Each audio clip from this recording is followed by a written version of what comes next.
Gulliver's Travels into Several Remote Nations of the World by Jonathan Swift, D.D. Dean of St. Patrick's, Dublin.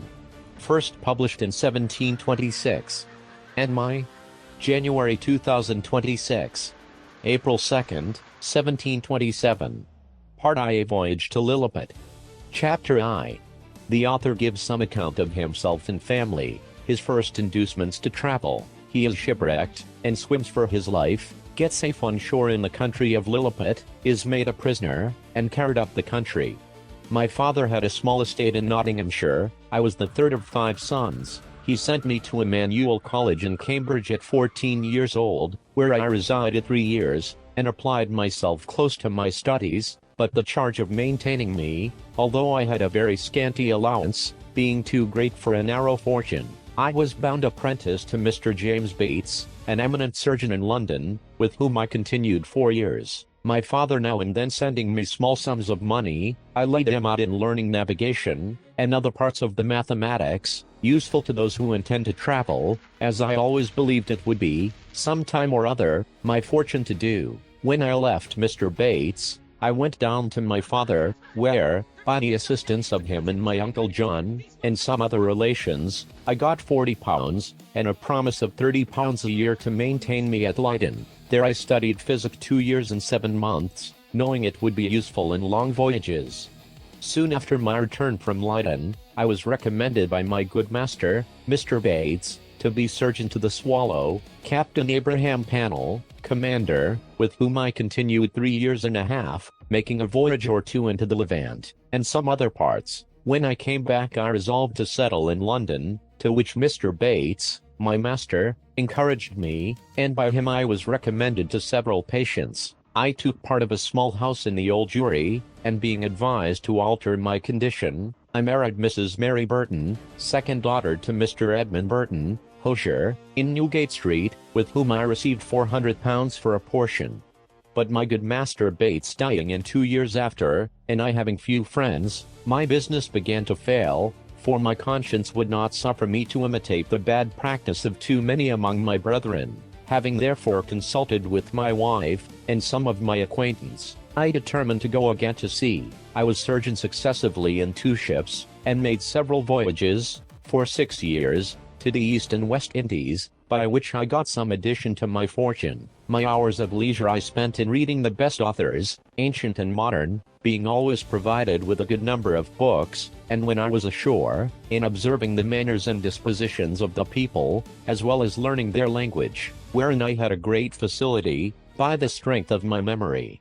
The last of these voyages not proving very fortunate, I grew weary of the sea, and intended to stay at home with my wife and family. I removed from the Old Jewry to Fetter Lane, and from thence to Wapping, hoping to get business among the sailors, but it would not turn to account. After 3 years' expectation that things would mend, I accepted an advantageous offer from Captain William Pritchard, master of the Antelope, who was making a voyage to the South Sea. We set sail from Bristol, May 4th, 1699, and our voyage was at first very prosperous. It would not be proper, for some reasons, to trouble the reader with the particulars of our adventures in those seas. Let it suffice to inform him, that in our passage from thence to the East Indies, we were driven by a violent storm to the north, west of Van Diemen's Land. By an observation, we found ourselves in the latitude of 30 degrees 2 minutes south. 12 of our crew were dead by immoderate labor and ill food, the rest were in a very weak condition. On the 5th of November, which was the beginning of summer in those parts, the weather being very hazy, the seamen spied a rock within half a cable's length of the ship, but the wind was so strong, that we were driven directly upon it, and immediately split. 6 of the crew, of whom I was one, having let down the boat into the sea, made a shift to get clear of the ship in the rock. We rowed, by my computation, about 3 leagues, till we were able to work no longer, being already spent with labor while we were in the ship. We therefore trusted ourselves to the mercy of the waves, and in about half an hour the boat was overset by a sudden flurry from the north. What became of my companions in the boat, as well as of those who escaped on the rock, or were left in the vessel, I cannot tell, but conclude they were all lost. For my own part, I swam as fortune directed me, and was pushed forward by wind and tide. I often let my legs drop, and could feel no bottom, but when I was almost gone, and able to struggle no longer, I found myself within my depth, and by this time the storm was much abated. The declivity was so small, that I walked near a mile before I got to the shore, which I conjectured was about 8 o'clock in the evening. I then advanced forward near half a mile, but could not discover any sign of houses or inhabitants. At least I was in so weak a condition, that I did not observe them. I was extremely tired, and with that, and the heat of the weather, and about half a pint of brandy that I drank as I left the ship, I found myself much inclined to sleep. I lay down on the grass, which was very short and soft, where I slept sounder than ever I remembered to have done in my life, and, as I reckoned, about 9 hours, for when I awaked, it was just daylight. I attempted to rise, but was not able to stir, for, as I happened to lie on my back, I found my arms and legs were strongly fastened on each side to the ground, and my hair, which was long and thick, tied down in the same manner. I likewise felt several slender ligatures across my body, from my armpits to my thighs. I could only look upwards. The sun began to grow hot,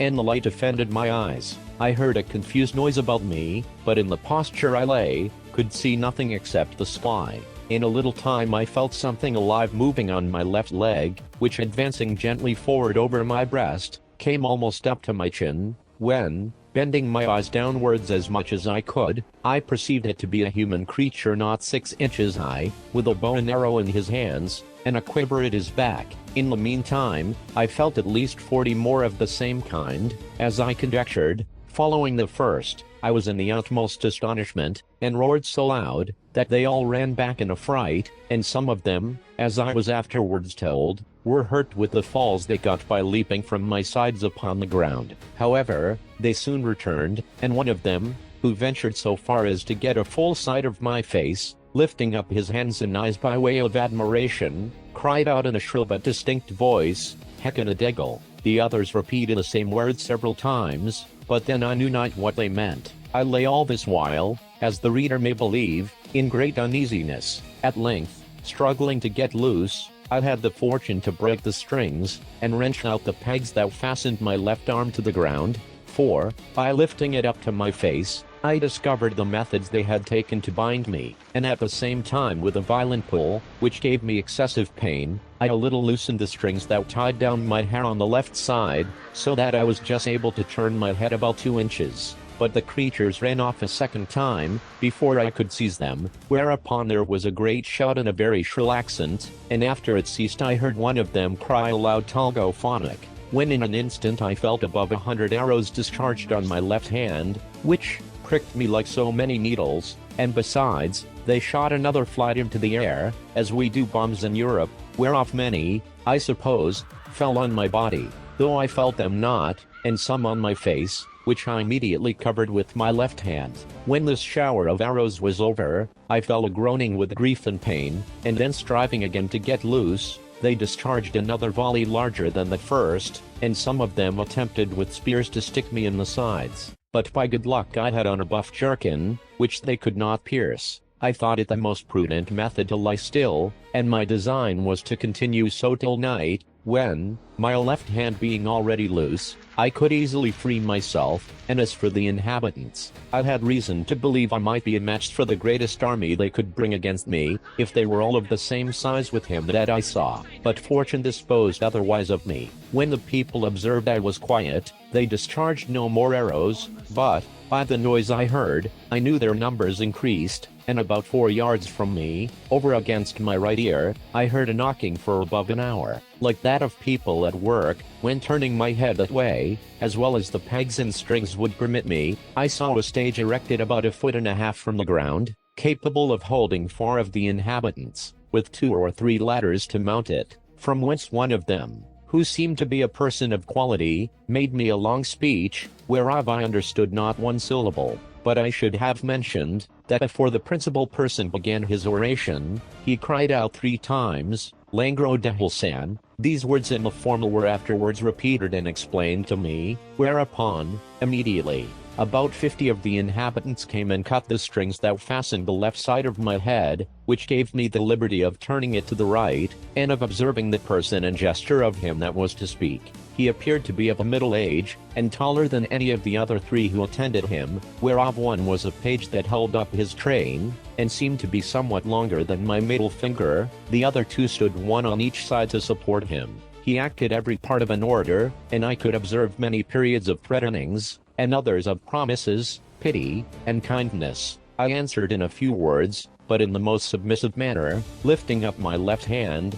and both my eyes to the sun, as calling him for a witness, and being almost famished with hunger, having not eaten a morsel for some hours before I left the ship, I found the demands of nature so strong upon me, that I could not forbear showing my impatience, perhaps against the strict rules of decency, by putting my finger frequently to my mouth, to signify that I wanted food. The Hergo, for so they call a great lord, as I afterwards learnt, understood me very well. He descended from the stage, and commanded that several ladders should be applied to my sides, on which above 100 of the inhabitants mounted and walked towards my mouth, laden with baskets full of meat, which had been provided and sent thither by the king's orders. Upon the first intelligence he received of me, I observed there was the flesh of several animals, but could not distinguish them by the taste. There were shoulders, legs, and loins, shaped like those of mutton, and very well dressed, but smaller than the wings of a lark. I ate them by 2 or 3 at a mouthful, and 2-3 loaves at a time,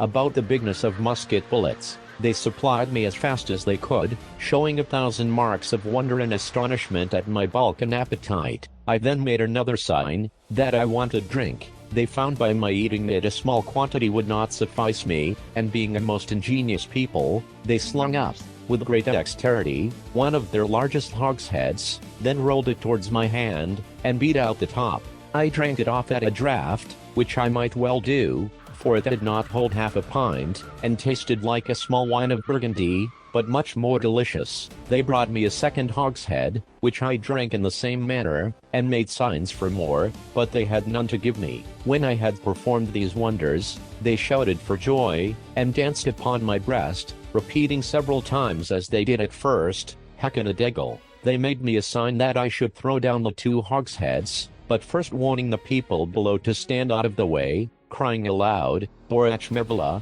and when they saw the vessels in the air, there was a universal shout of Heckanadegel. I confess I was often tempted, while they were passing backwards and forwards on my body, to seize 40 or 50 of the first that came in my reach, and dash them against the ground. But the remembrance of what I had felt, which probably might not be the worst they could do, and the promise of honor I made them, for so I interpreted my submissive behavior, soon drove out these imaginations. Besides, I now considered myself as bound by the laws of hospitality, to a people who had treated me with so much expense and magnificence. However, in my thoughts I could not sufficiently wonder at the intrepidity of these diminutive mortals, who durst venture to mount and walk upon my body, while one of my hands was at liberty, without trembling at the very sight of so prodigious a creature as I must appear to them. After some time, when they observed that I made no more demands for meat, there appeared before me a person of high rank from his imperial majesty. His excellency, having mounted on the small of my right leg, advanced forwards up to my face, with about a dozen of his retinue, and producing his credentials under the signet royale, which he applied close to my eyes, spoke about 10 minutes without any signs of anger, but with a kind of determinate resolution, often pointing forwards, which, as I afterwards found, was towards the capital city, about half a mile distant, whither it was agreed by his majesty and council that I must be conveyed. I answered in few words, but to no purpose, and made a sign with my hand that was loose, putting it to the other, but over his excellency's head for fear of hurting him or his train, and then to my own head and body, to signify that I desired my liberty. It appeared that he understood me well enough, for he shook his head by way of disapprobation, and held his hand in a posture to show that I must be carried as a prisoner. However, he made other signs to let me understand that I should have meat and drink enough, and very good treatment, whereupon I once more thought of attempting to break my bonds, but again, when I felt the smart of their arrows upon my face and hands, which were all in blisters, and many of the darts still sticking in them, and observing likewise that the number of my enemies increased, I gave tokens to let them know that they might do with me what they pleased. Upon this, the Hergo and his train withdrew, with much civility and cheerful countenances. Soon after I heard a general shout, with frequent repetitions of the words peplum salin, and I felt great numbers of people on my left side relaxing the cords to such a degree, that I was able to turn upon my right, and to ease myself with making water, which I very plentifully did, to the great astonishment of the people, who, conjecturing by my motion what I was going to do, immediately opened to the right and left on that side, to avoid the torrent, which fell with such noise and violence from me. But before this, they had rubbed my face and both my hands with a sort of ointment, very pleasant to the smell, which, in a few minutes, removed all the smart of their arrows. These circumstances, added to the refreshment I had received by their victuals and drink, which were very nourishing, disposed me to sleep. I slept about 8 hours, as I was afterwards assured, and it was no wonder, for the physicians, by the emperor's order, had mingled a sleepy potion in the hogsheads of wine. It seems that upon the first moment I was discovered sleeping on the ground, after my landing, the emperor had early notice of it by an express, and determined in council, that I should be tied in the manner I have related, which was done in the night while I slept, that plenty of meat and drink should be sent to me, and a machine prepared to carry me to the capital city. This resolution perhaps may appear very bold and dangerous, and I am confident would not be imitated by any prince in Europe on the like occasion. However, in my opinion, it was extremely prudent, as well as generous, for, supposing these people had endeavored to kill me with their spears and arrows, while I was asleep, I should certainly have awaked with the first sense of smart, which might so far have roused my rage and strength, as to have enabled me to break the strings wherewith I was tied, after which, as they were not able to make resistance, so they could expect no mercy.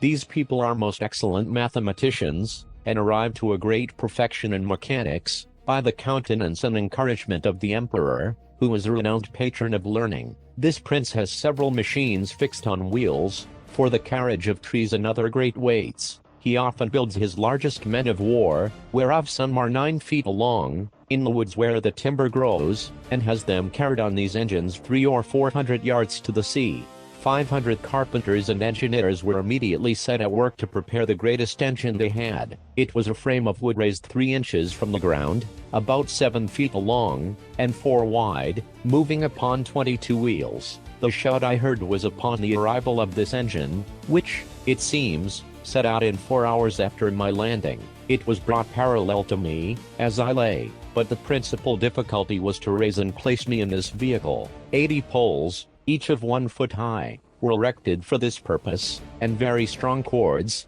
of the bigness of pack thread, were fastened by hooks to many bandages, which the workmen had girt round my neck, my hands, my body, and my legs. 900 of the strongest men were employed to draw up these cords, by many pulleys fastened on the poles, and thus, in less than 3 hours, I was raised and slung into the engine, and there tied fast. All this I was told, for, while the operation was performing, I lay in a profound sleep, by the force of that soporiferous medicine infused into my liquor. 1,500 of the emperor's largest horses, each about 4 inches and a half high, were employed to draw me towards the metropolis, which, as I said, was half a mile distant. About 4 hours after we began our journey, I awaked by a very ridiculous accident, for the carriage being stopped a while, to adjust something that was out of order. 2 or 3 of the young natives had the curiosity to see how I looked when I was asleep. They climbed up into the engine, and advancing very softly to my face, one of them, an officer in the guards, put the sharp end of his half-pike a good way up into my left nostril, which tickled my nose like a straw, and made me sneeze violently. Whereupon they stole off unperceived, and it was 3 weeks before I knew the cause of my waking so suddenly. We made a long march the remaining part of the day, and rested at night with 500 guards on each side of me, half with torches, and half with bows and arrows, ready to shoot me if I should offer to stir. The next morning at sunrise we continued our march, and arrived within 200 yards of the city gates about noon. The emperor, and all his court, came out to meet us, but his great officers would by no means suffer his majesty to endanger his person by mounting on my body. At the place where the carriage stopped there stood an ancient temple, esteemed to be the largest in the whole kingdom, which, having been polluted some years before by an unnatural murder, was, according to the zeal of those people, looked upon as profane, and therefore had been applied to common use, and all the ornaments and furniture carried away. In this edifice it was determined I should lodge. The great gate fronting to the north was about 4 feet high, and almost 2 feet wide, through which I could easily creep. On each side of the gate was a small window, not above 6 inches from the ground. Into that on the left side, the king's smith conveyed 411 chains, like those that hang to a lady's watch in Europe, and almost as large, which were locked to my left leg with 36 padlocks. Over against this temple, on the other side of the great highway, at 20 feet distance, there was a turret at least 5 feet high. Here the emperor ascended, with many principal lords of his court, to have an opportunity of viewing me, as I was told, for I could not see them. It was reckoned that above 100,000 inhabitants came out of the town upon the same errand, and, in spite of my guards, I believe there could not be fewer than 10,000 at several times, who mounted my body by the help of ladders. But a proclamation was soon issued, to forbid it upon pain of death. When the workmen found it was impossible for me to break loose, they cut all the strings that bound me, whereupon I rose up, with as melancholy a disposition as ever I had in my life. But the noise and astonishment of the people, at seeing me rise and walk, are not to be expressed. The chains that held my left leg were about 2 yards long, and gave me not only the liberty of walking backwards and forwards in a semicircle, but, being fixed within 4 inches of the gate, allowed me to creep in, and lie at my full length in the temple. Chapter II. The Emperor of Lilliput, attended by several of the nobility, comes to see the author in his confinement. The emperor's person and habit described. Learned men appointed to teach the author their language. He gains favor by his mild disposition. His pockets are searched, and his sword and pistols taken from him. When I found myself on my feet, I looked about me, and must confess I never beheld a more entertaining prospect. The country around appeared like a continued garden, and the enclosed fields, which were generally 40 feet square, resembled so many beds of flowers. These fields were intermingled with woods of half a stang, 301, and the tallest trees, as I could judge, appeared to be 7 feet high. I view the town on my left hand, which looked like the painted scene of a city in a theater. I had been for some hours extremely pressed by the necessities of nature, which was no wonder, it being almost 2 days since I had last disburdened myself. I was under great difficulties between urgency and shame. The best expedient I could think of, was to creep into my house, which I accordingly did, and shutting the gate after me, I went as far as the length of my chain would suffer, and discharged my body of that uneasy load. But this was the only time I was ever guilty of so uncleanly an action, for which I cannot but hope the candid reader will give some allowance, after he has maturely and impartially considered my case, and the distress I was in. From this time my constant practice was, as soon as I rose, to perform that business in open air, at the full extent of my chain, and due care was taken every morning before company came, that the offensive matter should be carried off in wheel barrows, by 2 servants appointed for that purpose. I would not have dwelt so long upon a circumstance that, perhaps, at first sight, may appear not very momentous, if I had not thought it necessary to justify my character, in point of cleanliness, to the world, which, I am told, some of my maligners have been pleased, upon this and other occasions, to call in question.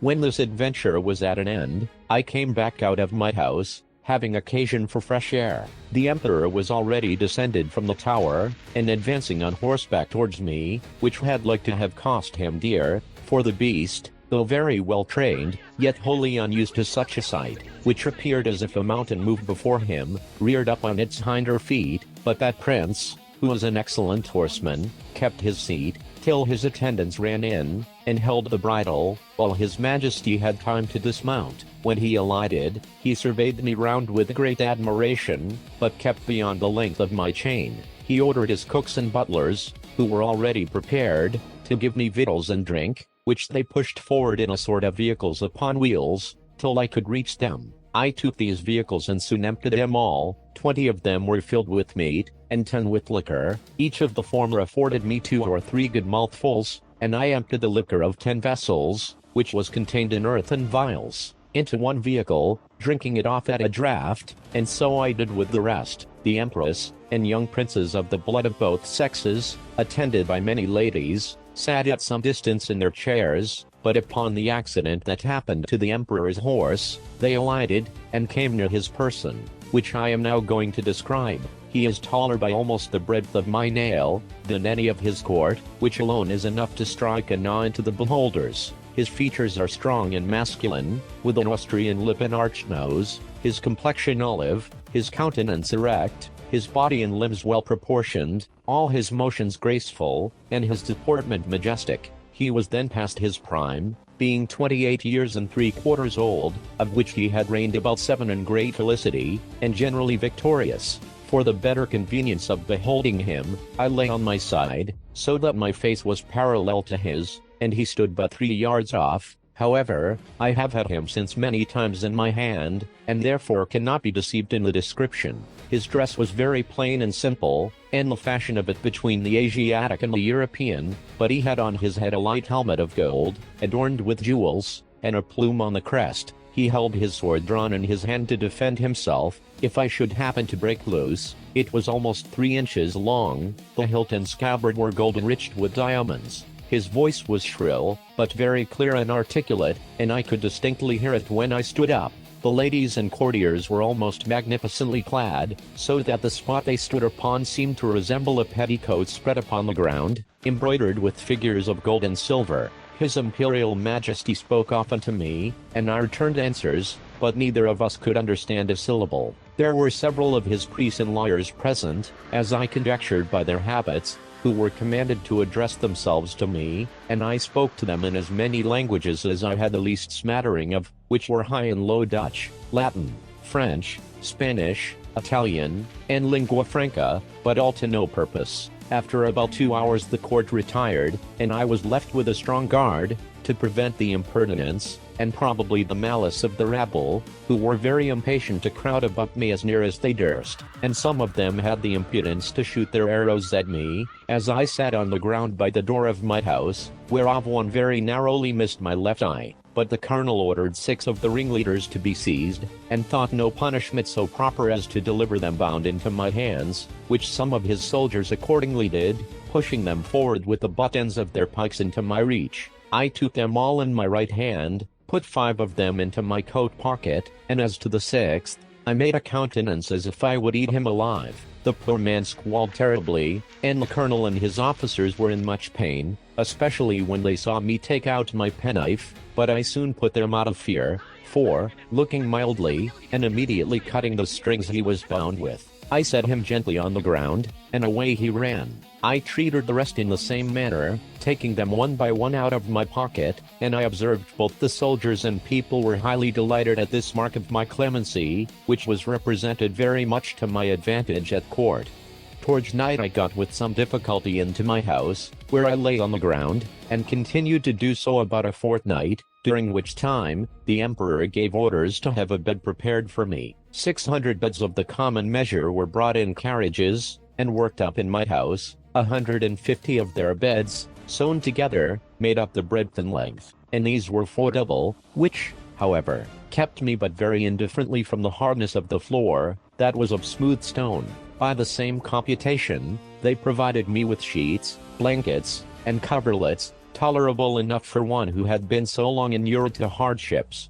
As the news of my arrival spread through the kingdom, it brought prodigious numbers of rich, idle, and curious people to see me, so that the villages were almost emptied, and great neglect of tillage and household affairs must have ensued, if His Imperial Majesty had not provided, by several proclamations and orders of state, against this inconveniency. He directed that those who had already beheld me should return home, and not presume to come within 50 yards of my house, without license from the court, whereby the secretaries of state got considerable fees. In the meantime the emperor held frequent councils, to debate what course should be taken with me, and I was afterwards assured by a particular friend, a person of great quality, who was as much in the secret as any, that the court was under many difficulties concerning me. They apprehended my breaking loose, that my diet would be very expensive, and might cause a famine. Sometimes they determined to starve me, or at least to shoot me in the face and hands with poisoned arrows, which would soon dispatch me, but again they considered, that the stench of so large a carcass might produce a plague in the metropolis, and probably spread through the whole kingdom. In the midst of these consultations, several officers of the army went to the door of the great council chamber, and 2 of them being admitted, gave an account of my behavior to the 6 criminals above mentioned, which made so favorable an impression in the breast of His Majesty and the whole board, in my behalf, that an imperial commission was issued out, obliging all the villages, 900 yards round the city, to deliver in every morning 6 beeves, 40 sheep, and other victuals for my sustenance, together with a proportionable quantity of bread, and wine, and other liquors, for the due payment of which, His Majesty gave assignments upon his treasury, for this prince lives chiefly upon his own domains, seldom, except upon great occasions, raising any subsidies upon his subjects, who are bound to attend him in his wars at their own expense. An establishment was also made of 600 persons to be my domestics, who had board wages allowed for their maintenance, and tents built for them very conveniently on each side of my door. It was likewise ordered, that 300 tailors should make me a suit of clothes, after the fashion of the country, that 6 of His Majesty's greatest scholars should be employed to instruct me in their language, and lastly, that the Emperor's horses, and those of the nobility and troops of guards, should be frequently exercised in my sight, to accustom themselves to me. All these orders were duly put in execution, and in about 3 weeks I made a great progress in learning their language, during which time the Emperor frequently honored me with his visits, and was pleased to assist my masters in teaching me. We began already to converse together in some sort, and the first words I learned, were to express my desire that he would please give me my liberty, which I every day repeated on my knees. His answer, as I could comprehend it, was, that this must be a work of time, not to be thought on without the advice of his council, and that first I must lumis calmon peso desmerlan impaso, that is, swear a peace with him in his kingdom. However, that I should be used with all kindness, and he advised me to acquire, by my patience and discreet behavior, the good opinion of himself and his subjects. He desired I would not take it ill, if he gave orders to certain proper officers to search me, for probably I might carry about me several weapons, which must needs be dangerous things, if they answered the bulk of so prodigious a person. I said, His Majesty should be satisfied, for I was ready to strip myself, and turn up my pockets before him. This I delivered part in words, and part in signs. He replied, that, by the laws of the kingdom, I must be searched by 2 of his officers, that he knew this could not be done without my consent and assistance, and he had so good an opinion of my generosity and justice, as to trust their persons in my hands, that whatever they took from me, should be returned when I left the country, or paid for at the rate which I would set upon them. I took up the 2 officers in my hands, put them first into my coat pockets, and then into every other pocket about me, except my 2 fobs, and another secret pocket, which I had no mind should be searched, wherein I had some little necessaries that were of no consequence to any but myself. In one of my fobs there was a silver watch, and in the other a small quantity of gold in a purse. These gentlemen, having pen, ink, and paper about them, made an exact inventory of everything they saw, and when they had done, desired I would set them down, that they might deliver it to the Emperor. This inventory I afterwards translated into English, and is, word for word, as follows. Imprimus, in the right coat pocket of the great man Mountain, for so I interpret the words quinbus flestrin, after the strictest search, we found only one great piece of coarse cloth, large enough to be a foot, cloth for your Majesty's chief room of state. In the left pocket we saw a huge silver chest, with a cover of the same metal, which we, the searchers, were not able to lift. We desired it should be opened, and one of us stepping into it, found himself up to the mid-leg in a sort of dust, some part whereof flying up to our faces set us both a-sneezing for several times together. In his right waistcoat pocket we found a prodigious bundle of white thin substances, folded one over another, about the bigness of 3 men, tied with a strong cable, and marked with black figures, which we humbly conceived to be writings, every letter almost half as large as the palm of our hands. In the left there was a sort of engine, from the back of which were extended 20 long poles, resembling the Pelicitus before your Majesty's court,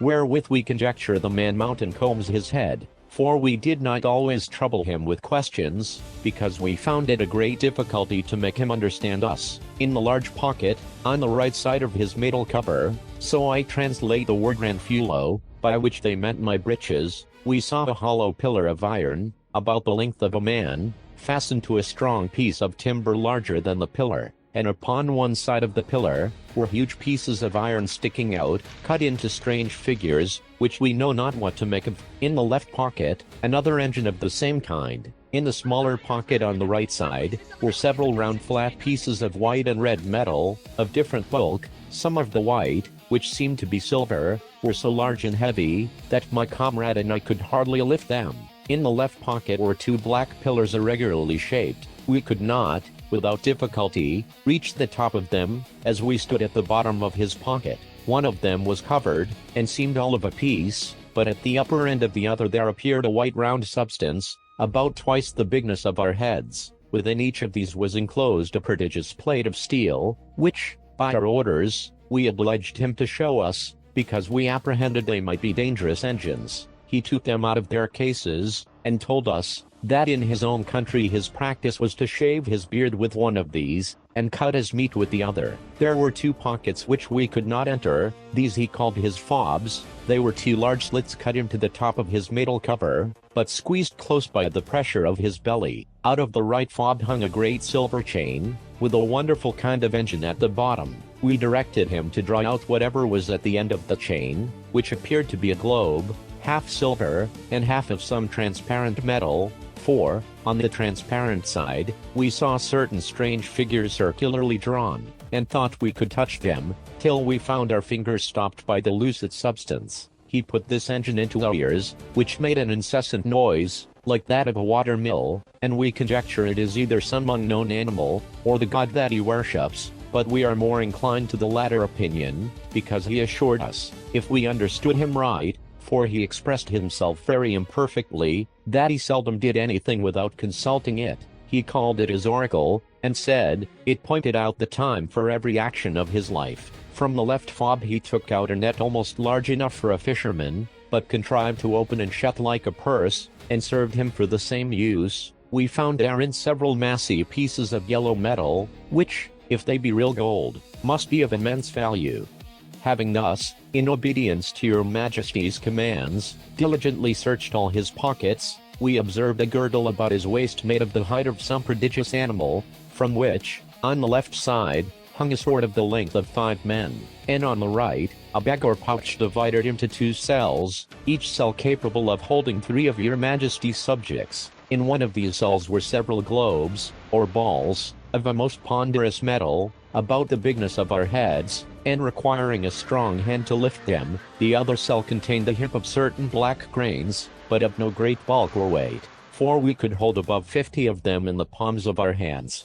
This is an exact inventory of what we found about the body of the man mountain, who used us with great civility, and due respect to your Majesty's commission. Signed and sealed on the 4th day of the 89th moon of your Majesty's auspicious reign.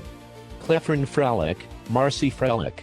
When this inventory was read over to the Emperor, he directed me, although in very gentle terms, to deliver out the several particulars. He first called for my scimitar, which I took out, scabbard and all. In the meantime he ordered 3,000 of his choicest troops, who then attended him, to surround me at a distance, with their bows and arrows just ready to discharge, but I did not observe it, for my eyes were wholly fixed upon his Majesty. He then desired me to draw my scimitar, which, although it had got some rust by the sea water, was, in most parts, exceeding bright. I did so, and immediately all the troops gave a shout between terror and surprise, for the sun shone clear, and the reflection dazzled their eyes, as I waved the scimitar to and fro in my hand. His Majesty, who is a most magnanimous prince, was less daunted than I could expect, He ordered me to return it into the scabbard, and cast it on the ground as gently as I could, about 6 feet from the end of my chain. The next thing he demanded was one of the hollow iron pillars, by which he meant my pocket pistols. I drew it out, and at his desire, as well as I could, expressed to him the use of it, and charging it only with powder, which, by the closeness of my pouch, happened to escape wetting in the sea, an inconvenience against which all prudent mariners take special care to provide. I first cautioned the emperor not to be afraid, and then I let it off in the air. The astonishment here was much greater than at the sight of my scimitar. Hundreds fell down as if they had been struck dead, and even the emperor, although he stood his ground, could not recover himself for some time. I delivered up both my pistols in the same manner as I had done my scimitar, and then my pouch of powder and bullets, begging him that the former might be kept from fire, for it would kindle with the smallest spark, and blow up his imperial palace into the air. I likewise delivered up my watch, which the emperor was very curious to see, and commanded 2 of his tallest yeomen of the guards to bear it on a pole upon their shoulders, as draymen in England do a barrel of ale.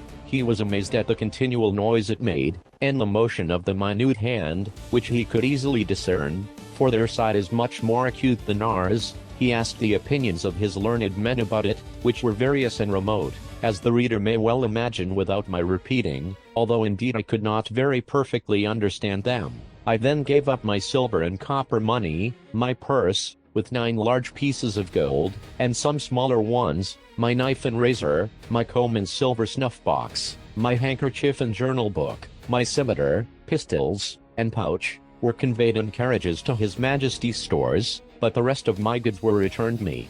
I had, as I before observed, 1 private pocket, which escaped their search, wherein there was a pair of spectacles, which I sometimes used for the weakness of my eyes, a pocket perspective, and some other little conveniences, which, being of no consequence to the emperor, I did not think myself bound in honor to discover, and I apprehended they might be lost or spoiled if I ventured them out of my possession. Chapter III. The author diverts the emperor, and his nobility of both sexes, in a very uncommon manner. The diversions of the court of Lilliput described. The author has his liberty granted him upon certain conditions. My gentleness and good behavior had gained so far on the emperor and his court, and indeed upon the army and people in general, that I began to conceive hopes of getting my liberty in a short time. I took all possible methods to cultivate this favorable disposition. The natives came, by degrees, to be less apprehensive of any danger from me. I would sometimes lie down, and let 5 or 6 of them dance on my hand, and at last the boys and girls would venture to come and play at hide and seek in my hair. I had now made a good progress in understanding and speaking the language. The emperor had a mind one day to entertain me with several of the country shows, wherein they exceed all nations I have known, both for dexterity and magnificence. I was diverted with none so much as that of the rope dancers, performed upon a slender white thread, extended about 2 feet, and 12 inches from the ground, upon which I shall desire liberty, with the reader's patience, to enlarge a little. This diversion is only practiced by those persons who are candidates for great employments, and high favor at court. They are trained in this art from their youth, and are not always of noble birth, or liberal education. When a great office is vacant, either by death or disgrace, which often happens, 5 or 6 of those candidates petition the emperor to entertain His Majesty and the court with a dance on the rope, and whoever jumps the highest, without falling, succeeds in the office. Very often the chief ministers themselves are commanded to show their skill, and to convince the emperor that they have not lost their faculty. Flimnap, the treasurer, is allowed to cut a caper on the straight rope, at least an inch higher than any other lord in the whole empire. I have seen him do the somerset several times together, upon a trencher fixed on a rope which is no thicker than a common pack thread in England. My friend Reldresdal, principal secretary for private affairs, is, in my opinion, if I am not partial, the second after the treasurer. The rest of the great officers are much upon a par. These diversions are often attended with fatal accidents, whereof great numbers are on record. I myself have seen 2 or 3 candidates break a limb, but the danger is much greater, when the ministers themselves are commanded to show their dexterity, for, by contending to excel themselves and their fellows, they strain so far that there is hardly one of them who has not received a fall, and some of them 2 or 3. I was assured that, a year or two before my arrival, Flimnap would infallibly have broke his neck, if one of the king's cushions, that accidentally lay on the ground, had not weakened the force of his fall. There is likewise another diversion, which is only shown before the emperor and empress, and first minister, upon particular occasions. The emperor lays on the table 3 fine silken threads of 6 inches long, one is blue, the other red, and the third green. These threads are proposed as prizes for those persons whom the emperor has in mind to distinguish by a peculiar mark of his favor. The ceremony is performed in His Majesty's great chamber of state, where the candidates are to undergo a trial of dexterity very different from the former, and such as I have not observed the least resemblance of in any other country of the New or Old World. The emperor holds a stick in his hands, both ends parallel to the horizon, while the candidates advancing, one by one, sometimes leap over the stick, sometimes creep under it, backward and forward, several times, according as the stick is advanced or depressed. Sometimes the emperor holds one end of the stick, and his first minister the other, sometimes the minister has it entirely to himself. Whoever performs his part with most agility, and holds out the longest in leaping and creeping, is rewarded with the blue-colored silk, the red is given to the next, and the green to the third, which they all wear girt twice round about the middle, and you'll see few great persons about this court who are not adorned with one of these girdles. The horses of the army, and those of the royal stables, having been daily led before me, were no longer shy, but would come up to my very feet without starting. The riders would leap them over my hand, as I held it on the ground, and one of the emperor's huntsmen, upon a large courser, took my foot, shoe and all, which was indeed a prodigious leap. I had the good fortune to divert the emperor one day after a very extraordinary manner. I desired he would order several sticks of 2 feet high, and the thickness of an ordinary cane, to be brought me, whereupon His Majesty commanded the master of his woods to give directions accordingly, and the next morning 6 woodmen arrived with as many carriages, drawn by 8 horses to each.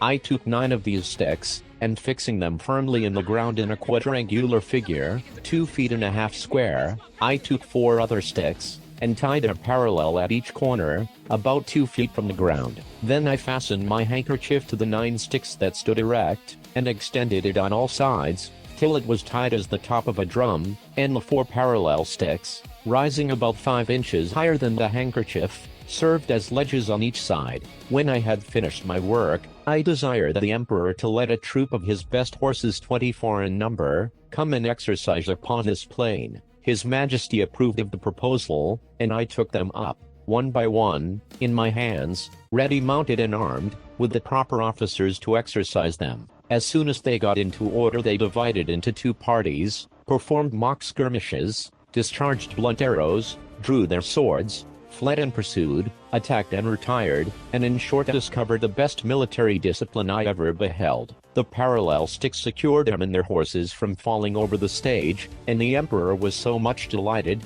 that he ordered this entertainment to be repeated several days, and once was pleased to be lifted up and give the word of command, and with great difficulty persuaded even the empress herself to let me hold her in her close chair within 2 yards of the stage, when she was able to take a full view of the whole performance. It was my good fortune that no ill accident happened in these entertainments. Only once a fiery horse, that belonged to one of the captains, pawing with his hoof, struck a hole in my handkerchief, and his foot slipping, he overthrew his rider and himself, but I immediately relieved them both, and covering the hole with one hand, I set down the troop with the other, in the same manner as I took them up. The horse that fell was strained in the left shoulder, but the rider got no hurt, and I repaired my handkerchief as well as I could. However, I would not trust to the strength of it any more, in such dangerous enterprises.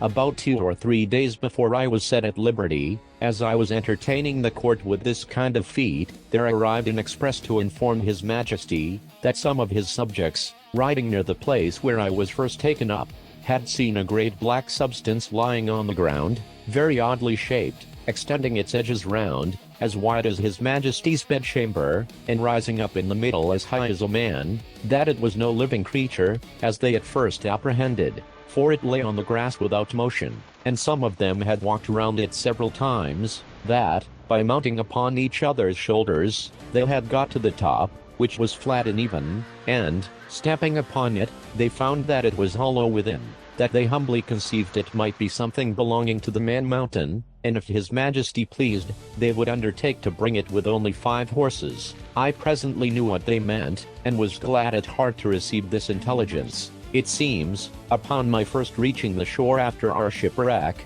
I was in such confusion, that before I came to the place where I went to sleep, my hat, which I had fastened with a string to my head while I was rowing, and had stuck on all the time I was swimming, fell off after I came to land, the string, as I conjecture, breaking by some accident, which I never observed, but thought my hat had been lost at sea. I entreated His Imperial Majesty to give orders it might be brought to me as soon as possible, describing to him the use and the nature of it, and the next day the wagoners arrived with it, but not in a very good condition. They had bored 2 holes in the brim, within 1.5 inches of the edge, and fastened 2 hooks in the holes. These hooks were tied by a long cord to the harness, and thus my hat was dragged along for above half an English mile, but, the ground in that country being extremely smooth and level, it received less damage than I expected. 2 days after this adventure, the Emperor, having ordered that part of his army which quarters in and about his metropolis, to be in readiness, took a fancy of diverting himself in a very singular manner. He desired I would stand like a colossus, with my legs as far asunder as I conveniently could. He then commanded his general, who was an old experienced leader, and a great patron of mine, to draw up the troops in close order, and march them under me, the foot by 24 abreast, and the horse by 16, with drums beating, colors flying, and pikes advanced. This body consisted of 3,000 foot, and 1,000 horse. His Majesty gave orders, upon pain of death, that every soldier in his march should observe the strictest decency with regard to my person, which however could not prevent some of the younger officers from turning up their eyes as they passed under me, and, to confess the truth, my breeches were at that time in so ill a condition, that they afforded some opportunities for laughter and admiration.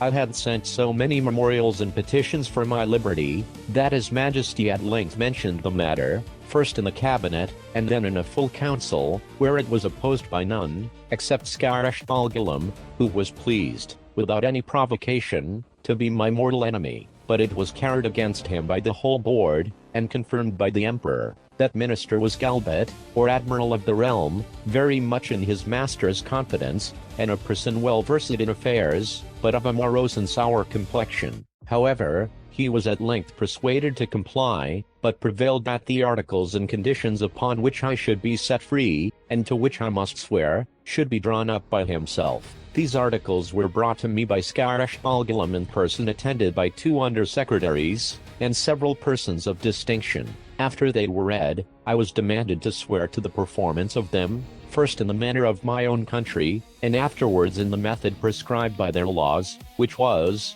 to hold my right foot in my left hand, and to place the middle finger of my right hand on the crown of my head, and my thumb on the tip of my right ear. But because the reader may be curious to have some idea of the style and manner of expression peculiar to the people, as well as to know the article upon which I recovered my liberty, I have made a translation of the whole instrument, word for word, as near as I was able, which I here offered to the public.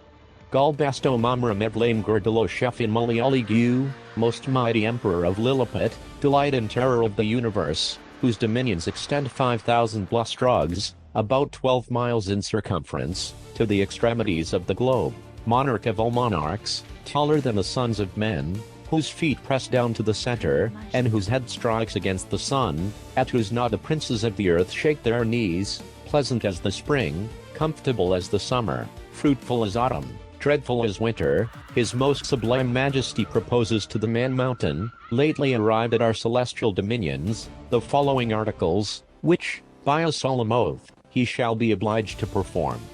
First, the man-mountain shall not depart from our dominions, without our license under our great seal.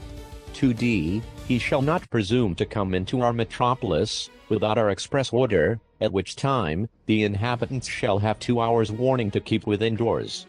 3d, the said man-mountain shall confine his walks to our principal high roads, and not offer to walk, or lie down, in a meadow or field of corn. 4th, As he walks the said roads, he shall take the utmost care not to trample upon the bodies of any of our loving subjects, their horses, or carriages, nor take any of our subjects into his hands without their own consent. Fifth, if an express requires extraordinary dispatch, a man-mountain shall be obliged to carry, in his pocket, the messenger and horse a 6 days' journey, once in every moon, and return the said messenger back, if so required, safe to our imperial presence. Sixth, he shall be our ally against our enemies in the island of Blefuscu, and do his utmost to destroy their fleet, which is now preparing to invade us. Seventh, that the said man-mountain shall, at his times of leisure, be aiding and assisting to our workmen, in helping to raise certain great stones, towards covering the wall of the principal park, and other our royal buildings.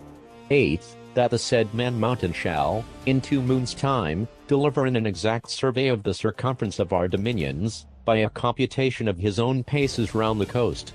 Lastly, that, upon his solemn oath to observe all the above articles, the said man-mountain shall have a daily allowance of meat and drink sufficient for the support of 1,724 of our subjects, with free access to our royal person, and other marks of our favor, given at our palace at Belthaborak, the 12th day of the 91st moon of our reign. I swore and subscribed to these articles with great cheerfulness and content, although some of them were not so honorable as I could have wished, which proceeded wholly from the malice of Scarashvalgulum, the High Admiral. Whereupon my chains were immediately unlocked, and I was at full liberty. The Emperor himself, in person, did me the honor to be by at the whole ceremony. I made my acknowledgments by prostrating myself at His Majesty's feet, but he commanded me to rise, and after many gracious expressions, which, to avoid the censure of vanity, I shall not repeat, he added, that he hoped I should prove a useful servant, and well deserve all the favors he had already conferred upon me, or might do for the future. The reader may please to observe, that, in the last article of the recovery of my liberty, the Emperor stipulates to allow me a quantity of meat and drink sufficient for the support of 1,724 Lilliputians. Some time after, asking a friend at court how they came to fix on that determinate number, he told me that His Majesty's mathematicians, having taken the height of my body by the help of a quadrant, and finding it to exceed theirs in the proportion of 12 to 1, they concluded from the similarity of their bodies, that mine must contain at least 1,724 of theirs, and consequently would require as much food as was necessary to support that number of Lilliputians, by which the reader may conceive an idea of the ingenuity of that people, as well as the prudent and exact economy of so great a prince. Chapter IV. Mild Endo, the metropolis of Lilliput, described, together with the Emperor's palace, a conversation between the author and a principal secretary, concerning the affairs of that empire. The author's offers to serve the Emperor in his wars. The first request I made, after I had obtained my liberty, was, that I might have license to see Mild Endo, the metropolis, which the Emperor easily granted me, but with a special charge to do no hurt either to the inhabitants or their houses. The people had notice, by proclamation, of my design to visit the town. The wall which encompassed it is 2.5 feet high, and at least 11 inches broad, so that a coach and horses may be driven very safely round it, and it is flanked with strong towers at 10 feet distance. I stepped over the great western gate, and passed very gently, and sidling, through the 2 principal streets, only in my short waistcoat, for fear of damaging the roofs and eaves of the houses with the skirts of my coat. I walked with the utmost circumspection, to avoid treading on any stragglers who might remain in the streets, although the orders were very strict, that all people should keep in their houses, at their own peril. The garret windows and tops of houses were so crowded with spectators, that I thought in all my travels I had not seen a more populous place. The city is an exact square, each side of the wall being 500 feet long. The 2 great streets, which run across and divide it into 4 quarters, are 5 feet wide. The lanes and alleys, which I could not enter, but only view them as I passed, are from 12 to 18 inches. The town is capable of holding 500,000 souls, the houses are from 3 to 5 stories, the shops and markets well provided.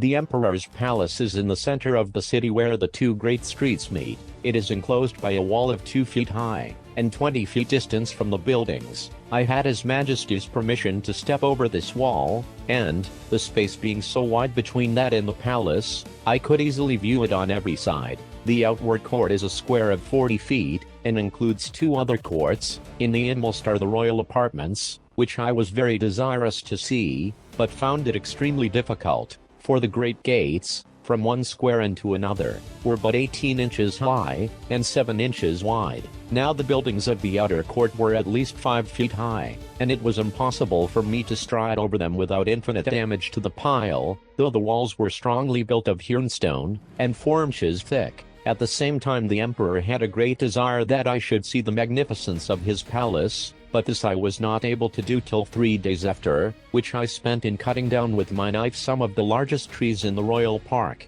about 100 yards distant from the city. Of these trees I made 2 stools, each about 3 feet high, and strong enough to bear my weight. The people having received notice a second time, I went again through the city to the palace with my 2 stools in my hands. When I came to the side of the outer court, I stood upon one stool, and took the other in my hand. This I lifted over the roof, and gently set it down on the space between the first and second court, which was 8 feet wide. I then stepped over the building very conveniently from one stool to the other, and drew up the first after me with a hooked stick. By this contrivance I got into the inmost court, and, lying down upon my side, I applied my face to the windows of the middle stories, which were left open on purpose, and discovered the most splendid apartments that can be imagined. There I saw the Empress and the young princes, in their several lodgings, with their chief attendants about them. Her Imperial Majesty was pleased to smile very graciously upon me, and gave me out of the window her hand to kiss. But I shall not anticipate the reader with further descriptions of this kind, because I reserved them for a greater work, which is now almost ready for the press, containing a general description of this empire, from its first erection, through a long series of princes, with a particular account of their wars and politics, laws, learning, and religion, their plants and animals, their peculiar manners and customs, with other matters very curious and useful, my chief design at present being only to relate such events and transactions as happened to the public or to myself during a residence of about 9 months in that empire. One morning, about a fortnight after I had obtained my liberty, Reldresdal, principal secretary, as they style him, for private affairs, came to my house attended only by one servant. He ordered his coach to wait at a distance, and desired I would give him an hour's audience, which I readily consented to, on account of his quality and personal merits, as well as of the many good offices he had done me during my solicitations at court. I offered to lie down that he might the more conveniently reach my ear, but he chose rather to let me hold him in my hand during our conversation. He began with compliments on my liberty, said he might pretend to some merit in it, but, however, added, that if it had not been for the present situation of things at court, perhaps I might not have obtained it so soon. For, said he, as flourishing a condition as we may appear to be into foreigners, we labor under 2 mighty evils, a violent faction at home, and the danger of an invasion, by a most potent enemy, from abroad. As to the first, you are to understand, that for about 70 moons past there have been 2 struggling parties in this empire, under the names of Trimexin and Slamexin, from the high and low heels of their shoes, by which they distinguish themselves. It is alleged, indeed, that the high heels are most agreeable to our ancient constitution, but, however this be, His Majesty has determined to make use only of low heels in the administration of the government, and all offices in the gift of the crown, as you cannot but observe, and particularly that His Majesty's imperial heels are lower at least by a juror than any of his court. Juror is a measure about the 14th part of an inch. The animosities between these 2 parties run so high, that they will neither eat, nor drink, nor talk with each other. We compute the Trimexin, or high heels, to exceed us in number, but the power is wholly on our side. We apprehend His Imperial Highness, the heir to the crown, to have some tendency towards the high heels. At least we can plainly discover that one of his heels is higher than the other, which gives him a hobble in his gait. Now, in the midst of these intestine disquiets, we are threatened with an invasion from the island of Blefuscu, which is the other great empire of the universe, almost as large and powerful as this of His Majesty. For as to what we have heard you affirm, that there are other kingdoms and states in the world inhabited by human creatures as large as yourself, our philosophers are in much doubt, and would rather conjecture that you dropped from the moon, or one of the stars, because it is certain, that 100 mortals of your bulk would in a short time destroy all the fruits and cattle of his majesty's dominions. Besides, our histories of 6,000 moons make no mention of any other regions than the two great empires of Lilliput and Blefuscu, which two mighty powers have, as I was going to tell you, been engaged in a most obstinate war for 36 moons past. It began upon the following occasion. It is allowed on all hands, that the primitive way of breaking eggs, before we eat them, was upon the larger end, but his present majesty's grandfather, while he was a boy, going to eat an egg, and breaking it according to the ancient practice, happened to cut one of his fingers, whereupon the emperor his father published an edict, commanding all his subjects, upon great penalties, to break the smaller end of their eggs. The people so highly resented this law, that our histories tell us, there have been 6 rebellions raised on that account, wherein one emperor lost his life, and another his crown. These civil commotions were constantly fomented by the monarchs of Blefuscu, and when they were quelled, the exiles always fled for refuge to that empire. It is computed that 11,000 persons have at several times suffered death, rather than submit to break their eggs at the smaller end. Many hundred large volumes have been published upon this controversy, but the books of the big Indians have been long forbidden, and the whole party rendered incapable by law of holding employments. During the course of these troubles, the emperors of Blefuscu did frequently expostulate by their ambassadors, accusing us of making a schism in religion, by offending against a fundamental doctrine of our great prophet Lustrog. In the 54th chapter of the Blundercroll, which is their Alcoran. This, however, is thought to be a mere strain upon the text, for the words are these, that all true believers break their eggs at the convenient end, and which is the convenient end, seems, in my humble opinion, to be left to every man's conscience, or at least in the power of the chief magistrate to determine. Now, the Bigandian exiles have found so much credit in the emperor of Blefuscu's court, and so much private assistance and encouragement from their party here at home, that a bloody war has been carried on between the two empires for 36 moons, with various success, during which time we have lost 40 capital ships, and a much greater number of smaller vessels, together with 30,000 of our best seamen and soldiers, and the damage received by the enemy is reckoned to be somewhat greater than ours. However, they have now equipped a numerous fleet, and are just preparing to make a descent upon us, and His Imperial Majesty, placing great confidence in your valor and strength, has commanded me to lay this account of his affairs before you. I desire the secretary to present my humble duty to the emperor, and to let him know, that I thought it would not become me, who was a foreigner, to interfere with parties, but I was ready, with the hazard of my life, to defend his person and state against all invaders. Chapter V. The author, by an extraordinary stratagem, prevents an invasion. A high title of honor is conferred upon him. Ambassadors arrive from the emperor of Blefuscu, and sue for peace. The empress's apartment on fire by an accident, the author instrumental in saving the rest of the palace. The empire of Blefuscu is an island situated to the northeast of Lilliput, from which it is parted only by a channel of 800 yards wide. I had not yet seen it, and upon this notice of an intended invasion, I avoided appearing on that side of the coast, for fear of being discovered by some of the enemy's ships, who had received no intelligence of me. All intercourse between the two empires having been strictly forbidden during the war, upon pain of death, and an embargo laid by our emperor upon all vessels whatsoever, I communicated to His Majesty a project I had formed of seizing the enemy's whole fleet, which, as our scouts assured us, lay at anchor in the harbor, ready to sail with the first fair wind. I consulted the most experienced seamen upon the depth of the channel, which they had often plumbed, who told me, that in the middle, at high water, it was 70 glumgluffs deep, which is about 6 feet of European measure, and the rest of it 50 glumgluffs at most. I walked towards the northeast coast, over against Blefuscu,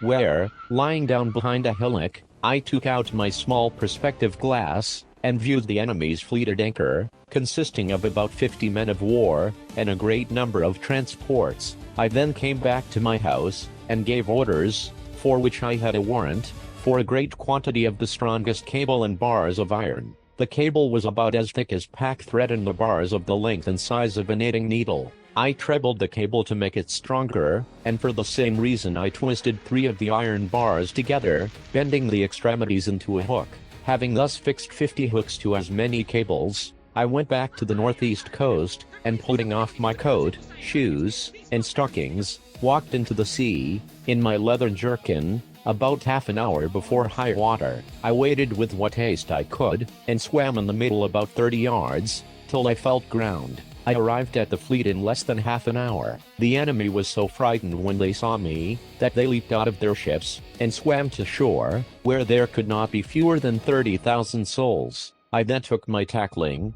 and, fastening a hook to the hole at the prow of each, I tied all the cords together at the end. While I was thus employed, the enemy discharged several thousand arrows, many of which stuck in my hands and face, and, beside the excessive smart, gave me much disturbance in my work. My greatest apprehension was for my eyes, which I should have infallibly lost, if I had not suddenly thought of an expedient. I kept, among other little necessaries, a pair of spectacles in a private pocket, which, as I observed before, had escaped the Emperor's searchers. These I took out and fastened as strongly as I could upon my nose, and thus armed, went on boldly with my work, in spite of the enemy's arrows, many of which struck against the glasses of my spectacles, but without any other effect, further than a little to discompose them. I had now fastened all the hooks, and, taking the knot in my hand, began to pull, but not a ship would stir, for they were all too fast held by their anchors, so that the boldest part of my enterprise remained. I therefore let go the cord, and leaving the hooks fixed to the ships, I resolutely cut with my knife the cables that fastened the anchors, receiving about 200 shots in my face and hands. Then I took up the knotted end of the cables, to which my hooks were tied, and with great ease drew 50 of the enemy's largest men of war after me. The Blefuscudians, who had not the least imagination of what I intended, were at first confounded with astonishment. They had seen me cut the cables, and thought my design was only to let the ships run adrift or fall foul on each other, but when they perceived the whole fleet moving in order, and saw me pulling at the end, they set up such a scream of grief and despair as it is almost impossible to describe or conceive. When I had got out of danger, I stopped a while to pick out the arrows that stuck in my hands and face, and rub on some of the same ointment that was given me at my first arrival, as I have formerly mentioned. I then took off my spectacles, and waiting about an hour, till the tide was a little fallen, I waded through the middle with my cargo, and arrived safe at the royal port of Lilliput. The Emperor and his whole court stood on the shore, expecting the issue of this great adventure. They saw the ships move forward in a large half-moon, but could not discern me, who was up to my breast in water. When I advanced to the middle of the channel, they were yet more in pain, because I was under water to my neck. The Emperor concluded me to be drowned, and that the enemy's fleet was approaching in a hostile manner, but he was soon eased of his fears, for the channel growing shallower every step I made, I came in a short time within hearing, and holding up the end of the cable, by which the fleet was fastened, I cried in a loud voice, "Long live the most puissant king of Lilliput!" This great prince received me at my landing with all possible encomiums, and created me an ardak upon the spot, which is the highest title of honor among them. His Majesty desired I would take some other opportunity of bringing all the rest of his enemy's ships into his ports, and so unmeasurable is the ambition of princes, that he seemed to think of nothing less than reducing the whole empire of Blefuscu into a province, and governing it, by a viceroy, of destroying the big Indian exiles, and compelling that people to break the smaller end of their eggs, by which he would remain the sole monarch of the whole world. But I endeavored to divert him from this design, by many arguments drawn from the topics of policy as well as justice, and I plainly protested, that I would never be an instrument of bringing a free and brave people into slavery. And, when the matter was debated in council, the wisest part of the ministry were of my opinion. This open bold declaration of mine was so opposite to the schemes and politics of his Imperial Majesty, that he could never forgive me. He mentioned it in a very artful manner at council, where I was told that some of the wisest appeared, at least by their silence, to be of my opinion, but others, who were my secret enemies, could not forbear some expressions which, by a side wind, reflected on me, and from this time began an intrigue between His Majesty and a junto of ministers, maliciously bent against me, which broke out in less than 2 months, and had like to have ended in my utter destruction. Of so little weight are the greatest services to princes, when put into the balance with a refusal to gratify their passions. About 3 weeks after this exploit, there arrived a solemn embassy from Blefuscu, with humble offers of a peace, which was soon concluded, upon conditions very advantageous to our emperor, wherewith I shall not trouble the reader. There were 6 ambassadors, with a train of about 500 persons, and their entry was very magnificent, suitable to the grandeur of their master, and the importance of their business. When their treaty was finished, wherein I did them several good offices by the credit I now had, or at least appeared to have, at court, their excellencies, who were privately told how much I had been their friend, made me a visit in form. They began with many compliments upon my valor and generosity, invited me to the kingdom in the emperor their master's name, and desired me to show them some proofs of my prodigious strength, of which they had heard so many wonders, wherein I readily obliged them, but shall not trouble the reader with the particulars. When I had for some time entertained their excellencies, to their infinite satisfaction and surprise, I desired they would do me the honor to present my most humble respects to the emperor their master, the renown of whose virtues had so justly filled the whole world with admiration, and whose royal person I resolved to attend, before I returned to my own country. Accordingly, the next time I had the honor to see our emperor, I desired his general license to wait on the Blefuscudian monarch, which he was pleased to grant me, as I could perceive, in a very cold manner, but could not guess the reason, till I had a whisper from a certain person, that Flimnap and Balgalim had represented my intercourse with those ambassadors as a mark of disaffection, from which I am sure my heart was wholly free, and this was the first time I began to conceive some imperfect idea of courts and ministers. It is to be observed, that these ambassadors spoke to me, by an interpreter, the languages of both empires differing as much from each other as any two in Europe, and each nation priding itself upon the antiquity, beauty, and energy of their own tongue, with an avowed contempt for that of their neighbor. Yet our emperor, standing upon the advantage he had got by the seizure of their fleet, obliged them to deliver their credentials, and make their speech, in the Lilliputian tongue, and it must be confessed, that from the great intercourse of trade and commerce between both realms, from the continual reception of exiles which is mutual among them, and from the custom, in each empire, to send their young nobility and richer gentry to the other, in order to polish themselves by seeing the world, and understanding men and manners, there are few persons of distinction, or merchants, or seamen, who dwell in the maritime parts, but what can hold conversation in both tongues, as I found some weeks after, when I went to pay my respects to the emperor of Blefuscu, which, in the midst of great misfortunes, through the malice of my enemies, proved a very happy adventure to me, as I shall relate in its proper place. The reader may remember, that when I signed those articles upon which I recovered my liberty, there were some which I disliked, upon account of their being too servile, neither could anything but an extreme necessity have forced me to submit, but being now an Ardak of the highest rank in that empire, such offices were looked upon as below my dignity, and the emperor, to do him justice, never once mentioned them to me. However, it was not long before I had an opportunity of doing His Majesty, at least as I then thought, a most signal service. I was alarmed at midnight with the cries of many hundred people at my door, by which, being suddenly awaked, I was in some kind of terror. I heard the word burglam repeated incessantly. Several of the emperor's court, making their way through the crowd, entreated me to come immediately to the palace, where Her Imperial Majesty's apartment was on fire, by the carelessness of a maid of honor, who fell asleep while she was reading a romance. I got up in an instant, and orders being given to clear the way before me, and it being likewise a moonshine night, I made a shift to get to the palace without trampling on any of the people. I found they had already applied ladders to the walls of the apartment, and were well provided with buckets, but the water was at some distance. These buckets were about the size of large thimbles, and the poor people supplied me with them as fast as they could, but the flame was so violent that they did little good. I might easily have stifled it with my coat, which I unfortunately left behind me for haste, and came away only in my leathern jerkin. The case seemed wholly desperate and deplorable, and this magnificent palace would have infallibly been burnt down to the ground, if, by a presence of mind unusual to me, I had not suddenly thought of an expedient. I had, the evening before, drunk plentifully of a most delicious wine called Limagrim. The Blefuscudians call it Flunac, but ours is esteemed the better sort, which is very diuretic. By the luckiest chance in the world, I had not discharged myself of any part of it. The heat I had contracted by coming very near the flames, and by laboring to quench them,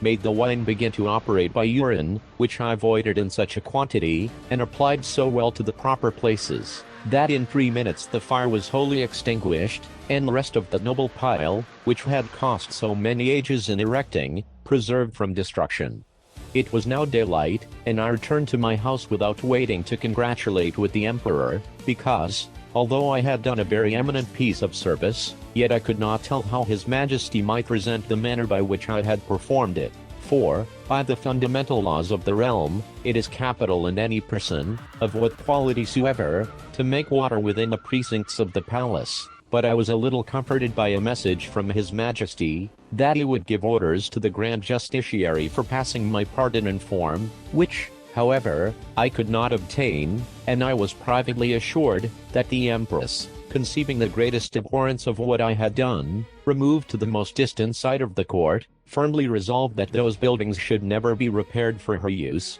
and, in the presence of her chief confidence, could not forbear vowing revenge. Chapter VI. Of the inhabitants of Lilliput, their learning, laws, and customs, the manner of educating their children, the author's way of living in that country, his vindication of a great lady.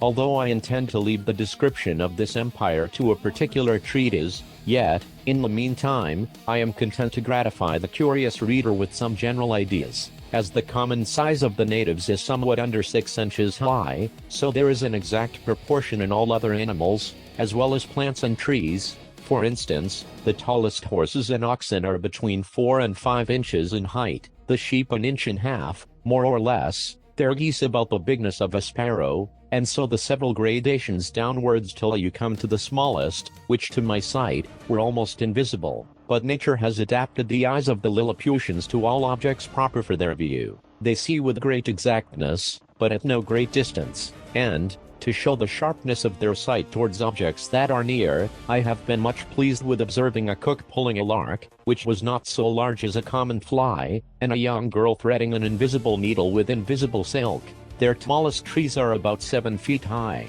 I mean some of those in the great royal park, the tops whereof I could but just reach with my fist clenched. The other vegetables are in the same proportion, but this I leave to the reader's imagination. I shall say but little at present of their learning, which, for many ages, has flourished in all its branches among them, but their manner of writing is very peculiar, being neither from the left to the right, like the Europeans, nor from the right to the left, like the Arabians, nor from up to down, like the Chinese, but aslant, from one corner of the paper to the other, like ladies in England.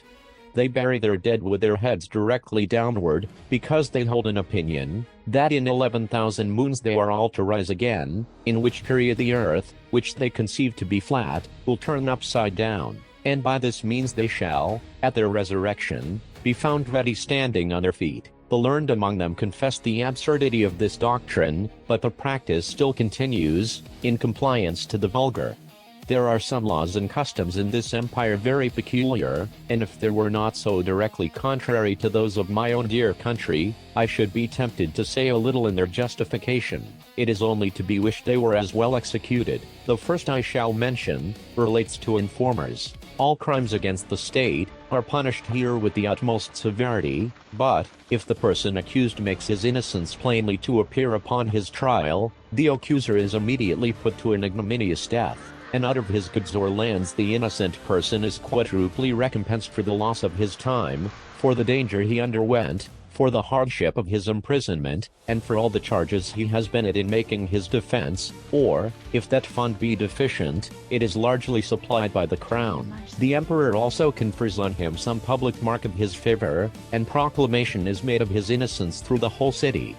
They look upon fraud as a greater crime than theft, and therefore seldom fail to punish it with death, for they allege, that care and vigilance, with a very common understanding, may preserve a man's goods from thieves, but honesty has no defense against superior cunning, and, since it is necessary that there should be a perpetual intercourse of buying and selling, and dealing upon credit, where fraud is permitted and connived at, or has no law to punish it, the honest dealer is always undone, and the knave gets the advantage. I remember, when I was once interceding with the emperor for a criminal who had wronged his master of a great sum of money, which he had received by order and ran away with, and happening to tell his majesty, by way of extenuation, that it was only a breach of trust, the emperor thought it monstrous in me to offer as a defense the greatest aggravation of the crime, and truly I had little to say in return, farther than the common answer, that different nations had different customs, for, I confess, I was heartily ashamed. 330. Although we usually call reward and punishment the two hinges upon which all government turns, yet I could never observe this maxim to be put in practice by any nation except that of Lilliput. Whoever can there bring sufficient proof that he has strictly observed the laws of his country for 73 moons, has a claim to certain privileges, according to his quality or condition of life, with a proportionable sum of money out of a fund appropriated for that use. He likewise acquires the title of Snell-Paul, or legal, which is added to his name, but does not descend to his posterity, and these people thought it a prodigious defect of policy among us, when I told them that our laws were enforced only by penalties, without any mention of reward. It is upon this account that the image of justice, in their courts of judicature, is formed with 6 eyes, 2 before, as many behind, and on each side one, to signify circumspection, with a bag of gold open in her right hand, and a sword sheathed in her left, to show she is more disposed to reward than to punish. In choosing persons for all employments, they have more regard to good morals than to great abilities, for, since government is necessary to mankind, they believe that the common size of human understanding is fitted to some station or other, and that Providence never intended to make the management of public affairs a mystery to be comprehended only by a few persons of sublime genius, of which there seldom are 3 born in an age, but they suppose truth, justice, temperance, and the like, to be in every man's power, the practice of which virtues, assisted by experience and a good intention, would qualify any man for the service of his country, except where a course of study is required. But they thought the want of moral virtues was so far from being supplied by superior endowments of the mind, that employments could never be put into such dangerous hands as those of persons so qualified, and, at least, that the mistakes committed by ignorance, in a virtuous disposition, would never be of such fatal consequence to the public weal, as the practices of a man, whose inclinations led him to be corrupt, and who had great abilities to manage, to multiply, and defend his corruptions. In like manner, the disbelief of a divine providence renders a man incapable of holding any public station, for, since kings avow themselves to be the deputies of Providence, the Lilliputians think nothing can be more absurd than for a prince to employ such men as disown the authority under which he acts. In relating these and the following laws, I would only be understood to mean the original institutions, and not the most scandalous corruptions, into which these people are fallen by the degenerate nature of man. For, as to that infamous practice of acquiring great employments by dancing on the ropes, or badges of favor and distinction by leaping over sticks and creeping under them, the reader is to observe that they were first introduced by the grandfather of the emperor now reigning, and grew to the present height by the gradual increase of party and faction. Ingratitude is among them a capital crime, as we read it to have been in some other countries, for they reason thus, that whoever makes ill returns to his benefactor, must needs be a common enemy to the rest of mankind, from whom he has received no obligation, and therefore such a man is not fit to live. Their notions relating to the duties of parents and children differ extremely from ours, for, since the conjunction of male and female is founded upon the great law of nature, in order to propagate and continue the species, the Lilliputians will needs have it, that men and women are joined together, like other animals, by the motives of concupiscence, and that their tenderness towards their young proceeds from the like natural principle, for which reason they will never allow that a child is under any obligation to his father for begetting him, or to his mother for bringing him into the world, which, considering the miseries of human life, was neither a benefit in itself, nor intended so by his parents, whose thoughts, in their love encounters, were otherwise employed. Upon these, and the like reasonings, their opinion is, that parents are the last of all others to be trusted with the education of their own children, and therefore they have in every town public nurseries, where all parents, except cottagers and laborers, are obliged to send their infants of both sexes to be reared and educated, when they come to the age of 20 moons, at which time they are supposed to have some rudiments of docility. These schools are of several kinds, suited to different qualities, and both sexes. They have certain professors well skilled in preparing children for such a condition of life as befits the rank of their parents, and their own capacities, as well as inclinations. I shall first say something of the male nurseries, and then of the female. The nurseries for males of noble or eminent birth are provided with grave and learned professors, and their several deputies. The clothes and food of the children are plain and simple. They are bred up in the principles of honor, justice, courage, modesty, clemency, religion, and love of their country. They are always employed in some business, except in the times of eating and sleeping, which are very short, and 2 hours for diversions consisting of bodily exercises. They are dressed by men till 4 years of age, and then are obliged to dress themselves, although their quality be ever so great, and the women attendant, who are aged proportionably to ours at 50, perform only the most menial offices. They are never suffered to converse with servants, but go together in smaller or greater numbers to take their diversions, and always in the presence of a professor, or one of his deputies, whereby they avoid those early bad impressions of folly and vice, to which our children are subject. Their parents are suffered to see them only twice a year. The visit is to last but an hour. They are allowed to kiss the child at meeting and parting, but a professor, who always stands by on those occasions, will not suffer them to whisper, or use any fondling expressions, or bring any presents of toys, sweetmeats, and the like. The pension from each family for the education and entertainment of a child, upon failure of due payment, is levied by the emperor's officers. The nurseries for children of ordinary gentlemen, merchants, traders, and handicrafts, are managed proportionably after the same manner. Only those designed for trades are put out apprentices at 11 years old, whereas those of persons of quality continue in their exercises till 15, which answers to 21 with us, but the confinement is gradually lessened for the last 3 years. In the female nurseries, the young girls of quality are educated much like the males, only they are dressed by orderly servants of their own sex, but always in the presence of a professor or deputy, till they come to dress themselves, which is at 5 years old. And if it be found that these nurses ever presume to entertain the girls with frightful or foolish stories, or the common follies practiced by chambermaids among us, they are publicly whipped thrice about the city, imprisoned for a year, and banished for life to the most desolate part of the country. Thus the young ladies are as much ashamed of being cowards and fools as the men, and despise all personal ornaments, beyond decency and cleanliness. Neither did I perceive any difference in their education made by their difference of sex, only that the exercises of the females were not altogether so robust, and that some rules were given them relating to domestic life, and a smaller compass of learning was enjoined them, for their maxim is, that among peoples of quality, a wife should be always a reasonable and agreeable companion,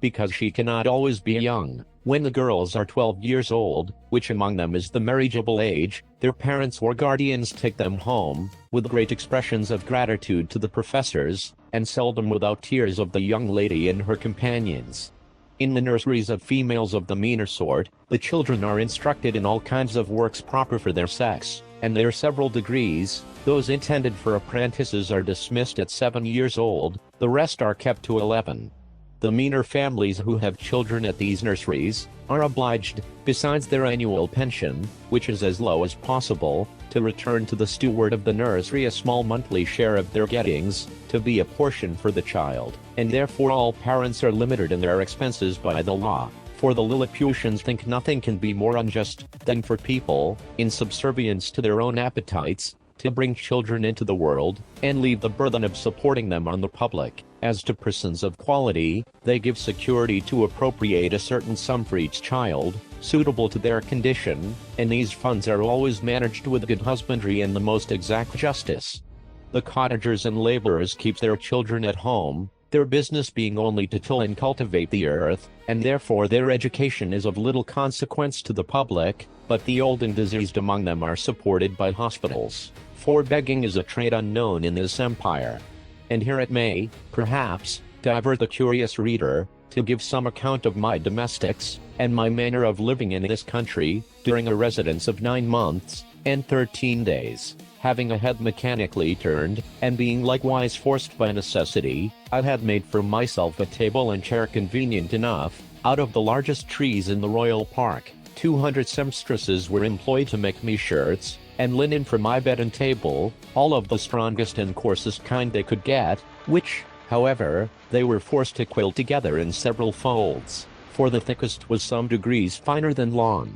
Their linen is usually 3 inches wide, and 3 feet make a piece. The seamstresses took my measure as I lay on the ground, one standing at my neck, and another at my mid-leg, with a strong cord extended, that each held by the end, while a third measured the length of the cord with a rule of 1 inch long. Then they measured my right thumb, and desired no more, for by a mathematical computation, that twice round the thumb was once round the wrist, and so on to the neck and the waist, and by the help of my old shirt, which I displayed on the ground before them for a pattern, they fitted me exactly. 300 tailors were employed in the same manner to make me clothes, but they had another contrivance for taking my measure. I kneeled down, and they raised a ladder from the ground to my neck. Upon this ladder one of them mounted, and let fall a plumb line from my collar to the floor, which just answered the length of my coat, but my waist and arms I measured myself. When my clothes were finished, which was done in my house, for the largest of theirs would not have been able to hold them, they looked like the patchwork made by the ladies in England, only that mine were all of a color.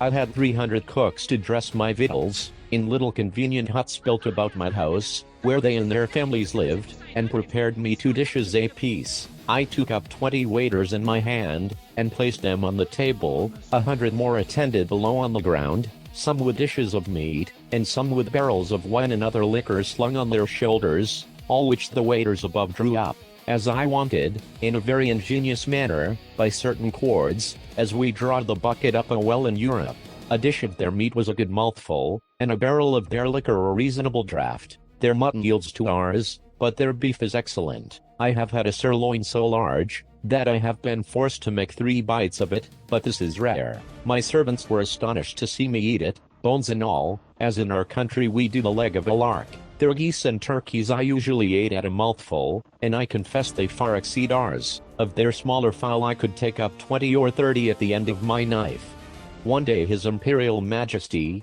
being informed of my way of living, desired that himself and his royal consort, with the young princes of the blood of both sexes, might have the happiness, as he was pleased to call it, of dining with me. They came accordingly, and I placed them in chairs of state, upon my table, just over against me, with their guards about them. Flimnap, the Lord High Treasurer, attended there likewise with his white staff, and I observed he often looked on me with a sour countenance, which I would not seem to regard, but ate more than usual, in honor to my dear country, as well as to fill the court with admiration. I have some private reasons to believe, that this visit from His Majesty gave Flimnap an opportunity of doing meal offices to his master. That minister had always been my secret enemy, though he outwardly caressed me more than was usual to the moroseness of his nature. He represented to the emperor the low condition of his treasury, that he was forced to take up money at a great discount, that exchequer bills would not circulate under 9%, below par, that I had cost His Majesty above 1.5 million of sprugs, their greatest gold coin,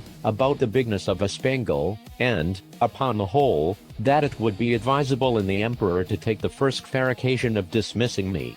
I am here obliged to vindicate the reputation of an excellent lady, who was an innocent sufferer upon my account. The treasurer took a fancy to be jealous of his wife, from the malice of some evil tongues, who informed him that her grace had taken a violent affection for my person, and the court scandal ran for some time, that she once came privately to my lodging. This I solemnly declare to be a most infamous falsehood, without any grounds, further than that her grace was pleased to treat me with all innocent marks of freedom and friendship. I own she came often to my house, but always publicly, nor ever without 3 more in the coach, who were usually her sister and young daughter, and some particular acquaintance. but this was common to many other ladies of the court, and I still appeal to my servants round, whether they at any time saw a coach at my door, without knowing what persons were in it. On those occasions, when a servant had given me notice, my custom was to go immediately to the door, and, after paying my respects, to take up the coach and 2 horses very carefully in my hands, for, if there were 6 horses, the postilion always unharnessed 4, and placed them on a table, where I had fixed a movable rim quite round, of 5 inches high, to prevent accidents, and I have often had 4 coaches and horses at once on my table, full of company, while I sat in my chair, leaning my face towards them, and when I was engaged with one set, the coachman would gently drive the others round my table. I have passed many an afternoon very agreeably in these conversations, but I defy the treasurer, or his 2 informers, I will name them, and let them make the best of it, Clustrel and Drunlow, to prove that any person ever came to me incognito, except the secretary Eldrizzle, who was sent by express command of his Imperial Majesty, as I have before related. I should not have dwelt so long upon this particular, if it had not been a point wherein the reputation of a great lady is so nearly concerned, to say nothing of my own, though I then had the honor to be an Ardak, which the treasurer himself is not, for all the world knows, that he is only a glumglum, a title inferior by 1 degree, as that of a marquess is to a duke in England, yet I allow he preceded me in right of his post. These false informations, which I afterwards came to the knowledge of by an accident not proper to mention, made the treasurer show his lady for some time an ill countenance, and me a worse, and although he was at last undeceived and reconciled to her, yet I lost all credit with him, and found my interest declined very fast with the emperor himself, who was, indeed, too much governed by that favorite. Chapter Villi. The author, being informed of a design to accuse him of high treason, makes his escape to Blefuscu, his reception there.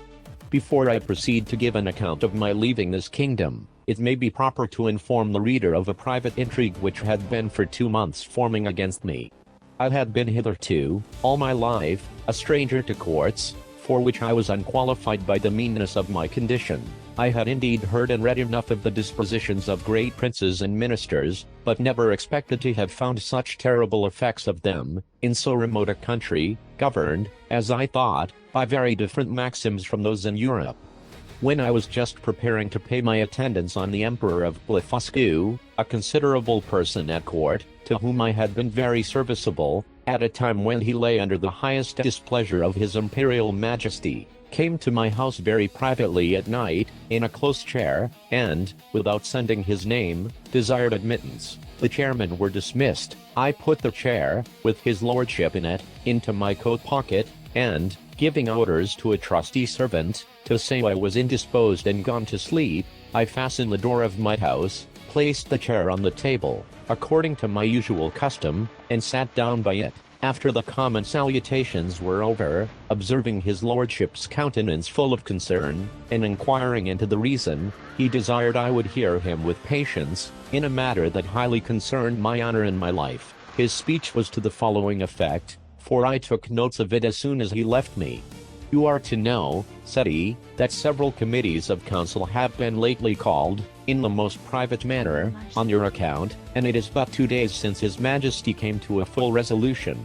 You are very sensible that Scarashbalgulum, Galbet, or High Admiral, has been your mortal enemy, almost ever since your arrival. His original reasons I know not, but his hatred is increased since your great success against Blefuscu, by which his glory as admiral is much obscured. This lord, in conjunction with Flimnap the High Treasurer, whose enmity against you is notorious on account of his lady, Limtark the General, Lelkin the Chamberlain, and Bomulf the Grand Justiciary, have prepared articles of impeachment against you, for treason and other capital crimes. This preface made me so impatient, being conscious of my own merits and innocence, that I was going to interrupt him, when he entreated me to be silent, and thus proceeded. Out of gratitude for the favors you have done me, I procured information of the whole proceedings, and a copy of the articles, wherein I venture my head for your service. Articles of impeachment against Quinbus Flestrin, the Man Mountain. Article I. Whereas, by a statute made in the reign of His Imperial Majesty Calendeffer Plune, it is enacted, that, Whoever shall make water within the precincts of the royal palace, shall be liable to the pains and penalties of high treason, notwithstanding, the said Quinbus Flestrin, in open breach of the said law, under color of extinguishing the fire kindled in the apartment of His Majesty's most dear imperial consort, did maliciously, traitorously, and devilishly, by discharge of his urine, put out the said fire kindled in the said apartment, lying and being within the precincts of the said royal palace, against the statute in that case provided, etc. against the duty, etc. Article II. That the said Quinbus Flestrin, having brought the imperial fleet of Blefuscu into the royal port, and being afterwards commanded by his imperial majesty to seize all the other ships of the said empire of Blefuscu, and reduce that empire to a province, to be governed by a viceroy from hence, and to destroy and put to death, not only all the Bigendian exiles, but likewise all the people of that empire who would not immediately forsake the Bigendian heresy, he, the said Flestrin, like a false traitor against his most auspicious, serene, imperial majesty, did petition to be excused from the said service, upon pretence of unwillingness to force the consciences, or destroy the liberties and lives of an innocent people. Article III.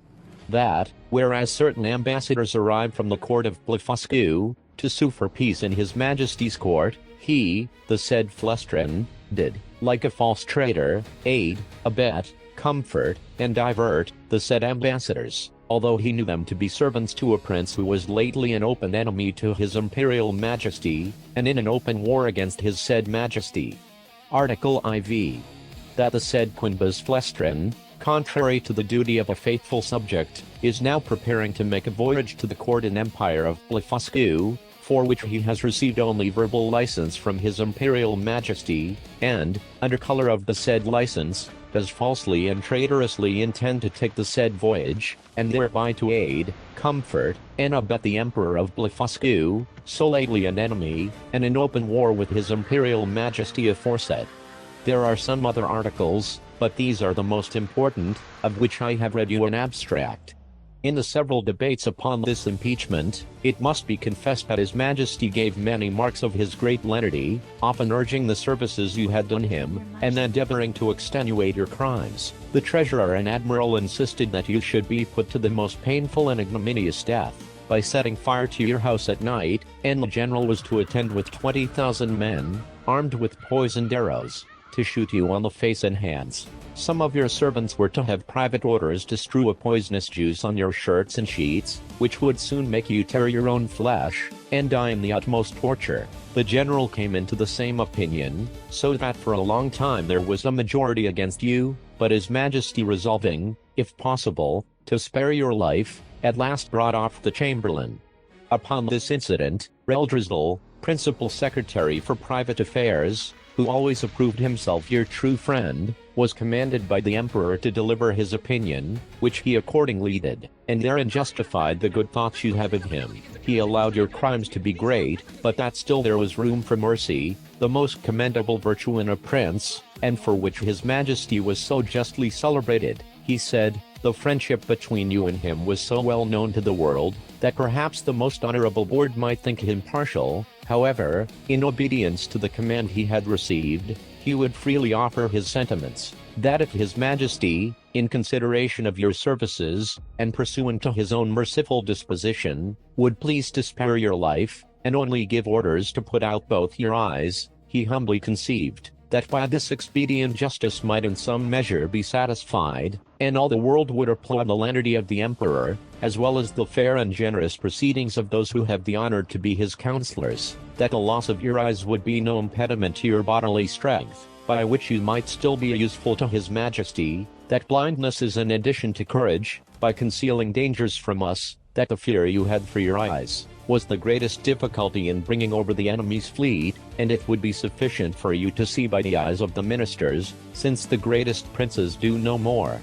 This proposal was received with the utmost disapprobation by the whole board. Balgalam, the admiral, could not preserve his temper, but, rising up in fury, said, he wondered how the secretary durst presume to give his opinion for preserving the life of a traitor, that the services you had performed were, by all true reasons of state, the great aggravation of your crimes, that you, who were able to extinguish the fire by discharge of urine in Her Majesty's apartment, which he mentioned with horror, might, at another time, raise an inundation by the same means, to drown the whole palace, and the same strength which enabled you to bring over the enemy's fleet, might serve, upon the first discontent, to carry it back, that he had good reasons to think you were a big Indian in your heart, and, as treason begins in the heart, before it appears in overt acts, so he accused you as a traitor on that account, and therefore insisted you should be put to death.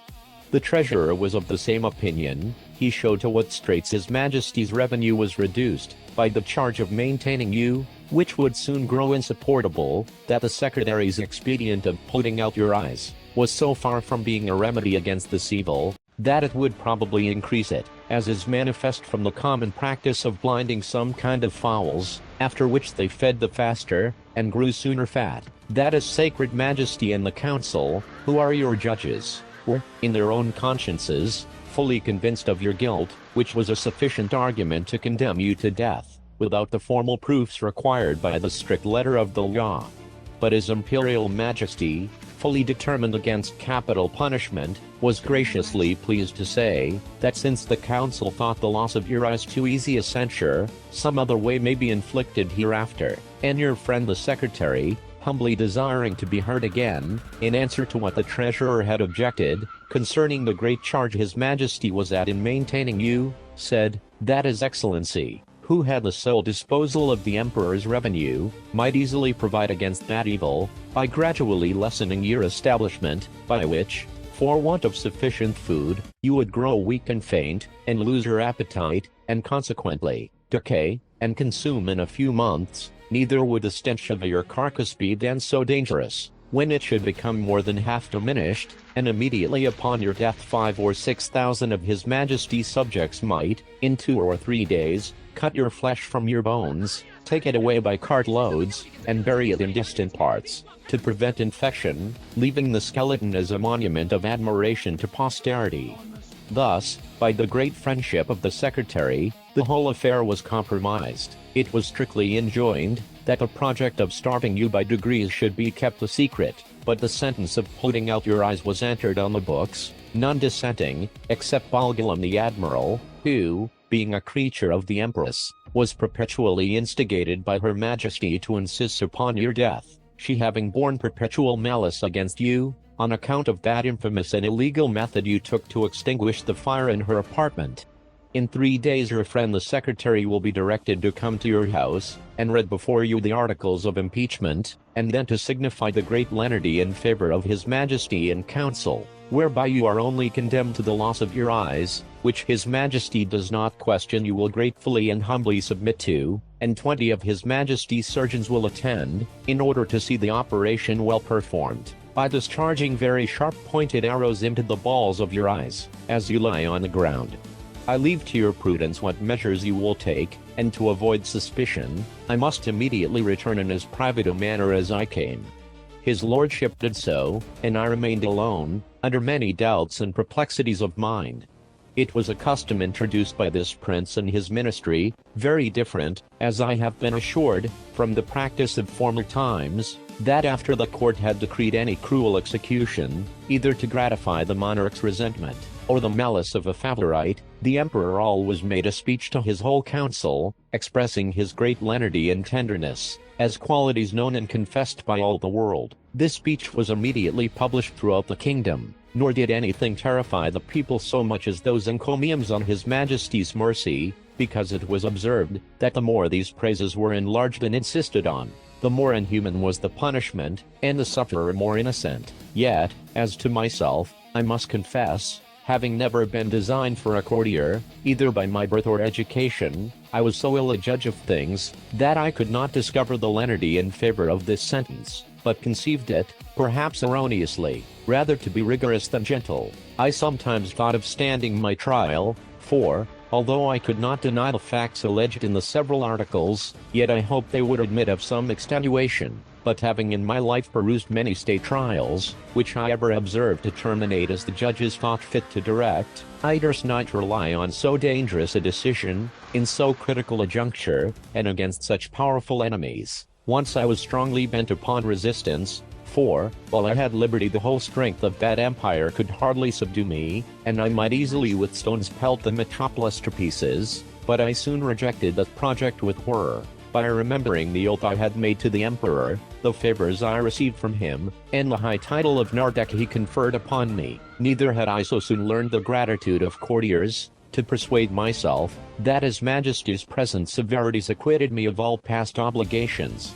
At last, I fixed upon a resolution, for which it is probable I may incur some censure, and not unjustly, for I confess I owe the preserving of my eyes, and consequently my liberty, to my own great rashness and want of experience, because, if I had then known the nature of princes and ministers, which I have since observed in many other courts, and their methods of treating criminals less obnoxious than myself, I should, with great alacrity and readiness, have submitted to so easy a punishment, but hurried on by the precipitancy of youth, and having His Imperial Majesty's license to pay my attendance upon the Emperor of Blefuscu, I took this opportunity, before the 3 days were elapsed, to send a letter to my friend the Secretary, signifying my resolution of setting out that morning for Blefuscu, pursuant to the leave I had got, and, without waiting for an answer, I went to the site of the island where our fleet lay. I seized a large man of war, tied a cable to the prow, and, lifting up the anchors, I stripped myself, put my clothes,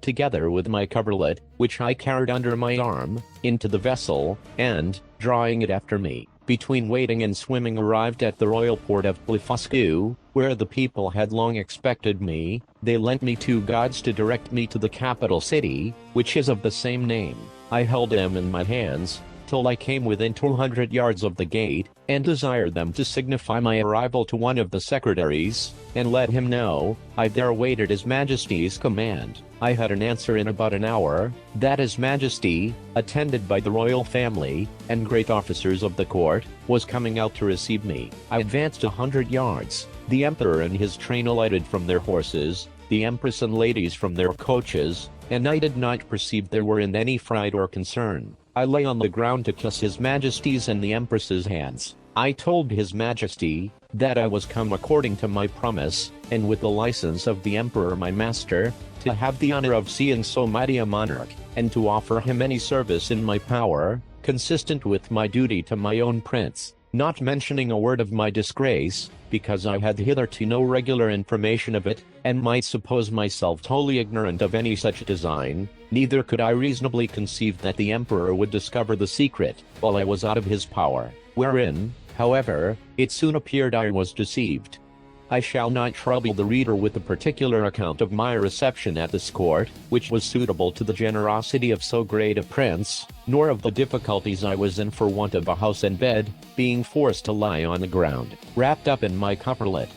Chapter VIII. The author, by a lucky accident, finds means to leave Blefuscu, and, after some difficulties, returns safe to his native country. 3 days after my arrival, walking out of curiosity to the northeast coast of the island, I observed, about half a league off in the sea, somewhat that looked like a boat overturned. I pulled off my shoes and stockings, and, wading 200 or 300 yards, I found the object to approach nearer by force of the tide, and then plainly saw it to be a real boat, which I supposed might by some tempest have been driven from a ship. Whereupon, I returned immediately towards the city, and desired His Imperial Majesty to lend me 20 of the tallest vessels he had left, after the loss of his fleet, and 3,000 seamen, under the command of his Vice-Admiral. This fleet sailed round, while I went back the shortest way to the coast, where I first discovered the boat. I found the tide had driven it still nearer. The seamen were all provided with cordage, which I had beforehand twisted to a sufficient strength. When the ships came up, I stripped myself, and waited till I came within 100 yards of the boat, after which I was forced to swim till I got up to it. The seaman threw me the end of the cord, which I fastened to a hole in the forepart of the boat, and the other end to a man of war, but I found all my labor to little purpose, for, being out of my depth, I was not able to work. In this necessity I was forced to swim behind, and push the boat forward, as often as I could, with one of my hands, and the tide favoring me, I advanced so far that I could just hold up my chin and feel the ground. I rested 2 or 3 minutes, and then gave the boat another shove, and so on, till the sea was no higher than my armpits, And now, the most laborious part being over, I took out my other cables, which were stowed in one of the ships, and fastened them first to the boat, and then to 9 of the vessels which attended me, the wind being favorable, the seamen towed, and I shoved, until we arrived within 40 yards of the shore, and, waiting till the tide was out, I got dry to the boat, and by the assistance of 2,000 men, with ropes and engines, I made a shift to turn it on its bottom, and found it was but little damaged. I shall not trouble the reader with the difficulties I was under, by the help of certain paddles, which cost me 10 days making, to get my boat to the royal port of Blefuscu, where a mighty concourse of people appeared upon my arrival, full of wonder at the sight of so prodigious a vessel. I told the emperor that my good fortune had thrown this boat in my way, to carry me to some place whence I might return into my native country, and begged his majesty's orders for getting materials to fit it up, together with his license to depart, which, after some kind expostulations, he was pleased to grant. I did very much wonder, in all this time, not to have heard of any express relating to me from our emperor to the court of Blefuscu, but I was afterward given privately to understand, that his imperial majesty, never imagining I had the least notice of his designs, believed I was only gone to Blefuscu in performance of my promise, according to the license he had given me, which was well known at our court, and would return in a few days, when the ceremony was ended. But he was at last in pain at my long absence, and after consulting with the treasurer and the rest of that cabal, a person of quality was dispatched with a copy of the articles against me. This envoy had instructions to represent to the monarch of Blefuscu, the great lenity of his master, who was content to punish me no farther than with the loss of my eyes, that I had fled from justice, and if I did not return in 2 hours, I should be deprived of my title of Nardak, and declared a traitor. The envoy further added, that in order to maintain the peace and amity between both empires, his master expected that his brother of Blefuscu would give orders to have me sent back to Lilliput, bound hand and foot, to be punished as a traitor. The emperor of Blefuscu, having taken 3 days to consult, returned an answer consisting of many civilities and excuses. He said, that as for sending me bound, his brother knew it was impossible, that, although I had deprived him of his fleet, yet he owed great obligations to me for many good offices I had done him in making the peace, that, however, both their majesties would soon be made easy, for I had found a prodigious vessel on the shore, able to carry me on the sea, which he had given orders to fit up, with my own assistance and direction, and he hoped, in a few weeks, both empires would be freed from so insupportable an encumbrance. With this answer the envoy returned to Lilliput, and the monarch of Blefuscu related to me all that had passed, offering me at the same time, but under the strictest confidence, his gracious protection, if I would continue in his service, wherein, although I believed him sincere, yet I resolved never more to put any confidence in princes or ministers, where I could possibly avoid it, and therefore, with all due acknowledgments for his favorable intentions, I humbly begged to be excused. I told him, that since fortune, whether good or evil, had thrown a vessel in my way, I was resolved to venture myself on the ocean, rather than be an occasion of difference between two such mighty monarchs. Neither did I find the emperor at all displeased, and I discovered, by a certain accident, that he was very glad of my resolution, and so were most of his ministers. These considerations moved me to hasten my departure somewhat sooner than I intended, to which the court, impatient to have me gone, very readily contributed. 500 workmen were employed to make 2 sails to my boat, according to my directions, by quilting 13 folds of their strongest linen together. I was at the pains of making ropes and cables, by twisting 10, 20, or 30 of the thickest and strongest of theirs. A great stone that I happened to find, after a long search, by the seashore, served me for an anchor. I had the tallow of 300 cows, for greasing my boat, and other uses. I was at incredible pains in cutting down some of the largest timber trees, for oars and masts, wherein I was, however, much assisted by his majesty's ship carpenters, who helped me in smoothing them, after I had done the rough work. In about a month, when all was prepared, I sent to receive his majesty's commands, and to take my leave. The emperor and royal family came out of the palace, I lay down on my face to kiss his hand, which he very graciously gave me. So did the Empress and young princes of the blood. His Majesty presented me with 50 purses of 200 sprugs apiece, together with his picture at full length, which I put immediately into one of my gloves, to keep it from being hurt. The ceremonies at my departure were too many to trouble the reader with at this time. I stored the boat with the carcasses of 100 oxen, and 300 sheep, with bread and drink proportionable, and as much meat ready dressed as 400 cooks could provide. I took with me 6 cows and 2 bulls alive, with as many ewes and rams, intending to carry them into my own country, and propagate the breed, and to feed them on board. I had a good bundle of hay, and a bag of corn. I would gladly have taken a dozen of the natives, but this was a thing the emperor would by no means permit, and, besides a diligent search into my pockets, His Majesty engaged my honor not to carry away any of his subjects, although with their own consent and desire. Having thus prepared all things as well as I was able, I set sail on the 24th day of September 1701, at 6 in the morning, and when I had gone about 4 leagues to the northward, the wind being at southeast, at 6 in the evening I descried a small island, about half a league to the northwest. I advanced forward, and cast anchor on the lee side of the island, which seemed to be uninhabited. I then took some refreshment, and went to my rest. I slept well, and as I conjectured at least 6 hours, for I found the day broken 2 hours after I awaked. It was a clear night. I ate my breakfast before the sun was up, and heaving anchor, the wind being favorable, I steered the same course that I had done the day before, wherein I was directed by my pocket compass. My intention was to reach, if possible, one of those islands which I had reason to believe lay to the northeast of Van Diemen's Land. I discovered nothing all that day, but upon the next, about 3 in the afternoon, when I had by my computation made 24 leagues from Blefuscu, I descried a sail steering to the southeast. My course was due east. I hailed her, but could get no answer, yet I found I gained upon her, for the wind slackened. I made all the sail I could, and in half an hour she spied me, then hung out her ancient, and discharged a gun. It is not easy to express the joy I was in, upon the unexpected hope of once more seeing my beloved country, and the dear pledges I left in it. The ship slackened her sails, and I came up with her between 5 and 6 in the evening, September 26th, but my heart leaped within me to see her English colors. I put my cows and sheep into my coat pockets, and got on board with all my little cargo of provisions. The vessel was an English merchantman, returning from Japan by the North and South Seas. The captain, Mr. John Biddle, of Deptford, a very civil man, and an excellent sailor.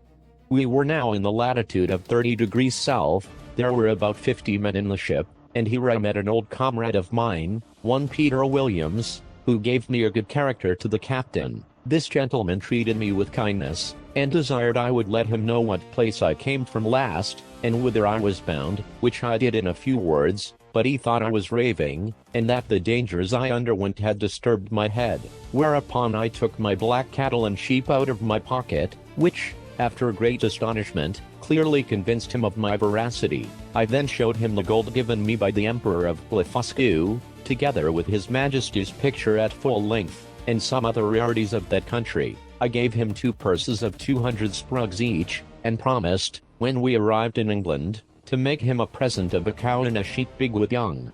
I shall not trouble the reader with a particular account of this voyage, which was very prosperous for the most part. We arrived in the Downs on the 13th of April, 1702. I had only one misfortune, that the rats on board carried away one of my sheep. I found her bones in a hole, picked clean from the flesh. The rest of my cattle I got safe ashore, and set them grazing in a bowling green at Greenwich, where the fineness of the grass made them feed very heartily, though I had always feared the contrary. Neither could I possibly have preserved them in so long a voyage, if the captain had not allowed me some of his best biscuit, which, rubbed to powder, and mingled with water, was their constant food. The short time I continued in England, I made a considerable profit by showing my cattle to many persons of quality and others, and before I began my second voyage, I sold them for £600. Since my last return I find the breed is considerably increased, especially the sheep, which I hope will prove much to the advantage of the woolen manufacture, by the fineness of the fleeces.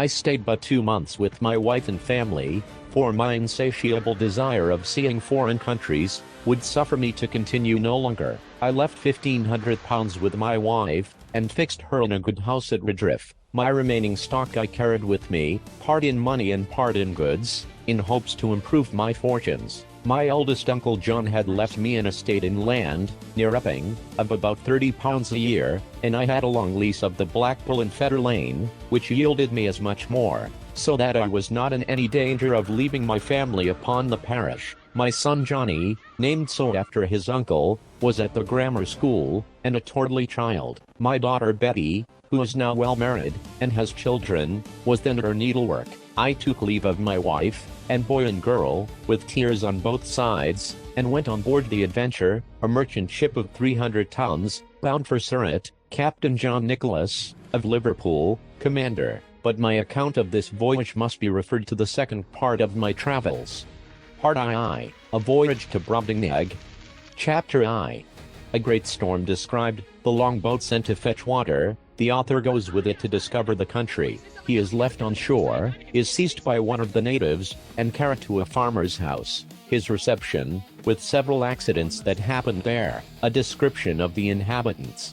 Having been condemned, by nature and fortune, to active and restless life, in 2 months after my return, I again left my native country, and took shipping in the Downs, on the 20th day of June, 1702, in the Adventure, Captain John Nicholas, a Cornish man, commander, bound for Surat. We had a very prosperous gale, till we arrived at the Cape of Good Hope, where we landed for fresh water, but discovering a leak, we unshipped our goods and wintered there, for the captain falling sick of an ague. We could not leave the Cape till the end of March. We then set sail, and had a good voyage till we passed the Straits of Madagascar, but having got northward of that island, and to about 5 degrees south latitude, the winds, which in those seas are observed to blow a constant equal gale between the north and west, from the beginning of December to the beginning of May, on the 19th of April began to blow with much greater violence, and more westerly than usual,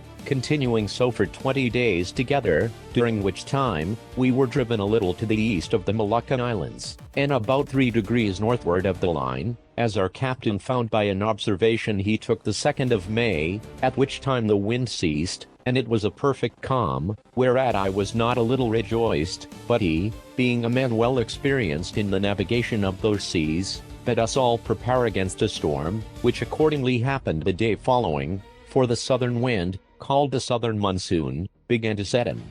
Finding it was likely to overblow, we took in our spritsail, and stood by to hand the foresail, but making foul weather, we looked the guns were all fast, and handed the mizzen. The ship lay very broad off, so we thought it better spooning before the sea, than trying overhauling. We reefed the foresail and set him, and hauled aft the foresheet. The helm was hard a weather. The ship wore bravely. We belayed the fore down haul, but the sail was split, and we hauled down the yard, and got the sail into the ship, and unbound all the things clear of it. It was a very fierce storm, the sea broke strange and dangerous. We hauled off upon the lanyard of the whipstaff, and helped the man at the helm. We would not get down our topmast, but let all stand, because she scudded before the sea very well, and we knew that the topmast being aloft, the ship was the wholesomer, and made better way through the sea, seeing we had sea room. When the storm was over, we set foresail and mainsail, and brought the ship to. Then we set the mizzen, maintopsail,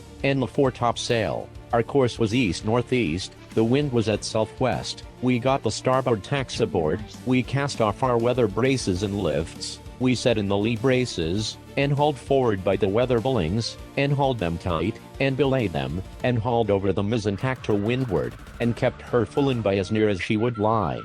During this storm, which was followed by a strong wind west-southwest, we were carried, by my computation, about 500 leagues to the east, so that the oldest sailor on board could not tell in what part of the world we were. Our provisions held out well, our ship was staunch, and our crew all in good health, but we lay in the utmost distress for water. We thought it best to hold on the same course, rather than turn more northerly, which might have brought us to the northwest part of Great Tartary, and into the frozen sea. On the 16th day of June, 1703, a boy on the topmast discovered land. On the 17th, we came in full view of a great island, or continent, for we knew not whether, on the south side whereof was a small neck of land jutting out into the sea, and a creek too shallow to hold a ship of above 100 tons. We cast anchor within a league of this creek, and our captain sent a dozen of his men well armed in the longboat, with vessels for water, if any could be found. I desired his leave to go with them, that I might see the country, and make what discoveries I could. When we came to land we saw no river or spring, nor any sign of inhabitants. Our men therefore wandered on the shore to find out some fresh water near the sea, and I walked alone about a mile on the other side, where I observed the country all barren and rocky. I now began to be weary, and seeing nothing to entertain my curiosity, I returned gently down towards the creek, and the sea being full in my view, I saw our men already got into the boat, and rowing for life to the ship. I was going to haul after them, although it had been to little purpose, when I observed a huge creature walking after them in the sea, as fast as he could. He waded not much deeper than his knees, and took prodigious strides, but our men had the start of him half a league, and, the sea thereabouts being full of sharp-pointed rocks, the monster was not able to overtake the boat. This I was afterwards told, for I durst not stay to see the issue of the adventure, but ran as fast as I could the way I first went, and then climbed up a steep hill, which gave me some prospect of the country. I found it fully cultivated, but that which first surprised me was the length of the grass, which, in those grounds that seemed to be kept for hay, was about 20 feet high. I fell into a high road, for so I took it to be, though it served to the inhabitants only as a footpath through a field of barley. Here I walked on for some time, but could see little on either side, it being now near harvest, and the corn rising at least 40 feet. I was an hour walking to the end of this field, which was fenced in with a hedge of at least 120 feet high, and the trees so lofty that I could make no computation of their altitude. There was a stile to pass from this field into the next. It had 4 steps, and a stone to cross over when you came to the uppermost. It was impossible for me to climb this stile, because every step was 6 feet high, and the upper stone about 20. I was endeavoring to find some gap in the hedge, when I discovered one of the inhabitants in the next field, advancing towards the stile, of the same size with him whom I saw in the sea pursuing our boat. He appeared as tall as an ordinary spire steeple, and took about 10 yards at every stride. As near as I could guess, I was struck with the utmost fear and astonishment, and ran to hide myself in the corn, whence I saw him at the top of the stile looking back into the next field on the right hand, and heard him call in a voice many degrees louder than a speaking trumpet, but the noise was so high in the air, that at first I certainly thought it was thunder. Whereupon 7 monsters, like himself, came towards him with reaping hooks in their hands, each hook about the largeness of 6 scythes. These people were not so well clad as the first, whose servants or laborers they seemed to be, for, upon some words he spoke, they went to reap the corn in the field where I lay. I kept from them at as great a distance as I could, but was forced to move with extreme difficulty, for the stalks of the corn were sometimes not above a foot distant, so that I could hardly squeeze my body betwixt them. However, I made a shift to go forward, till I came to a part of the field where the corn had been laid by the rain and wind. Here it was impossible for me to advance a step, for the stalks were so interwoven, that I could not creep through, and the beards of the fallen ears so strong and pointed,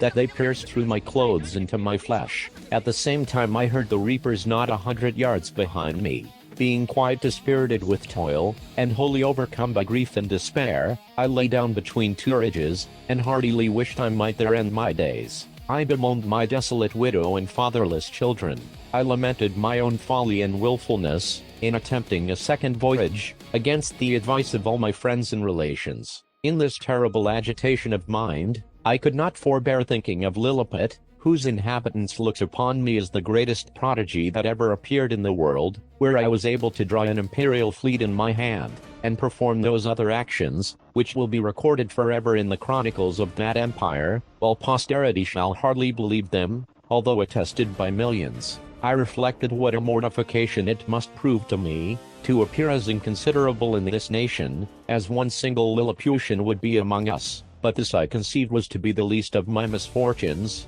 For, as human creatures are observed to be more savage and cruel in proportion to their bulk, What could I expect but to be a morsel in the mouth of the first among these enormous barbarians that should happen to seize me? Undoubtedly philosophers are in the right when they tell us that nothing is great or little otherwise than by comparison. It might have pleased fortune to have let the Lilliputians find some nation where the people were as diminutive with respect to them as they were to me, and who knows but that even this prodigious race of mortals might be equally overmatched in some distant part of the world, whereof we have yet no discovery. Scared and confounded as I was, I could not forbear going on with these reflections, when one of the reapers, approaching within 10 yards of the ridge where I lay, made me apprehend that with the next step I should be squashed to death under his foot, or cut in two with his reaping hook, and therefore, when he was again about to move, I screamed as loud as fear could make me, whereupon the huge creature trod short, and, looking round about under him for some time, at last espied me as I lay on the ground. He considered a while, with the caution of one who endeavors to lay hold on a small dangerous animal in such a manner that it shall not be able either to scratch or bite him, as I myself have sometimes done with a weasel in England. At length he ventured to take me behind, by the middle, between his forefinger and thumb, and brought me within 3 yards of his eyes, that he might behold my shape more perfectly. I guessed his meaning, and my good fortune gave me so much presence of mind, that I resolved not to struggle in the least as he held me in the air above 60 feet from the ground, although he grievously pinched my sides, for fear I should slip through his fingers. All I ventured was to raise my eyes towards the sun, and place my hands together in a supplicating posture, and to speak some words in a humble melancholy tone, suitable to the condition I then was in. For I apprehended every moment that he would dash me against the ground, as we usually do any little hateful animal, which we have a mind to destroy. But my good star would have it, that he appeared pleased with my voice and gestures, and began to look upon me as a curiosity, much wondering to hear me pronounce articulate words, although he could not understand them. In the meantime I was not able to forbear groaning and shedding tears, and turning my head towards my sides, letting him know, as well as I could, how cruelly I was hurt by the pressure of his thumb and finger. He seemed to apprehend my meaning, for, lifting up the lappet of his coat, he put me gently into it, and immediately ran along with me to his master, who was a substantial farmer, and the same person I had first seen in the field. The farmer having, as I supposed by their talk, received such an account of me as his servant could give him, took a piece of a small straw, about the size of a walking staff, and therewith lifted up the lappets of my coat, which it seems he thought to be some kind of covering that nature had given me. He blew my hairs aside to take a better view of my face. He called his hinds about him, and asked them, as I afterwards learned, whether they had ever seen in the fields any little creature that resembled me. He then placed me softly on the ground upon all fours, but I got immediately up, and walked slowly backward and forward, to let those people see I had no intent to run away. They all sat down in a circle about me, the better to observe my motions. I pulled off my hat, and made a low bow towards the farmer. I fell on my knees, and lifted up my hands and eyes, and spoke several words as loud as I could. I took a purse of gold out of my pocket, and humbly presented it to him. He received it on the palm of his hand, then applied it close to his eye to see what it was, and afterwards turned it several times with the point of a pen, which he took out of his sleeve,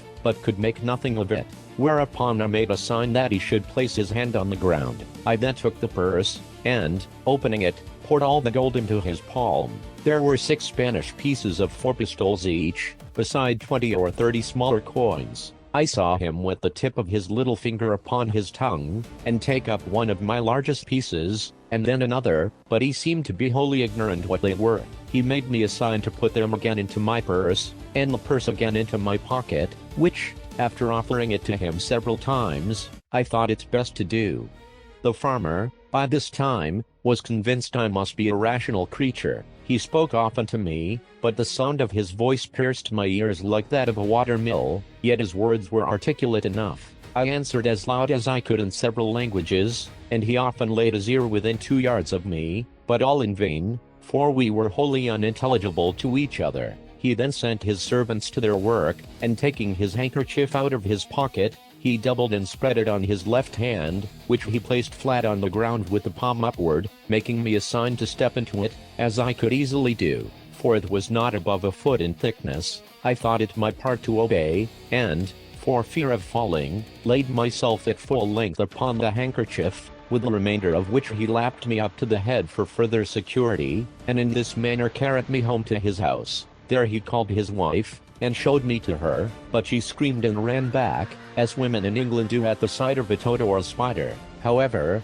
when she had a while seen my behavior, and how well I observed the signs her husband made, she was soon reconciled, and by degrees grew extremely tender of me. It was about 12 at noon, and a servant brought in dinner. It was only one substantial dish of meat, fit for the plain condition of a husbandman, in a dish of about 24 feet diameter. The company were, the farmer and his wife, 3 children, and an old grandmother. When they were sat down, the farmer placed me at some distance from him on the table, which was 30 feet high from the floor. I was in a terrible fright, and kept as far as I could from the edge, for fear of falling. The wife minced a bit of meat, then crumbled some bread on a trencher, and placed it before me. I made her a low bow, took out my knife and fork, and fell to eat, which gave them exceeding delight. The mistress sent her maid for a small dram cup, which held about 2 gallons, and filled it with drink. I took up the vessel with much difficulty in both hands, and in a most respectful manner drank to her ladyship's health,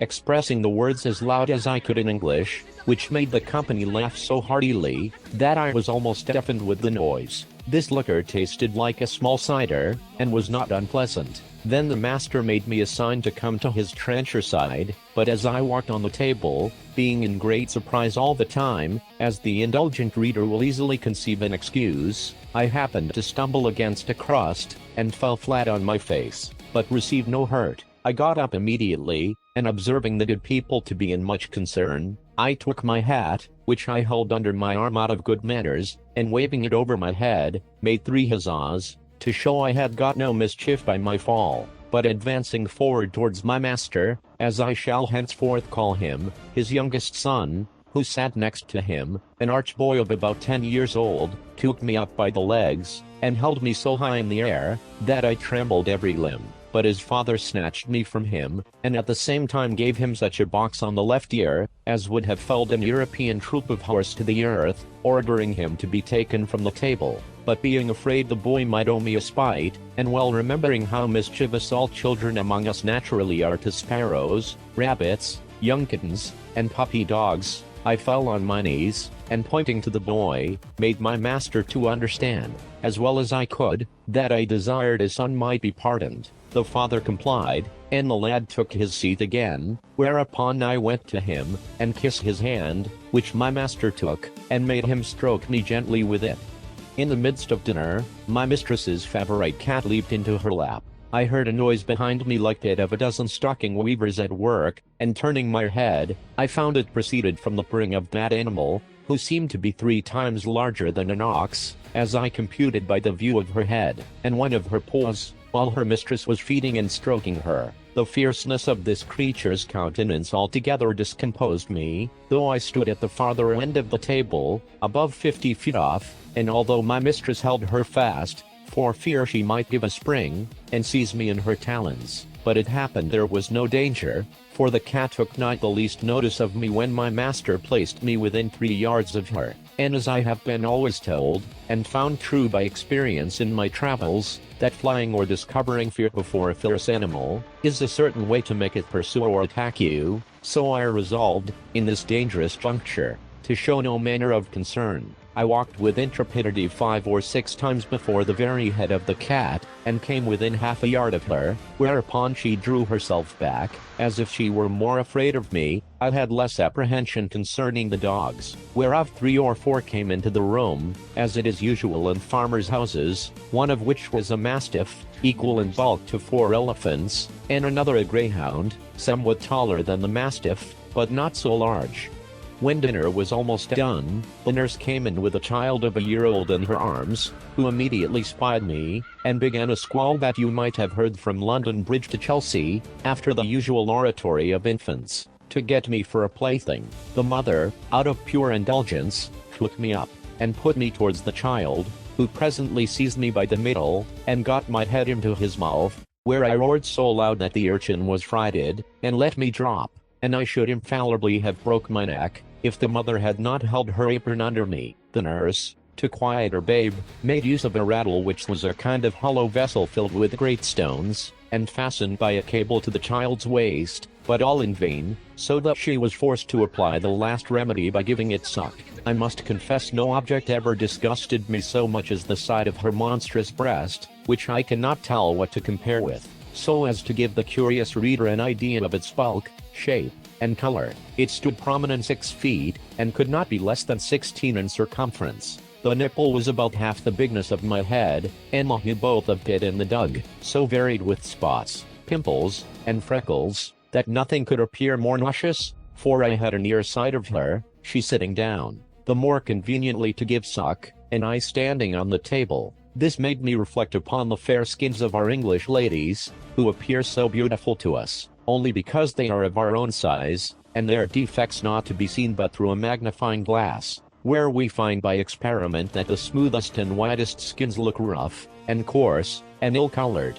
I remember when I was at Lilliput, the complexion of those diminutive people appeared to me the fairest in the world, and talking upon this subject with a person of learning there, who was an intimate friend of mine, he said that my face appeared much fairer and smoother when he looked on me from the ground, than it did upon a nearer view, when I took him up in my hand, and brought him close, which he confessed was at first a very shocking sight. He said, he could discover great holes in my skin, that the stumps of my beard were 10 times stronger than the bristles of a boar, and my complexion made up of several colors altogether disagreeable, although I must beg leave to say for myself, that I am as fair as most of my sex and country, and very little sunburnt by all my travels. On the other side, discoursing of the ladies in that emperor's court, he used to tell me, one had freckles, another too wide a mouth, a third too large a nose, nothing of which I was able to distinguish. I confess this reflection was obvious enough, which,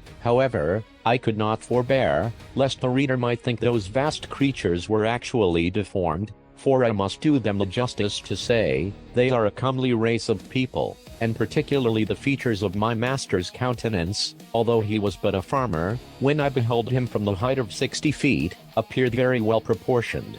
When dinner was done, my master went out to his labors, and, as I could discover by his voice and gesture, gave his wife strict charge to take care of me. I was very much tired, and disposed to sleep, which my mistress perceiving, she put me on her own bed, and covered me with a clean white handkerchief, but larger and coarser than the mainsail of a man of war. I slept about 2 hours, and then I was at home with my wife and children, which aggravated my sorrows when I awaked, and found myself alone in a vast room, between 200 and 300 feet wide, and above 200 high, lying in a bed 20 yards wide. My mistress was gone about her household affairs, and had locked me in. The bed was 8 yards from the floor. Some natural necessities required me to get down. I durst not presume to call, and if I had, it would have been in vain, with such a voice as mine, at so great a distance from the room where I lay to the kitchen where the family kept. While I was under these circumstances, 2 rats crept up the curtains, and ran smelling backwards and forwards on the bed. One of them came up almost to my face, whereupon I rose in a fright, and drew out my hanger to defend myself. These horrible animals had the boldness to attack me on both sides, and one of them held his 4 feet at my collar, but I had the good fortune to rip up his belly before he could do me any mischief. He fell down at my feet, and the other, seeing the fate of his comrade, made his escape, but not without one good wound on the back, which I gave him as he fled, and made the blood run trickling from him. After this exploit, I walked gently to and fro on the bed, to recover my breath and loss of spirits. These creatures were of the size of a large mastiff, but infinitely more nimble and fierce, so that if I had taken off my belt before I went to sleep, I must have infallibly been torn to pieces and devoured. I measured the tail of the dead rat, and found it to be 2 yards long, wanting an inch, but it went against my stomach to drag the carcass off the bed, where it lay still bleeding. I observed it had yet some life, but with a strong slash across the neck, I thoroughly dispatched it. Soon after my mistress came into the room, who seeing me all bloody, ran and took me up in her hands. I pointed to the dead rat, smiling, and making other signs to show I was not hurt, whereat she was extremely rejoiced, calling the maid to take up the dead rat with a pair of tongs, and throw it out of the window. Then she set me on a table, where I showed her my hanger all bloody, and wiping it on the lappet of my coat, returned it to the scabbard. I was pressed to do more than one thing which another could not do for me, and therefore endeavored to make my mistress understand that I desired to be set down on the floor, which after she had done, my bashfulness would not suffer me to express myself farther than by pointing to the door, and bowing several times. The good woman, with much difficulty, at last perceived what I would be at, and taking me up again in her hand, walked into the garden, where she set me down. I went on one side about 200 yards, and beckoning to her not to look or to follow me, I hid myself between two leaves of sorrel, and there discharged the necessities of nature. I hope the gentle reader will excuse me for dwelling on these and the like particulars, which, however insignificant they may appear to groveling vulgar minds, yet will certainly help a philosopher to enlarge his thoughts and imagination, and apply them to the benefit of public as well as private life, which was my sole design in presenting this and other accounts of my travels to the world, wherein I have been chiefly studious of truth, without affecting any ornaments of learning or of style. But the whole scene of this voyage made so strong an impression on my mind, and is so deeply fixed in my memory, that, in committing it to paper I did not omit one material circumstance. However, upon a strict review, I blotted out several passages of less moment which were in my first copy, for fear of being censured as tedious and trifling, whereof travelers are often, perhaps not without justice, accused. Chapter II. A description of the farmer's daughter. The author carried to a market town, and then to the metropolis, the particulars of his journey. My mistress had a daughter of 9 years old, a child of towardly parts for her age, very dexterous at her needle, and skillful in dressing her baby. Her mother and she contrived to fit up the baby's cradle for me against night. The cradle was put into a small drawer of a cabinet, and the drawer placed upon a hanging shelf for fear of the rats. This was my bed all the time I stayed with those people, though made more convenient by degrees, as I began to learn their language and make my wants known. This young girl was so handy, that after I had once or twice pulled off my clothes before her, she was able to dress and undress me, though I never gave her that trouble when she would let me do either myself. She made me 7 shirts, and some other linen, of as fine cloth as could be got, which indeed was coarser than sackcloth, and these she constantly washed for me with her own hands. She was likewise my schoolmistress, to teach me the language. When I pointed to anything, she told me the name of it in her own tongue, so that in a few days I was able to call for whatever I had a mind to. She was very good-natured, and not above 40 feet high, being little for her age. She gave me the name of Grildrig, which the family took up, and afterwards the whole kingdom. The word imports what the Latins call nanunculus, the Italians Latino, and the English manikin. To her I chiefly owe my preservation in that country. We never parted while I was there. I called her my Glumdalclich, or little nurse, and should be guilty of great ingratitude if I omitted this honorable mention of her care and affection towards me, which I heartily wish it lay in my power to requite as she deserves, instead of being the innocent, but unhappy instrument of her disgrace, as I have too much reason to fear. It now began to be known and talked of in the neighborhood, that my master had found a strange animal in the field, about the bigness of a splachnock, but exactly shaped in every part like a human creature, which it likewise imitated in all its actions, seemed to speak in a little language of its own, had already learned several words of theirs, went erect upon 2 legs, was tame and gentle, would come when it was called, do whatever it was bid, had the finest limbs in the world, and a complexion fairer than a nobleman's daughter of 3 years old. Another farmer, who lived hard by, and was a particular friend of my master, came on a visit on purpose to inquire into the truth of this story. I was immediately produced, and placed upon a table, where I walked as I was commanded, drew my hanger, put it up again, made my reverence to my master's guest, asked him in his own language how he did, and told him he was welcome, just as my little nurse had instructed me. This man, who was old and dim-sighted, put on his spectacles to behold me better, at which I could not forbear laughing very heartily, for his eyes appeared like the full moon shining into a chamber at 2 windows. Our people, who discovered the cause of my mirth, bore me company in laughing, at which the old fellow was fool enough to be angry and out of countenance. He had the character of a great miser, and, to my misfortune, he well deserved it. by the cursed advice he gave my master, to show me as a sight upon a market day in the next town, which was half an hour's riding, about 2 and 20 miles from our house. I guess there was some mischief when I observed my master and his friend whispering together, sometimes pointing at me, and my fears made me fancy that I overheard and understood some of their words. But the next morning Glumdalclitch, my little nurse, told me the whole matter, which she had cunningly picked out from her mother. The poor girl laid me on her bosom, and fell a-weeping with shame and grief. She apprehended some mischief would happen to me from rude vulgar folks, who might squeeze me to death, or break one of my limbs by taking me in their hands. She had also observed how modest I was in my nature, how nicely I regarded my honor, and what an indignity I should conceive it, to be exposed for money as a public spectacle, to the meanest of the people. She said, her papa and mama had promised that Guildred should be hers, but now she found they meant to serve her as they did last year, when they pretended to give her a lamb, and yet, as soon as it was fat, sold it to a butcher. For my own part, I may truly affirm, that I was less concerned than my nurse. I had a strong hope, which never left me, that I should one day recover my liberty, and as to the ignominy of being carried about for a monster, I considered myself to be a perfect stranger in the country, and that such a misfortune could never be charged upon me as a reproach, if ever I should return to England, since the King of Great Britain himself, in my condition, must have undergone the same distress.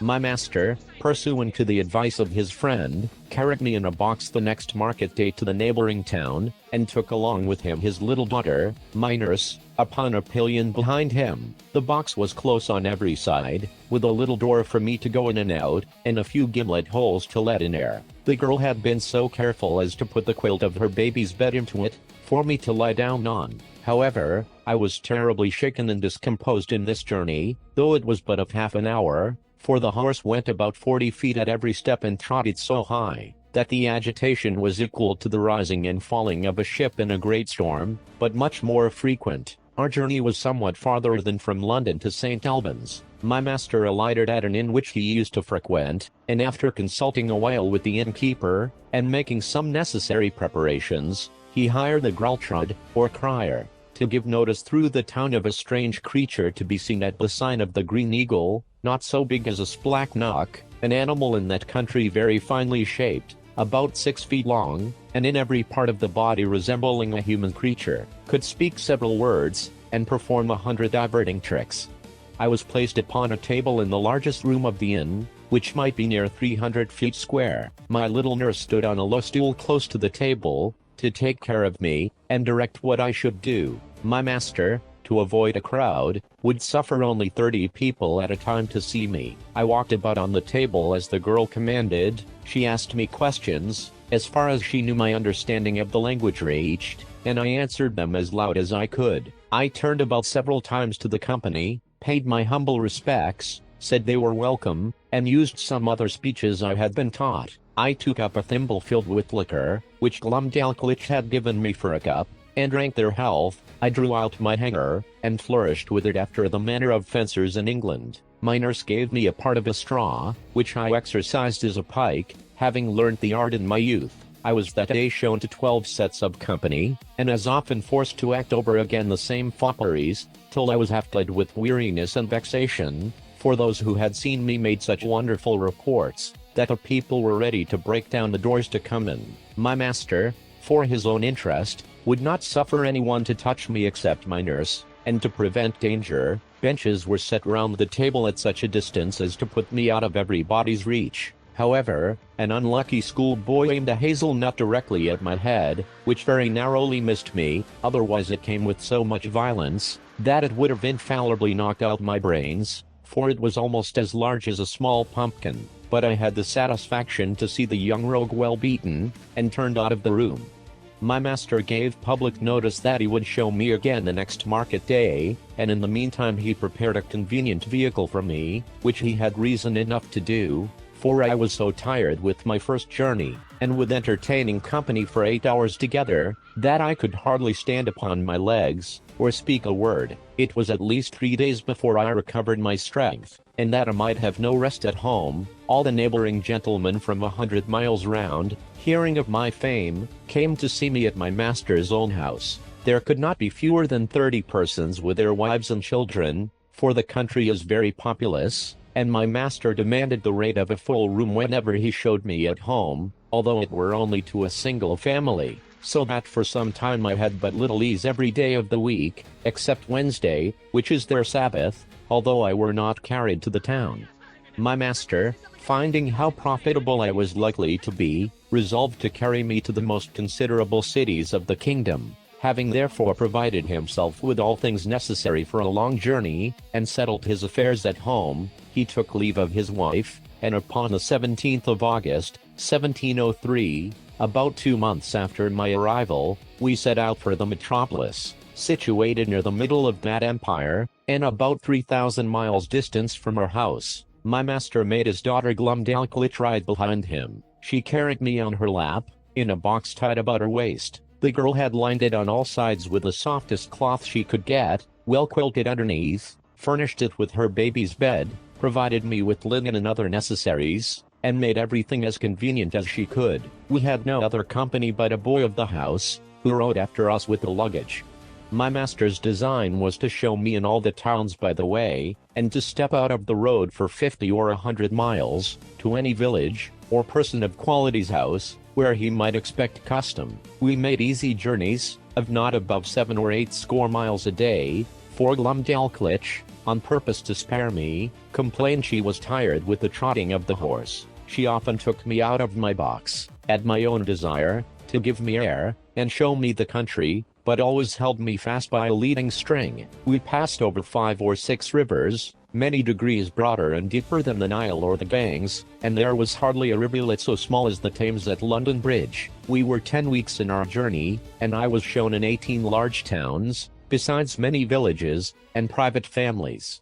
On the 26th day of October we arrived at the metropolis, called in their language Lorbrulgrad, or Pride of the Universe. My master took a lodging in the principal street of the city, not far from the royal palace, and put out bills in the usual form, containing an exact description of my person and parts. He hired a large room between 300 and 400 feet wide. He provided a table 60 feet in diameter, upon which I was to act my part, and policidoed at round 3 feet from the edge, and as many high, to prevent my falling over. I was shown 10 times a day, to the wonder and satisfaction of all people. I could now speak the language tolerably well, and perfectly understood every word that was spoken to me. Besides, I had learnt their alphabet, and could make a shift to explain a sentence here and there, for Glumdalclitch had been my instructor while we were at home, and at leisure hours during our journey. She carried a little book in her pocket, not much larger than a Sanson's atlas. It was a common treatise for the use of young girls, giving a short account of their religion.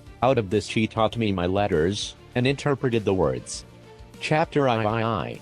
The author sent for to court. The queen buys him of his master the farmer, and presents him to the king. He disputes with his majesty's great scholars. An apartment at court provided for the author. He is in high favor with the queen. He stands up for the honor of his own country. His quarrels with the queen's dwarf. The frequent labors I underwent every day, made, in a few weeks, a very considerable change in my health. The more my master got by me, the more insatiable he grew. I had quite lost my stomach, and was almost reduced to a skeleton. The farmer observed it, and concluding I must soon die, resolved to make as good a hand of me as he could. While he was thus reasoning and resolving with himself, a sardral, or gentleman usher, came from court, commanding my master to carry me immediately thither for the diversion of the queen and her ladies. Some of the latter had already been to see me, and reported strange things of my beauty, behavior, and good sense. Her Majesty, and those who attended her, were beyond measure delighted with my demeanor. I fell on my knees, and begged the honor of kissing her imperial foot, but this gracious princess held out her little finger towards me, after I was set on the table, which I embraced in both my arms, and put the tip of it with the utmost respect to my lip. She made me some general questions about my country and my travels, which I answered as distinctly, and in as few words as I could. She asked whether I could be content to live at court. I bowed down to the board of the table, and humbly answered that I was my master's slave, but, if I were at my own disposal, I should be proud to devote my life to Her Majesty's service. She then asked my master whether he was willing to sell me at a good price. He, who apprehended I could not live a month, was ready enough to part with me, and demanded 1,000 pieces of gold, which were ordered him on the spot, each piece being about the bigness of 800 moidores, but allowing for the proportion of all things between that country and Europe, and the high price of gold among them, was hardly so great a sum as 1,000 guineas would be in England. I then said to the Queen, since I was now Her Majesty's most humble creature and vassal, I must beg a favour, that Glumdalclitch, who had always tended me with so much care and kindness, and understood to do it so well, might be admitted into her service, and continue to be my nurse and instructor. Her Majesty agreed to my petition, and easily got the farmer's consent, who was glad enough to have his daughter preferred at court, and the poor girl herself was not able to hide her joy. My late master withdrew, bidding me farewell, and saying he had left me in a good service, to which I replied not a word, only making him a slight bow. The Queen observed my coldness, and, when the farmer was gone out of the apartment, asked me the reason. I made bold to tell Her Majesty, that I owed no other obligation to my late master, than his not dashing out the brains of a poor harmless creature, found by chance in his fields, which obligation was amply recompensed by the gain he had made in showing me through half the kingdom, and the price he had now sold me for. That the life I had since led was laborious enough to kill an animal of 10 times my strength, that my health was much impaired, by the continual drudgery of entertaining the rabble every hour of the day, and that, if my master had not thought my life in danger, Her Majesty would not have got so cheap a bargain, but as I was out of all fear of being ill-treated under the protection of so great and good an empress, the ornament of nature, the darling of the world, the delight of her subjects, the phoenix of the creation, so I hoped my late master's apprehensions would appear to be groundless, for I already found my spirits revive, by the influence of her most august presence. This was the sum of my speech, delivered with great improprieties and hesitation. The latter part was altogether framed in the style peculiar to that people, whereof I learned some phrases from Glumdalclitch, while she was carrying me to court.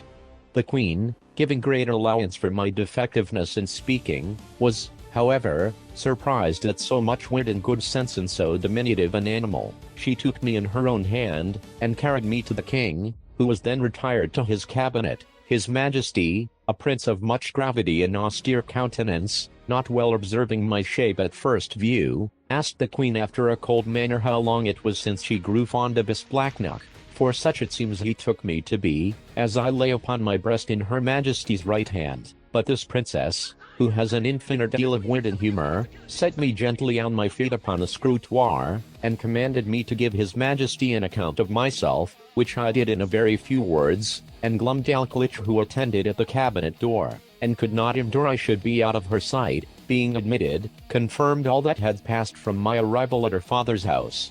The King, although he be as learned a person as any in his dominions, had been educated in the study of philosophy, and particularly mathematics, yet when he observed my shape exactly, and saw me walk erect, before I began to speak, conceived I might be a piece of clockwork, which is in that country arrived to a very great perfection, contrived by some ingenious artist. But when he heard my voice, and found what I delivered to be regular and rational, he could not conceal his astonishment. He was by no means satisfied with the relation I gave him of the manner I came into his kingdom, but thought it a story concerted between Glumdalclitch and her father, who had taught me a set of words to make me sell at a better price. Upon this imagination, he put several other questions to me, and still received rational answers, no otherwise defective than by a foreign accent, and an imperfect knowledge in the language, with some rustic phrases which I had learned at the farmer's house, and did not suit the polite style of a court.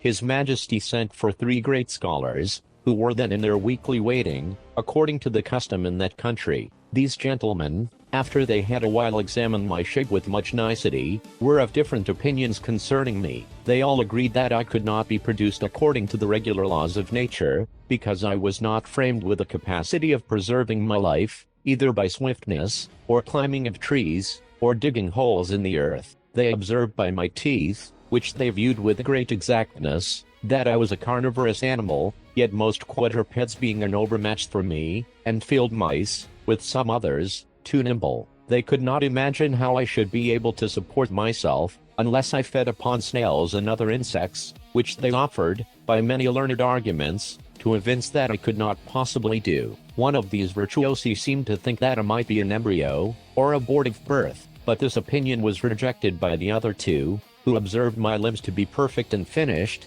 and that I had lived several years, as it was manifest from my beard, the stumps whereof they plainly discovered through a magnifying glass. They would not allow me to be a dwarf, because my littleness was beyond all degrees of comparison, for the queen's favorite dwarf, the smallest ever known in that kingdom, was near 30 feet high. After much debate, they concluded unanimously that I was only relplum scalceth, which is interpreted literally lucis natura, a determination exactly agreeable to the modern philosophy of Europe, whose professors, disdaining the old evasion of occult causes, whereby the followers of Aristotle endeavored in vain to disguise their ignorance, have invented this wonderful solution of all difficulties, to the unspeakable advancement of human knowledge. After this decisive conclusion, I entreated to be heard a word or two. I applied myself to the king, and assured his majesty, that I came from a country which abounded with several millions of both sexes, and of my own stature, where the animals, trees, and houses, were all in proportion, and where, by consequence, I might be as able to defend myself, and to find sustenance, as any of his majesty's subjects could do here, which I took for a full answer to those gentlemen's arguments. To this they only replied with a smile of contempt, saying, that the farmer had instructed me very well in my lesson. The king, who had a much better understanding, dismissing his learned men, sent for the farmer, who by good fortune was not yet gone out of town. Having therefore first examined him privately, and then confronted him with me and the young girl, his majesty began to think that what we told him might possibly be true. He desired the queen to order that a particular care should be taken of me, and was of opinion that Glumdalclitch should still continue in her office of tending me, because he observed we had a great affection for each other. A convenient apartment was provided for her at court. She had a sort of governess appointed to take care of her education, a maid to dress her, and 2 other servants for menial offices, but the care of me was wholly appropriated to herself. The queen commanded her own cabinet maker to contrive a box, that might serve me for a bedchamber, after the model that Glumdalclitch and I should agree upon. This man was a most ingenious artist, and according to my direction, in 3 weeks finished for me a wooden chamber of 16 feet square, and 12 high, with sash windows, a door, and 2 closets, like a London bedchamber. The board, that made the ceiling, was to be lifted up and down by 2 hinges, to put in a bed ready furnished by Her Majesty's upholsterer, which Glumdalclitch took out every day to wear, made it with her own hands, and letting it down at night, locked up the roof over me. A nice workman, who was famous for little curiosities, undertook to make me 2 chairs, with backs and frames, of a substance not unlike ivory, and 2 tables, with a cabinet to put my things in. The room was quilted on all sides, as well as the floor and the ceiling, to prevent any accident from the carelessness of those who carried me, and to break the force of a jolt. When I went in a coach, I desired a lock for my door, to prevent rats and mice from coming in. The smith, after several attempts, made the smallest that ever was seen among them, for I have known a larger at the gate of a gentleman's house in England. I made a shift to keep the key in a pocket of my own, fearing Glumdalclitch might lose it. The queen likewise ordered the thinnest silks that could be gotten, to make me clothes, not much thicker than an English blanket, very cumbersome till I was accustomed to them. They were after the fashion of the kingdom, partly resembling the Persian, and partly the Chinese, and are a very grave and decent habit. The queen became so fond of my company, that she could not dine without me. I had a table placed upon the same at which Her Majesty ate, just at her left elbow, and a chair to sit on. Glumdalclitch stood on a stool on the floor near my table, to assist and take care of me. I had an entire set of silver dishes and plates, and other necessaries, which, in proportion to those of the queen, were not much bigger than what I have seen in a London toy shop for the furniture of a baby house. These my little nurse kept in her pocket in a silver box, and gave me at meals as I wanted them, always cleaning them herself. No person dined with the queen but the 2 princesses royal, the eldest 16 years old, and the younger at that time 13 and a month. Her Majesty used to put a bit of meat upon one of my dishes, out of which I carved for myself, and her diversion was to see me eat in miniature, For the queen, who had indeed but a weak stomach, took up, at one mouthful, as much as a dozen English farmers could eat at a meal, which to me was for some time a very nauseous sight. She would crunch the wing of a lark, bones and all, between her teeth, although it were 9 times as large as that of a full-grown turkey, and put a bit of bread into her mouth as big as 2 12-penny loaves. She drank out of a golden cup, above a hogshead at a draught. Her knives were twice as long as a scythe, set straight upon the handle. The spoons, forks, and other instruments were all in the same proportion. I remember when Glumdalclitch carried me, out of curiosity, to see some of the tables at court, where 10 or a dozen of those enormous knives and forks were lifted up together. I thought I had never till then beheld so terrible a sight. It is the custom, that every Wednesday, which, as I have observed, is their Sabbath, the king and queen, with the royal issue of both sexes, dine together in the apartment of his majesty, to whom I was now become a great favorite, and at these times, my little chair and table were placed at his left hand, before one of the salt cellars. This prince took a pleasure in conversing with me, inquiring into the manners, religion, laws, government, and learning of Europe, wherein I gave him the best account I was able. His apprehension was so clear, and his judgment so exact, that he made very wise reflections and observations upon all I said. But I confess, that, after I had been a little too copious in talking of my own beloved country, of our trade and wars by sea and land, of our schisms in religion, and parties in the state, the prejudices of his education prevailed so far, that he could not forbear taking me up in his right hand, and stroking me gently with the other, after a hearty fit of laughing,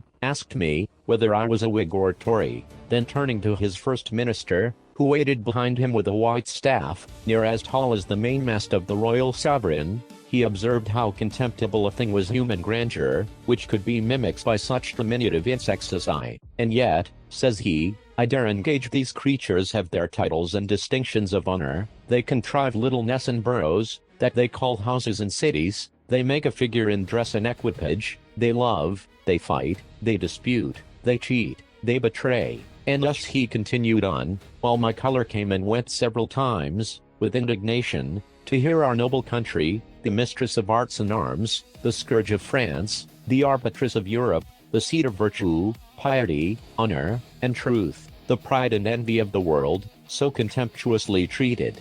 But as I was not in a condition to resent injuries, so upon mature thoughts I began to doubt whether I was injured or no. For, after having been accustomed several months to the sight and converse of this people, and observed every object upon which I cast my eyes to be of proportionable magnitude, the horror I had at first conceived from their bulk and aspect was so far worn off, that if I had then beheld a company of English lords and ladies in their finery and birthday clothes, acting their several parts in the most courtly manner of strutting, and bowing, and parading, to say the truth, I should have been strongly tempted to laugh as much at them as the king and his grandees did at me. Neither, indeed, could I forbear smiling at myself, when the queen used to place me upon her hand towards a looking-glass, by which both our persons appeared before me in full view together, and there could be nothing more ridiculous than the comparison, so that I really began to imagine myself dwindled many degrees below my usual size. Nothing angered and mortified me so much as the queen's dwarf,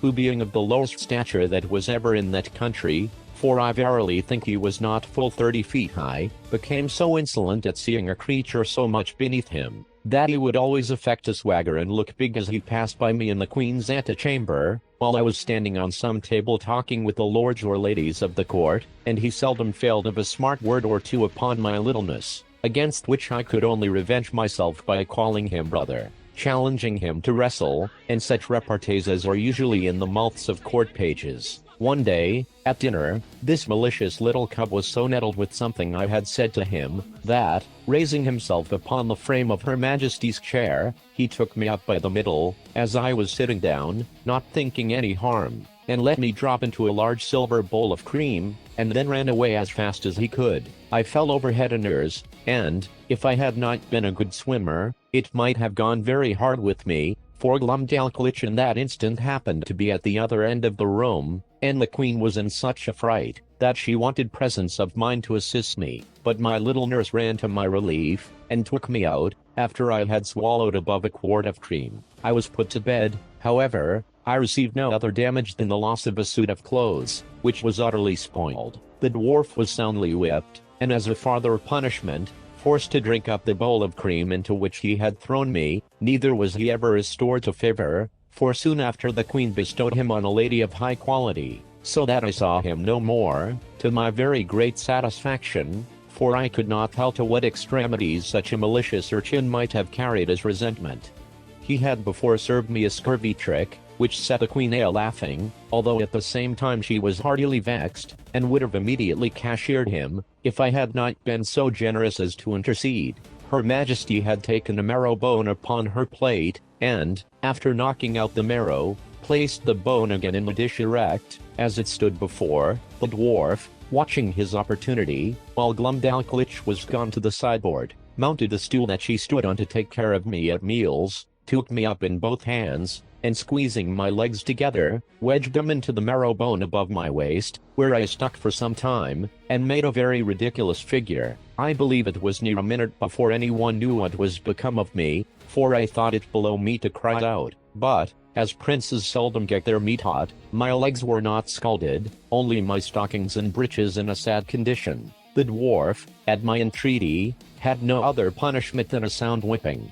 I was frequently rallied by the queen upon account of my fearfulness, and she used to ask me whether the people of my country were as great cowards as myself. The occasion was this: the kingdom was much pestered with flies in summer, and these odious insects, each of them as big as a Dunstable lark, hardly gave me any rest while I sat at dinner, with their continual humming and buzzing about mine ears. They would sometimes alight upon my victuals, and leave their loathsome excrement, or spawn behind, which to me was very visible, though not to the natives of that country, whose large optics were not so acute as mine, in viewing smaller objects. Sometimes they would fix upon my nose, or forehead, where they stung me to the quick, smelling very offensively, and I could easily trace that viscous matter, which, our naturalists tell us, enables those creatures to walk with their feet upwards upon a ceiling. I had much ado to defend myself against these detestable animals, and could not forbear starting when they came on my face. It was the common practice of the dwarf,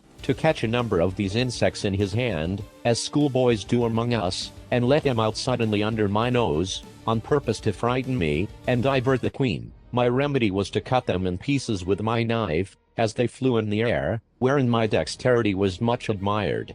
I remember, one morning, when Glumdalclich had set me in a box upon a window, as she usually did in fair days to give me air, for I durst not venture to let the box be hung on a nail out of the window, as we do with cages in England. After I had lifted up one of my sashes, and sat down at my table to eat a piece of sweet cake for my breakfast, above 20 wasps, allured by the smell, came flying into the room, humming louder than the drones of as many bagpipes. Some of them seized my cake, and carried it piecemeal away, others flew about my head and face, confounding me with the noise, and putting me in the utmost terror of their stings. However, I had the courage to rise and draw my hanger, and attack them in the air. I dispatched 4 of them, but the rest got away, and I presently shut my window. These insects were as large as partridges. I took out their stings, found them 1.5 inches long, and as sharp as needles. I carefully preserved them all, and having since shown them, with some other curiosities, in several parts of Europe,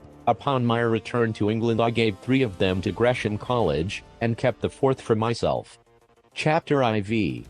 The country described, a proposal for correcting modern maps, the King's Palace, and some account of the metropolis, the author's way of traveling, the chief temple described. I now intend to give the reader a short description of this country, as far as I traveled in it, which was not above 2,000 miles round Lower Belgrade, the metropolis, for the Queen, whom I always attended, never went farther when she accompanied the King in his progresses, and there stayed till His Majesty returned from viewing his frontiers. The whole extent of this prince's dominions reaches about 6,000 miles in length, and from 3 to 5 in breadth, whence I cannot but conclude, that our geographers of Europe are in a great error, by supposing nothing but sea between Japan and California, for it was ever my opinion, that there must be a balance of earth to counterpoise the great continent of Tartary, and therefore they ought to correct their maps and charts, by joining this vast tract of land to the northwest parts of America, wherein I shall be ready to lend them my assistance.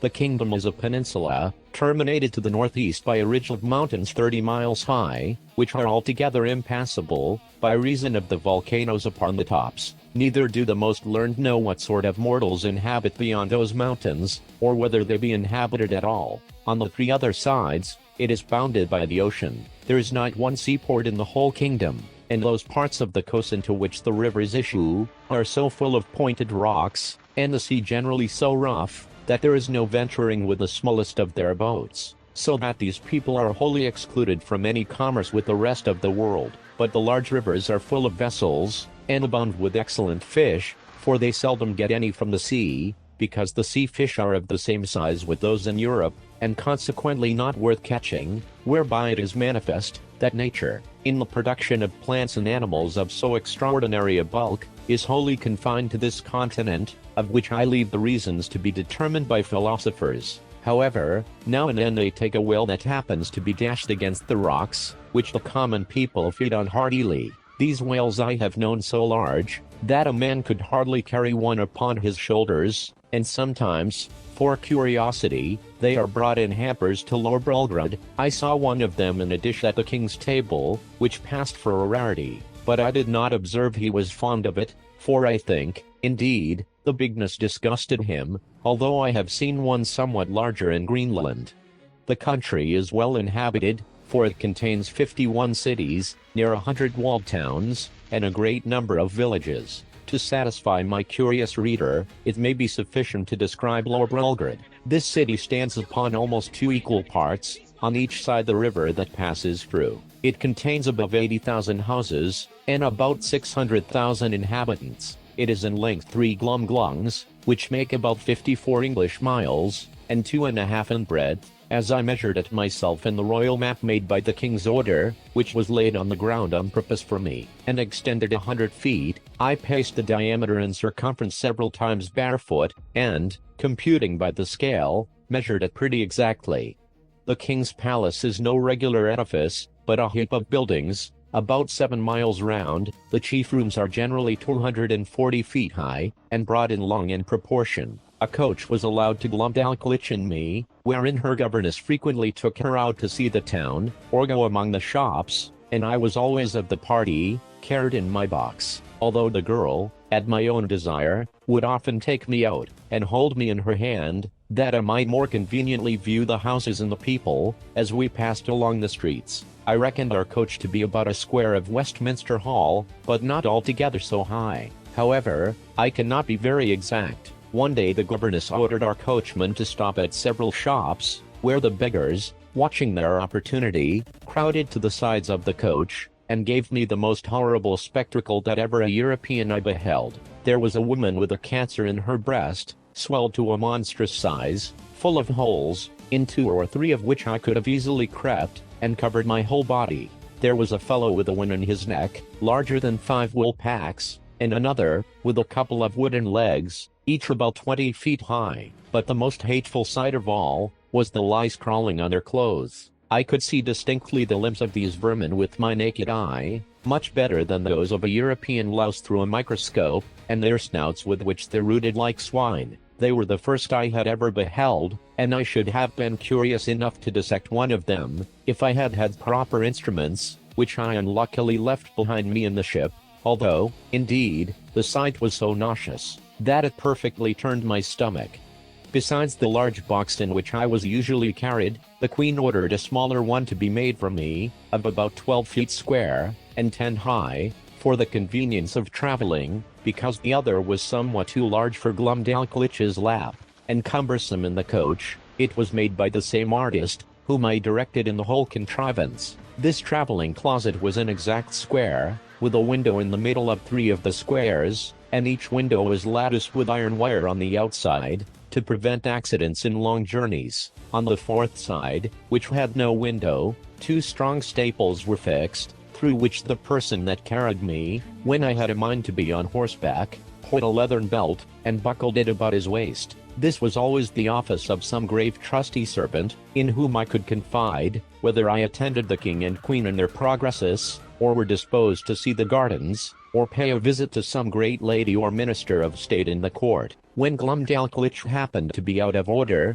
for I soon began to be known and esteemed among the greatest officers, I suppose more upon account of their majesties' favour, than any merit of my own. In journeys, when I was weary of the coach, a servant on horseback would buckle on my box, and place it upon a cushion before him, and there I had a full prospect of the country on 3 sides. From my 3 windows, I had, in this closet, a field bed and a hammock, hung from the ceiling, 2 chairs and a table, neatly screwed to the floor, to prevent being tossed about by the agitation of the horse or the coach, and having been long used to sea voyages, those motions, although sometimes very violent, did not much discompose me.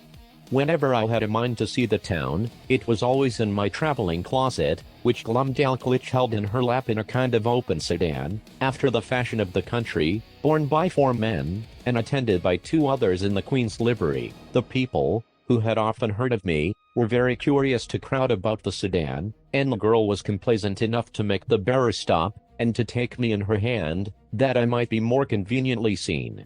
I was very desirous to see the chief temple, and particularly the tower belonging to it, which is reckoned the highest in the kingdom. Accordingly one day miners carried me thither, but I may truly say I came back disappointed, for the height is not above 3,000 feet, reckoning from the ground to the highest pinnacle top, which, allowing for the difference between the size of those people and us in Europe, is no great matter for admiration, nor at all equal in proportion, if I rightly remember, to Salisbury steeple. But, not to detract from a nation, to which, during my life, I shall acknowledge myself extremely obliged, it must be allowed, that whatever this famous tower was in height, is amply made up in beauty and strength, for the walls are near 100 feet thick, built of hewn stone, whereof each is about 40 feet square, and adorned on all sides with statues of gods and emperors, cut in marble, larger than the life, placed in their several niches. I measured a little finger which had fallen down from one of these statues, and lain unperceived among some rubbish, and found it exactly 4 feet and an inch in length. Glumdalclitch wrapped it up in her handkerchief, and carried it home in her pocket, to keep among other trinkets, of which the girl was very fond, as children at her age usually are. The king's kitchen is indeed a noble building, vaulted atop, and about 600 feet high. The great oven is not so wide, by 10 paces, as the cupola at St. Paul's, for I measured the latter on purpose, after my return. But if I should describe the kitchen grate, the prodigious pots and kettles, the joints of meat turning on the spits, with many other particulars, perhaps I should be hardly believed, at least a severe critic would be apt to think I enlarged a little, as travelers are often suspected to do, to avoid which censure I fear I have run too much into the other extreme, and that if this treatise should happen to be translated into the language of Brobdingnag, which is the general name of that kingdom, and transmitted thither, the king and his people would have reason to complain that I had done them an injury, by a false and diminutive representation. His Majesty seldom keeps above 600 horses in his stables. They are generally from 54 to 60 feet high, but, when he goes abroad on solemn days, he is attended, for state, by a military guard of 500 horse, which, indeed, I thought was the most splendid sight that could be ever beheld, till I saw part of his army in Battalia, whereof I shall find another occasion to speak. Chapter V. Several adventures that happened to the author. The execution of a criminal. The author shows his skill in navigation.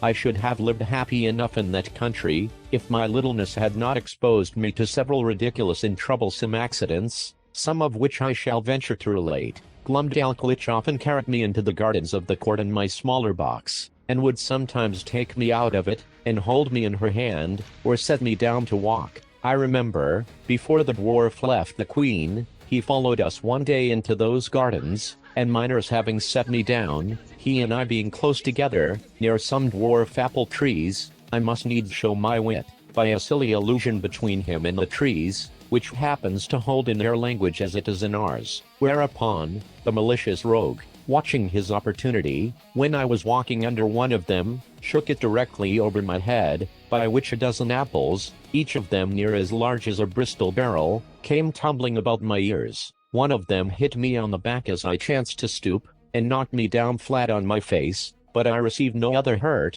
and the dwarf was pardoned at my desire, because I had given the provocation. Another day, Glumdalclich left me on a smooth grass plot to divert myself, while she walked at some distance with her governess. In the meantime, there suddenly fell such a violent shower of hail, that I was immediately, by the force of it, struck to the ground, and when I was down, the hailstones gave me such cruel bangs all over the body, as if I had been pelted with tennis balls. However, I made a shift to creep on all fours, and shelter myself, by lying flat on my face, on the lee side of a boulder of lemon thyme, but so bruised from head to foot, that I could not go abroad in 10 days. Neither is this at all to be wondered at, because nature, in that country, observing the same proportion through all her operations, a hailstone is near 1800 times as large as one in Europe, which I can assert upon experience, having been so curious as to weigh and measure them.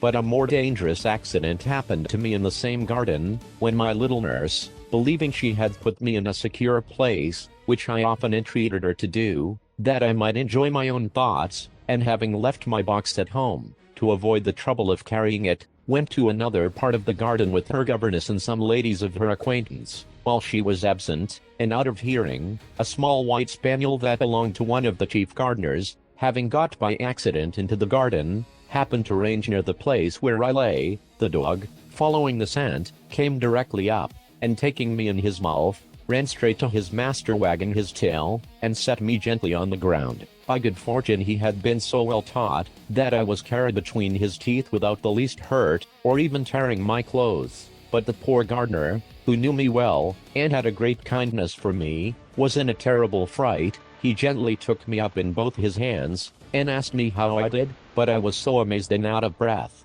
that I could not speak a word. In a few minutes I came to myself, and he carried me safe to my little nurse, who, by this time, had returned to the place where she left me, and was in cruel agonies when I did not appear, nor answer when she called. She severely reprimanded the gardener on account of his dog, but the thing was hushed up, and never known at court, for the girl was afraid of the queen's anger, and truly, as to myself, I thought it would not be for my reputation, that such a story should go about. This accident absolutely determined Glumdalclich never to trust me abroad for the future out of her sight. I had been long afraid of this resolution, and therefore concealed from her some little unlucky adventures, that happened in those times when I was left by myself. Once a kite, hovering over the garden, made a stoop at me, and if I had not resolutely drawn my hanger, and run under a thick espalier, he would have certainly carried me away in his talons. Another time, walking to the top of a fresh molehill, I fell to my neck in the hole, through which that animal had cast up the earth, and coined some lie, not worth remembering, to excuse myself for spoiling my clothes. I likewise broke my right shin against the shell of a snail, which I happened to stumble over, as I was walking alone and thinking on poor England. I cannot tell whether I were more pleased or mortified to observe, in those solitary walks, that the smaller birds did not appear to be at all afraid of me, but would hop about within a yard's distance, looking for worms and other food, with as much indifference and security as if no creature at all were near them. I remember, a thrush had the confidence to snatch out of my hand, with his bill, a piece of cake that Glumdalclich had just given me for my breakfast. When I attempted to catch any of these birds, they would boldly turn against me, endeavoring to pick my fingers, which I durst not venture within their reach, and then they would hop back unconcerned, to hunt for worms or snails, as they did before. But one day, I took a thick cudgel, and threw it with all my strength so luckily, at a linnet, that I knocked him down, and seizing him by the neck with both my hands, ran with him in triumph to my nurse. However, the bird, who had only been stunned, recovering himself gave me so many boxes with his wings, on both sides of my head and body, though I held him at arm's length, and was out of the reach of his claws, that I was 20 times thinking to let him go. But I was soon relieved by one of our servants, who wrung off the bird's neck, and I had him next day for dinner, by the Queen's command. This linnet, as near as I can remember, seemed to be somewhat larger than an English swan. The maids of honor often invited Glumdalclich to their apartments, and desired she would bring me along with her, on purpose to have the pleasure of seeing and touching me. They would often strip me naked from top to toe, and lay me at full length in their bosoms, wherewith I was much disgusted because, to say the truth, a very offensive smell came from their skins, which I do not mention, or intend, to the disadvantage of those excellent ladies, for whom I have all manner of respect, but I conceive that my sense was more acute in proportion to my littleness, and that those illustrious persons were no more disagreeable to their lovers, or to each other, than people of the same quality are with us in England. And, after all, I found their natural smell was much more supportable than when they used perfumes, under which I immediately swooned away. I cannot forget that an intimate friend of mine in Lilliput took the freedom in a warm day, when I had used a good deal of exercise, to complain of a strong smell about me, although I am as little faulty that way as most of my sex. But I suppose his faculty of smelling was as nice with regard to me as mine was to that of this people. Upon this point, I cannot forbear doing justice to the Queen my mistress, and Glumdalclitch my nurse, whose persons were as sweet as those of any lady in England. That which gave me most uneasiness among these maids of honor, when my nurse carried me to visit them, was to see them use me without any manner of ceremony, like a creature who had no sort of consequence, for they would strip themselves to the skin, and put on their smocks in my presence, while I was placed on their toilet, directly before their naked bodies, which I am sure to me was very far from being a tempting sight, or from giving me any other emotions than those of horror and disgust. Their skins appeared so coarse and uneven, so variously colored, when I saw them near, with a mole here and there as broad as a trencher, and hairs hanging from it thicker than pack-threads, to say nothing farther concerning the rest of their persons. Neither did they at all scruple, while I was by, to discharge what they had drank, to the quantity of at least 2 hogsheads, in a vessel that held above 3 tons. The handsomest among these maids of honor, a pleasant, frolicsome girl of 16, would sometimes set me astride upon one of her nipples, with many other tricks, wherein the reader will excuse me for not being over particular, but I was so much displeased, that I entreated Glumdalclitch to contrive some excuse for not seeing that young lady any more. One day, a young gentleman, who was nephew to my nurse's governess, came and pressed her both to see an execution. It was of a man, who had murdered one of that gentleman's intimate acquaintance. Glumdalclitch was prevailed on to be of the company, very much against her inclination, for she was naturally tender-hearted, and, as for myself, although I abhorred such kind of spectacles, yet my curiosity tempted me to see something that I thought must be extraordinary. The malefactor was fixed in a chair upon a scaffold erected for that purpose, and his head cut off at one blow, with a sword of about 40 feet long. The veins and arteries spouted up such a prodigious quantity of blood, and so high in the air, that the great jet d'eau at Versailles was not equal to it for the time it lasted, and the head, when it fell on the scaffold floor, gave such a bounce as made me start, although I was at least half an English mile distant. The Queen, who often used to hear me talk of my sea voyages, and took all occasions to divert me when I was melancholy, asked me whether I understood how to handle a sail or an oar, and whether a little exercise of rowing might not be convenient for my health. I answered, that I understood both very well, for although my proper employment had been to be surgeon or doctor to the ship, yet often, upon a pinch, I was forced to work like a common mariner. But I could not see how this could be done in their country, where the smallest wherry was equal to a first-rate man of war among us, and such a boat as I could manage would never live in any of their rivers. Her Majesty said, if I would contrive a boat, her own joiner should make it, and she would provide a place for me to sail in. The fellow was an ingenious workman, and by my instructions, in 10 days, finished a pleasure boat with all its tackling, able conveniently to hold 8 Europeans. When it was finished, the Queen was so delighted, that she ran with it in her lap to the King, who ordered it to be put into a cistern full of water,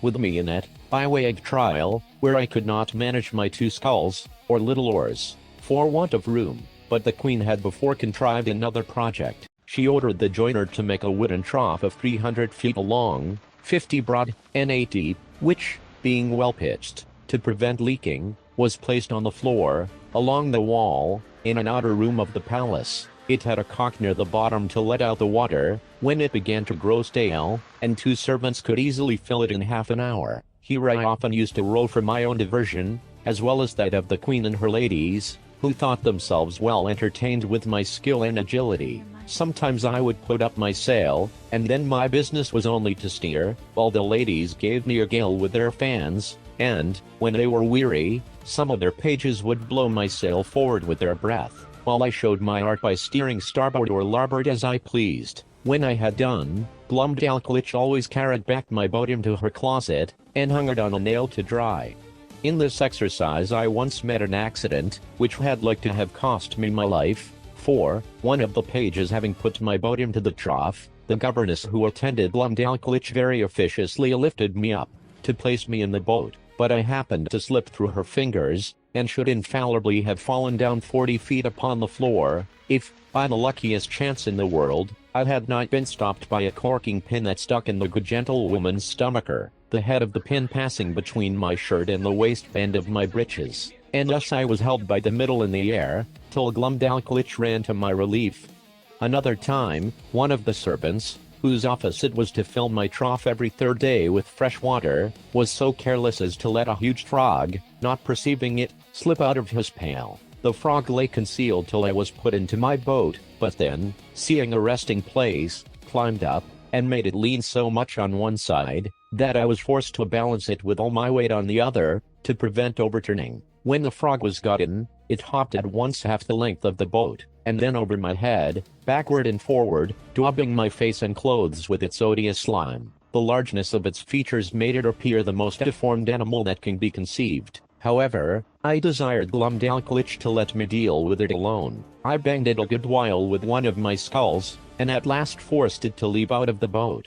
But the greatest danger I ever underwent in that kingdom was from a monkey, who belonged to one of the clerks of the kitchen. Glumdalclitch had locked me up in her closet, while she went somewhere upon business, or a visit. The weather being very warm, the closet window was left open, as well as the windows and the door of my bigger box, in which I usually lived, because of its largeness and conveniency. As I sat quietly meditating at my table, I heard something bounce in at the closet window, and skip about from one side to the other, whereat, although I was much alarmed, yet I ventured to look out, but not stirring from my seat, and then I saw this frolicsome animal frisking and leaping up and down, till at last he came to my box, which he seemed to view with great pleasure and curiosity, peeping in at the door and every window. I retreated to the farther corner of my room, or box, but the monkey looking in at every side, put me in such a fright, that I wanted presence of mind to conceal myself under the bed,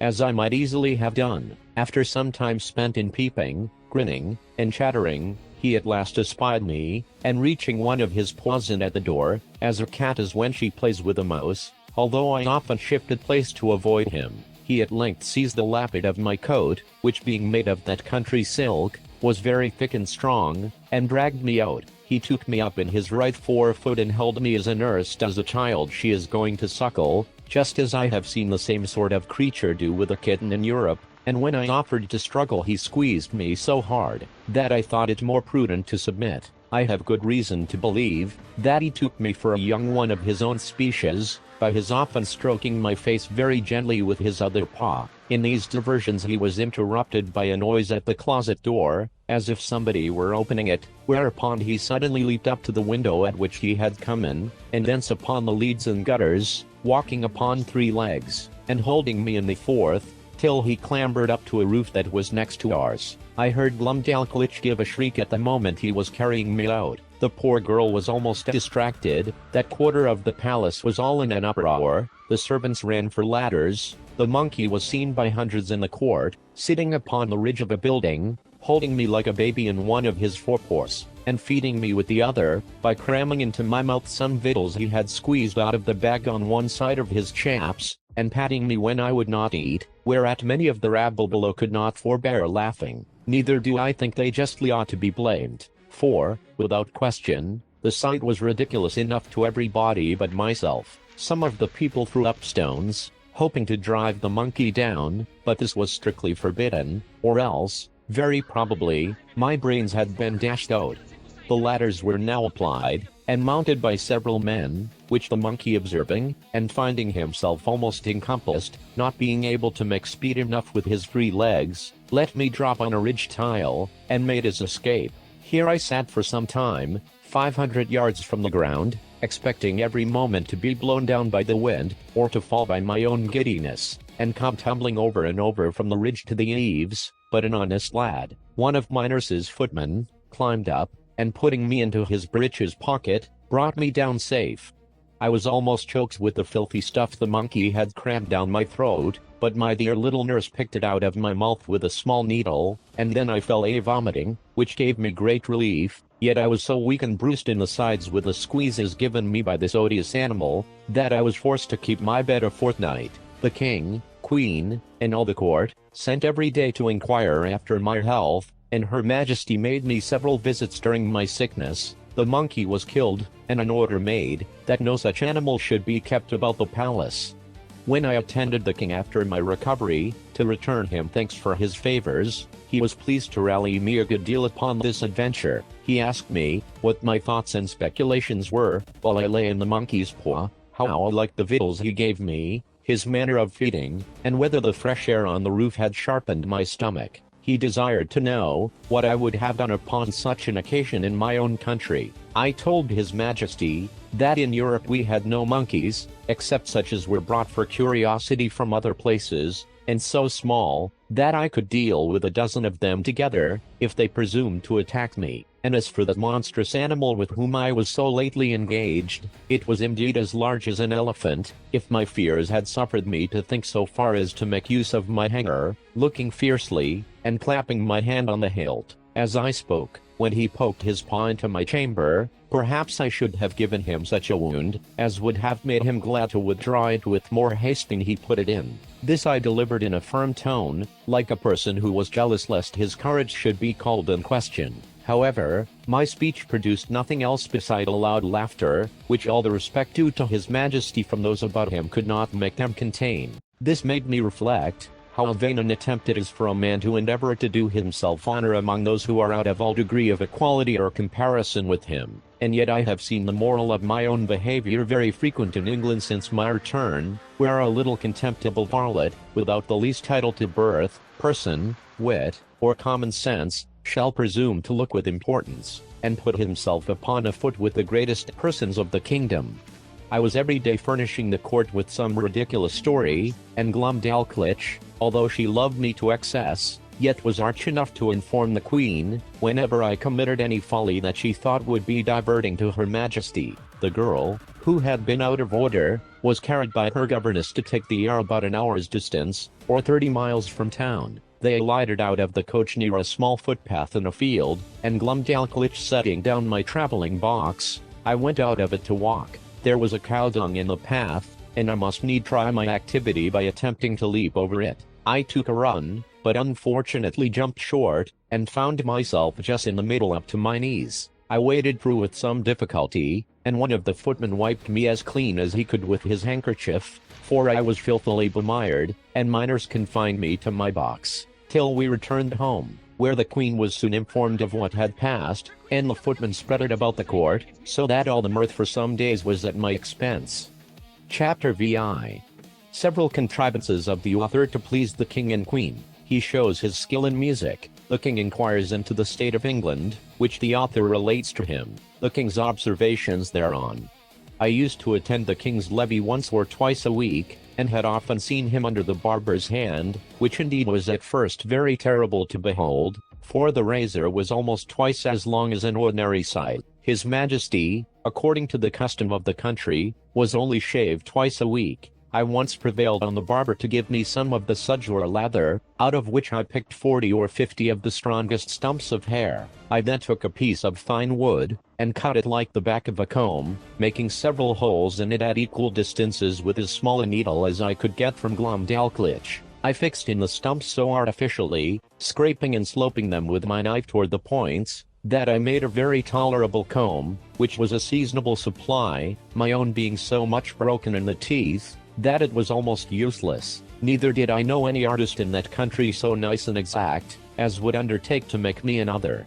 And this puts me in mind of an amusement, wherein I spent many of my leisure hours. I desired the queen's woman to save for me the combings of Her Majesty's hair, whereof in time I got a good quantity, and consulting with my friend the cabinet maker, who had received general orders to do little jobs for me. I directed him to make 2 chair frames, no larger than those I had in my box, and to bore little holes with a fine awl, round those parts where I designed the backs and seats. Through these holes I wove the strongest hairs I could pick out, just after the manner of cane chairs in England. When they were finished, I made a present of them to Her Majesty, who kept them in her cabinet, and used to show them for curiosities, as indeed they were the wonder of every one that beheld them. The Queen would have me sit upon one of these chairs, but I absolutely refused to obey her, protesting I would rather die than place a dishonorable part of my body on those precious hairs that once adorned Her Majesty's head. Of these hairs, as I had always a mechanical genius, I likewise made a neat little purse,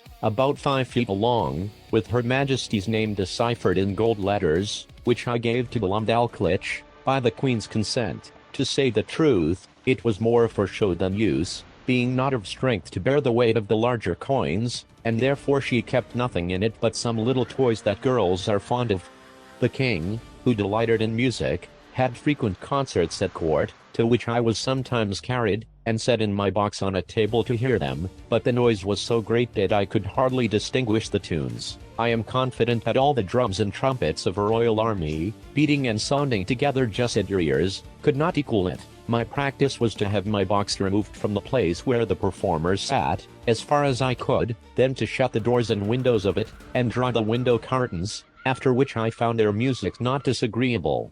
I had learned in my youth to play a little upon the spinet. Glumdalclitch kept one in her chamber, and a master attended twice a week to teach her. I called it a spinet, because it somewhat resembled that instrument, and was played upon in the same manner. A fancy came into my head, that I would entertain the King and Queen with an English tune upon this instrument, but this appeared extremely difficult, for the spinet was near 60 feet long, each key being almost a foot wide, so that with my arms extended I could not reach to above 5 keys, and to press them down required a good smart stroke with my fist, which would be too great a labor, and to no purpose. The method I contrived was this: I prepared 2 round sticks, about the bigness of common cudgels. They were thicker at one end than the other, and I covered the thicker ends with pieces of a mouse's skin, that by rapping on them I might neither damage the tops of the keys nor interrupt the sound. Before the spinet a bench was placed, about 4 feet below the keys, and I was put upon the bench.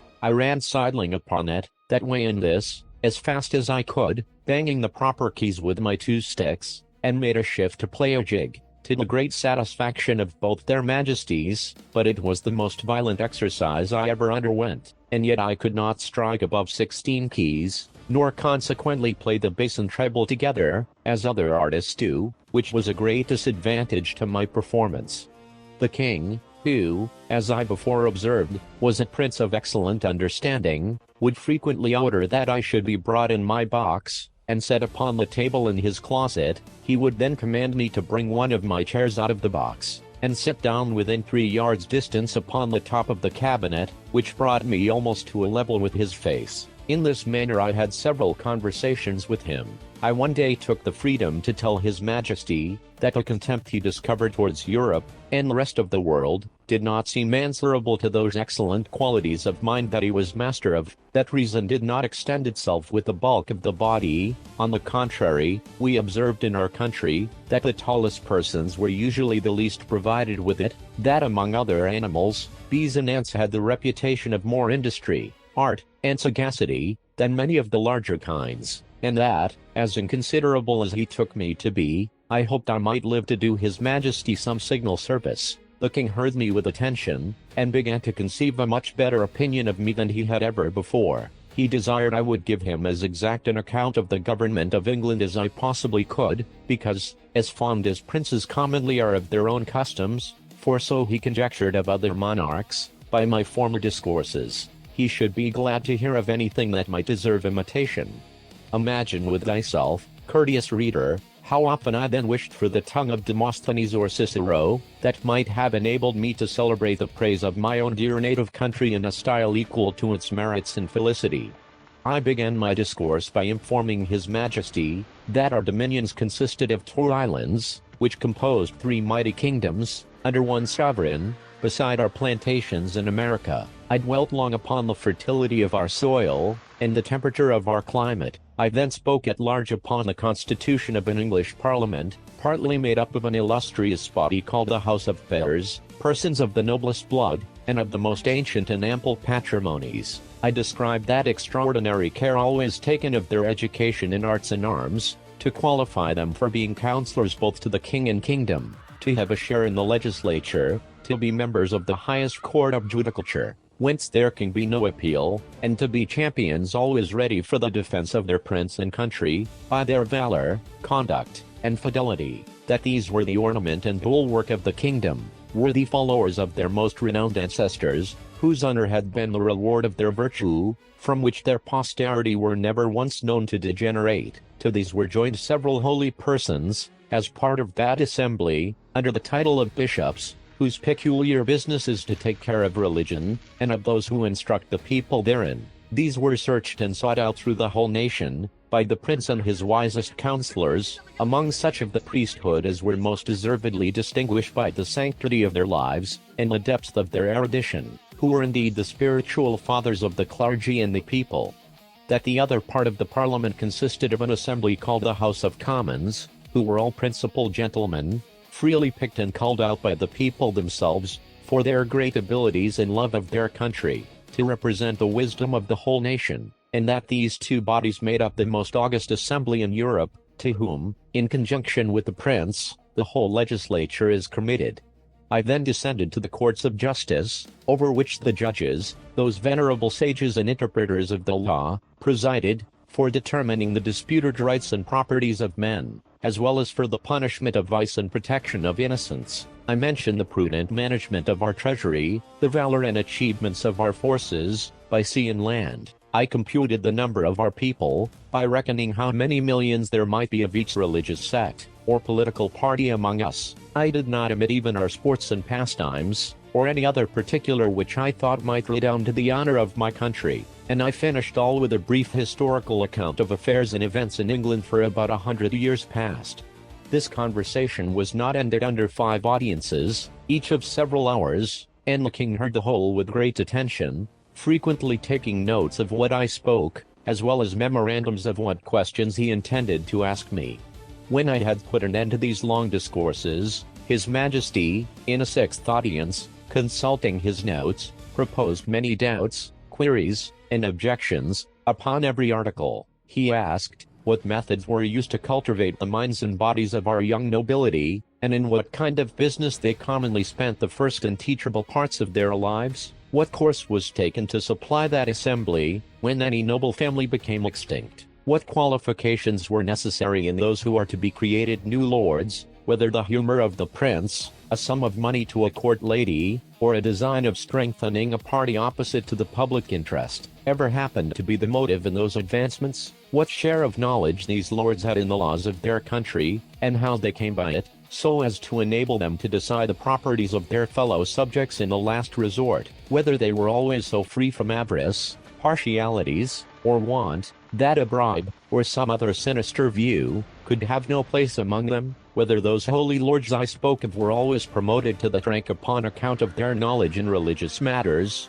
and the sanctity of their lives, had never been compliers with the times, while they were common priests, or slavish prostitute chaplains to some nobleman, whose opinions they continued servilely to follow, after they were admitted into that assembly. He then desired to know, what arts were practiced in electing those whom I called commoners, whether a stranger, with a strong purse, might not influence the vulgar voters to choose him before their own landlord, or the most considerable gentleman in the neighborhood. How it came to pass, that people were so violently bent upon getting into this assembly, which I allowed to be a great trouble and expense, often to the ruin of their families, without any salary or pension, because this appeared such an exalted strain of virtue and public spirit, that His Majesty seemed to doubt it might possibly not be always sincere, and he desired to know, whether such zealous gentlemen could have any views of refunding themselves for the charges and trouble they were at by sacrificing the public good to the designs of a weak and vicious prince. In conjunction with a corrupted ministry, he multiplied his questions, and sifted me thoroughly upon every part of this head, proposing numberless inquiries and objections, which I think it not prudent or convenient to repeat. Upon what I said in relation to our courts of justice, His Majesty desired to be satisfied in several points, and this I was the better able to do, having been formerly almost ruined by a long suit in Chancery, which was decreed for me with costs. He asked, what time was usually spent in determining between right and wrong, and what degree of expense, whether advocates and orators had liberty to plead in causes manifestly known to be unjust, vexatious, or oppressive, whether party, in religion or politics, were observed to be of any weight in the scale of justice, whether those pleading orators were persons educated in the general knowledge of equity, or only in provincial, national, and other local customs, whether they or their judges had any part in penning those laws, which they assumed the liberty of interpreting, and glossing upon at their pleasure, whether they had ever, at different times, pleaded for and against the same cause, and cited precedents to prove contrary opinions, whether they were a rich or a poor corporation, whether they received any pecuniary reward for pleading, or delivering their opinions, and particularly, whether they were ever admitted as members in the lower Senate. He fell next upon the management of our treasury, and said, he thought my memory had failed me, because I computed our taxes at about 5 or 6 millions a year, and when I came to mention the issues, he found they sometimes amounted to more than double, for the notes he had taken were very particular in this point, because he hoped, as he told me, that the knowledge of our conduct might be useful to him, and he could not be deceived in his calculations. But, if what I told him were true, he was still at a loss how a kingdom could run out of its estate, like a private person. He asked me, who were our creditors, and where we found money to pay them. He wondered to hear me talk of such chargeable and expensive wars, that certainly we must be a quarrelsome people, or live among very bad neighbors, and that our generals must needs be richer than our kings. He asked, what business we had out of our own islands, unless upon the score of trade, or treaty, or to defend the coast with our fleet. Above all, he was amazed to hear me talk of a mercenary standing army, in the midst of peace, and among a free people. He said, if we were governed by our own consent, in the persons of our representatives, he could not imagine of whom we were afraid, or against whom we were to fight, and would hear my opinion, whether a private man's house might not be better defended by himself, his children, and family, than by half a dozen rascals, picked up at a venture in the streets for small wages, who might get 100 times more by cutting their throats. He laughed at my odd kind of arithmetic, as he was pleased to call it, in reckoning the numbers of our people, by a computation drawn from the several sects among us, in religion and politics. He said, he knew no reason why those, who entertain opinions prejudicial to the public, should be obliged to change, or should not be obliged to conceal them. And as it was tyranny in any government to require the first, so it was weakness not to enforce the second, for a man may be allowed to keep poisons in his closet, but not to vend them about for cordials. He observed, that among the diversions of our nobility and gentry, I had mentioned gaming. He desired to know at what age this entertainment was usually taken up, and when it was laid down, how much of their time it employed, whether it ever went so high as to affect their fortunes, whether mean, vicious people, by their dexterity in that art, might not arrive at great riches, and sometimes keep our very nobles in dependence, as well as habituate them to vile companions, wholly take them from the improvement of their minds, and force them, by the losses they received, to learn and practice that infamous dexterity upon others. He was perfectly astonished with the historical account I gave him of our affairs during the last century, protesting it was only a heap of conspiracies, rebellions, murders, massacres, revolutions, banishments, the very worst effects that avarice, faction, hypocrisy, perfidiousness, cruelty, rage, madness, hatred, envy, lust, malice, and ambition, could produce. His Majesty, in another audience, was at the pains to recapitulate the sum of all I had spoken, compared the questions he made with the answers I had given, then taking me into his hands, and stroking me gently, delivered himself in these words, which I shall never forget, nor the manner he spoke them in, my little friend Guildrig, you have made a most admirable panegyric upon your country. You have clearly proved, that ignorance, idleness, and vice, are the proper ingredients for qualifying a legislator, that laws are best explained, interpreted, and applied, by those whose interest and abilities lie in perverting, confounding, and eluding them. I observe among you some lines of an institution, which, in its original, might have been tolerable, but these half erased, and the rest wholly blurred and blotted by corruptions. It does not appear, from all you have said, how any one perfection is required for the procurement of any one station among you, much less, that men are ennobled on account of their virtue, that priests are advanced for their piety or learning, soldiers, for their conduct or valor, judges, for their integrity, senators, for the love of their country, or counselors for their wisdom. As for yourself, continued the king, who have spent the greatest part of your life in traveling, I am well disposed to hope you may hitherto have escaped many vices of your country. But by what I have gathered from your own relation, and the answers I have with much pains wrung and extorted from you, I cannot but conclude the bulk of your natives to be the most pernicious race of little odious vermin that nature ever suffered to crawl upon the surface of the earth. Chapter Villi. The author's love of his country. He makes a proposal of much advantage to the king, which is rejected. The king's great ignorance in politics, the learning of that country very imperfect and confined, the laws, and military affairs, and parties in the state.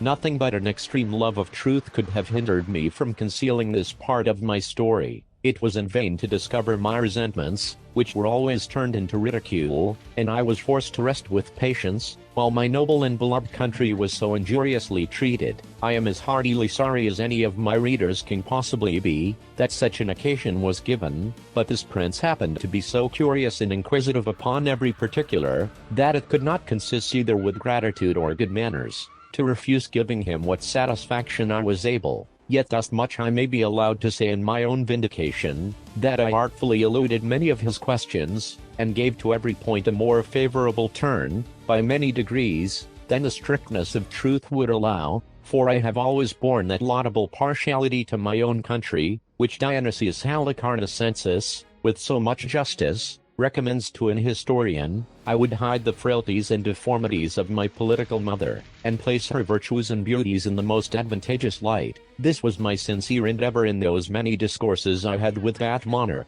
although it unfortunately failed of success. But great allowances should be given to a king, who lives wholly secluded from the rest of the world, and must therefore be altogether unacquainted with the manners and customs that most prevail in other nations, the want of which knowledge will ever produce many prejudices, and a certain narrowness of thinking, from which we, and the politer countries of Europe, are wholly exempted. And it would be hard indeed, if so remote a prince's notions of virtue and vice were to be offered as a standard for all mankind.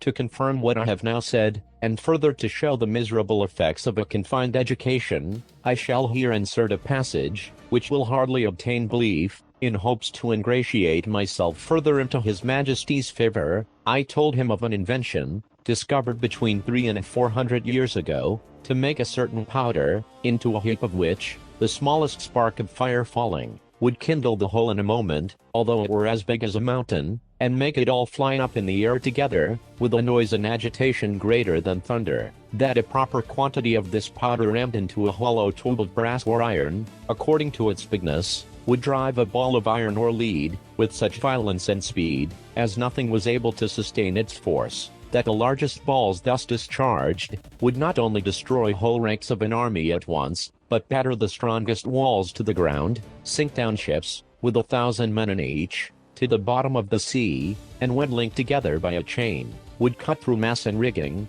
divide hundreds of bodies in the middle, and lay all waste before them. That we often put this powder into large hollow balls of iron, and discharge them by an engine into some city we were besieging, which would rip up the pavements, tear the houses to pieces, burst and throw splinters on every side, dashing out the brains of all who came near. That I knew the ingredients very well, which were cheap and common. I understood the manner of compounding them, and could direct his workmen how to make those tubes, of a size proportionable to all other things in his Majesty's kingdom, and the largest need not be above 100 feet long, 20 or 30 of which tubes, charged with the proper quantity of powder and balls, would batter down the walls of the strongest town in his dominions in a few hours, or destroy the whole metropolis, if ever it should pretend to dispute his absolute commands. This I humbly offered to his Majesty, as a small tribute of acknowledgment, in turn for so many marks that I had received, of his royal favor and protection.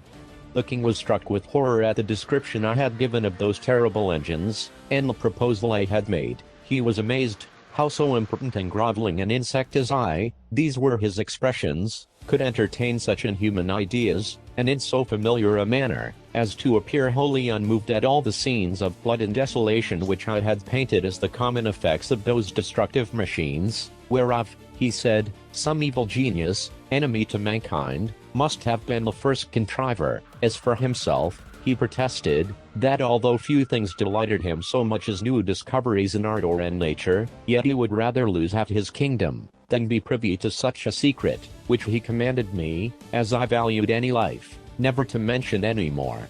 A strange effect of narrow principles and views, that a prince possessed of every quality which procures veneration, love, and esteem, of strong parts, great wisdom, and profound learning, endowed with admirable talents, and almost adored by his subjects, should, from a necessary scruple, whereof in Europe we can have no conception, let slip an opportunity put into his hands that would have made him absolute master of the lives, the liberties, and the fortunes of his people. Neither do I say this, with the least intention to detract from the many virtues of that excellent king, whose character, I am sensible, will, on this account, be very much lessened in the opinion of an English reader, but I take this defect among them to have risen from their ignorance, by not having hitherto reduced politics into a science, as the more acute wits of Europe have done. For, I remember very well, in a discourse one day with the king, when I happened to say, there were several thousand books among us written upon the art of government, it gave him, directly contrary to my intention, a very mean opinion of our understandings. He professed both to abominate and despise all mystery, refinement, and intrigue, either in a prince or a minister. He could not tell what I meant by secrets of state, where an enemy, or some rival nation, were not in the case. He confined the knowledge of governing within very narrow bounds, to common sense and reason, to justice and lenity, to the speedy determination of civil and criminal causes, with some other obvious topics, which are not worth considering, and he gave it for his opinion, that whoever could make 2 ears of corn, or 2 blades of grass, to grow upon a spot of ground where only one grew before, would deserve better of mankind, and do more essential service to his country, than the whole race of politicians put together. The learning of this people is very defective, consisting only in morality, history, poetry, and mathematics, wherein they must be allowed to excel, but the last of these is wholly applied to what may be useful in life, to the improvement of agriculture, and all mechanical arts, so that among us, it would be little esteemed, and as to ideas, entities, abstractions, and transcendentals, I could never drive the least conception into their heads. No law in that country must exceed in words the number of letters in their alphabet, which consists only of 22, but indeed few of them extend even to that length. They are expressed in the most plain and simple terms, wherein those people are not mercurial enough to discover above one interpretation, and to write a comment upon any law, is a capital crime. As to the decision of civil causes, or proceedings against criminals, their precedents are so few, that they have little reason to boast of any extraordinary skill in either. They have had the art of printing, as well as the Chinese, time out of mind, but their libraries are not very large, for that of the king, which is reckoned the largest, does not amount to above 1,000 volumes, placed in a gallery of 1,200 feet long, whence I had liberty to borrow what books I pleased. The Queen's joiner had contrived in one of Glumdalclich's rooms, a kind of wooden machine 25 feet high, formed like a standing ladder. The steps were each 50 feet long. It was indeed a movable pair of stairs, the lowest end placed at 10 feet distance from the wall of the chamber. The book I had a mind to read was put up leaning against the wall. I first mounted to the upper step of the ladder, and turning my face towards the book, began at the top of the page, and so walking to the right and left about 8 or 10 paces, according to the length of the lines, till I had gotten a little below the level of my eyes, and then descending gradually till I came to the bottom, after which I mounted again, and began the other page in the same manner, and so turned over the leaf, which I could easily do with both my hands, for it was as thick and stiff as a pasteboard, and in the largest folios not above 18 or 20 feet long. Their style is clear, masculine, and smooth, but not florid, for they avoid nothing more than multiplying unnecessary words, or using various expressions. I have perused many of their books, especially those in history and morality. Among the rest, I was much diverted with a little old treatise, which always lay in Glumdalclich's bedchamber, and belonged to her governess, a grave elderly gentlewoman, who dealt in writings of morality and devotion. The book treats of the weakness of humankind, and is in little esteem, except among the women and the vulgar. However, I was curious to see what an author of that country could say upon such a subject. This writer went through all the usual topics of European moralists, showing how diminutive, contemptible, and helpless an animal was man in his own nature, how unable to defend himself from inclemencies of the air, or the fury of wild beasts, how much he was excelled by one creature in strength, by another in speed, by a third in foresight,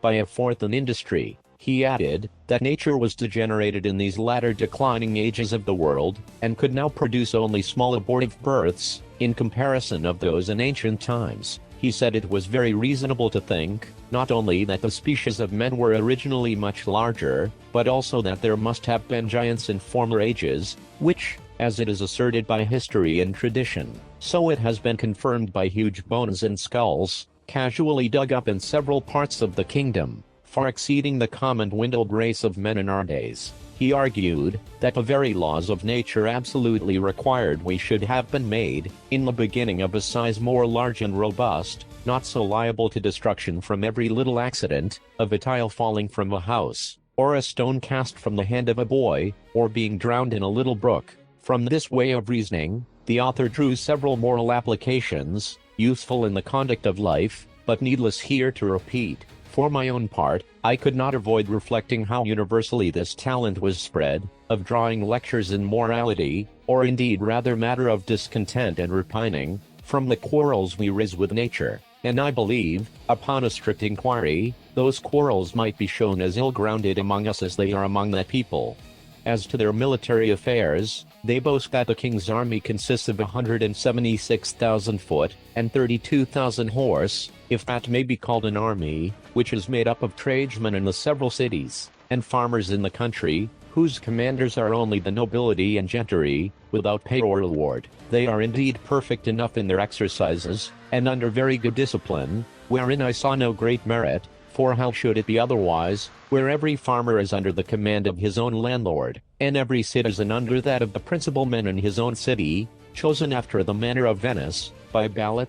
I have often seen the militia of Lord Brulgar drawn out to exercise, in a great field near the city of 20 miles square. They were in all not above 25,000 foot, and 6,000 horse, but it was impossible for me to compute their number, considering the space of ground they took up. A cavalier, mounted on a large steed, might be about 90 feet high. I have seen this whole body of horse, upon a word of command, draw their swords at once, and brandish them in the air. Imagination can figure nothing so grand, so surprising, and so astonishing. It looked as if 10,000 flashes of lightning were darting at the same time from every quarter of the sky.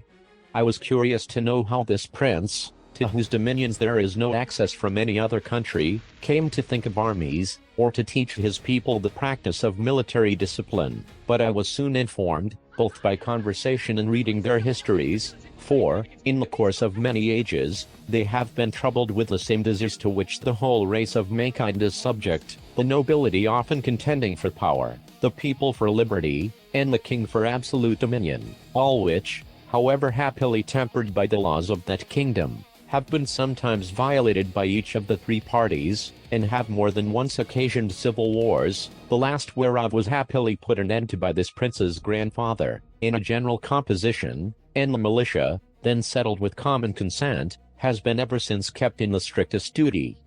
Chapter VIII.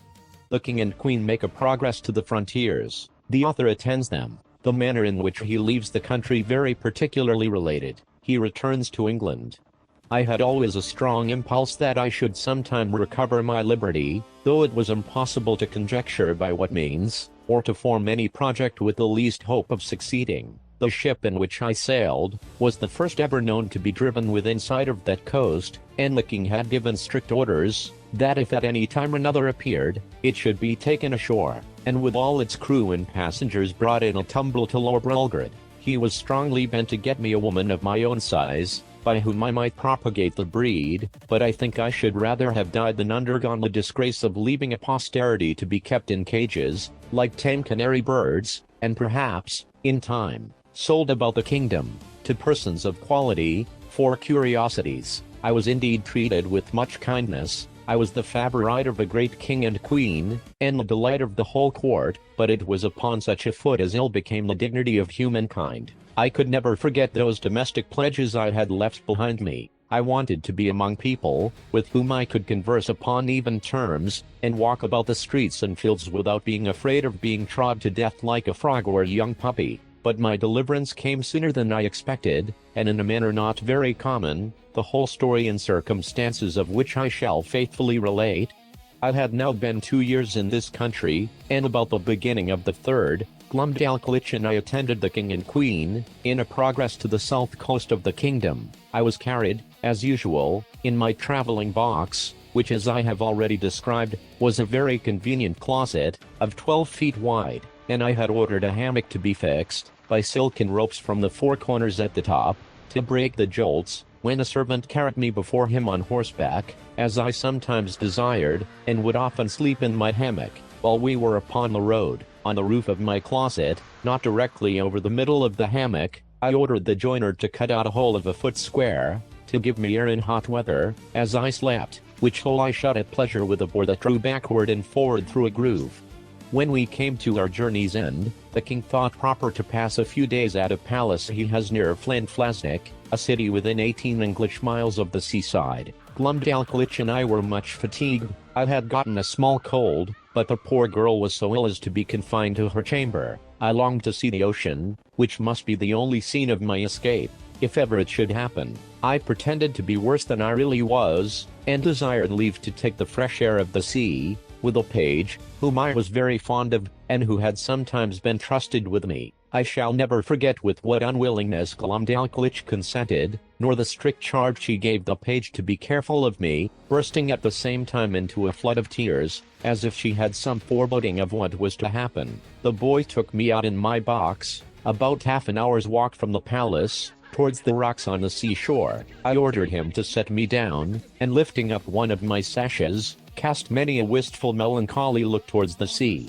I found myself not very well, and told the page that I had a mind to take a nap in my hammock, which I hoped would do me good. I got in, and the boy shut the window close down, to keep out the cold. I soon fell asleep, and all I can conjecture is, while I slept, the page, thinking no danger could happen, went among the rocks to look for birds' eggs, having before observed him from my window searching about, and picking up one or two in the clefts. Be that as it will, I found myself suddenly awaked with a violent pull upon the ring, which was fastened at the top of my box for the conveniency of carriage. I felt my box raised very high in the air, and then borne forward with prodigious speed. The first jolt had like to have shaken me out of my hammock, but afterward the motion was easy enough. I called out several times, as loud as I could raise my voice, but all to no purpose. I looked towards my windows, and could see nothing but the clouds and sky. I heard a noise just over my head, like the clapping of wings, and then began to perceive the woeful condition I was in, that some eagle had caught the ring of my box in his beak,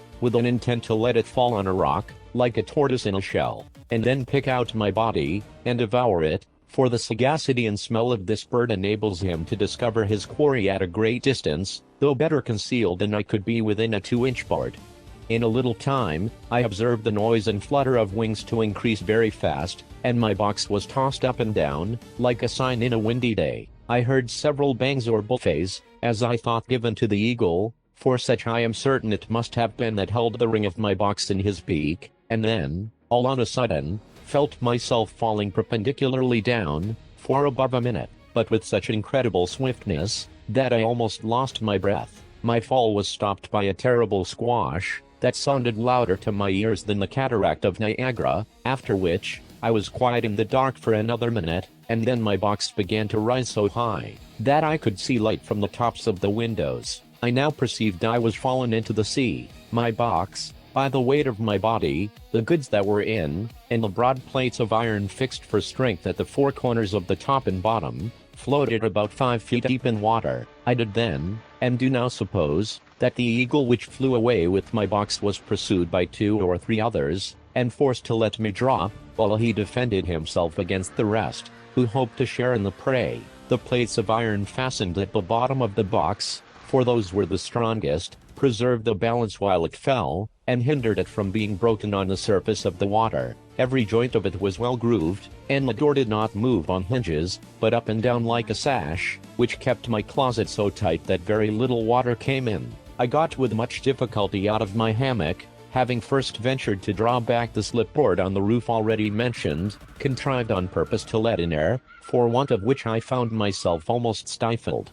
How often did I then wish myself with my dear Glumdalclitch, from whom one single hour had so far divided me, and I may say with truth, that in the midst of my own misfortunes I could not forbear lamenting my poor nurse, the grief she would suffer for my loss, the displeasure of the Queen, and the ruin of her fortune. Perhaps many travelers have not been under greater difficulties and distress than I was at this juncture, expecting every moment to see my box dashed to pieces, or at least overset by the first violent blast, or rising wave. A breach in one single pane of glass would have been immediate death, nor could anything have preserved the windows, but the strong lattice wires placed on the outside, against accidents in traveling. I saw the water ooze in at several crannies, although the leaks were not considerable, and I endeavored to stop them as well as I could. I was not able to lift up the roof of my closet, which otherwise I certainly should have done, and sat on the top of it, where I might at least preserve myself some hours longer,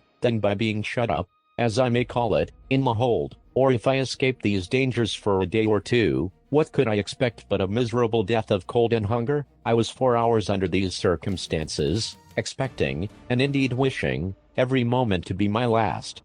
I have already told the reader that there were 2 strong staples fixed upon that side of my box which had no window, and into which the servant, who used to carry me on horseback, would put a leathern belt, and buckle it about his waist. Being in this disconsolate state, I heard, or at least thought I heard, some kind of grating noise on that side of my box where the staples were fixed, and soon after I began to fancy that the box was pulled or towed along the sea, for I now and then felt a sort of tugging, which made the waves rise near the tops of my windows, leaving me almost in the dark. This gave me some faint hopes of relief, although I was not able to imagine how it could be brought about. I ventured to unscrew one of my chairs, which were always fastened to the floor, and having made a hard shift to screw it down again, directly under the slipping board that I had lately opened, I mounted on the chair, and putting my mouth as near as I could to the hole, I called for help in a loud voice, and in all the languages I understood. I then fastened my handkerchief to a stick I usually carried, and thrusting it up the hole, waved it several times in the air,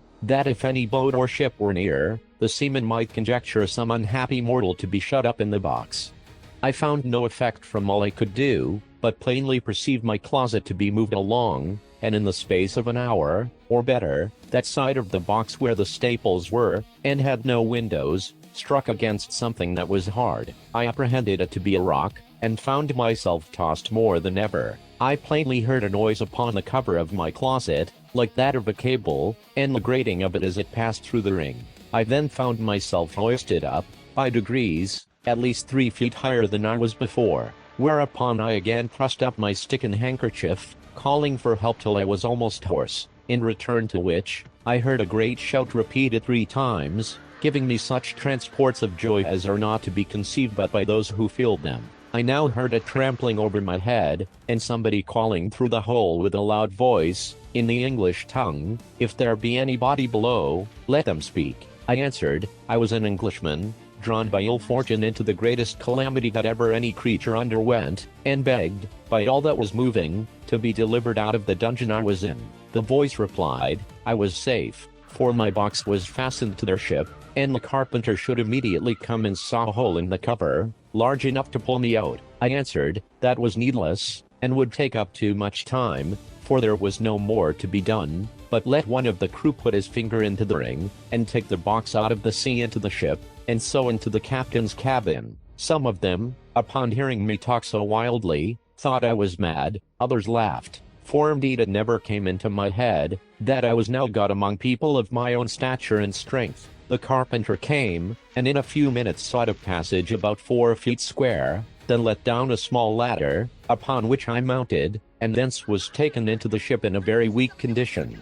The sailors were all in amazement, and asked me 1,000 questions, which I had no inclination to answer. I was equally confounded at the sight of so many pygmies, for such I took them to be, after having so long accustomed my eyes to the monstrous objects I had left. But the captain, Mr. Thomas Wilcox, an honest worthy Shropshire man, observing I was ready to faint, took me into his cabin, gave me a cordial to comfort me, and made me turn in upon his own bed, advising me to take a little rest, of which I had great need. Before I went to sleep, I gave him to understand that I had some valuable furniture in my box, too good to be lost, a fine hammock, a handsome field bed, 2 chairs, a table, and a cabinet, that my closet was hung on all sides, or rather quilted, with silk and cotton, that if he would let one of the crew bring my closet into his cabin, I would open it there before him, and show him my goods. The captain, hearing me utter these absurdities,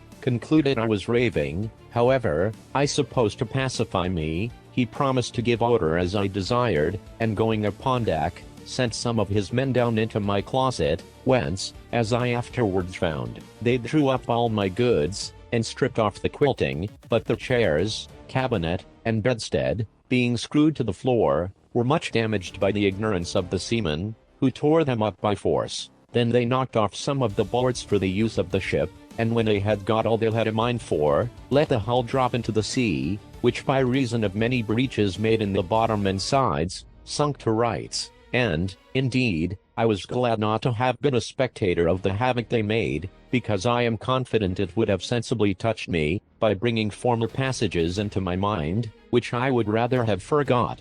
I slept some hours, but perpetually disturbed with dreams of the place I had left, and the dangers I had escaped. However, upon waking, I found myself much recovered. It was now about 8 o'clock at night, and the captain ordered supper immediately, thinking I had already fasted too long. He entertained me with great kindness, observing me not to look wildly, or talk inconsistently, and, when we were left alone, desired I would give him a relation of my travels, and by what accident I came to be set adrift in that monstrous wooden chest. He said that about 12 o'clock at noon, as he was looking through his glass, he spied it at a distance, and thought it was a sail, which he had a mind to make, being not much out of his course, in hopes of buying some biscuit, his own beginning to fall short, that upon coming nearer, and finding his error, he sent out his longboat to discover what it was, that his men came back in a fright, swearing they had seen a swimming house, that he laughed at their folly, and went himself in the boat, ordering his men to take a strong cable along with them, that the weather being calm, he rowed round me several times, observed my windows and wire lattices that defended them, that he discovered 2 staples upon one side, which was all of boards, without any passage for light. He then commanded his men to row up to the side, and fastening a cable to one of the staples, ordered them to tow my chest, as they called it, toward the ship. When it was there, he gave directions to fasten another cable to the ring fixed in the cover, and to raise up my chest with pulleys, which all the sailors were not able to do above 2 or 3 feet. He said, they saw my stick and handkerchief thrust out of the hole, and concluded that some unhappy man must be shut up in the cavity. I asked whether he or the crew had seen any prodigious birds in the air, about the time he first discovered me, to which he answered, that discoursing this matter with the sailors while I was asleep, one of them said, he had observed 3 eagles flying towards the north, but remarked nothing of their being larger than the usual size, which I suppose must be imputed to the great height they were at, and he could not guess the reason of my question. I then asked the captain, how far he reckoned we might be from land. He said, by the best computation he could make, we were at least 100 leagues. I assured him, that he must be mistaken by almost half, for I had not left the country whence I came above 2 hours before I dropped into the sea. Whereupon he began again to think that my brain was disturbed, of which he gave me a hint, and advised me to go to bed in a cabin he had provided. I assured him, I was well refreshed with his good entertainment and company, and as much in my senses as ever I was in my life. He then grew serious, and desired to ask me freely, whether I were not troubled in my mind by the consciousness of some enormous crime, for which I was punished, at the command of some prince, by exposing me in that chest, as great criminals, in other countries, have been forced to sea in a leaky vessel, without provisions, for although he should be sorry to have taken so ill a man into his ship, yet he would engage his word to set me safe ashore, in the first port where we arrived. He added, that his suspicions were much increased by some very absurd speeches I had delivered at first to his sailors, and afterwards to himself, in relation to my closet or chest, as well as by my odd looks and behavior while I was at supper. I begged his patience to hear me tell my story, which I faithfully did, from the last time I left England, to the moment he first discovered me, and, as truth always forces its way into rational minds, so this honest worthy gentleman, who had some tincture of learning, and very good sense, was immediately convinced of my candor and veracity. But further to confirm all I had said, I entreated him to give order that my cabinet should be brought, of which I had the key in my pocket, for he had already informed me how the seamen disposed of my closet. I opened it in his own presence, and showed him the small collection of rarities I made in the country from which I had been so strangely delivered. There was the comb I had contrived out of the stumps of the king's beard, and another of the same materials, but fixed into a paring of Her Majesty's thumbnail, which served for the back. There was a collection of needles and pins, from a foot to half a yard long, 4 wasp stings, like joiner's tacks, some combings of the queen's hair,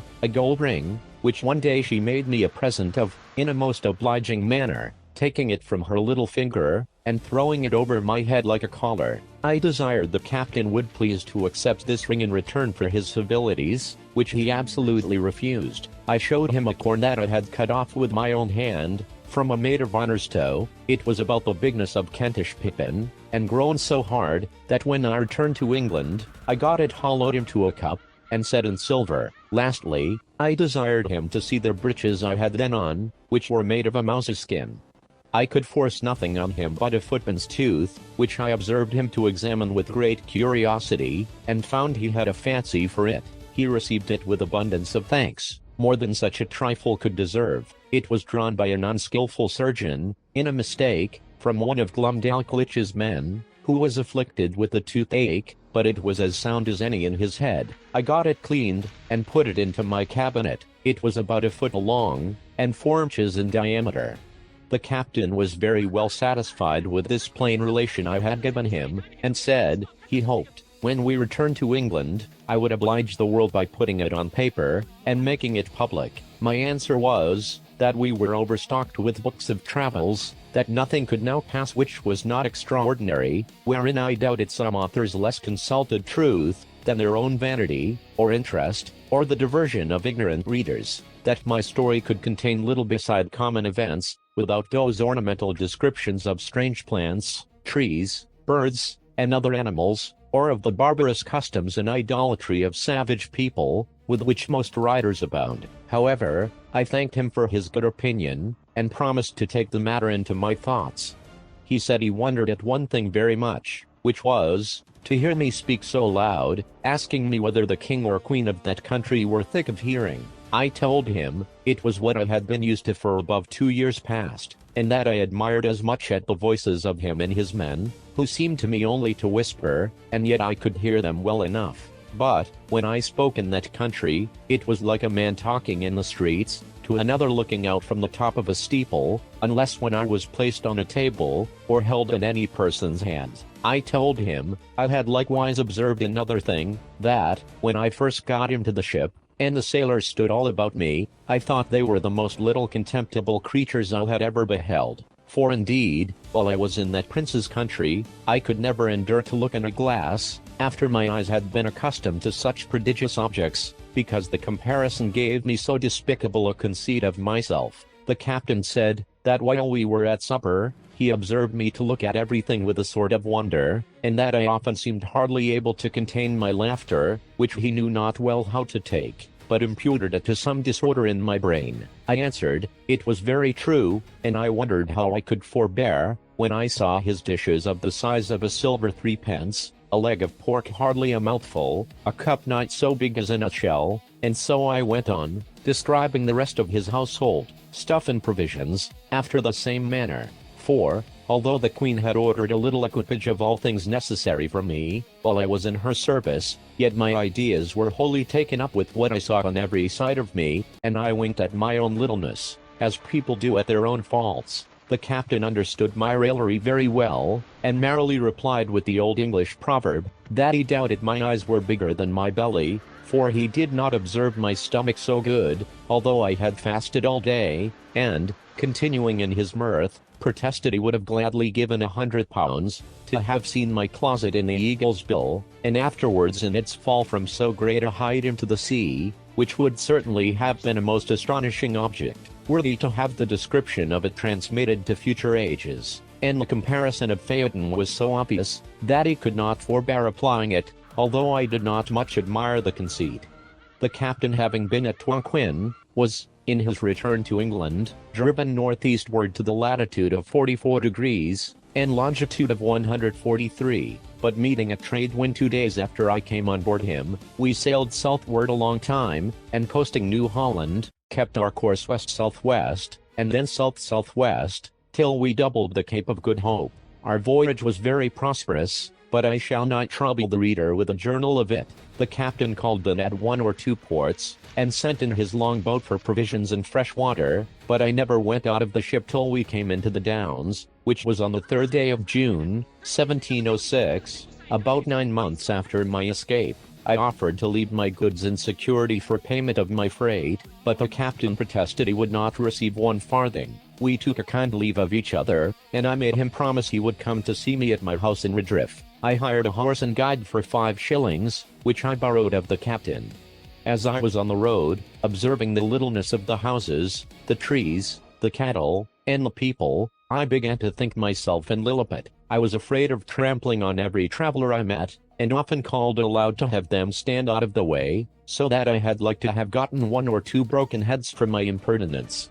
When I came to my own house, for which I was forced to inquire, one of the servants opening the door, I bent down to go in, like a goose under a gate, for fear of striking my head. My wife ran out to embrace me, but I stooped lower than her knees, thinking she could otherwise never be able to reach my mouth. My daughter kneeled to ask my blessing, but I could not see her till she arose, having been so long used to stand with my head and eyes erect to above 60 feet, and then I went to take her up with one hand by the waist. I looked down upon the servants, and 1 or 2 friends who were in the house, as if they had been pygmies and I a giant. I told my wife she had been too thrifty, for I found she had starved herself and her daughter to nothing. In short, I behaved myself so unaccountably, that they were all of the captain's opinion when he first saw me, and concluded I had lost my wits. This I mention as an instance of the great power of habit and prejudice. In a little time, I and my family and friends came to a right understanding, but my wife protested I should never go to sea any more, although my evil destiny so ordered, that she had not power to hinder me, as the reader may know hereafter. In the meantime, I here conclude the second part of my unfortunate voyages. Part II, a voyage to Laputa, Balnibarbi, Glubbdubdrib, Lugnag in Japan. Chapter I. The author sets out on his 3rd voyage, is taken by pirates, the malice of a Dutchman, his arrival at an island, he is received into Laputa. I had not been at home above 10 days, when Captain William Robinson, a Cornish man, commander of the Hopewell, a stout ship of 300 tons, came to my house. I had formerly been surgeon of another ship where he was master, and a 4th part owner, in a voyage to the Levant. He had always treated me more like a brother than an inferior officer, and, hearing of my arrival, made me a visit, as I apprehended only out of friendship, for nothing passed more than what is usual after long absences, but repeating his visits often, expressing his joy to find me in good health, asking whether I were now settled for life, adding that he intended a voyage to the East Indies in 2 months. At last he plainly invited me, though with some apologies, to be surgeon of the ship, that I should have another surgeon under me, beside our 2 mates, that my salary should be double to the usual pay, and that having experienced my knowledge in sea affairs to be at least equal to his, he would enter into any engagement to follow my advice, as much as if I had shared in the command. He said so many other obliging things, and I knew him to be so honest a man, that I could not reject this proposal. The thirst I had of seeing the world, notwithstanding my past misfortunes, continuing as violent as ever. The only difficulty that remained, was to persuade my wife, whose consent however I at last obtained, by the prospect of advantage she proposed to her children. We set out the 5th day of August, 1706, and arrived at Fort St. George the 11th of April, 1707. We stayed there 3 weeks to refresh our crew, many of whom were sick. From thence we went to Tonquin, where the captain resolved to continue some time, because many of the goods he intended to buy were not ready, nor could he expect to be dispatched in several months. Therefore, in hopes to defray some of the charges he must be at, he bought a sloop, loaded it with several sorts of goods, wherewith the Tonquinese usually trade to the neighboring islands, and putting 14 men on board, whereof 3 were of the country, he appointed me master of the sloop, and gave me power to traffic, while he transacted his affairs at Tonquin. We had not sailed above 3 days, when a great storm arising, we were driven 5 days to the north-northeast, and then to the east, after which we had fair weather, but still with a pretty strong gale from the west. Upon the 10th day we were chased by 2 pirates, who soon overtook us, for my sloop was so deep laden, that she sailed very slow, neither were we in a condition to defend ourselves. We were boarded about the same time by both the pirates, who entered furiously at the head of their men, but finding us all prostrate upon our faces, for so I gave order, they pinioned us with strong ropes, and setting guard upon us, went to search the sloop. I observed among them a Dutchman, who seemed to be of some authority, though he was not commander of either ship. He knew us by our countenances to be Englishmen, and jabbering to us in his own language, swore we should be tied back to back and thrown into the sea. I spoke Dutch tolerably well. I told him who we were, and begged him, in consideration of our being Christians and Protestants, of neighboring countries in strict alliance, that he would move the captains to take some pity on us. This inflamed his rage. He repeated his threatenings, and turning to his companions, spoke with great vehemence in the Japanese language, as I suppose, often using the word Christianus. The largest of the 2 pirate ships was commanded by a Japanese captain, who spoke a little Dutch, but very imperfectly. He came up to me, and after several questions, which I answered in great humility, he said, "We should not die." I made the captain a very low bow, and then, turning to the Dutchman, said, "I was sorry to find more mercy in a heathen, than in a brother Christian, but I had soon reason to repent those foolish words, for that malicious reprobate, having often endeavored in vain to persuade both the captains that I might be thrown into the sea, which they would not yield to, after the promise made me that I should not die, however, prevailed so far, as to have a punishment inflicted on me, worse, in all human appearance, than death itself. My men were sent by an equal division into both the pirate ships, and my sloop new manned. As to myself, it was determined that I should be set adrift in a small canoe, with paddles and a sail, and 4 days' provisions, which last, the Japanese captain was so kind to double out of his own stores, and would permit no man to search me. I got down into the canoe, while the Dutchman, standing upon the deck, loaded me with all the curses and injurious terms his language could afford. About an hour before we saw the pirates I had taken an observation, and found we were in the latitude of 46 and in longitude of 183. When I was at some distance from the pirates, I discovered, by my pocket glass, several islands to the southeast. I set up my sail, the wind being fair, with a design to reach the nearest of those islands, which I made a shift to do, in about 3 hours. It was all rocky, however I got many birds' eggs, and, striking fire, I kindled some heath and dry seaweed, by which I roasted my eggs. I ate no other supper, being resolved to spare my provisions as much as I could. I passed the night under the shelter of a rock, strewing some heath under me, and slept pretty well. The next day I sailed to another island, and thence to a third and fourth, sometimes using my sail, and sometimes my paddles. But, not to trouble the reader with a particular account of my distresses, let it suffice, that on the 5th day I arrived at the last island in my sight, which lay south-southeast to the former.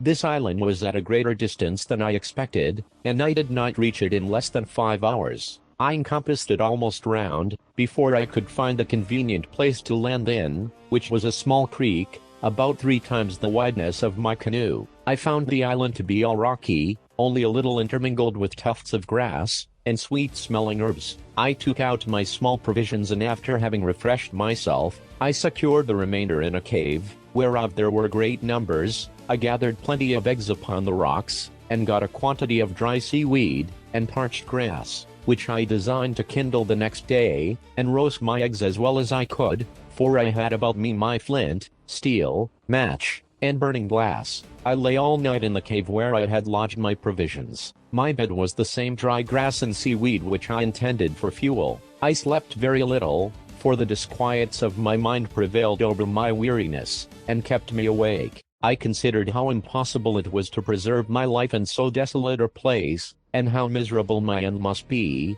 yet found myself so listless and desponding, that I had not the heart to rise, and before I could get spirits enough to creep out of my cave, the day was far advanced. I walked a while among the rocks. The sky was perfectly clear, and the sun so hot, that I was forced to turn my face from it, when all on a sudden it became obscure, as I thought, in a manner very different from what happens by the interposition of a cloud. I turned back, and perceived a vast opaque body between me and the sun moving forwards towards the island. It seemed to be about 2 miles high, and hid the sun 6 or 7 minutes. But I did not observe the air to be much colder, or the sky more darkened, than if I had stood under the shade of a mountain. As it approached nearer over the place where I was, it appeared to be a firm substance, the bottom flat, smooth, and shining very bright, from the reflection of the sea below. I stood upon a height about 200 yards from the shore, and saw this vast body descending almost to a parallel with me, at less than an English mile distance. I took out my pocket perspective,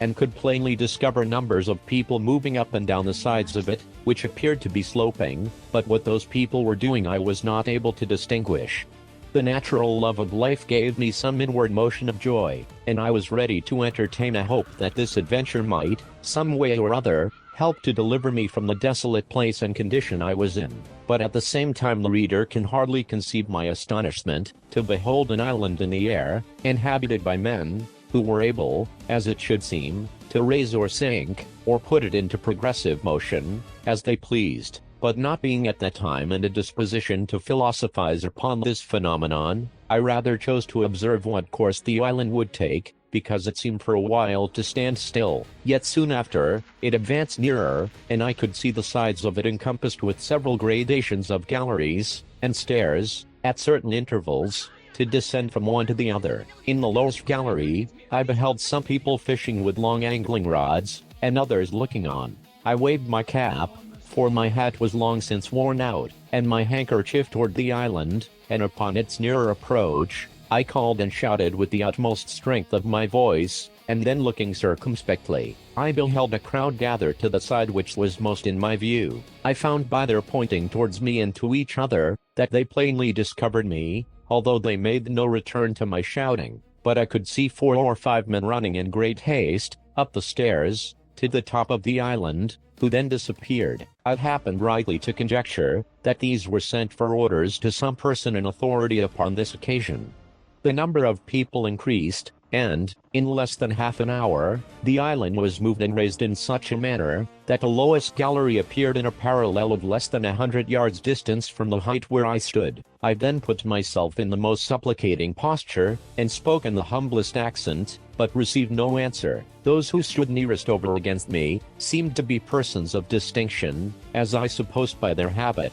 They conferred earnestly with each other, looking often upon me. At length one of them called out in a clear, polite, smooth dialect, not unlike in sound to the Italian, and therefore I returned an answer in that language, hoping at least that the cadence might be more agreeable to his ears. Although neither of us understood the other, yet my meaning was easily known, for the people saw the distress I was in. They made signs for me to come down from the rock, and go towards the shore, which I accordingly did, and the flying island being raised to a convenient height, the verge directly over me, a chain was let down from the lowest gallery, with a seat fastened to the bottom, to which I fixed myself, and was drawn up by pulleys. Chapter II. The humors and dispositions of the Laputians described, an account of their learning, of the king and his court, the author's reception there, the inhabitants subject to fear and disquietudes, an account of the women. At my alighting, I was surrounded with a crowd of people, but those who stood nearest seemed to be of better quality. They beheld me with all the marks and circumstances of wonder, neither indeed was I much in their debt, having never till then seen a race of mortals so singular in their shapes, habits, and countenances. Their heads were all reclined, either to the right, or the left, one of their eyes turned inward, and the other directly up to the zenith. Their outward garments were adorned with the figures of suns, moons, and stars, interwoven with those of fiddles, flutes, harps, trumpets, guitars, harpsichords, and many other instruments of music, unknown to us in Europe. I observed, here and there, many in the habit of serpents, with a blown bladder, fastened like a flail to the end of a stick, which they carried in their hands. In each bladder was a small quantity of dried peas, or little pebbles, as I was afterwards informed. With these bladders, they now and then flapped the mouths and ears of those who stood near them, of which practice I could not then conceive the meaning. It seems the minds of these people are so taken up with intense speculations, that they neither can speak, nor attend to the discourses of others, without being roused by some external taction upon the organs of speech and hearing, for which reason, those persons who are able to afford it always keep a flapper, the original is criminal, in their family, as one of their domestics, nor ever walk abroad, or make visits, without him. And the business of this officer is, when 2, 3, or more persons are in company, gently to strike with his bladder the mouth of him who is to speak, and the right ear of him or them to whom the speaker addresses himself. This flapper is likewise employed diligently to attend his master in his walks, and upon occasion to give him a soft flap on his eyes, because he is always so wrapped up in cogitation, that he is in manifest danger of falling down every precipice, and bouncing his head against every post, and in the streets, of jostling others, or being jostled himself into the kennel. It was necessary to give the reader this information, without which he would be at the same loss with me to understand the proceedings of these people, as they conducted me up the stairs to the top of the island, and from thence to the royal palace. While we were ascending, they forgot several times what they were about, and left me to myself, till their memories were again roused by their flappers, for they appeared altogether unmoved by the sight of my foreign habit and countenance, and by the shouts of the vulgar, whose thoughts and minds were more disengaged. At last we entered the palace, and proceeded into the chamber of presence, where I saw the king seated on his throne, attended on each side by persons of prime quality. Before the throne was a large table filled with globes and spheres, and mathematical instruments of all kinds. His Majesty took not the least notice of us, although our entrance was not without sufficient noise, by the concourse of all persons belonging to the court. But he was then deep in a problem, and we attended at least an hour, before he could solve it. There stood by him, on each side, a young page with flaps in their hands, and when they saw he was at leisure, one of them gently struck his mouth, and the other his right ear, at which he startled like one awaked on the sudden, and looking towards me in the company I was in, recollected the occasion of our coming, whereof he had been informed before. He spoke some words, whereupon immediately a young man with a flap came up to my side, and flapped me gently on the right ear, but I made signs,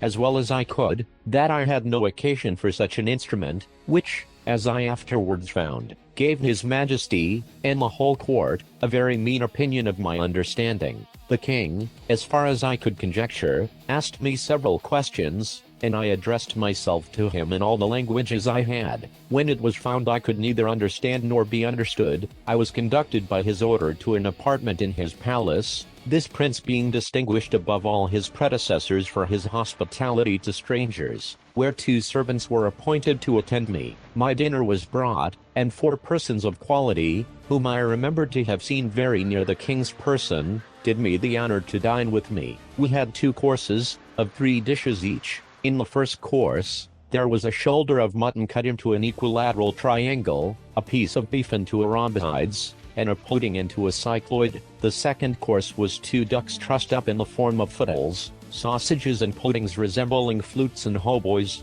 and a breast of veal in the shape of a harp. The servants cut our bread into cones, cylinders, parallelograms, and several other mathematical figures. While we were at dinner, I made bold to ask the names of several things in their language, and those noble persons, by the assistance of their flappers, delighted to give me answers, hoping to raise my admiration of their great abilities if I could be brought to converse with them. I was soon able to call for bread and drink, or whatever else I wanted.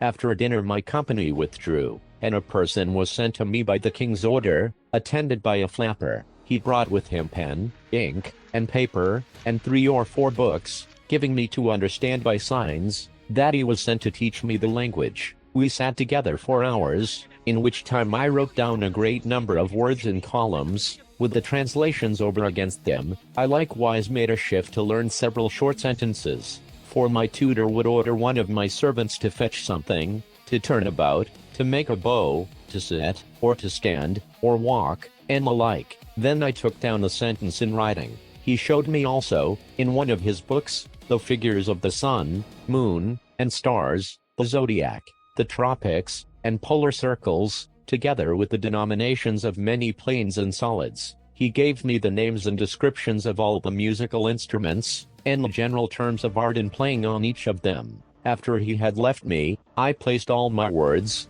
with their interpretations, in alphabetical order, and thus, in a few days, by the help of a very faithful memory, I got some insight into their language. The word, which I interpret the flying or floating island, is in the original Laputa, whereof I could never learn the true etymology. Lap, in the old obsolete language, signifies high, and on top, a governor, from which they say, by corruption, was derived Laputa, from Lipunta. But I do not approve of this derivation, which seems to be a little strained. I ventured to offer to the learned among them a conjecture of my own, that Laputa was quasi-lap-outed, lap, signifying properly, the dancing of the sunbeams in the sea, and outed, a wing, which, however, I shall not obtrude, but submit to the judicious reader.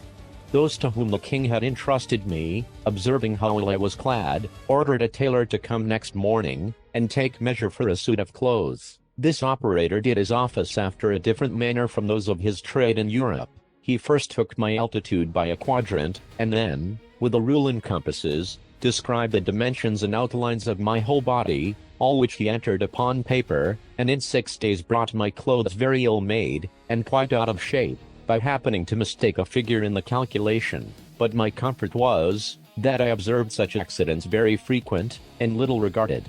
During my confinement for want of clothes, and by an indisposition that held me some days longer, I much enlarged my dictionary, and when I went next to court, was able to understand many things the king spoke, and to return him some kind of answers. His Majesty had given orders, that the island should move northeast and by east, to the vertical point over Legato, the metropolis of the whole kingdom below, upon the firm earth. It was about 90 leagues distant, and our voyage lasted 4 days and a half. I was not in the least sensible of the progressive motion made in the air by the island. On the second morning, about 11 o'clock, the king himself in person, attended by his nobility, courtiers, and officers, having prepared all their musical instruments, played on them for 3 hours without intermission, so that I was quite stunned with the noise, neither could I possibly guess the meaning, till my tutor informed me. He said that, the people of their island had their ears adapted to hear the music of the spheres, which always played at certain periods, and the court was now prepared to bear their part, in whatever instrument they most excelled. In our journey towards Legato, the capital city, His Majesty ordered that the island should stop over certain towns and villages, from whence he might receive the petitions of his subjects, and to this purpose, several pack threads were let down, with small weights at the bottom. On these pack threads the people strung their petitions, which mounted up directly, like the scraps of paper fastened by schoolboys at the end of the string that holds their kite. Sometimes we received wine and victuals from below, which were drawn up by pulleys. The knowledge I had in mathematics gave me great assistance in acquiring their phraseology, which depended much upon that science, and music, and in the latter I was not unskilled. Their ideas are perpetually conversant in lines and figures. If they would, for example, praise the beauty of a woman, or any other animal, they describe it by rhombs, circles, parallelograms, ellipses, and other geometrical terms, or by words of art drawn from music, needless here to repeat. I observed in the king's kitchen all sorts of mathematical and musical instruments, after the figures of which they cut up the joints that were served to his majesty's table. Their houses are very ill built, the walls bevel, without one right angle in any apartment, and this defect arises from the contempt they bear to practical geometry, which they despise as vulgar and mechanic, those instructions they give being too refined for the intellects of their workmen, which occasions perpetual mistakes, and although they are dexterous enough upon a piece of paper, in the management of the rule, the pencil, and the divider, yet in the common actions and behavior of life, I have not seen a more clumsy, awkward, and unhandy people, nor so slow and perplexed in their conceptions upon all other subjects, except those of mathematics and music. They are very bad reasoners, and vehemently given to opposition, unless when they happen to be of the right opinion, which is seldom their case. Imagination, fancy, and invention, they are wholly strangers to, nor have any words in their language, by which those ideas can be expressed, the whole compass of their thoughts and mind being shut up within the two forementioned sciences.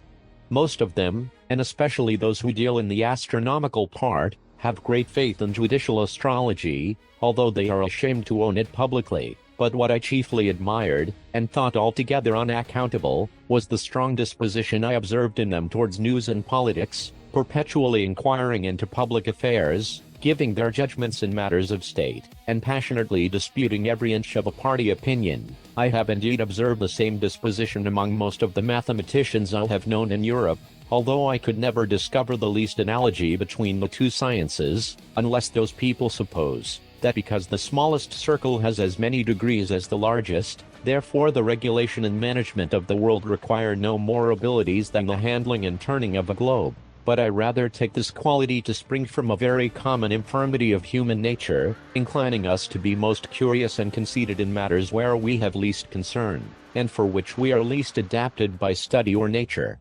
These people are under continual disquietudes, never enjoying a minute's peace of mind, and their disturbances proceed from causes which very little affect the rest of mortals. Their apprehensions arise from several changes they dread in the celestial bodies, for instance, that the earth, by the continual approaches of the sun towards it, must, in course of time, be absorbed, or swallowed up, that the face of the sun, will, by degrees, be encrusted with its own effluvia, and give no more light to the world, that the earth very narrowly escaped a brush from the tail of the last comet, which would have infallibly reduced it to ashes, and that the next, which they have calculated for 31 years hence, will probably destroy us. For if, in its perihelion, it should approach within a certain degree of the sun, as by their calculations they have reason to dread, it will receive a degree of heat 10,000 times more intense than that of red-hot glowing iron, and in its absence from the sun, carry a blazing tail 10,114 miles long,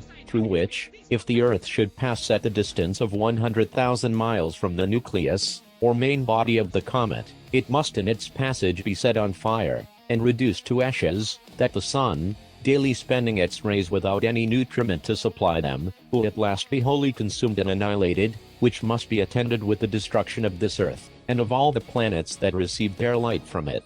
They are so perpetually alarmed with the apprehensions of these, and the like impending dangers, that they can neither sleep quietly in their beds, nor have any relish for the common pleasures and amusements of life. When they meet an acquaintance in the morning, the first question is about the sun's health, how he looked at a setting and rising, and what hopes they have to avoid the stroke of the approaching comet. This conversation they are apt to run into with the same temper that boys discover in delighting to hear terrible stories of spirits and hobgoblins, which they greedily listen to, and dare not go to bed for fear.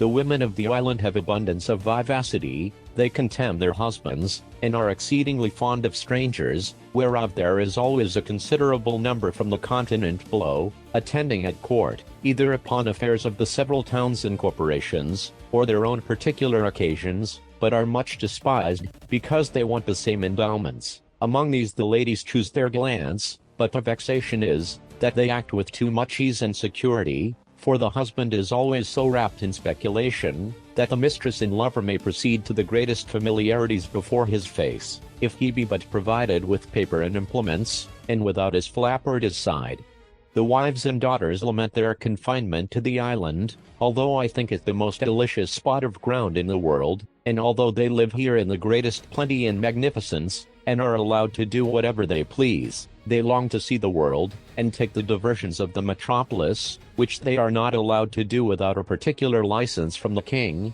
and this is not easy to be obtained, because the people of quality have found, by frequent experience, how hard it is to persuade their women to return from below. I was told that a great court lady, who had several children, is married to the prime minister, the richest subject in the kingdom, a very graceful person, extremely fond of her, and lives in the finest palace of the island, went down to Legato on the pretense of health, there hid herself for several months, till the king sent a warrant to search for her, and she was found in an obscure eating house all in rags, having pawned her clothes to maintain an old deformed footman, who beat her every day, and in whose company she was taken, much against her will, and although her husband received her with all possible kindness, and without the least reproach, she soon after contrived to steal down again, with all her jewels, to the same gallant, and has not been heard of since. This may perhaps pass with the reader rather for an European or English story, than for one of a country so remote, but he may please to consider, that the caprices of womankind are not limited by any climate or nation, and that they are much more uniform, than can be easily imagined. In about a month's time, I had made a tolerable proficiency in their language, and was able to answer most of the king's questions, when I had the honor to attend him. His Majesty discovered not the least curiosity to inquire into the laws, government, history, religion, or manners of the countries where I had been, but confined his questions to the state of mathematics, and received the account I gave him with great contempt and indifference, though often roused by his flapper on each side. Chapter III. A phenomenon solved by modern philosophy and astronomy, the Laputians' great improvements in the latter, the king's method of suppressing insurrections. I desired leave of this prince to see the curiosities of the island, which he was graciously pleased to grant, and ordered my tutor to attend me. I chiefly wanted to know, to what cause, in art or in nature, it owed its several motions, whereof I will now give a philosophical account to the reader. The flying or floating island is exactly circular, its diameter 7,837 yards, or about 4 miles and a half, and consequently contains 10,000 acres. It is 300 yards thick. The bottom, or undersurface, which appears to those who view it below, is one even regular plate of adamant, shooting up to the height of about 200 yards. Above it lie the several minerals in their usual order, and over all is a coat of rich mold, 10 or 12 feet deep. The declivity of the upper surface, from the circumference to the center, is the natural cause why all the dews and rains, which fall upon the island, are conveyed in small rivulets toward the middle, where they are emptied into 4 large basins, each of about half a mile in circuit, and 200 yards distant from the center. From these basins the water is continually exhaled by the sun in the daytime, which effectually prevents their overflowing. Besides, as it is in the power of the monarch to raise the island above the region of clouds and vapors, he can prevent the falling of dews and rain whenever he pleases, for the highest clouds cannot rise above 2 miles, as naturalists agree, at least they were never known to do so in that country. At the center of the island there is a chasm about 50 yards in diameter, whence the astronomers descend into a large dome, which is therefore called Flandonacach Knoll, or the astronomers' cave, situated at the depth of 100 yards beneath the upper surface of the adamant. In this cave are 20 lamps continually burning, which, from the reflection of the adamant, cast a strong light into every part. The place is stored with a great variety of sextants, quadrants, telescopes, astrolabes, and other astronomical instruments. But the greatest curiosity, upon which the fate of the island depends, is a lodestone of a prodigious size, in shape resembling a weaver's shuttle. It is in length 6 yards, and in the thickest part at least 3 yards over. This magnet is sustained by a very strong axle of adamant passing through its middle, upon which it plays, and is poised so exactly that the weakest hand can turn it. It is hooped round with a hollow cylinder of adamant, 4 feet deep, as many thick, and 12 yards in diameter, placed horizontally, and supported by 8 adamantine feet, each 6 yards high. In the middle of the concave side, there is a groove 12 inches deep, in which the extremities of the axle are lodged, and turned round as there is occasion. The stone cannot be removed from its place by any force, because the hoop and its feet are one continued piece with that body of adamant which constitutes the bottom of the island. By means of this lodestone, the island is made to rise and fall, and move from one place to another. For, with respect to the part of the earth over which the monarch presides, the stone is endued at one of its sides with an attractive power, and at the other with a repulsive. Upon placing the magnet erect, with its attracting end towards the earth, the island descends, but when the repelling extremity points downwards, the island mounts directly upwards. When the position of the stone is oblique, the motion of the island is so too, for in this magnet, the forces always act in lines parallel to its direction. By this oblique motion, the island is conveyed to different parts of the monarch's dominions. To explain the manner of its progress, let AB represent a line drawn across the dominions of Balnibar B, let the line CD represent the lodestone, of which let A be the repelling end, and C the attracting end, the island being over C. Let the stone be placed in the position CD, with its repelling end downwards, then the island will be driven upwards obliquely towards D. When it is arrived at D, let the stone be turned upon its axle, till its attracting end points towards E, and then the island will be carried obliquely towards E, where, if the stone be again turned upon its axle till it stands in the position EF, with its repelling point downwards, the island will rise obliquely towards F, where, by directing the attracting end towards G, the island may be carried to G, and from G to H, by turning the stone, so as to make its repelling extremity to point directly downward, and thus, by changing the situation of the stone, as often as there is occasion, the island is made to rise and fall by turns in an oblique direction, and by those alternate risings and fallings, the obliquity being not considerable, is conveyed from one part of the dominions to the other. But it must be observed, that this island cannot move beyond the extent of the dominions below, nor can it rise above the height of 4 miles, for which the astronomers, who have written large systems concerning the stone, assign the following reason, that the magnetic virtue does not extend beyond the distance of 4 miles, and that the mineral, which acts upon the stone in the bowels of the earth, and in the sea about 6 leagues distant from the shore, is not diffused through the whole globe, but terminated with the limits of the king's dominions, and it was easy, from the great advantage of such a superior situation, for a prince to bring under his obedience whatever country laid within the attraction of that magnet.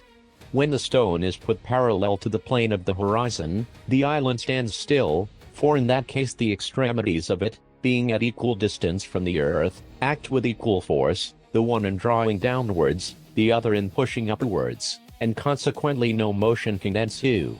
This lodestone is under the care of certain astronomers, who, from time to time, give it such positions as the monarch directs. They spend the greatest part of their lives in observing the celestial bodies, which they do by the assistance of glasses, far excelling ours in goodness. For, although their largest telescopes do not exceed 3 feet, they magnify much more than those of 100 with us, and show the stars with greater clearness. This advantage has enabled them to extend their discoveries much further than our astronomers in Europe, for they have made a catalogue of 10,000 fixed stars, whereas the largest of ours do not contain above 1/3 part of that number. They have likewise discovered 2 lesser stars, or satellites, which revolve about Mars, whereof the innermost is distant from the center of the primary planet exactly 3 of his diameters, and the outermost, 5, the former revolves in the space of 10 hours, and the latter in 21½ so that the squares of their periodical times are very near in the same proportion with the cubes of their distance from the center of Mars, which evidently shows them to be governed by the same law of gravitation that influences the other heavenly bodies. They have observed 93 different comets, and settled their periods with great exactness. If this be true, and they affirm it with great confidence, it is much to be wished, that their observations were made public, whereby the theory of comets, which at present is very lame and defective, might be brought to the same perfection with other arts of astronomy. The king would be the most absolute prince in the universe, if he could but prevail on a ministry to join with him, but these having their estates below on the continent, and considering that the office of a favorite has a very uncertain tenure, would never consent to the enslaving of their country.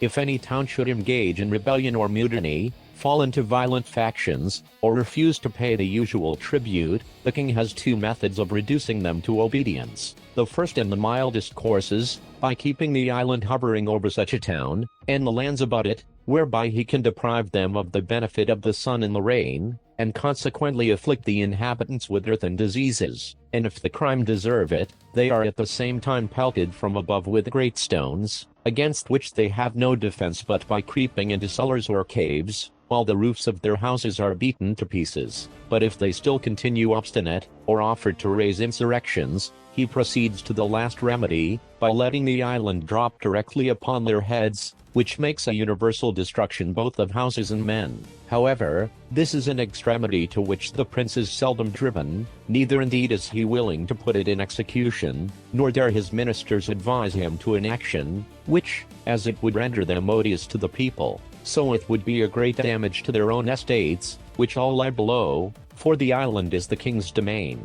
But there is still indeed a more weighty reason, why the kings of this country have been always averse from executing so terrible an action, unless upon the utmost necessity. For, if the town intended to be destroyed should have in it any tall rocks, as it generally falls out in the larger cities, a situation probably chosen at first with a view to prevent such a catastrophe, or if it abound in high spires, or pillars of stone, a sudden fall might endanger the bottom or undersurface of the island, which, although it consist, as I have said, of one entire adamant, 200 yards thick, might happen to crack by too great a shock, or burst by approaching too near the fires from the houses below, as the backs, both of iron and stone, will often do in our chimneys. Of all this the people are well apprised, and understand how far to carry their obstinacy, where their liberty or property is concerned, and the king, when he is highest provoked, and most determined to press a city to rubbish, orders the island to descend with great gentleness, out of a pretence of tenderness to his people, but, indeed, for fear of breaking the adamant bottom, in which case, it is the opinion of all their philosophers, that the lodestone could no longer hold it up, and the whole mass would fall to the ground. About 3 years before my arrival among them, while the king was in his progress over his dominions, there happened an extraordinary accident which had like to have put a period to the fate of the monarchy, at least as it is now instituted. Lindolino, the second city in the kingdom, was the first his majesty visited in his progress. 3 days after his departure the inhabitants, who had often complained of great oppressions, shut the town gates, seized on the governor, and with incredible speed and labor erected 4 large towers, one at every corner of the city, which is an exact square, equal in height to a strong pointed rock that stands directly in the center of the city. Upon the top of each tower, as well as upon the rock, they fixed a great lodestone, and in case their design should fail, they had provided a vast quantity of the most combustible fuel, hoping to burst therewith the adamant bottom of the island, if the lodestone project should miscarry.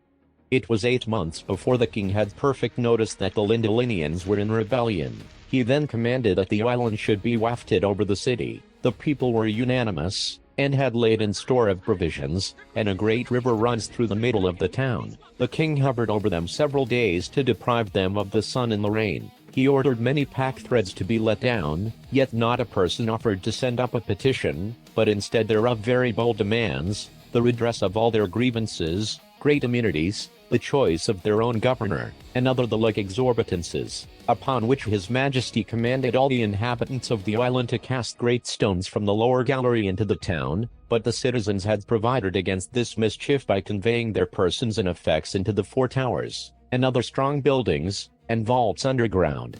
The king being now determined to reduce this proud people, ordered that the island should descend gently within 40 yards of the top of the towers and rock. This was accordingly done, but the officers employed in that work found the descent much speedier than usual, and by turning the lodestone could not without great difficulty keep it in a firm position, but found the island inclining to fall. They sent the king immediate intelligence of this astonishing event, and begged his majesty's permission to raise the island higher. The king consented, a general council was called, and the officers of the lodestone ordered to attend. One of the oldest and expertest among them obtained leave to try an experiment. He took a strong line of 100 yards, and the island being raised over the town above the attracting power they had felt, He fastened a piece of adamant to the end of his line, which had in it a mixture of iron mineral, of the same nature with that whereof the bottom or lower surface of the island is composed, and from the lower gallery let it down slowly towards the top of the towers.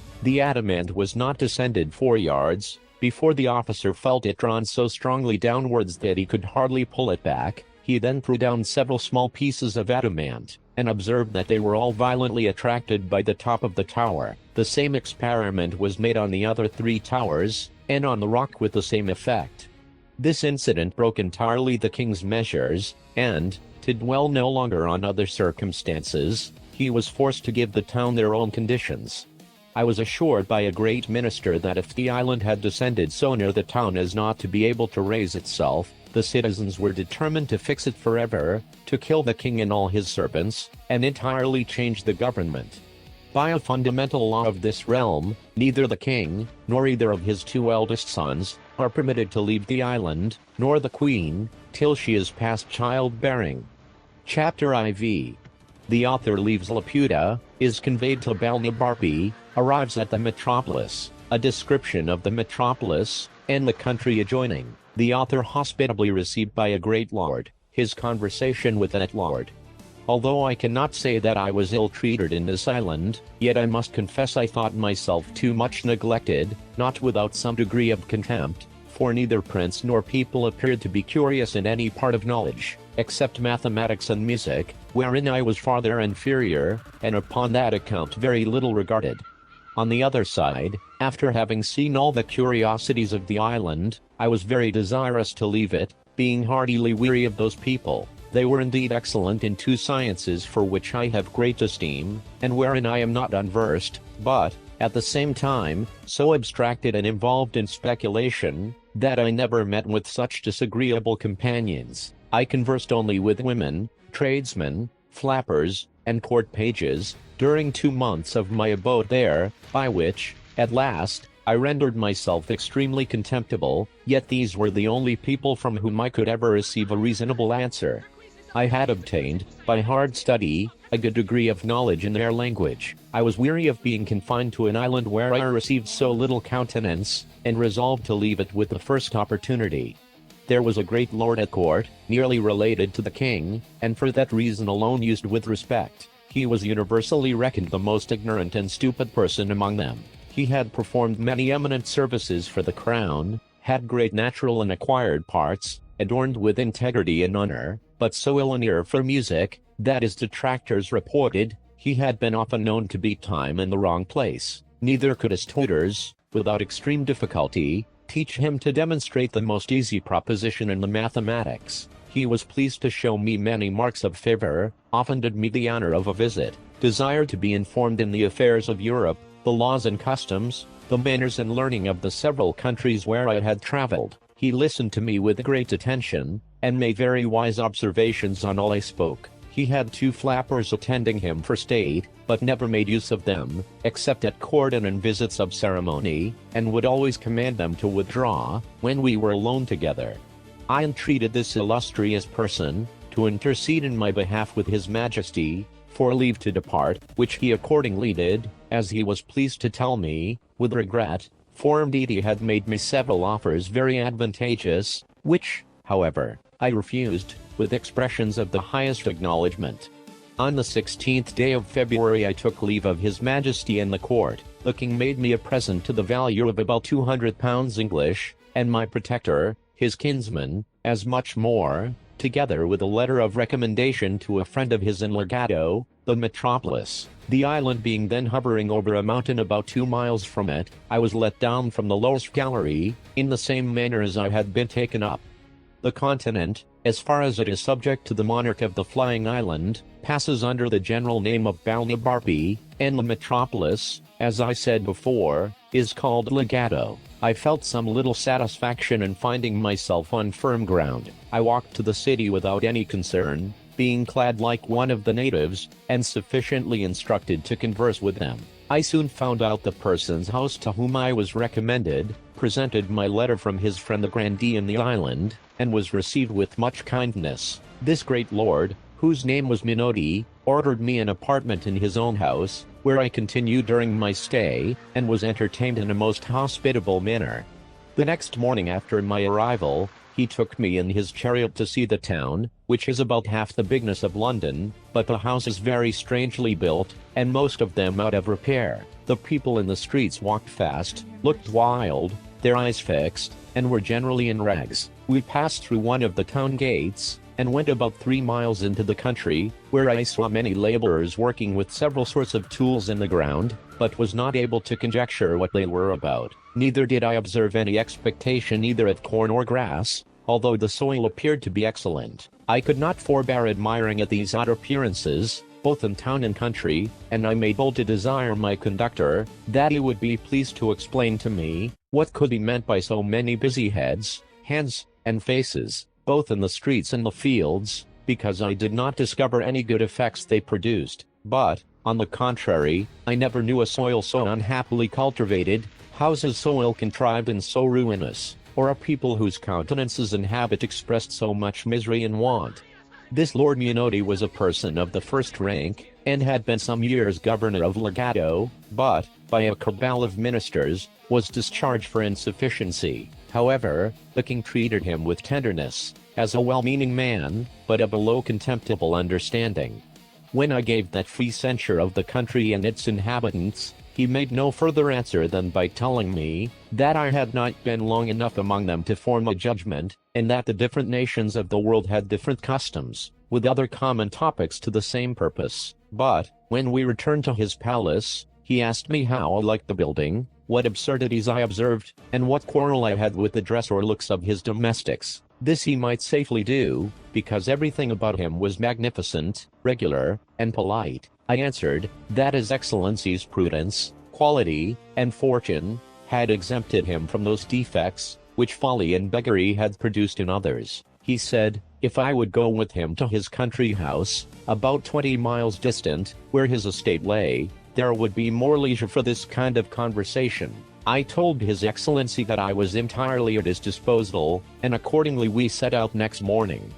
During our journey he made me observe the several methods used by farmers in managing their lands, which to me were wholly unaccountable, for, except in some very few places, I could not discover one ear of corn or blade of grass. But, in 3 hours traveling, the scene was wholly altered. We came into a most beautiful country, farmers' houses, at small distances, neatly built, the fields enclosed, containing vineyards, corn grounds, and meadows. Neither do I remember to have seen a more delightful prospect. His Excellency observed my countenance to clear up. He told me, with a sigh, that there his estate began, and would continue the same, till we should come to his house, that his countrymen ridiculed and despised him, for managing his affairs no better, and for setting so ill an example to the kingdom, which, however, was followed by very few, such as were old, and wilful, and weak like himself. We came at length to the house, which was indeed a noble structure, built according to the best rules of ancient architecture.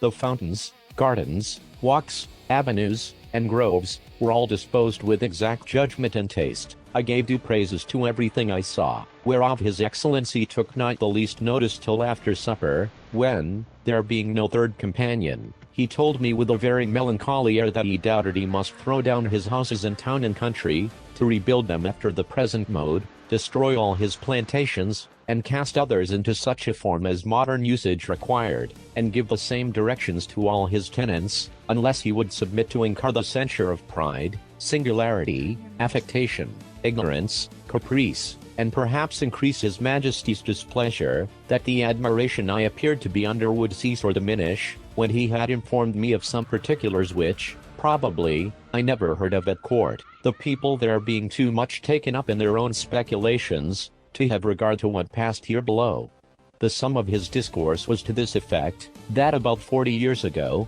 certain persons went up to Laputa, either upon business or diversion, and, after 5 months' continuance, came back with a very little smattering in mathematics, but full of volatile spirits acquired in that airy region, that these persons, upon their return, began to dislike the management of everything below, and fell into schemes of putting all arts, sciences, languages, and mechanics, upon a new foot. To this end, they procured a royal patent for erecting an academy of projectors in Legato, and the humor prevailed so strongly among the people, that there is not a town of any consequence in the kingdom without such an academy. In these colleges the professors contrived new rules and methods of agriculture and building, and new instruments, and tools for all trades and manufactures, whereby, as they undertake, one man shall do the work of 10, a palace may be built in a week, of materials so durable as to last forever without repairing. All the fruits of the earth shall come to maturity at whatever season we think fit to choose, and increase 100-fold more than they do at present,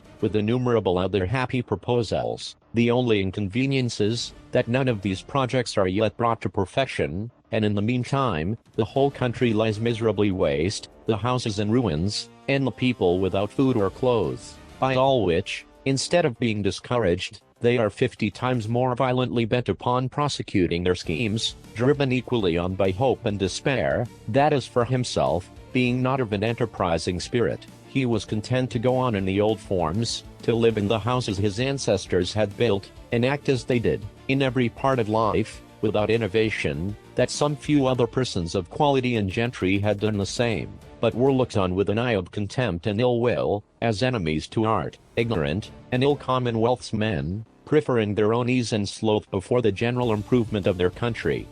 His lordship added, that he would not, by any further particulars, prevent the pleasure I should certainly take in viewing the Grand Academy, whither he was resolved I should go. He only desired me to observe a ruined building, upon the side of a mountain about 3 miles distant, of which he gave me this account, that he had a very convenient mill within half a mile of his house, turned by a current from a large river, and sufficient for his own family, as well as a great number of his tenants, that about 7 years ago, a club of those projectors came to him with proposals to destroy this mill, and build another on the side of the mountain, on the long ridge whereof a long canal must be cut, for a repository of water, to be conveyed up by pipes and engines to supply the mill, because the wind and air upon a height agitated the water, and thereby made it footer for motion, and because the water, descending down a declivity, would turn the mill with half the current of a river whose course is more upon a level. He said, that being then not very well with the court, and pressed by many of his friends, he complied with the proposal,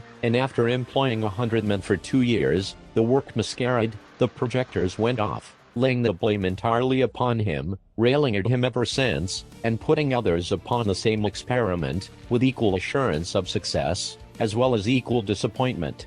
In a few days we came back to town, and His Excellency, considering the bad character he had in the academy, would not go with me himself, but recommended me to a friend of his, to bear me company thither. My lord was pleased to represent me as a great admirer of projects, and a person of much curiosity and easy belief, which, indeed, was not without truth, for I had myself been a sort of projector in my younger days. Chapter V. The author permitted to see the Grand Academy of Legato. The academy largely described the arts wherein the professors employed themselves. This academy is not an entire single building, but a continuation of several houses on both sides of a street, which growing waste, was purchased and applied to that use. I was received very kindly by the warden, and went for many days to the academy. Every room has in it one or more projectors, and I believe I could not be in fewer than 500 rooms. The first man I saw was of a meager aspect, with sooty hands and face, his hair and beard long, ragged, and singed in several places. His clothes, shirt, and skin, were all of the same color. He had been 80 years upon a project for extracting sunbeams out of cucumbers, which were to be put in phials hermetically sealed, and let out to warm the air in raw inclement summers. He told me, he did not doubt, that, in 80 years more, he should be able to supply the governor's gardens with sunshine, at a reasonable rate, but he complained that his stock was low, and entreated me to give him something as an encouragement to ingenuity, especially since this had been a very dear season for cucumbers. I made him a small present, for my lord had furnished me with money on purpose, because he knew their practice of begging from all who go to see them. I went into another chamber, but was ready to hasten back, being almost overcome with a horrible stink. My conductor pressed me forward, conjuring me in a whisper to give no offense, which would be highly resented, and therefore I durst not so much as stop my nose. The projector of this cell was the most ancient student of the academy. His face and beard were of a pale yellow, his hands and clothes daubed over with filth. When I was presented to him, he gave me a close embrace, a compliment I could well have excused. His employment, from his first coming into the academy, was an operation to reduce human excrement to its original food, by separating the several parts, removing the tincture which it receives from the gall, making the odor exhale, and scumming off the saliva. He had a weekly allowance, from the society, of a vessel filled with human ordure, about the bigness of a Bristol barrel. I saw another at work to calcine ice into gunpowder, who likewise showed me a treatise he had written concerning the malleability of fire, which he intended to publish. There was a most ingenious architect, who had contrived a new method for building houses, by beginning at the roof, and working downward to the foundation, which he justified to me, by the like practice of those two prudent insects, the bee and the spider. There was a man born blind, who had several apprentices in his own condition. Their employment was to mix colors for painters, which their master taught them to distinguish by feeling and smelling. It was indeed my misfortune to find them at that time not very perfect in their lessons, and the professor himself happened to be generally mistaken. This artist is much encouraged and esteemed by the whole fraternity. In another apartment I was highly pleased with a projector who had found a device of plowing the ground with hogs, to save the charges of plows, cattle, and labor. The method is this: in an acre of ground you bury, at 6 inches distance and 8 deep, a quantity of acorns, dates, chestnuts, and other mast or vegetables, whereof these animals are fondest. Then you drive 600 or more of them into the field, where, in a few days, they will root up the whole ground in search of their food, and make it fit for sowing, at the same time manuring it with their dung. It is true, upon experiment, they found the charge and trouble very great, and they had little or no crop. However, it is not doubted, that this invention may be capable of great improvement. I went into another room, where the walls and ceiling were all hung round with cobwebs, except a narrow passage for the artist to go in and out. At my entrance, he called aloud to me, not to disturb his webs. He lamented the fatal mistake the world had been so long in, of using silkworms, while we had such plenty of domestic insects who infinitely excelled the former, because they understood how to weave, as well as spin. And he proposed further, that by employing spiders, the charge of dyeing silks should be wholly saved, whereof I was fully convinced, when he showed me a vast number of flies most beautifully colored, wherewith he fed his spiders, assuring us that the webs would take a tincture from them, and as he had them of all hues, he hoped to fit everybody's fancy, as soon as he could find proper food for the flies, of certain gums, oils, and other glutinous matter, to give a strength and consistence to the threads. There was an astronomer, who had undertaken to place a sundial upon the great weathercock on the townhouse, by adjusting the annual and diurnal motions of the earth and sun, so as to answer and coincide with all accidental turnings of the wind. I was complaining of a small fit of the colic, upon which my conductor led me into a room where a great physician resided, who was famous for curing that disease, by contrary operations from the same instrument. He had a large pair of bellows, with a long slender muzzle of ivory. This he conveyed 8 inches up the anus, and drawing in the wind, he affirmed he could make the guts as lank as a dried bladder. But when the disease was more stubborn and violent, he let in the muzzle while the bellows were full of wind, which he discharged into the body of the patient, then withdrew the instrument to replenish it, clapping his thumb strongly against the orifice of the fundament, and this being repeated 3 or 4 times, the adventitious wind would rush out, bringing the noxious along with it, like water put into a pump, and the patient recovered. I saw him try both experiments upon a dog, but could not discern any effect from the former. After the latter the animal was ready to burst, and made so violent a discharge as was very offensive to me and my companions. The dog died on the spot, and we left the doctor endeavoring to recover him, by the same operation. I visited many other apartments, but shall not trouble my reader with all the curiosities I observed, being studious of brevity.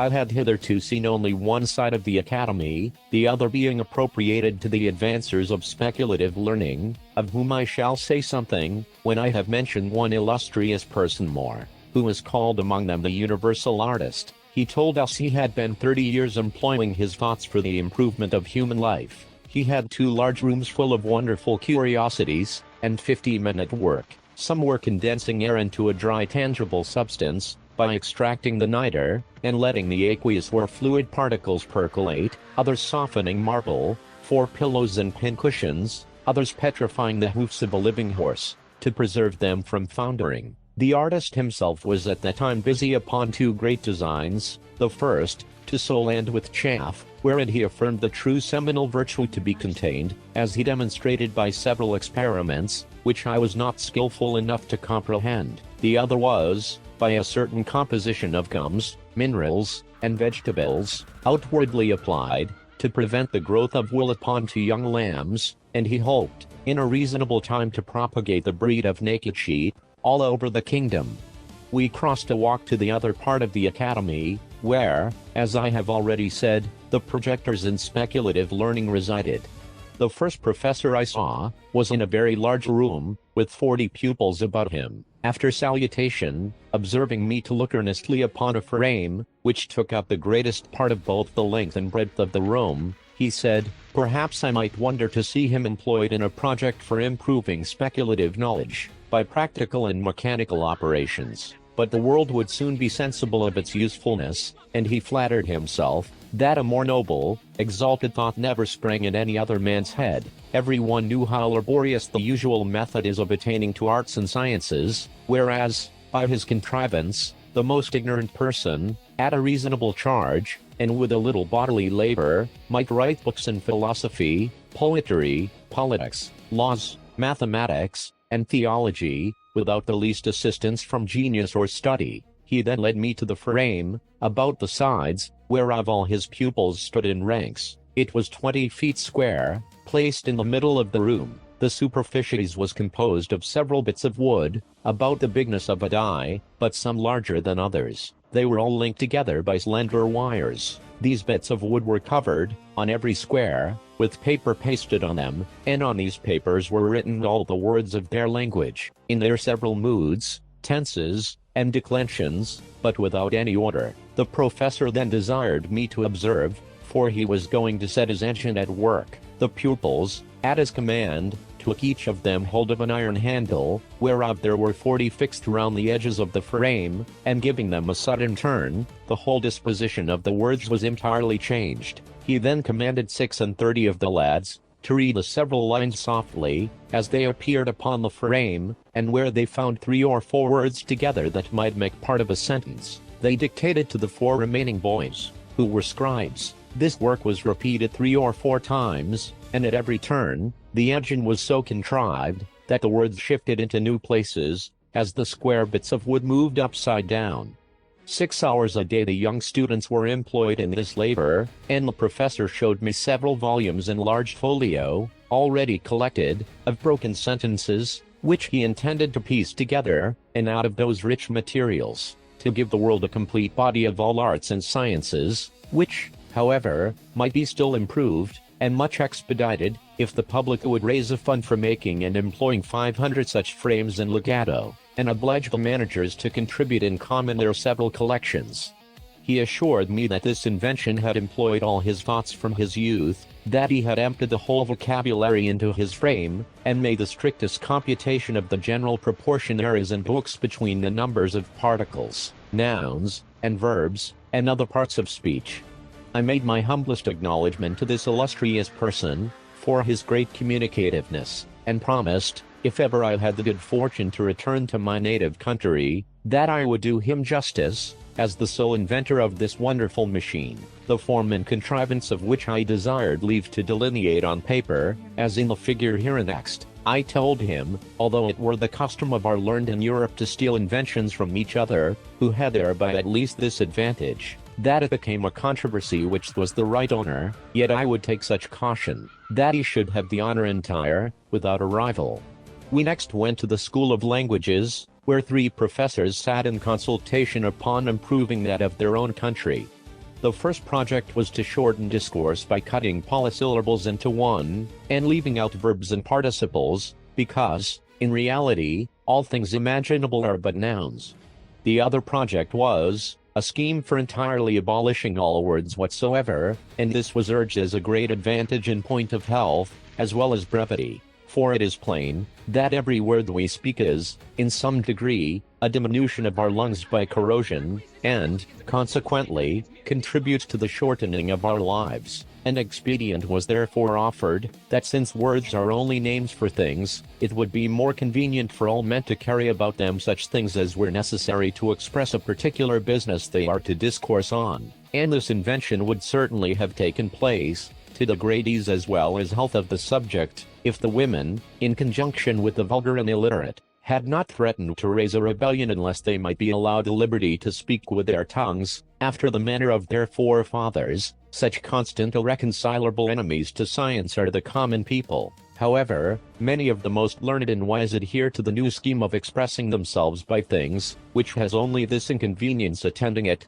that if a man's business be very great, and of various kinds, he must be obliged, in proportion, to carry a greater bundle of things upon his back, unless he can afford 1 or 2 strong servants to attend him. I have often beheld 2 of those sages almost sinking under the weight of their packs, like peddlers among us, who, when they met in the street, would lay down their loads, open their sacks, and hold conversation for an hour together, then put up their implements, help each other to resume their burdens, and take their leave.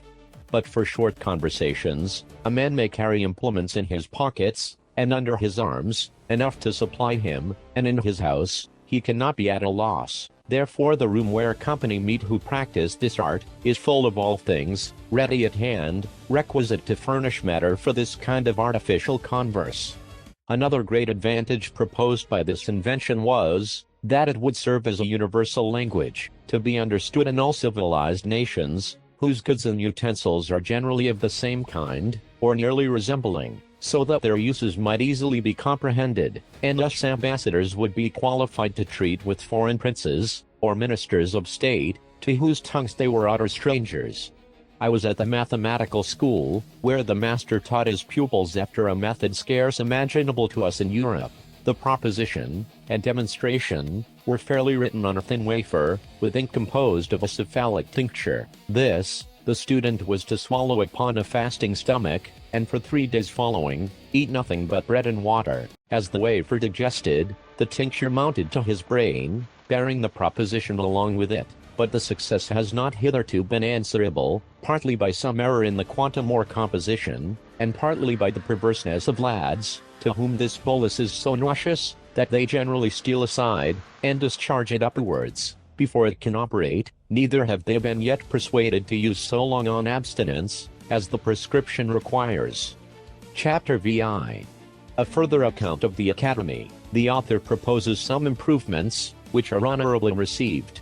In the school of political projectors, I was but ill entertained, the professors appearing, in my judgment, wholly out of their senses, which is a scene that never fails to make me melancholy. These unhappy people were proposing schemes for persuading monarchs to choose favorites upon the score of their wisdom, capacity, and virtue, of teaching ministers to consult the public good, of rewarding merit, great abilities, eminent services, of instructing princes to know their true interest, by placing it on the same foundation with that of their people, of choosing for employments persons qualified to exercise them, with many other wild, impossible chimeras, that never entered before into the heart of man to conceive, and confirmed in me the old observation, that there is nothing so extravagant and irrational, which some philosophers have not maintained for truth.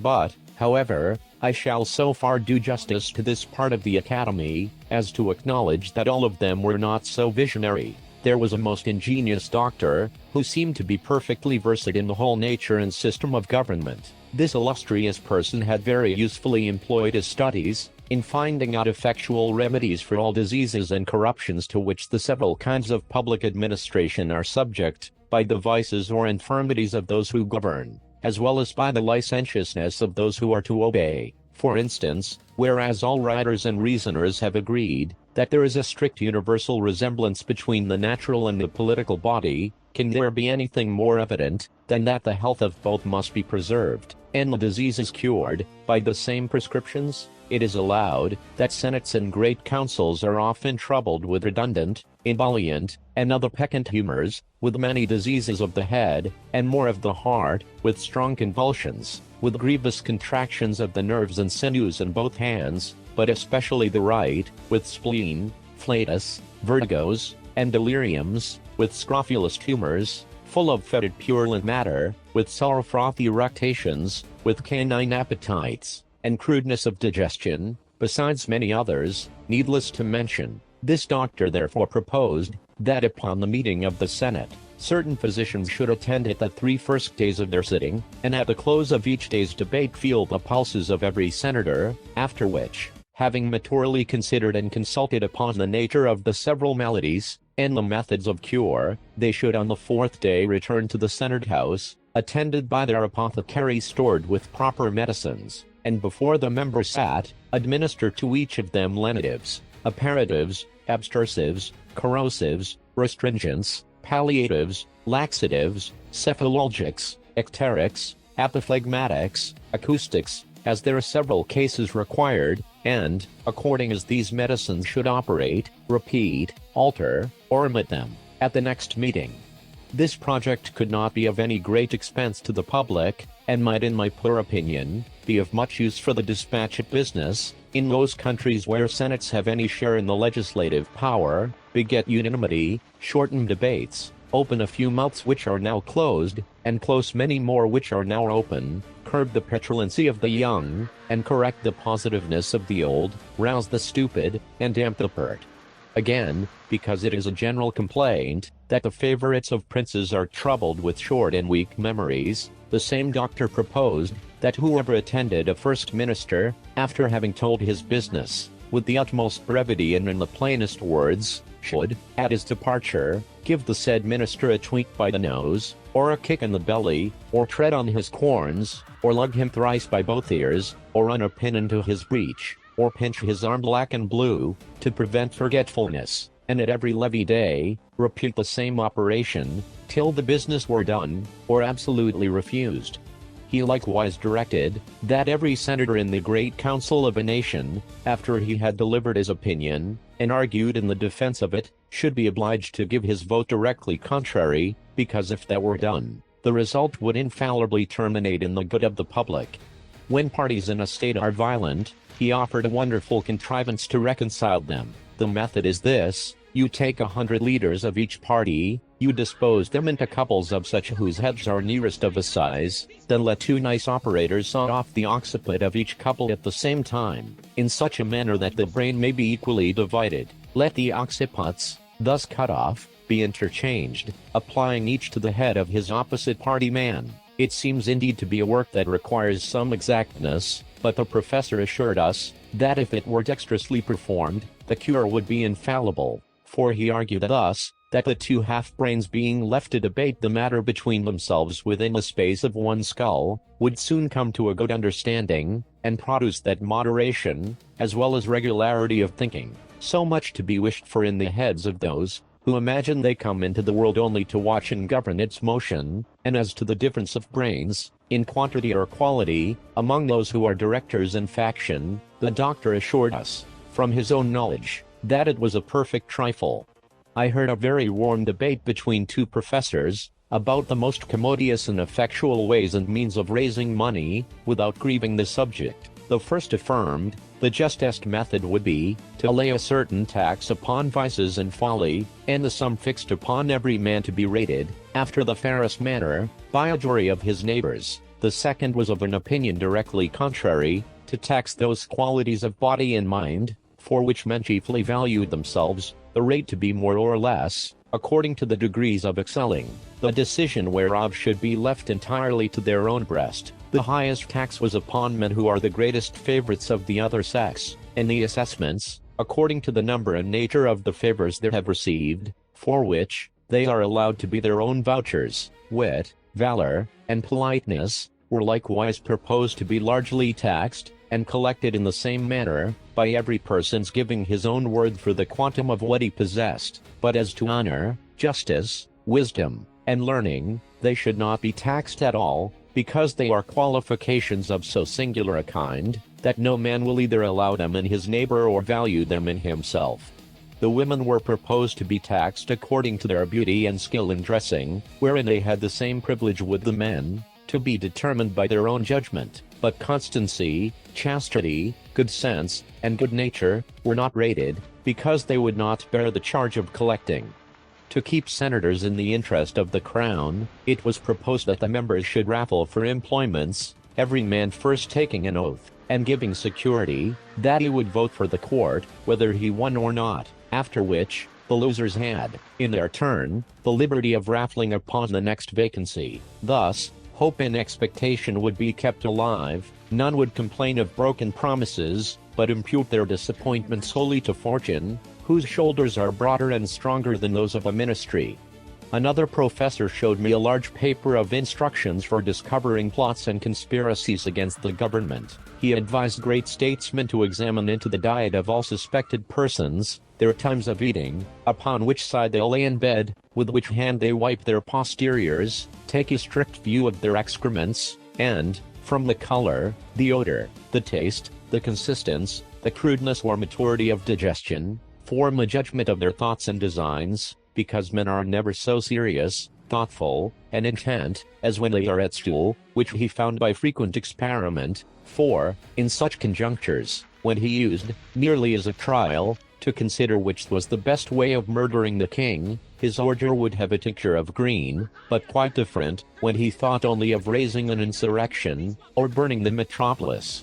The whole discourse was written with great acuteness, containing many observations, both curious and useful for politicians, but, as I conceived, not altogether complete. This I ventured to tell the author, and offered, if he pleased, to supply him with some additions. He received my proposition with more compliance than is usual among writers, especially those of the projecting species, professing he would be glad to receive further information. I told him, that in the kingdom of Tribnia, 454 by the natives called Langdon, 454b, where I had sojourned some time in my travels, the bulk of the people consists in a manner wholly of discoverers, witnesses, informers, accusers, prosecutors, evidences, swearers, together with their several subservient and subaltern instruments, all under the colors, the conduct, and the pay of ministers of state, and their deputies. The plots, in that kingdom,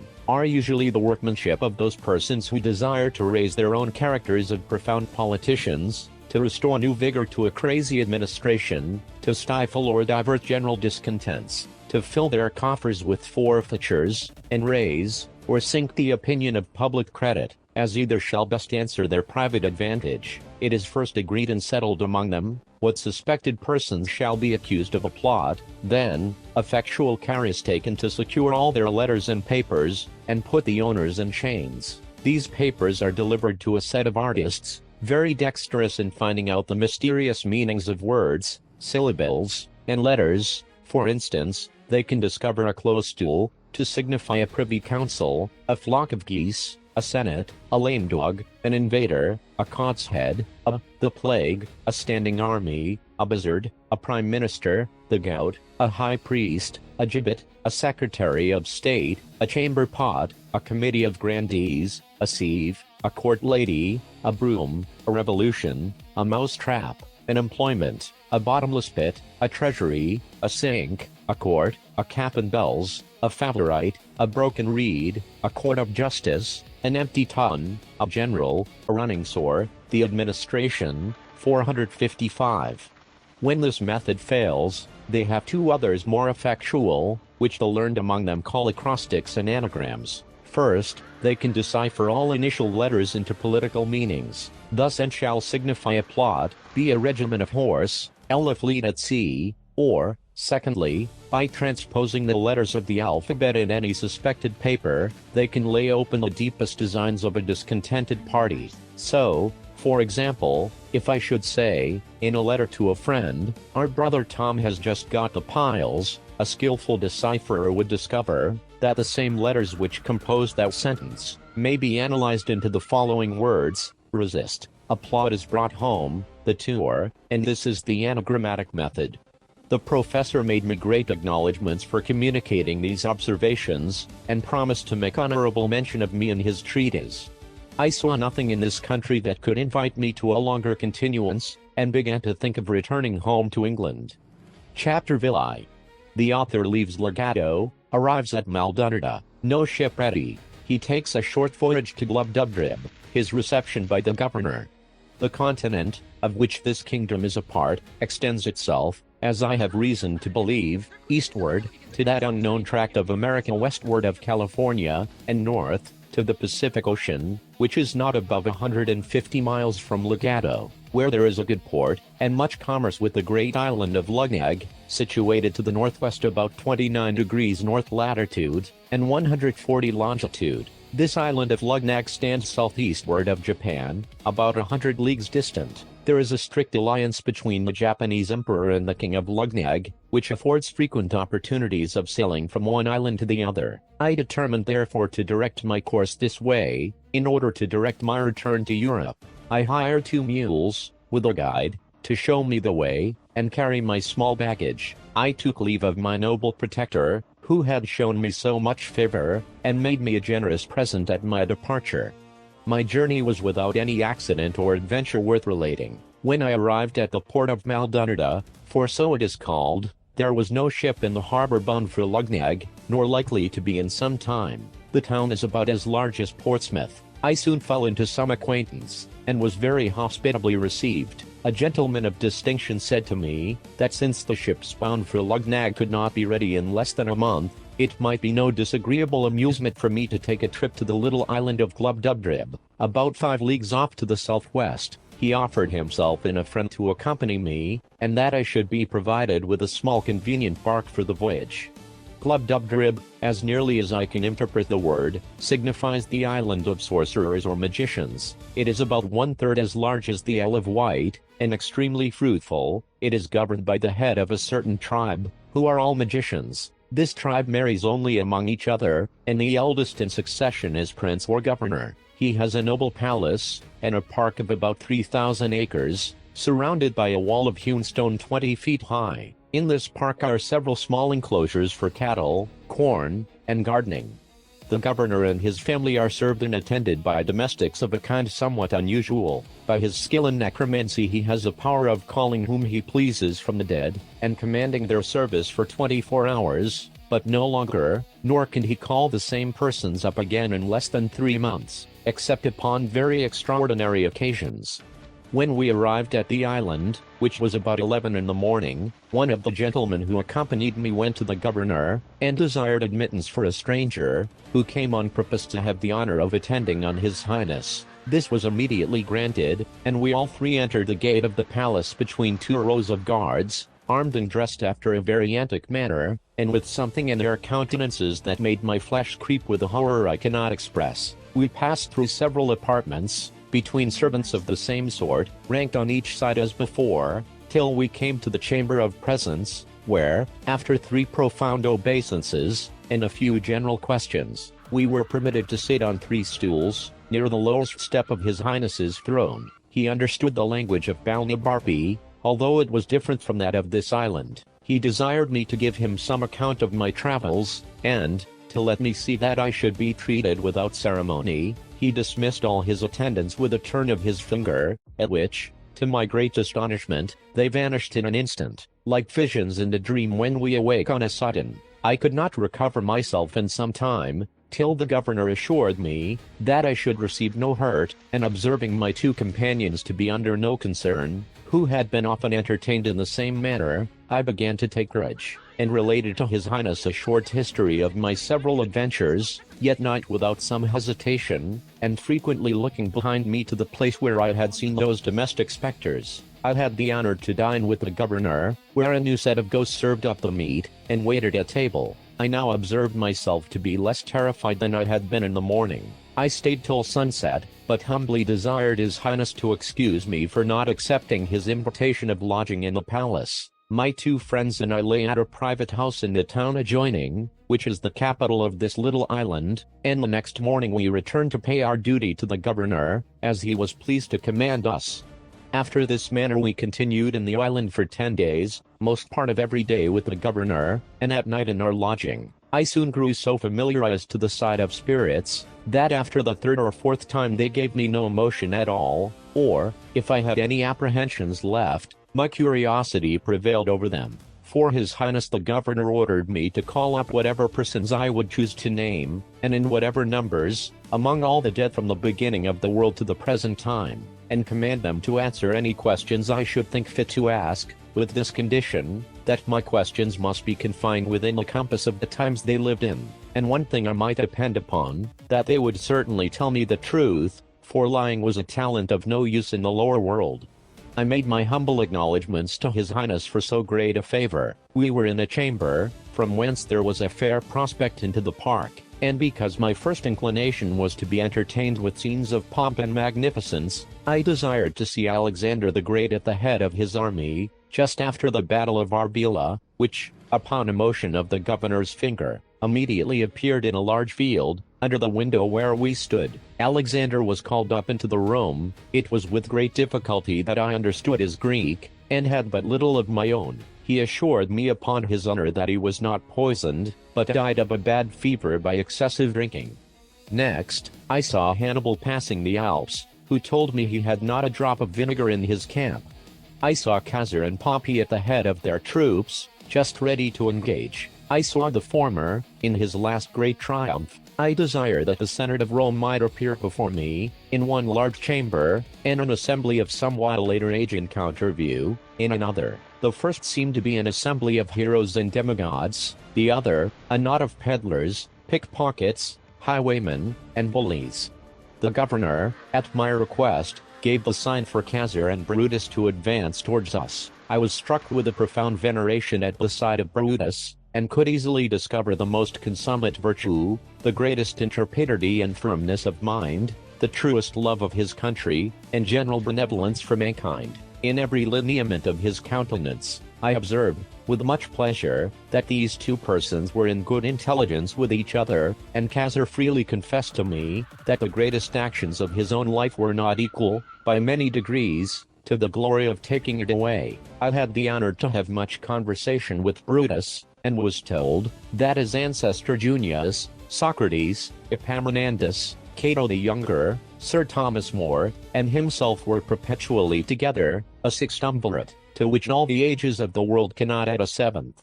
It would be tedious to trouble the reader with relating what vast numbers of illustrious persons were called up to gratify that insatiable desire I had to see the world in every period of antiquity placed before me. I chiefly fed my eyes with beholding the destroyers of tyrants and usurpers, and restorers of liberty to oppressed and injured nations, but it is impossible to express the satisfaction I received in my own mind, after such a manner as to make it a suitable entertainment to the reader.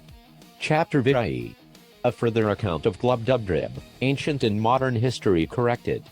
Having a desire to see those ancients who were most renowned for wit and learning, I set apart one day on purpose. I proposed that Homer and Aristotle might appear at the head of all their commentators, but these were so numerous, that some hundreds were forced to attend in the court and outward rooms of the palace. I knew, and could distinguish those two heroes, at first sight, not only from the crowd, but from each other. Homer was the taller and comelier person of the two, walked very erect for one of his age, and his eyes were the most quick and piercing I ever beheld. Aristotle stooped much, and made use of a staff. His visage was meager, his hair lank and thin, and his voice hollow. I soon discovered that both of them were perfect strangers to the rest of the company, and had never seen or heard of them before, and I had a whisper from a ghost who shall be nameless, that these commentators always kept in the most distant quarters from their principals, in the lower world, through a consciousness of shame and guilt, because they had so horribly misrepresented the meaning of those authors to posterity.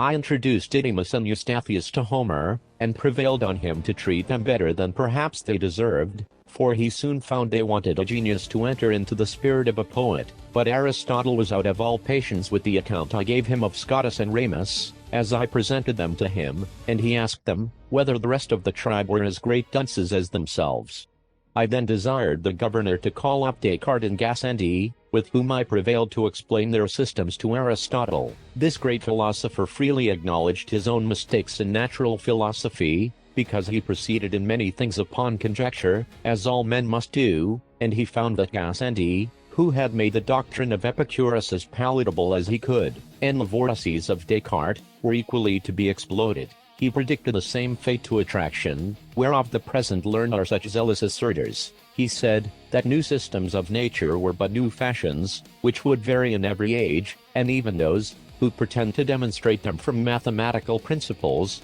would flourish but a short period of time, and be out of vogue when that was determined.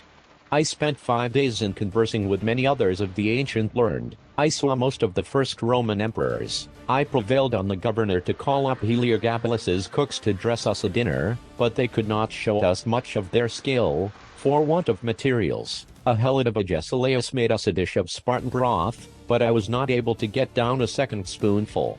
The 2 gentlemen, who conducted me to the island, were pressed by their private affairs to return in 3 days, which I employed in seeing some of the modern dead, who had made the greatest figure, for 200 or 300 years past, in our own and other countries of Europe, and having been always a great admirer of old illustrious families, I desired the governor would call up a dozen or 2 of kings, with their ancestors in order for 8 or 9 generations, but my disappointment was grievous and unexpected. For, instead of a long train with royal diadems, I saw in one family 2 fiddlers, 3 spruce courtiers, and an Italian prelate, in another, a barber, an abbot, and 2 cardinals. I have too great a veneration for crowned heads, to dwell any longer on so nice a subject, but as to counts, marquises, dukes, earls, and the like, I was not so scrupulous, and I confess, it was not without some pleasure, that I found myself able to trace the particular features, by which certain families are distinguished, up to their originals. I could plainly discover whence one family derives a long chin, why a second has abounded with knaves for 2 generations, and fools for 2 more, why a third happened to be crack-brained, and a fourth to be sharpers, whence it came. What Polydore Virgil says of a certain great house, nec vir fortis, nec feminicasta, how cruelty, falsehood, and cowardice grew to be characteristics by which certain families are distinguished as much as by their coats of arms, who first brought the pox into a noble house, which has lineally descended scrofulous tumors to their posterity. Neither could I wonder at all this, when I saw such an interruption of lineages, by pages, lackeys, valets, coachmen, gamesters, fiddlers, players, captains, and pickpockets. I was chiefly disgusted with modern history, for having strictly examined all the persons of greatest name in the courts of princes, for 100 years past, I found how the world had been misled by prostitute writers, to ascribe the greatest exploits in war, to cowards, the wisest counsel, to fools, sincerity, to flatterers, Roman virtue, to betrayers of their country, piety, to atheists, chastity, to sodomites, truth, to informers. How many innocent and excellent persons had been condemned to death or banishment by the practicing of great ministers upon the corruption of judges, and the malice of factions, how many villains had been exalted to the highest places of trust, power, dignity, and profit, how great a share in the motions and events of courts, councils, and senates might be challenged by bawds, whores, pimps, parasites, and buffoons. How low an opinion I had of human wisdom and integrity, when I was truly informed of the springs and motives of great enterprises and revolutions in the world, and of the contemptible accidents to which they owed their success.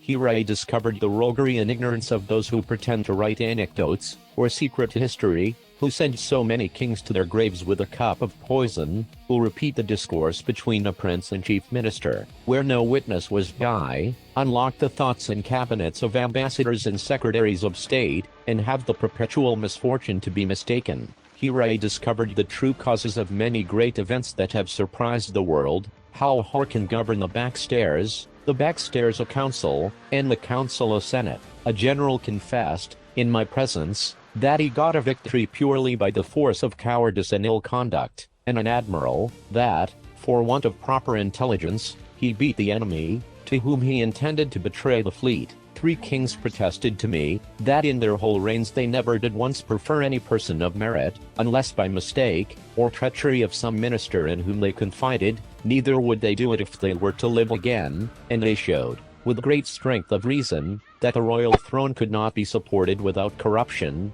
because that positive, confident, or stiff temper, which virtue infused into a man, was a perpetual clog to public business. I had the curiosity to inquire in a particular manner, by what methods great numbers had procured to themselves high titles of honor, and prodigious estates, and I confined my inquiry to a very modern period, however, without grating upon present times, because I would be sure to give no offense even to foreigners, for I hope the reader need not be told, that I do not in the least intend my own country, in what I say upon this occasion. A great number of persons concerned were called up, and, upon a very slight examination, discovered such a scene of infamy, that I cannot reflect upon it without some seriousness. Perjury, oppression, subornation, fraud, panderism, and the like infirmities, were among the most excusable arts they had to mention, and for these I gave, as it was reasonable, great allowance. But when some confessed they owe their greatness and wealth to sodomy, or incest, others, to the prostituting of their own wives and daughters, others, to the betraying of their country or their prince, some, to poisoning, more to the perverting of justice, in order to destroy the innocent, I hope I may be pardoned, if these discoveries inclined me a little to a bauté of that profound veneration, which I am naturally apt to pay to persons of high rank, who ought to be treated with the utmost respect due to their sublime dignity, by us their inferiors. I had often read of some great services done to princes and states, and desired to see the persons by whom those services were performed. Upon inquiry I was told, that their names were to be found on no record, except a few of them, whom history has represented as the vilest of rogues and traitors. As to the rest, I had never once heard of them. They all appeared with dejected looks, and in the meanest habit, most of them telling me, they died in poverty and disgrace, and the rest on a scaffold or a gibbet.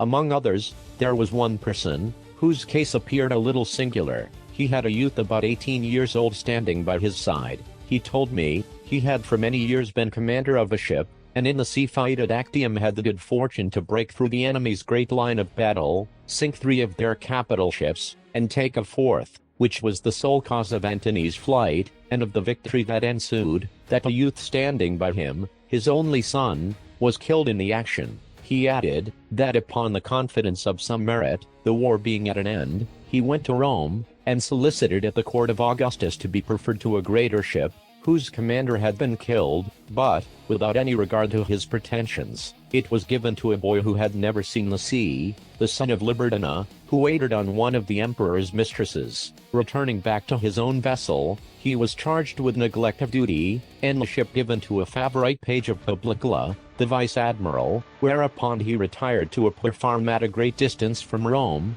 and there ended his life. I was so curious to know the truth of this story, that I desired Agrippa might be called, who was admiral in that fight. He appeared, and confirmed the whole account, but with much more advantage to the captain, whose modesty had extenuated or concealed a great part of his merit. I was surprised to find corruption grown so high and so quick in that empire, by the force of luxury so lately introduced, which made me less wonder at many parallel cases in other countries, where vices of all kinds have reigned so much longer, and where the whole praise, as well as pillage, has been engrossed by the chief commander, who perhaps had the least title to either. As every person called up made exactly the same appearance he had done in the world, it gave me melancholy reflections to observe how much the race of humankind was degenerated among us within these 100 years past, how the pox, under all its consequences and denominations, had altered every lineament of an English countenance, shortened the size of bodies, unbraced the nerves, relaxed the sinews and muscles, introduced a sallow complexion, and rendered the flesh loose and rancid.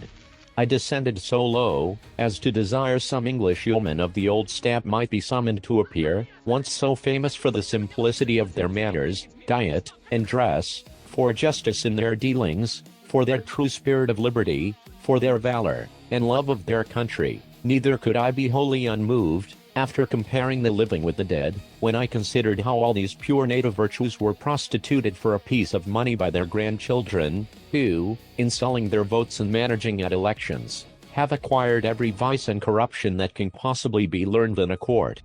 Chapter IX. The author returns to Maldunada, sails to the kingdom of Lugnag, the author confined, he is sent for to court, the manner of his admittance, the king's great lenity to his subjects. The day of our departure being come, I took leave of his highness, the governor of Glubdubdrib, and returned with my 2 companions to Maldunada, where, after a fortnight's waiting, a ship was ready to sail for Lugnag. The 2 gentlemen, and some others, were so generous and kind as to furnish me with provisions, and see me on board. I was a month in this voyage. We had one violent storm, and were under a necessity of steering westward to get into the trade wind, which holds for above 60 leagues. On the 21st of April, 1708, we sailed into the river of Clumegnig, which is a seaport town, at the southeast point of Lugnag. We cast anchor within a league of the town, and made a signal for a pilot. 2 of them came on board in less than half an hour, by whom we were guided between certain shoals and rocks, which are very dangerous in the passage, to a large basin, where a fleet may ride in safety within a cable's length of the town wall. Some of our sailors, whether out of treachery or inadvertence, had informed the pilots that I was a stranger, and great traveler, whereof these gave notice to a custom-house officer, by whom I was examined very strictly upon my landing. This officer spoke to me in the language of Balnibarbi, which, by the force of much commerce, is generally understood in that town, especially by seamen and those employed in the customs. I gave him a short account of some particulars, and made my story as plausible and consistent as I could, but I thought it necessary to disguise my country, and call myself a Hollander, because my intentions were for Japan, and I knew the Dutch were the only Europeans permitted to enter into the kingdom. I therefore told the officer, that having been shipwrecked on the coast of Balnibarbi, and cast on a rock, I was received up into Laputa, or the Flying Island, of which he had often heard, and was now endeavoring to get to Japan, whence I might find a convenience of returning to my own country. The officer said,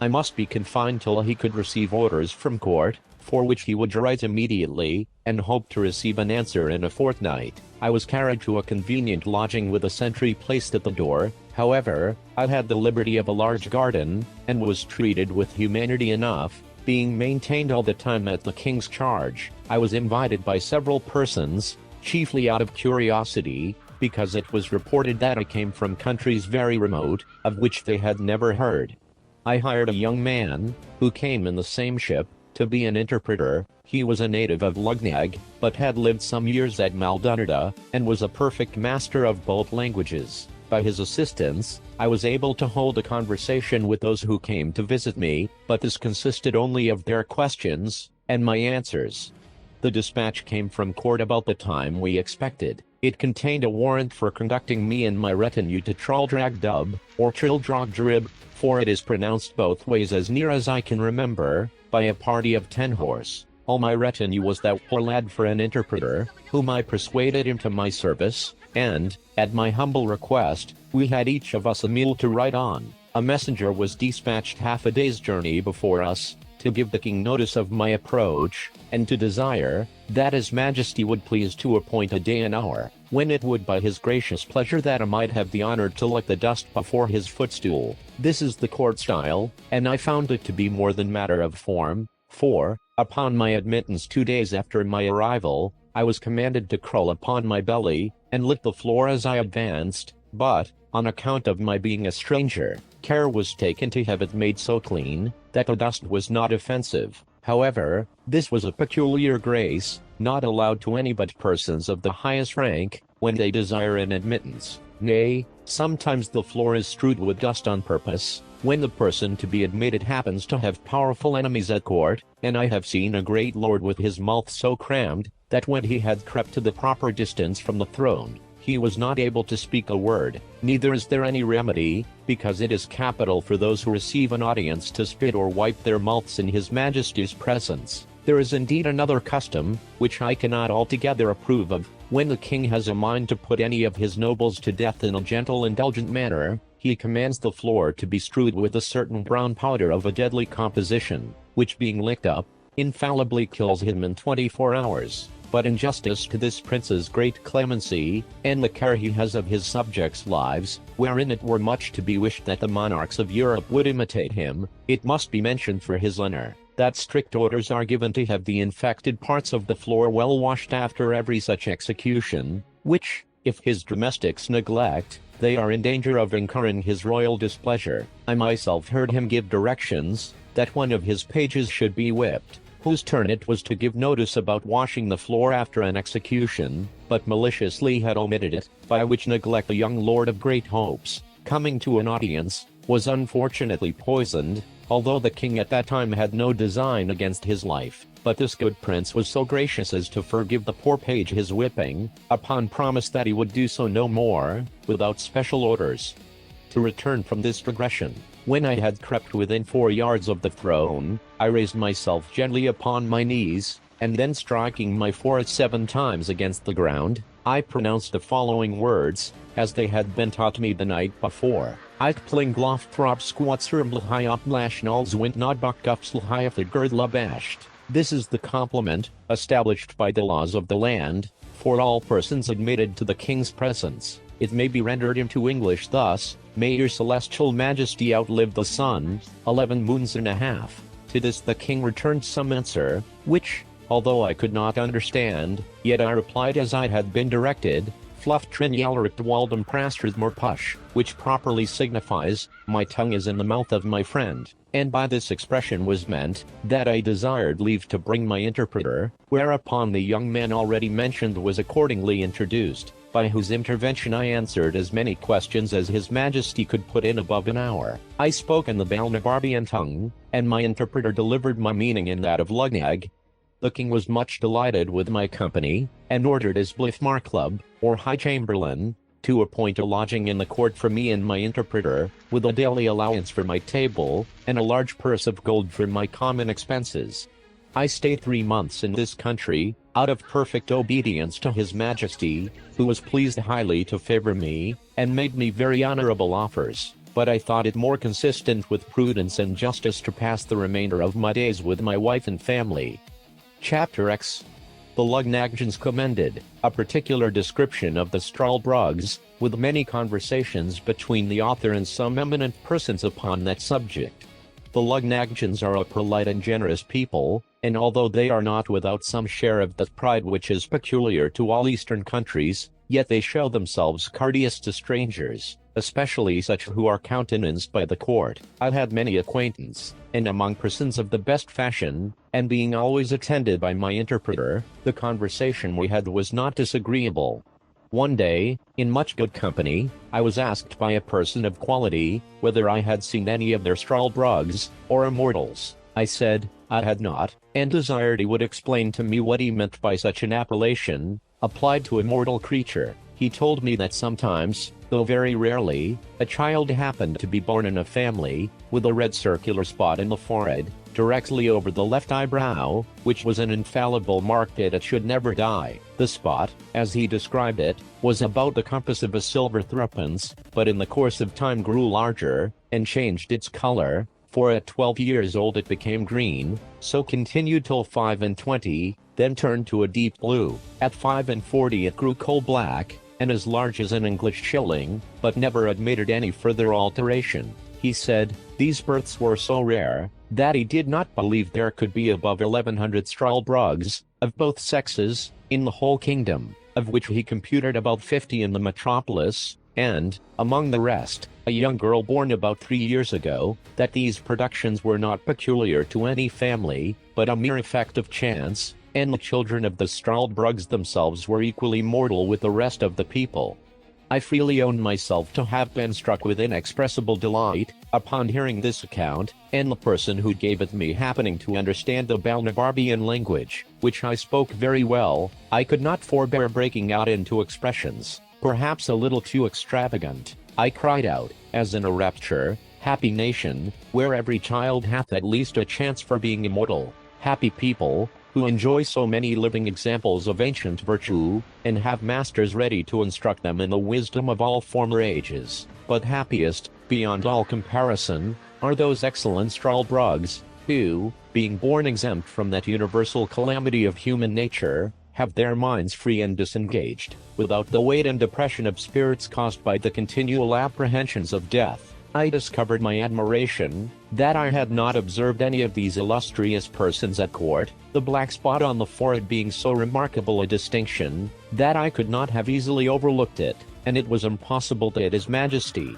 a most judicious prince, should not provide himself with a good number of such wise and able counselors. Yet perhaps the virtue of those reverend sages was too strict for the corrupt and libertine manners of a court, and we often find by experience, that young men are too opinionated and volatile to be guided by the sober dictates of their seniors. However, since the king was pleased to allow me access to his royal person, I was resolved, upon the very first occasion, to deliver my opinion to him on this matter freely and at large, by the help of my interpreter, and whether he would please to take my advice or not. Yet in one thing I was determined, that His Majesty having frequently offered me an establishment in this country, I would, with great thankfulness, accept the favor, and pass my life hearing the conversation of those superior beings the Struldbrugs, if they would please to admit me. The gentleman to whom I addressed my discourse, because, as I have already observed, he spoke the language of Balnibarbi, said to me, with a sort of a smile which usually arises from pity to the ignorant, that he was glad of any occasion to keep me among them, and desired my permission to explain to the company what I had spoke. He did so,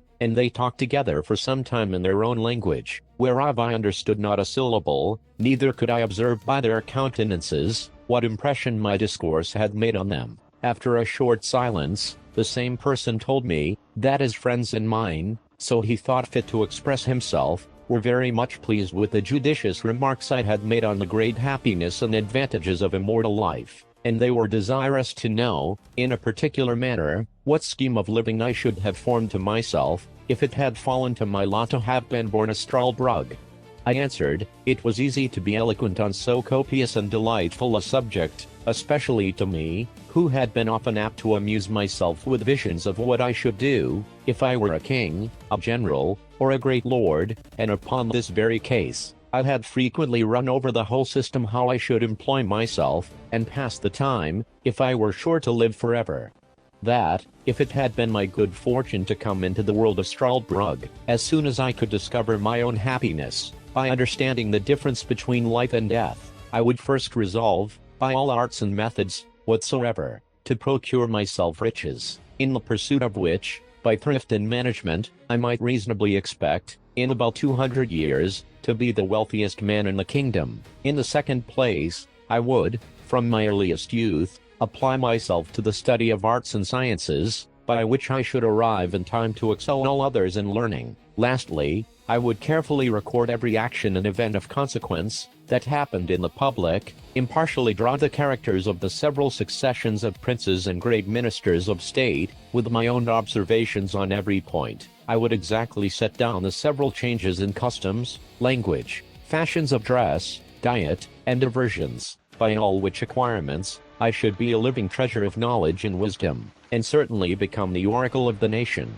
I would never marry after 60, but live in a hospitable manner, yet still on the saving side. I would entertain myself in forming and directing the minds of hopeful young men, by convincing them, from my own remembrance, experience, and observation, fortified by numerous examples, of the usefulness of virtue in public and private life. But my choice and constant companion should be a set of my own immortal brotherhood, among whom, I would elect a dozen from the most ancient, down to my own contemporaries. Where any of these wanted fortunes, I would provide them with convenient lodges round my own estate, and have some of them always at my table, only mingling a few of the most valuable among you mortals, whom length of time would harden me to lose with little or no reluctance, and treat your posterity after the same manner, just as a man diverts himself with the annual succession of pinks and tulips in his garden, without regretting the loss of those which withered the preceding year. These Struldbrugs and I would mutually communicate our observations and memorials, through the course of time, remark the several gradations by which corruption steals into the world,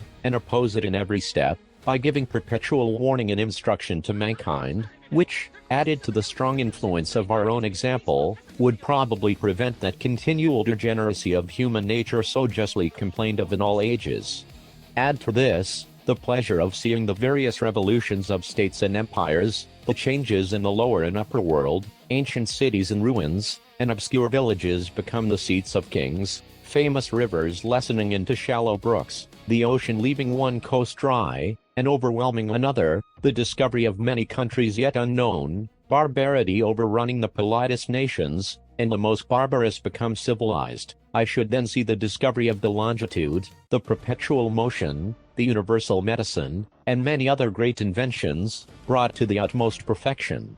What wonderful discoveries should we make in astronomy, by outliving and confirming our own predictions, by observing the progress and return of comets, with the changes of motion in the sun, moon, and stars. I enlarged upon many other topics, which the natural desire of endless life, and sublunary happiness, could easily furnish me with. When I had ended, and the sum of my discourse had been interpreted, as before, to the rest of the company, there was a good deal of talk among them in the language of the country, not without some laughter at my expense. At last, the same gentleman who had been my interpreter, said, he was desired by the rest to set me right in a few mistakes, which I had fallen into through the common imbecility of human nature, and upon that allowance was less answerable for them, that this breed of Struldbrugs was peculiar to their country, for there were no such people either in Balnibarbi or Japan, where he had the honor to be ambassador from His Majesty, and found the natives in both those kingdoms very hard to believe that the fact was possible,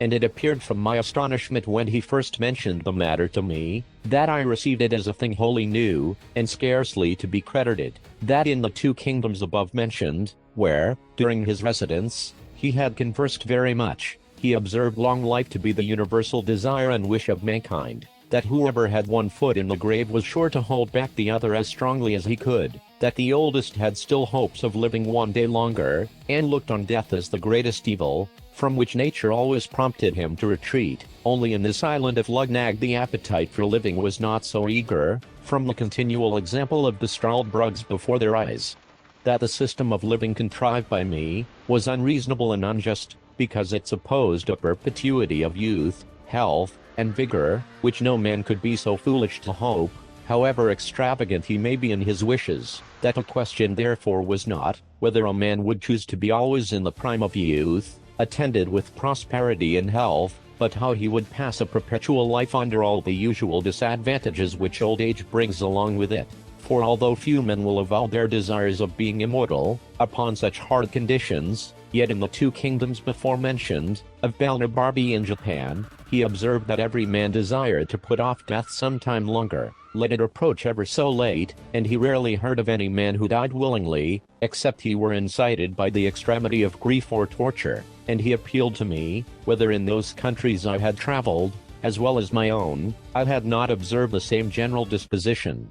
After this preface, he gave me a particular account of the Struldbrugs among them. He said, they commonly acted like mortals till about 30 years old, after which, by degrees, they grew melancholy and dejected, increasing in both till they came to 80. This he learned from their own confession, for otherwise, there not being above 2 or 3 of the species born in an age, they were too few to form a general observation by. When they came to 80 years, which is reckoned the extremity of living in this country, they had not only all the follies and infirmities of other old men, but many more which arose from the dreadful prospect of never dying. They were not only opinionative, peevish, covetous, morose, vain, talkative, but incapable of friendship, and dead to all natural affection, which never descended below their grandchildren. Envy and impotent desires are their prevailing passions, but those objects against which their envy seems principally directed, are the vices of the younger sort and the deaths of the old. By reflecting on the former,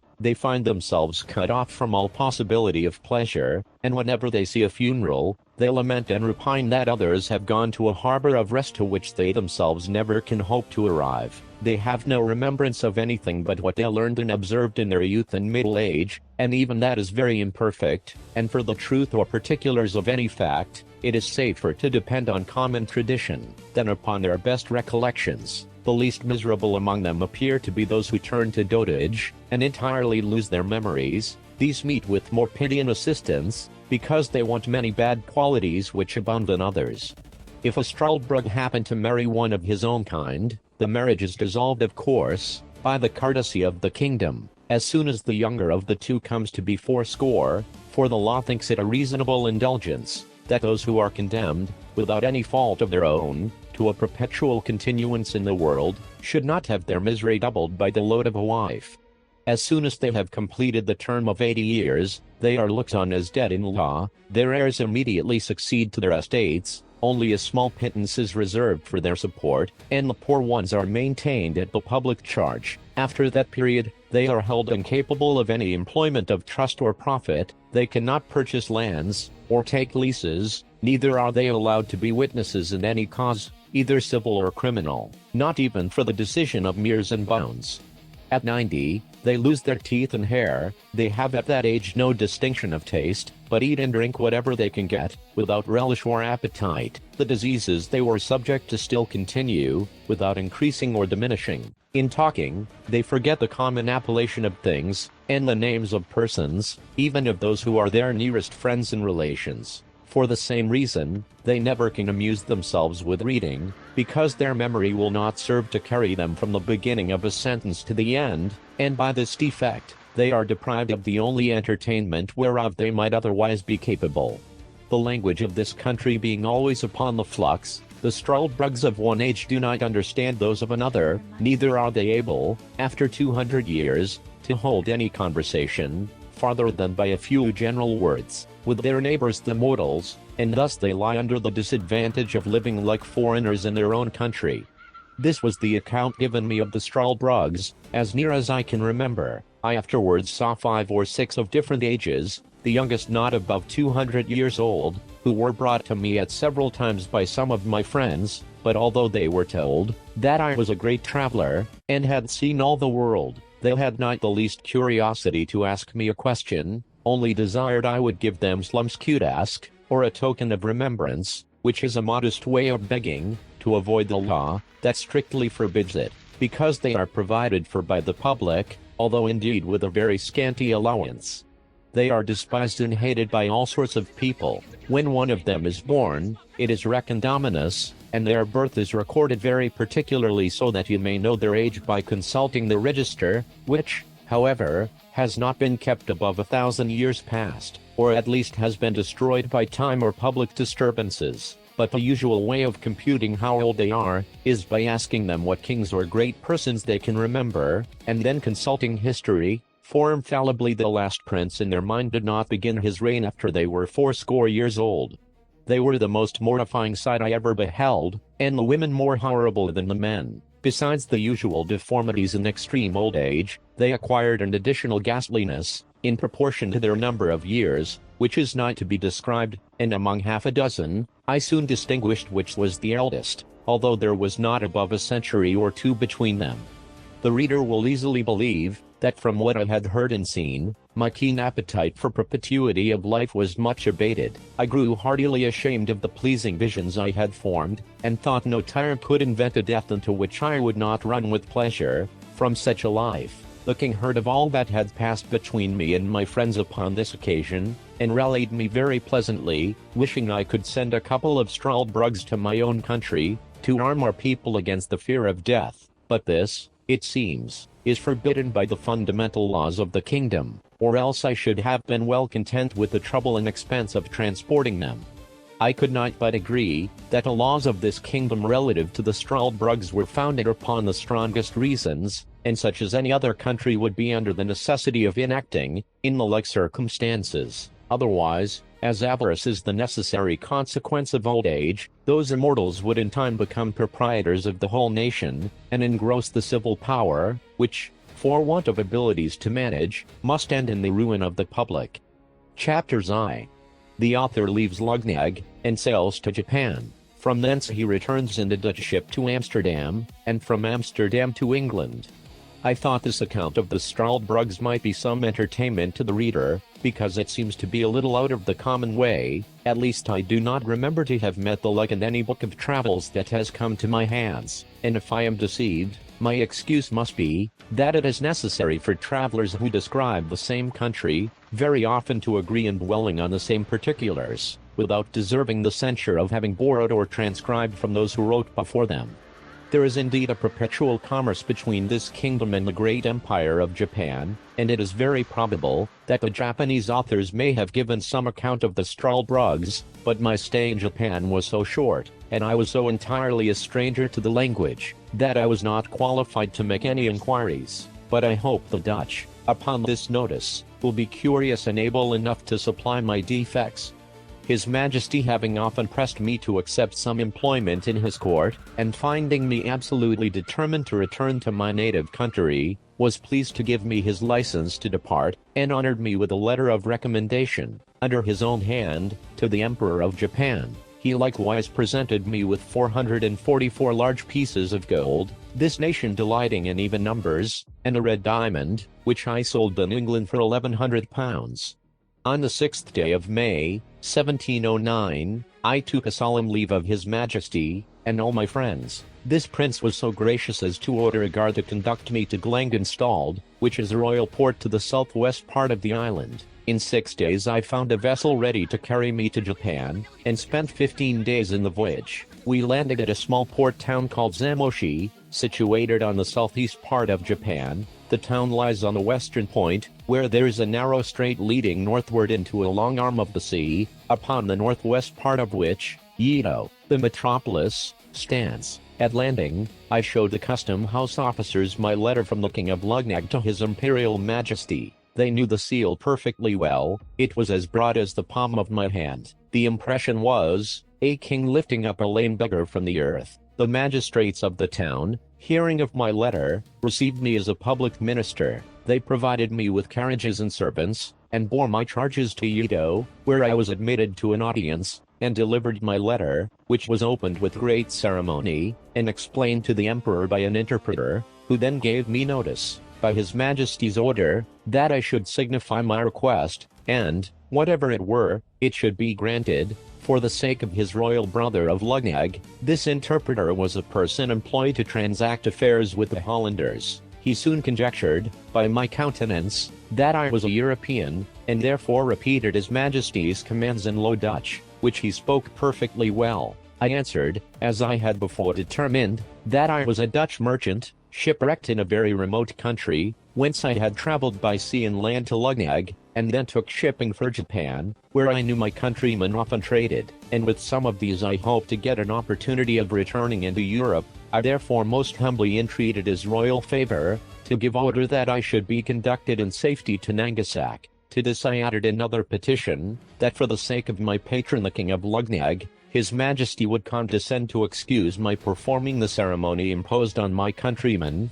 of trampling upon the crucifix, because I had been thrown into his kingdom by my misfortunes, without any intention of trading. When this latter petition was interpreted to the emperor, he seemed a little surprised, and said, he believed I was the first of my countrymen who ever made any scruple in this point, and that he began to doubt whether I was a real Hollander, or not, but rather suspected I must be a Christian. However, for the reasons I had offered, but chiefly to gratify the King of Lugnag by an uncommon mark of his favor, he would comply with the singularity of my humor, but the affair must be managed with dexterity, and his officers should be commanded to let me pass, as it were by forgetfulness, for he assured me, that if the secret should be discovered by my countrymen the Dutch, they would cut my throat in the voyage. I returned my thanks, by the interpreter, for so unusual a favor, and some troops being at that time on their march to Nangasak, the commanding officer had orders to convey me safe thither, with particular instructions about the business of the crucifix. On the 9th day of June, 1709, I arrived at Nangasak. After a very long and troublesome journey, I soon fell into the company of some Dutch sailors belonging to the Amboina, of Amsterdam, a stout ship of 450 tons. I had lived long in Holland, pursuing my studies at Leiden, and I spoke Dutch well. The seamen soon knew from whence I came last. They were curious to inquire into my voyages and course of life. I made up a story as short and probable as I could, but concealed the greatest part. I knew many persons in Holland. I was able to invent names for my parents, whom I pretended to be obscure people in the province of Gelderland. I would have given the captain, one Theodorus Vangrelt, what he pleased to ask for my voyage to Holland, but understanding I was a surgeon, he was contented to take half the usual rate, on condition that I would serve him in the way of my calling. Before we took shipping, I was often asked by some of the crew whether I had performed the ceremony above mentioned. I evaded the question by general answers, that I had satisfied the emperor and court in all particulars. However, a malicious rogue of a skipper went to an officer, and pointing to me, told him I had not yet trampled on the crucifix, but the other, who had received instructions to let me pass, gave the rascal 20 strokes on the shoulders with a bamboo, after which I was no more troubled with such questions. Nothing happened worth mentioning in this voyage. We sailed with a fair wind to the Cape of Good Hope, where we stayed only to take in fresh water. On the 10th of April, 1710, we arrived safe at Amsterdam, having lost only 3 men by sickness in the voyage, and a 4th, who fell from the foremast into the sea, not far from the coast of Guinea. From Amsterdam I soon after set sail for England, in a small vessel belonging to the city. On the 16th of April, 1710, we put in at the Downs. I landed next morning, and saw once more my native country, after an absence of 5 years and 6 months complete. I went straight to Redriff, where I arrived the same day at 2 in the afternoon, and found my wife and family in good health. Part IV, A Voyage to the Country of the Houyhnhnms. Chapter I. The author sets out as captain of a ship. His men conspire against him, confine him a long time to his cabin, and set him on shore in an unknown land. He travels up into the country. The Yahoos, a strange sort of animal, described. The author meets 2 Houyhnhnms.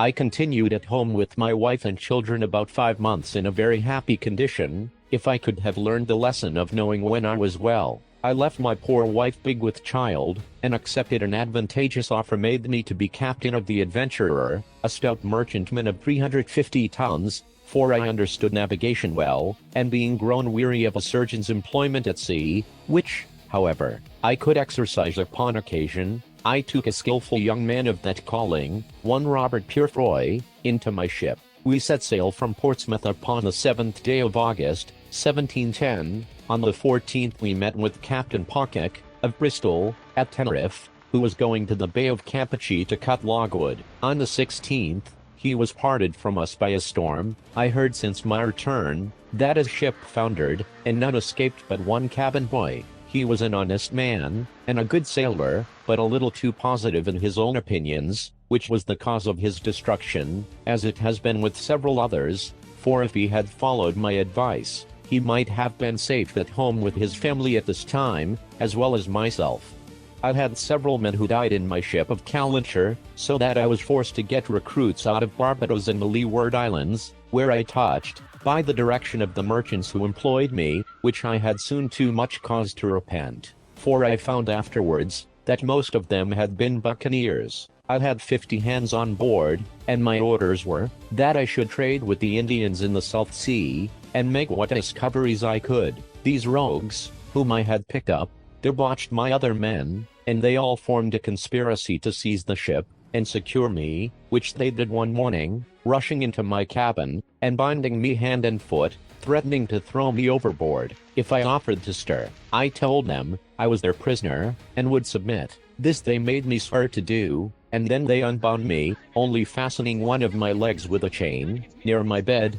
and placed a sentry at my door with his piece charged, who was commanded to shoot me dead if I attempted my liberty. They sent me down victuals and drink, and took the government of the ship to themselves. Their design was to turn pirates, and plunder the Spaniards, which they could not do till they got more men. But first they resolved to sell the goods in the ship, and then go to Madagascar for recruits, several among them having died since my confinement. They sailed many weeks, and traded with the Indians, but I knew not what course they took, being kept a close prisoner in my cabin, and expecting nothing less than to be murdered, as they often threatened me. Upon the 9th day of May, 1711, one James Welch came down to my cabin, and said, he had orders from the captain to set me ashore. I expostulated with him, but in vain, neither would he so much as tell me who their new captain was. They forced me into the longboat, letting me put on my best suit of clothes, which were as good as new, and take a small bundle of linen,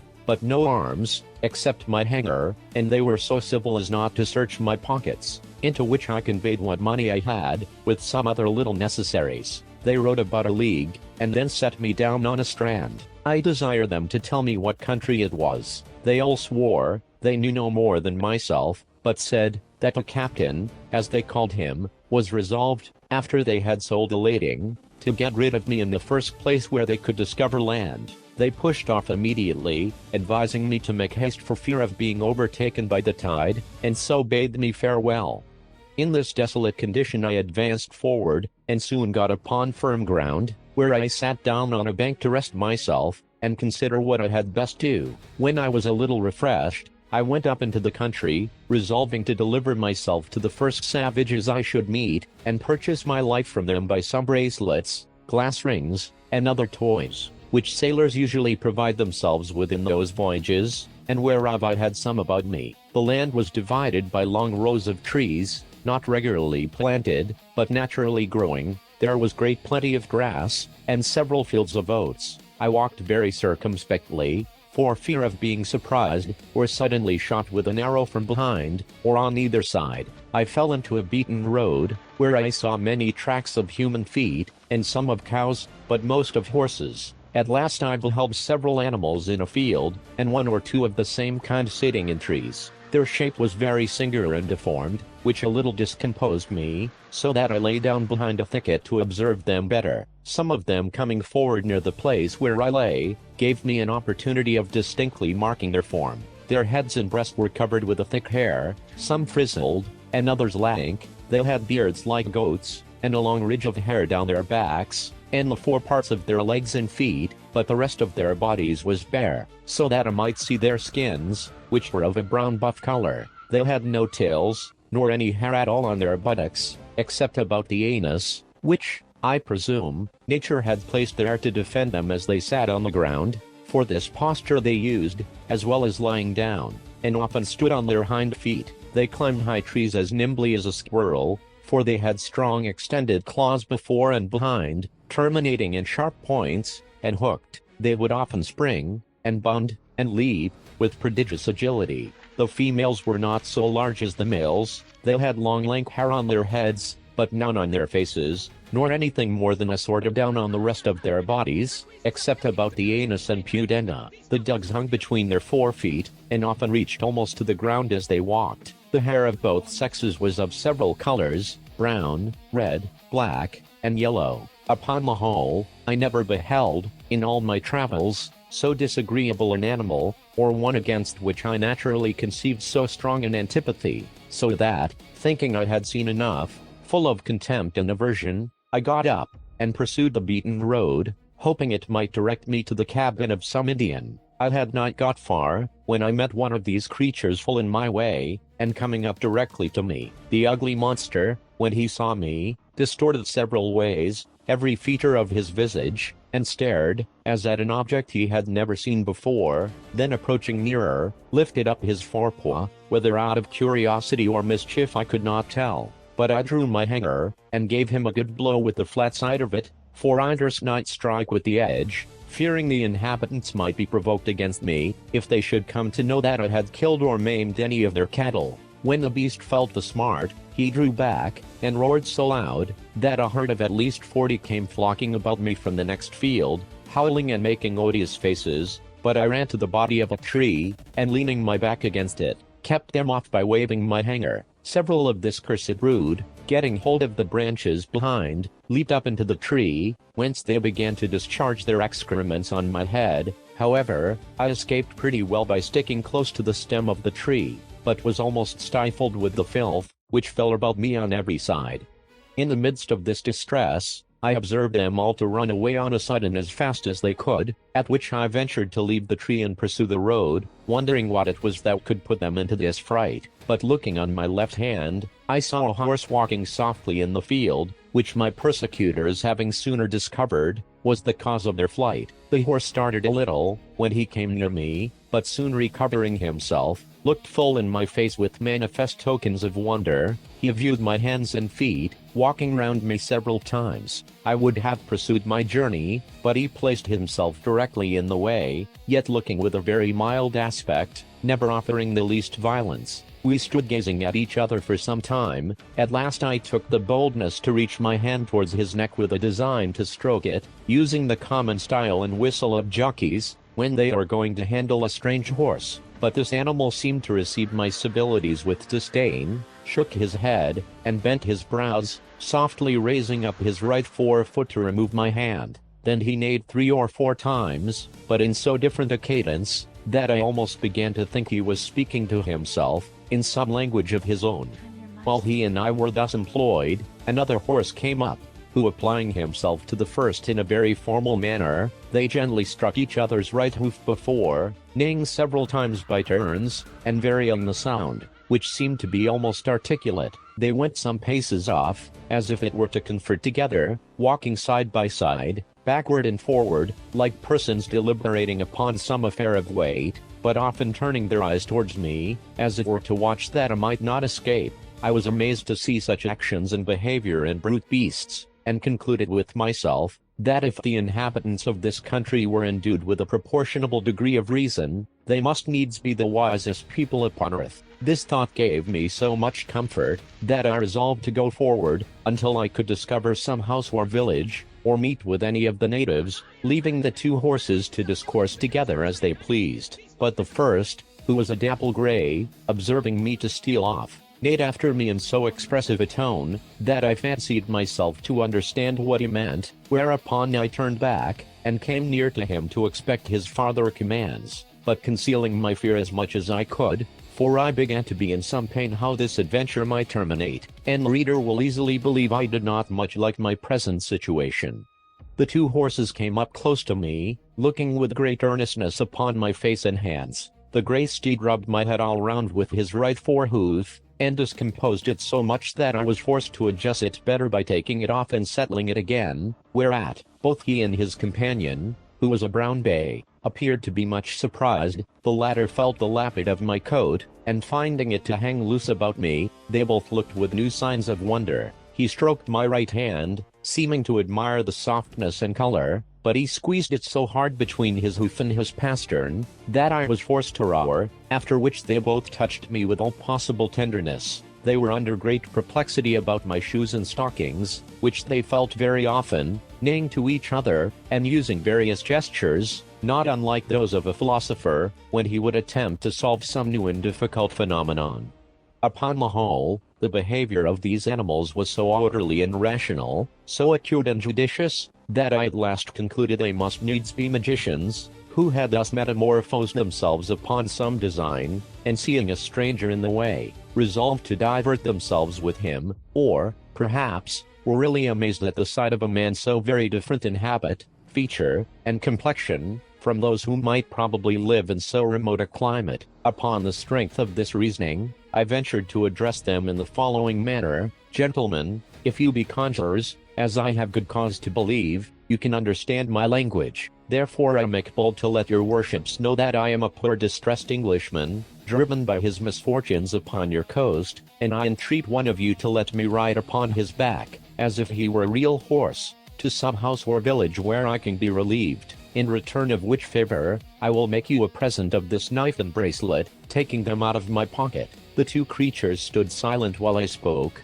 seeming to listen with great attention, and when I had ended, they neighed frequently towards each other, as if they were engaged in serious conversation. I plainly observed that their language expressed the passions very well, and the words might, with little pains, be resolved into an alphabet more easily than the Chinese.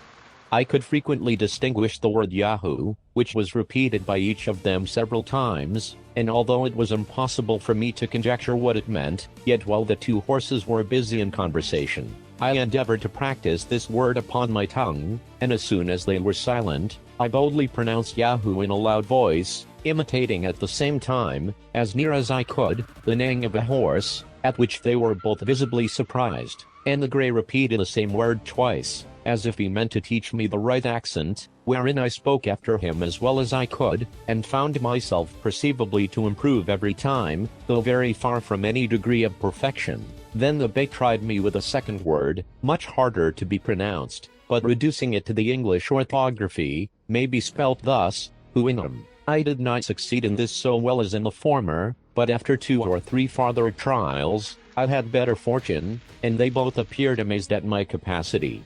After some further discourse, which I then conjectured might relate to me, the 2 friends took their leaves, with the same compliment of striking each other's hoof, and the grey made me signs that I should walk before him, wherein I thought it prudent to comply, till I could find a better director. When I offered to slacken my pace, he would cry Huan Huan. I guessed his meaning, and gave him to understand, as well as I could, that I was weary, and not able to walk faster, upon which he would stand a while to let me rest. Chapter II. The author conducted by a Huinum to his house. The house described. The author's reception. The food of the Huinums. The author in distress for want of meat, is at last relieved. His manner of feeding in this country. Having traveled about 3 miles, we came to a long kind of building, made of timber stuck in the ground, and wattled across. The roof was low and covered with straw. I now began to be a little comforted, and took out some toys, which travelers usually carry for presents to the savage Indians of America, and other parts, in hopes the people of the house would be thereby encouraged to receive me kindly. The horse made me a sign to go in first. It was a large room with a smooth clay floor, and a rack and manger, extending the whole length on one side. There were 3 nags and 2 mares, not eating, but some of them sitting down upon their hams, which I very much wondered at, but wondered more to see the rest employed in domestic business. These seemed but ordinary cattle. However, this confirmed my first opinion, that a people who could so far civilize brute animals, must needs excel in wisdom all the nations of the world. The grey came in just after, and thereby prevented any ill treatment which the others might have given me. He neighed to them several times in a style of authority, and received answers.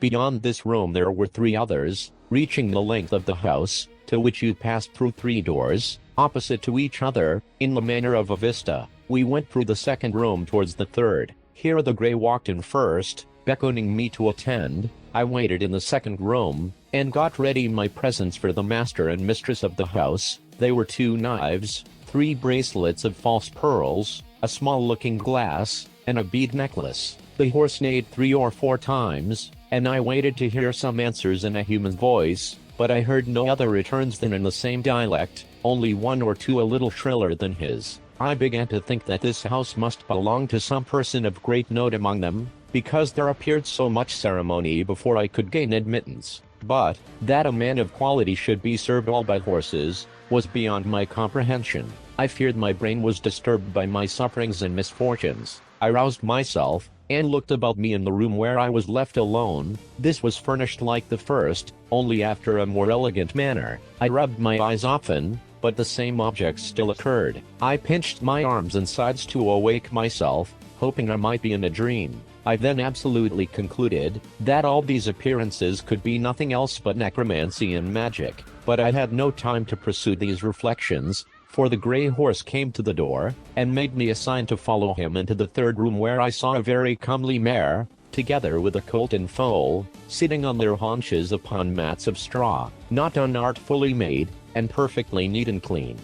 The mare soon after my entrance rose from her mat, and coming up close, after having nicely observed my hands and face, gave me a most contemptuous look, and turning to the horse, I heard the word Yahoo often repeated betwixt them, the meaning of which word I could not then comprehend, although it was the first I had learned to pronounce. But I was soon better informed, to my everlasting mortification, for the horse, beckoning to me with his head, and repeating the Huan, Huan, as he did upon the road, which I understood was to attend him, led me out into a kind of court, where was another building, at some distance from the house. Here we entered, and I saw 3 of those detestable creatures, which I first met after my landing, feeding upon roots, and the flesh of some animals, which I afterwards found to be that of asses and dogs, and now and then a cow, dead by accident or disease. They were all tied by the neck with strong withes, fastened to a beam. They held their food between the claws of their 4 feet, and tore it with their teeth.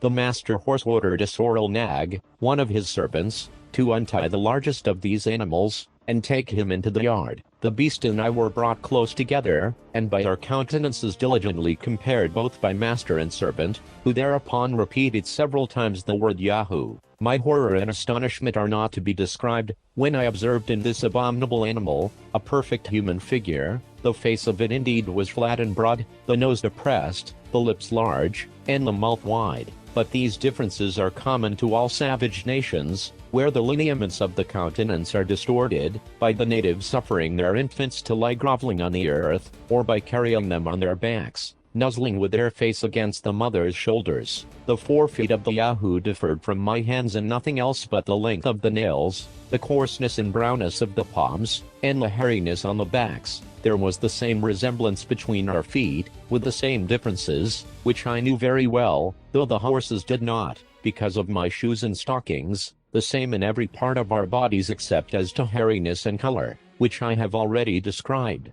The great difficulty that seemed to stick with the two horses, was to see the rest of my body so very different from that of a Yahoo, for which I was obliged to my clothes, whereof they had no conception. The sorrel nag offered me a root, which he held, after their manner, as we shall describe in its proper place, between his hoof and pastern. I took it in my hand, and, having smelt it, returned it to him again as civilly as I could. He brought out of the Yahoo's kennel a piece of ass's flesh, but it smelt so offensively that I turned from it with loathing. He then threw it to the Yahoo, by whom it was greedily devoured. He afterwards showed me a wisp of hay, and a fetlock full of oats, but I shook my head, to signify that neither of these were food for me, and indeed I now apprehended that I must absolutely starve, if I did not get to some of my own species, for as to those filthy Yahoos, although there were few greater lovers of mankind at that time than myself, yet I confess I never saw any sensitive being so detestable on all accounts, and the more I came near them the more hateful they grew, while I stayed in that country. This the master horse observed by my behavior, and therefore sent the Yahoo back to his kennel. He then put his forehoof to his mouth, at which I was much surprised, although he did it with ease, and with a motion that appeared perfectly natural, and made other signs, to know what I would eat. But I could not return him such an answer as he was able to apprehend, and if he had understood me, I did not see how it was possible to contrive any way for finding myself nourishment. While we were thus engaged, I observed a cow passing by, whereupon I pointed to her, and expressed a desire to go and milk her. This had its effect, for he led me back into the house, and ordered a mare servant to open a room, where a good store of milk lay in earthen and wooden vessels. After a very orderly and cleanly manner, she gave me a large bowlful, of which I drank very heartily, and found myself well refreshed.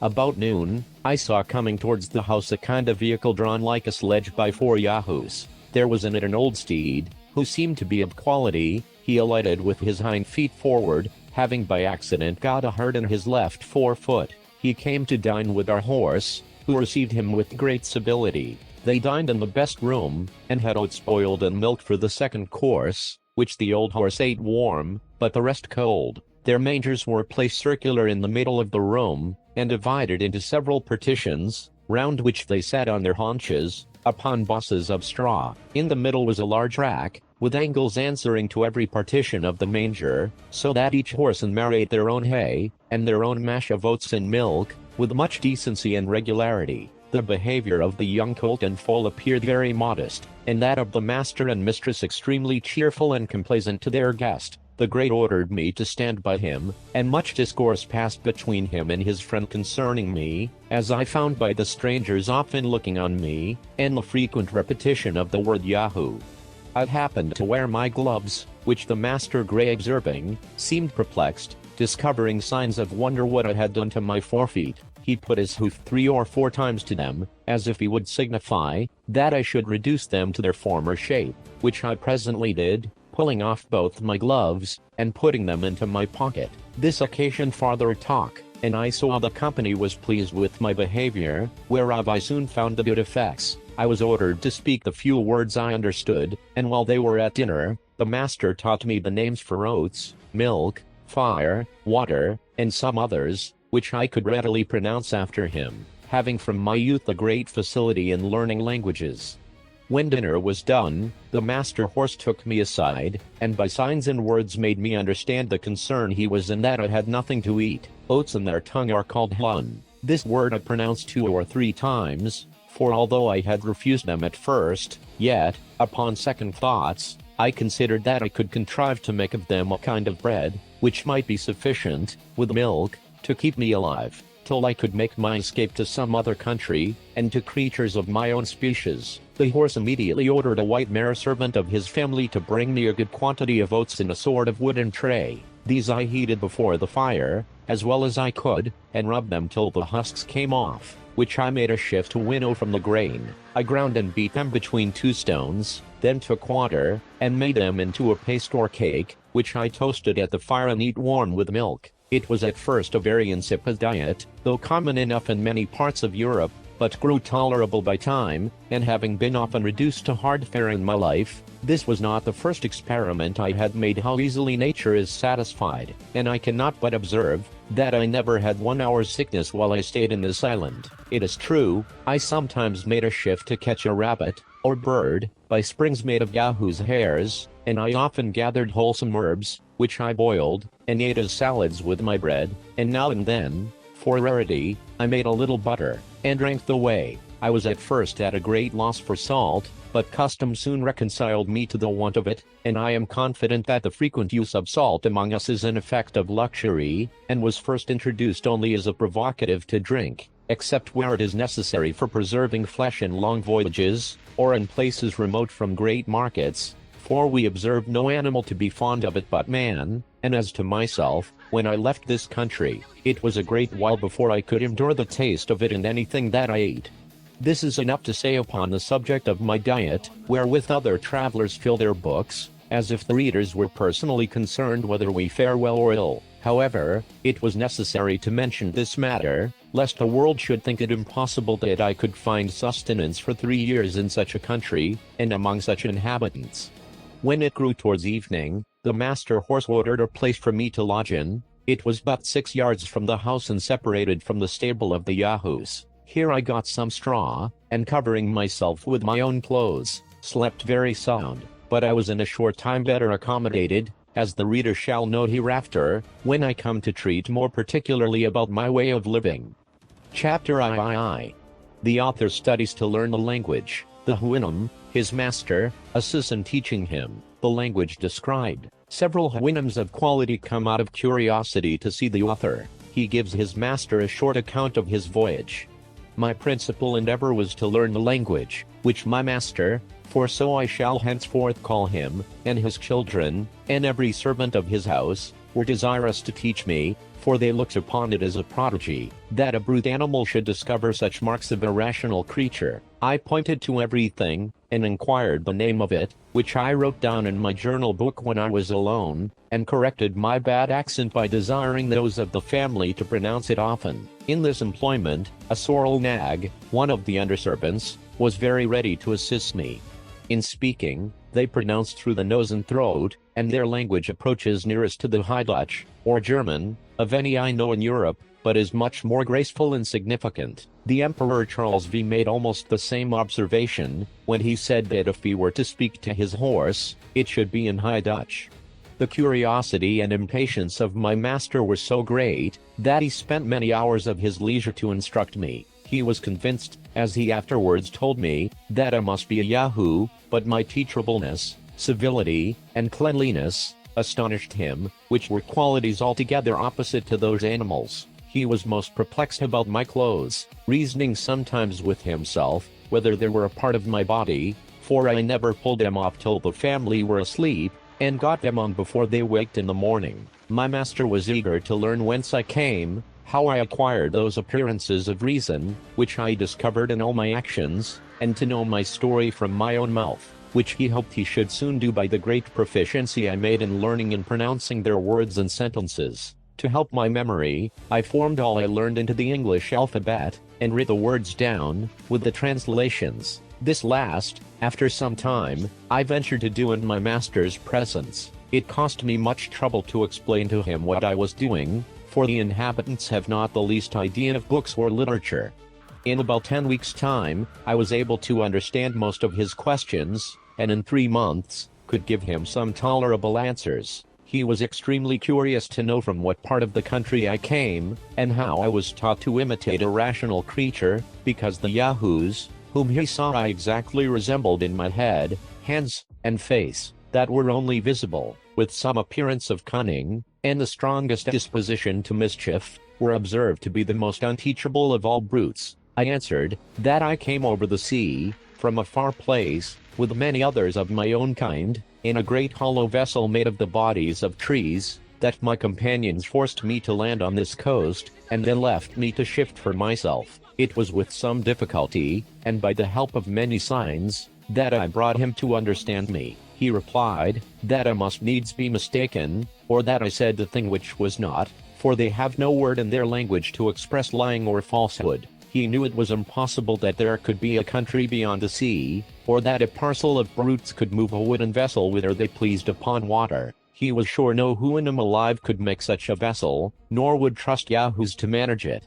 The word Huinum, in their tongue, signifies a horse, and, in its etymology, the perfection of nature. I told my master, that I was at a loss for expression, but would improve as fast as I could, and hoped, in a short time, I should be able to tell him wonders. He was pleased to direct his own mare, his colt, and foal, and the servants of the family, to take all opportunities of instructing me, and every day, for 2 or 3 hours, he was at the same pains himself. Several horses and mares of quality in the neighborhood came often to our house, upon the report spread of a wonderful yahoo, that could speak like a Huinum, and seemed, in his words and actions, to discover some glimmerings of reason. These delighted to converse with me, they put many questions, and received such answers as I was able to return. By all these advantages I made so great a progress, that, in 5 months from my arrival I understood whatever was spoken, and could express myself tolerably well. The Huinums, who came to visit my master out of a design of seeing and talking with me, could hardly believe me to be a right yahoo, because my body had a different covering from others of my kind. They were astonished to observe me without the usual hair or skin, except on my head, face, and hands, but I discovered that secret to my master upon an accident which happened about a fortnight before.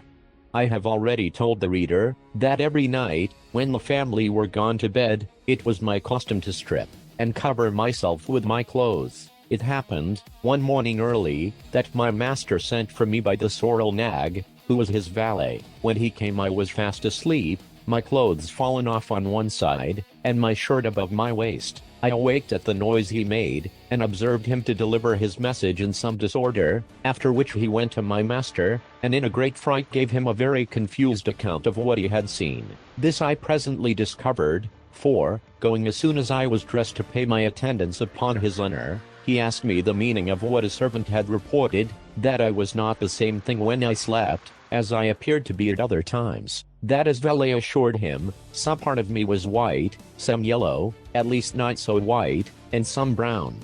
I had hitherto concealed the secret of my dress, in order to distinguish myself, as much as possible, from the accursed race of yahoos, but now I found it in vain to do so any longer. Besides, I considered that my clothes and shoes would soon wear out, which already were in a declining condition, and must be supplied by some contrivance from the hides of yahoos, or other brutes, whereby the whole secret would be known. I therefore told my master, that in the country whence I came, those of my kind always covered their bodies with the hairs of certain animals prepared by art, as well for decency as to avoid the inclemencies of air, both hot and cold, of which, as to my own person, I would give him immediate conviction, if he pleased to command me, only desiring his excuse, if I did not expose those parts that nature taught us to conceal. He said, my discourse was all very strange, but especially the last part, for he could not understand, why nature should teach us to conceal what nature had given,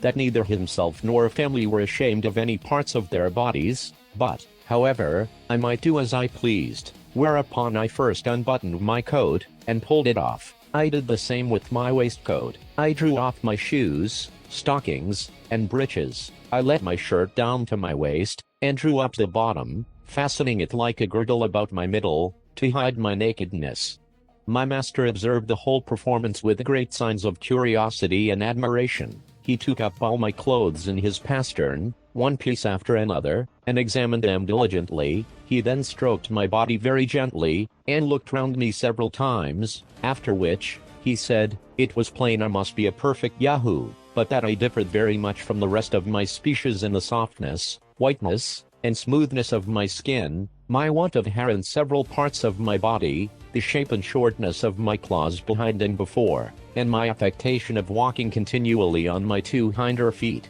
He desired to see no more, and gave me leave to put on my clothes again, for I was shuddering with cold. I expressed my uneasiness at his giving me so often the appellation of Yahoo, an odious animal, for which I had so utter a hatred and contempt. I begged he would forbear applying that word to me, and make the same odor in his family and among his friends whom he suffered to see me. I requested likewise, that the secret of my having a false covering to my body, might be known to none but himself, at least as long as my present clothing should last, for as to what the sorrel nag, his valet, had observed, his honor might command him to conceal it. All this my master very graciously consented to, and thus the secret was kept till my clothes began to wear out, which I was forced to supply by several contrivances that shall hereafter be mentioned. In the meantime, he desired I would go on with my utmost diligence to learn their language, because he was more astonished at my capacity for speech and reason, than at the figure of my body, whether it were covered or not, adding, that he waited with some impatience to hear the wonders which I promised to tell him. From thenceforward he doubled the pains he had been at to instruct me. He brought me into all company, and made them treat me with civility, because, as he told them, privately, this would put me into good humor, and make me more diverting. Every day, when I waited on him, beside the trouble he was at in teaching, he would ask me several questions concerning myself, which I answered as well as I could, and by these means he had already received some general ideas, though very imperfect. It would be tedious to relate the several steps by which I advanced to a more regular conversation, but the first account I gave of myself in any order and length was to this purpose. That I came from a very far country, as I already had attempted to tell him, with about 50 more of my own species, that we traveled upon the seas in a great hollow vessel made of wood, and larger than his honor's house. I described the ship to him in the best terms I could, and explained, by the help of my handkerchief displayed, how it was driven forward by the wind, that upon a quarrel among us, I was set on shore on this coast, where I walked forward, without knowing whither, till he delivered me from the persecution of those execrable Yahoos. He asked me, who made the ship, and how it was possible that the Houyhnhnms of my country would leave it to the management of brutes. My answer was, that I durst proceed no further in my relation, unless he would give me his word and honor that he would not be offended, and then I would tell him the wonders I had so often promised. He agreed, and I went on by assuring him, that the ship was made by creatures like myself, who, in all the countries I had traveled, as well as in my own, were the only governing rational animals, and that upon my arrival hither, I was as much astonished to see the Houyhnhnms act like rational beings, as he, or his friends, could be, in finding some marks of reason in a creature he was pleased to call a Yahoo, to which I owned my resemblance in every part, but could not account for their degenerate and brutal nature. I said farther, that if good fortune ever restored me to my native country, to relate my travels hither, as I resolved to do, everybody would believe, that I said the thing that was not, that I invented the story out of my own head, and, with all possible respect to himself, his family, and friends, and under his promise of not being offended, our countrymen would hardly think it probable that a Houyhnhnm should be the presiding creature of a nation, and a Yahoo the brute. Chapter IV. The Houyhnhnm's notion of truth and falsehood. The author's discourse disapproved by his master. The author gives a more particular account of himself, and the accidents of his voyage. My master heard me with great appearances of uneasiness in his countenance, because doubting, or not believing, are so little known in this country, that the inhabitants cannot tell how to behave themselves under such circumstances. And I remember, in frequent discourses with my master concerning the nature of manhood in other parts of the world, having occasion to talk of lying and false representation, it was with much difficulty that he comprehended what I meant, although he had otherwise a most acute judgment, for he argued thus, that the use of speech was to make us understand one another, and to receive information of facts. Now, if anyone said the thing which was not, these ends were defeated, because I cannot properly be said to understand him, and I am so far from receiving information, that he leaves me worse than in ignorance, for I am led to believe a thing black, when it is white, and short, when it is long. And these were all the notions he had concerning that faculty of lying, so perfectly well understood, and so universally practiced, among human creatures. To return from this digression, when I asserted that the Yahoos were the only governing animals in my country, which my master said was altogether past his conception, he desired to know whether we had Houyhnhnms among us, and what was their employment. I told him we had great numbers, that in summer they grazed in the fields, and in winter were kept in houses with hay and oats, where Yahoo servants were employed to rub their skins smooth, comb their manes, pick their feet, serve them with food, and make their beds. I understand you well, said my master. It is now very plain, from all you have spoken, that whatever share of reason the Yahoos pretend to, the Houyhnhnms are your masters. I heartily wish our Yahoos would be so tractable. I begged his honor would please to excuse me from proceeding any further, because I was very certain that the account he expected from me would be highly displeasing, but he insisted in commanding me to let him know the best and the worst. I told him he should be obeyed. I owned that the Houyhnhnms among us, whom we called horses, were the most generous and comely animals we had, that they excelled in strength and swiftness, and when they belonged to persons of quality, were employed in traveling, racing, or drawing chariots, they were treated with much kindness and care, till they fell into diseases, or became foundered in the feet, but then they were sold, and used to all kind of drudgery till they died, after which their skins were stripped, and sold for what they were worth, and their bodies left to be devoured by dogs and birds of prey. But the common race of horses had not so good fortune, being kept by farmers and carriers, and other mean people, who put them to greater labor, and fed them worse. I described, as well as I could, our way of riding, the shape and use of a bridle, a saddle, a spur, and a whip, of harness and wheels. I added, that we fastened plates of a certain hard substance, called iron, at the bottom of their feet, to preserve their hoofs from being broken by the stony ways, on which we often traveled. My master, after some expressions of great indignation, wondered how we dared to venture upon a Houyhnhnm's back, for he was sure that the weakest servant in his house would be able to shake off the strongest Yahoo, or by lying down and rolling on his back, squeeze the brute to death. I answered that our horses were trained up, from 3 or 4 years old, to the several uses we intended them for, that if any of them proved intolerably vicious, they were employed for carriages, that they were severely beaten, while they were young, for any mischievous tricks, that the males, designed for the common use of riding or draught, were generally castrated about 2 years after their birth, to take down their spirits, and make them more tame and gentle, that they were indeed sensible of rewards and punishments, but his honor would please to consider, that they had not the least tincture of reason, any more than the Yahoos in this country.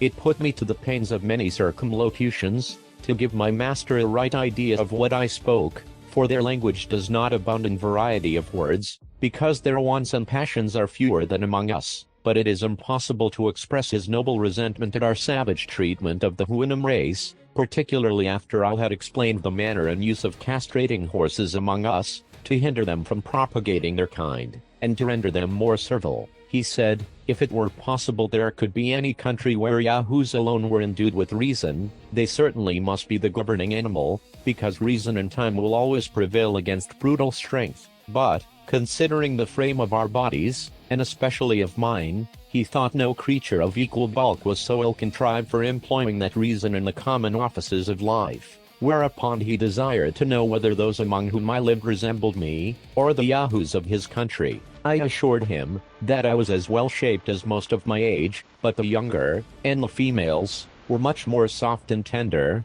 and the skins of the latter generally as white as milk. He said, I differed indeed from other Yahoos, being much more cleanly, and not altogether so deformed, but, in point of real advantage, he thought I differed for the worse, that my nails were of no use either to my fore or hinder feet. As to my fore feet, He could not properly call them by that name, for he never observed me to walk upon them, that they were too soft to bear the ground, that I generally went with them uncovered, neither was the covering I sometimes wore on them of the same shape, or so strong as that on my feet behind, that I could not walk with any security, for if either of my hinder feet slipped, I must inevitably fall. He then began to find fault with other parts of my body, the flatness of my face, the prominence of my nose, my eyes placed directly in front, so that I could not look on either side without turning my head, that I was not able to feed myself, without lifting one of my 4 feet to my mouth, and therefore nature had placed those joints to answer that necessity.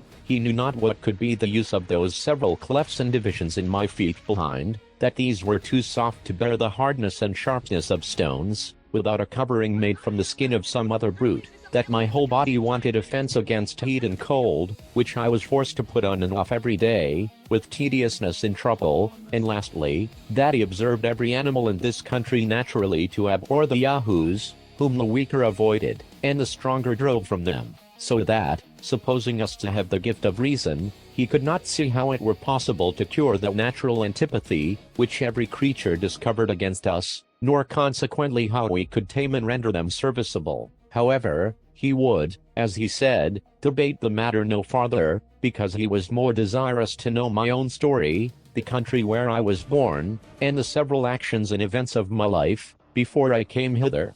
I assured him, how extremely desirous I was that he should be satisfied on every point, but I doubted much, whether it would be possible for me to explain myself on several subjects, whereof his honor could have no conception, because I saw nothing in his country to which I could resemble them, that, however, I would do my best, and strive to express myself by similitudes, humbly desiring his assistance when I wanted proper words, which he was pleased to promise me. I said, my birth was of honest parents, in an island called England, which was remote from his country, as many days' journey as the strongest of his honor's servants could travel in the annual course of the sun, that I was bred a surgeon, whose trade it is to cure wounds and hurts in the body, gotten by accident or violence, that my country was governed by a female man, whom were called queen, that I left it to get riches, whereby I might maintain myself and family, when I should return, that, in my last voyage, I was commander of the ship, and had about 50 Yahoos under me, many of which died at sea, and I was forced to supply them by others picked out from several nations, that our ship was twice in danger of being sunk, the first time by a great storm, and the second by striking against a rock. Here my master interposed, by asking me, how I could persuade strangers, out of different countries, to venture with me, after the losses I had sustained, and the hazards I had run. I said, they were fellows of desperate fortunes, forced to fly from the places of their birth on account of their poverty or their crimes. Some were undone by lawsuits, others spent all they had in drinking, whoring, and gaming, others fled for treason, many for murder, theft, poisoning, robbery, perjury, forgery, coining false money, for committing rapes, or sodomy, for flying from their colors, or deserting to the enemy, and most of them had broken prison. None of these durst return to their native countries, for fear of being hanged, or of starving in a jail, and therefore they were under the necessity of seeking a livelihood in other places. During this discourse, my master was pleased to interrupt me several times. I had made use of many circumlocutions in describing to him the nature of the several crimes for which most of our crew had been forced to fly their country. This labor took up several days' conversation, before he was able to comprehend me. He was wholly at a loss to know what could be the use or necessity of practicing those vices, to clear up which, I endeavored to give some ideas of the desire of power and riches, of the terrible effects of lust, intemperance, malice, and envy. All this I was forced to define and describe by putting cases and making suppositions, after which, like one whose imagination was struck with something never seen or heard of before, he would lift up his eyes with amazement and indignation. Power, government, war, law, punishment, and 1,000 other things, had no terms wherein that language could express them, which made the difficulty almost insuperable, to give my master any conception of what it meant. But being of an excellent understanding, much improved by contemplation and converse, he at last arrived at a competent knowledge of what human nature, in our parts of the world, is capable to perform, and desired I would give him some particular account of that land which we call Europe, but especially of my own country. Chapter V. The author at his master's command, informs him of the state of England, the causes of war among the princes of Europe. The author begins to explain the English constitution. The reader may please to observe, that the following extract of many conversations I had with my master, contains a summary of the most material points which were discoursed at several times for above 2 years, his honor often desiring fuller satisfaction. As I farther improved in the Houyhnhnm tongue, I laid before him, as well as I could, the whole state of Europe. I discoursed of trade and manufactures, of arts and sciences, and the answers I gave to all the questions he made, as they arose upon several subjects, were a fund of conversation not to be exhausted, but I shall here only set down the substance of what passed between us concerning my own country, reducing it in order as well as I can, without any regard to time or other circumstances, while I strictly adhere to truth. My only concern is, that I shall hardly be able to do justice to my master's arguments and expressions, which must needs suffer by my want of capacity, as well as by a translation into our barbarous English. In obedience, therefore, to his honor's commands, I related to him the revolution under the Prince of Orange, the long war with France, entered into by the said prince, and renewed by his successor, the present queen, wherein the greatest powers of Christendom were engaged, and which still continued. I computed, at his request, that about 1 million of Yahoos might have been killed in the whole progress of it, and perhaps 100 or more cities taken, and 5 times as many ships burnt or sunk. He asked me, what were the usual causes or motives that made one country go to war with another. I answered they were innumerable, but I should only mention a few of the chief. Sometimes the ambition of princes, who never think they have land or people enough to govern, sometimes the corruption of ministers, who engage their master in a war, in order to stifle or divert the clamor of the subjects against their evil administration. Difference in opinions has cost many millions of lives. For instance, whether flesh be bread, or bread be flesh, whether the juice of a certain berry be blood or wine, whether whistling be a vice or a virtue, whether it be better to kiss a post, or throw it into the fire, what is the best color for a coat, whether black, white, red, or gray, and whether it should be long or short, narrow or wide, dirty or clean, with many more. Neither are any wars so furious and bloody, or of so long a continuance, as those occasioned by difference in opinion, especially if it be in things indifferent. Sometimes the quarrel between 2 princes is to decide which of them shall dispossess a third of his dominions, where neither of them pretend to any right. Sometimes one prince quarrels with another for fear the other should quarrel with him. Sometimes a war is entered upon, because the enemy is too strong, and sometimes, because he is too weak. Sometimes our neighbors want the things which we have, or have the things which we want, and we both fight, till they take ours, or give us theirs. It is a very justifiable cause of a war, to invade a country after the people have been wasted by famine, destroyed by pestilence, or embroiled by factions among themselves. It is justifiable to enter into war against our nearest ally, when one of his towns lies convenient for us, or a territory of land, that would render our dominions round and complete. If a prince sends forces into a nation, where the people are poor and ignorant, he may lawfully put half of them to death, and make slaves of the rest, in order to civilize and reduce them from their barbarous way of living. It is a very kingly, honorable, and frequent practice, when one prince desires the assistance of another, to secure him against an invasion, that the assistant, when he has driven out the invader, should seize on the dominions himself, and kill, imprison, or banish, the prince he came to relieve. Alliance by blood, or marriage, is a frequent cause of war between princes, and the nearer the kindred is, the greater their disposition to quarrel. Poor nations are hungry, and rich nations are proud, and pride and hunger will ever be at variance. For these reasons, the trade of a soldier is held the most honorable of all others, because a soldier is a Yahoo hired to kill, in cold blood, as many of his own species, who have never offended him, as possibly he can. There is likewise a kind of beggarly princes in Europe, not able to make war by themselves, who hire out their troops to richer nations, for so much a day to each man, of which they keep 3/4 to themselves. and it is the best part of their maintenance. Such are those in many northern parts of Europe. What you have told me, said my master, upon the subject of war, does indeed discover most admirably the effects of that reason you pretend to. However, it is happy that the shame is greater than the danger, and that nature has left you utterly incapable of doing much mischief, for, your mouths lying flat with your faces, you can hardly bite each other to any purpose, unless by consent. Then as to the claws upon your feet before and behind, they are so short and tender, that one of our yahoos would drive a dozen of yours before him, and therefore, in recounting the numbers of those who have been killed in battle, I cannot but think you have said the thing which is not.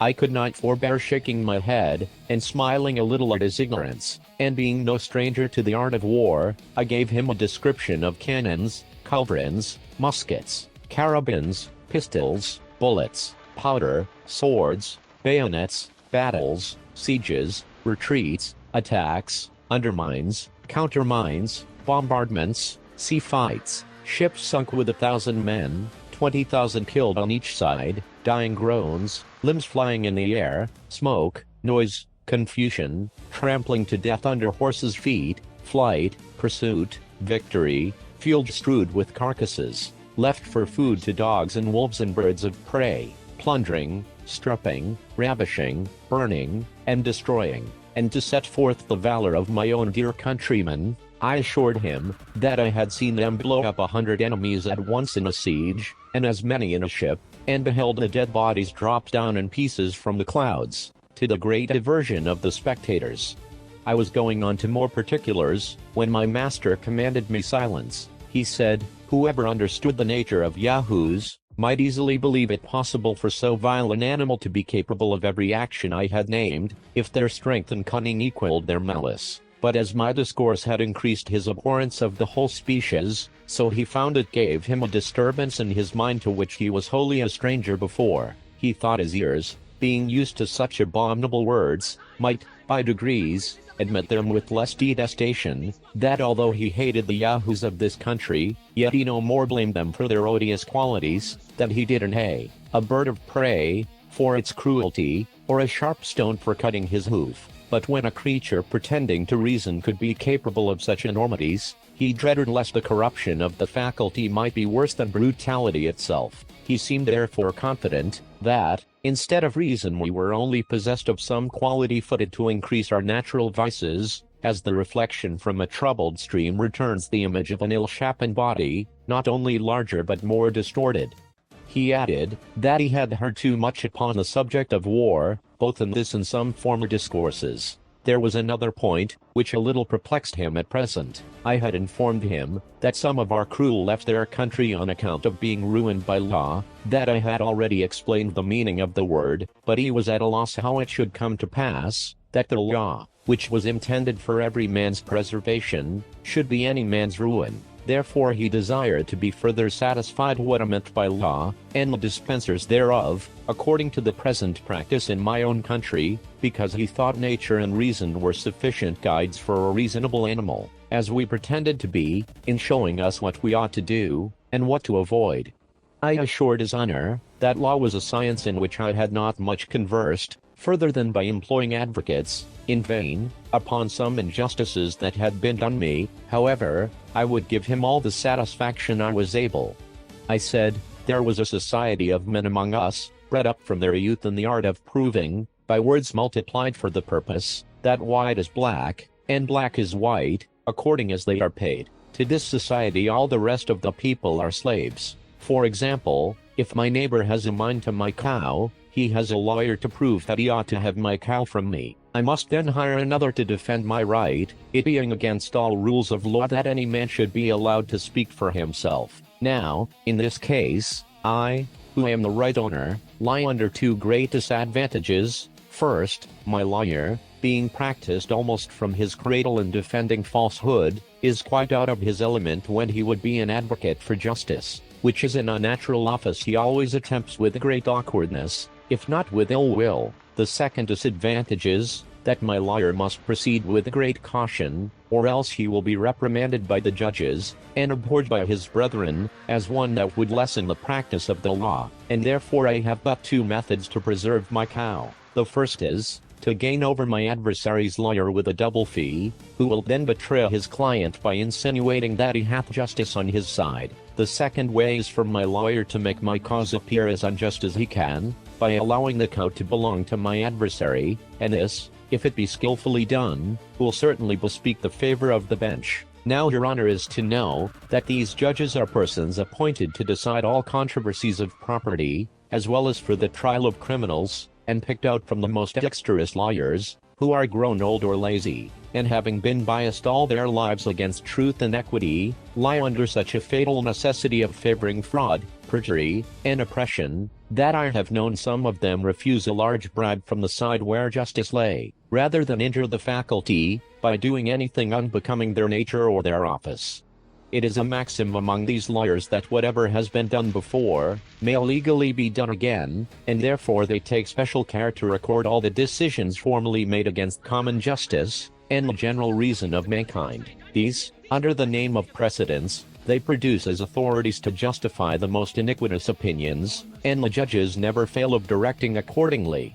In pleading, they studiously avoid entering into the merits of the cause, but are loud, violent, and tedious, in dwelling upon all circumstances which are not to the purpose. For instance, in the case already mentioned, they never desire to know what claim or title my adversary has to my cow, but whether the said cow were red or black, her horns long or short, whether the field I graze her in be round or square, whether she was milked at home or abroad, what diseases she is subject to, and the like, after which they consult precedents, adjourn the cause from time to time, and in 10, 20, or 30 years, come to an issue. It is likewise to be observed, that this society has a peculiar cant and jargon of their own, that no other mortal can understand, and wherein all their laws are written, which they take special care to multiply, whereby they have wholly confounded the very essence of truth and falsehood, of right and wrong, so that it will take 30 years to decide, whether the field left me by my ancestors for 6 generations belongs to me, or to a stranger 300 miles off. In the trial of persons accused for crimes against the state, the method is much more short and commendable. The judge first sends to sound the disposition of those in power, after which he can easily hang or save a criminal, strictly preserving all due forms of law. Here my master interposing, said, it was a pity, that creatures endowed with such prodigious abilities of mind, as these lawyers, by the description I gave of them, must certainly be, were not rather encouraged to be instructors of others in wisdom and knowledge. In answer to which I assured his honor, that in all points out of their own trade, they were usually the most ignorant and stupid generation among us, the most despicable in common conversation, avowed enemies to all knowledge and learning, and equally disposed to pervert the general reason of mankind in every other subject of discourse as in that of their own profession. Chapter VI. A continuation of the state of England under Queen Anne, the character of a first minister of state in European courts.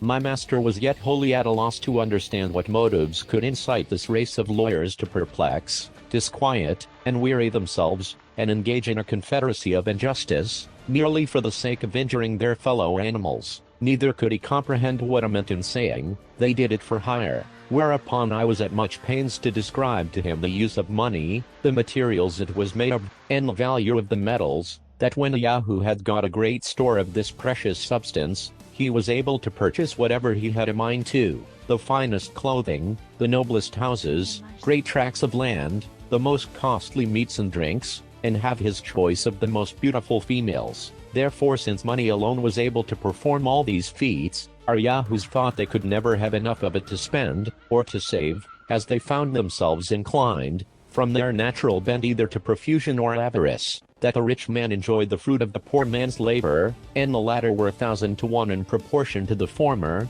that the bulk of our people were forced to live miserably, by laboring every day for small wages, to make a few life plentifully.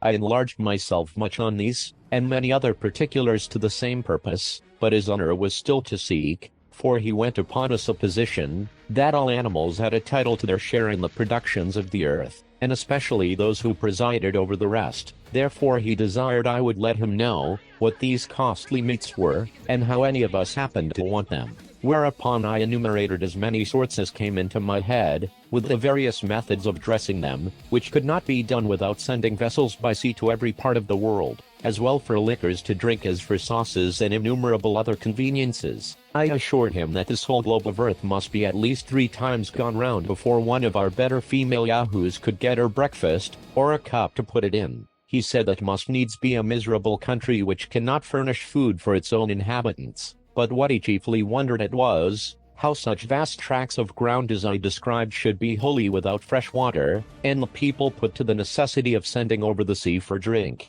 I replied that England, the dear place of my nativity, was computed to produce 3 times the quantity of food more than its inhabitants are able to consume, as well as liquors extracted from grain, or pressed out of the fruit of certain trees, which made excellent drink, and the same proportion in every other convenience of life. But, in order to feed the luxury and intemperance of the males, and the vanity of the females, we sent away the greatest part of our necessary things to other countries, whence, in return, we brought the materials of diseases, folly, and vice, to spend among ourselves. Hence it follows of necessity, that vast numbers of our people are compelled to seek their livelihood by begging, robbing, stealing, cheating, pimping, flattering, suborning, forswearing, forging, gaming, lying, fawning, hectoring, voting, scribbling, stargazing, poisoning, whoring, canting, libeling, free-thinking, and the like occupations,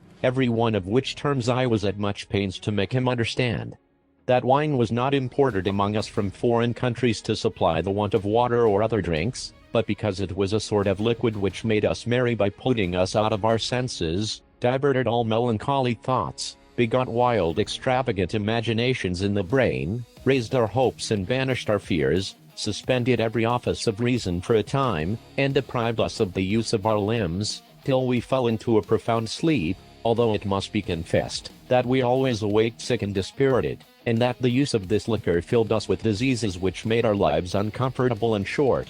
But beside all this, the bulk of our people supported themselves by furnishing the necessities or conveniences of life to the rich and to each other. For instance, when I am at home, and dressed as I ought to be, I carry on my body the workmanship of 100 tradesmen, the building and furniture of my house employ as many more, and 5 times the number to adorn my wife.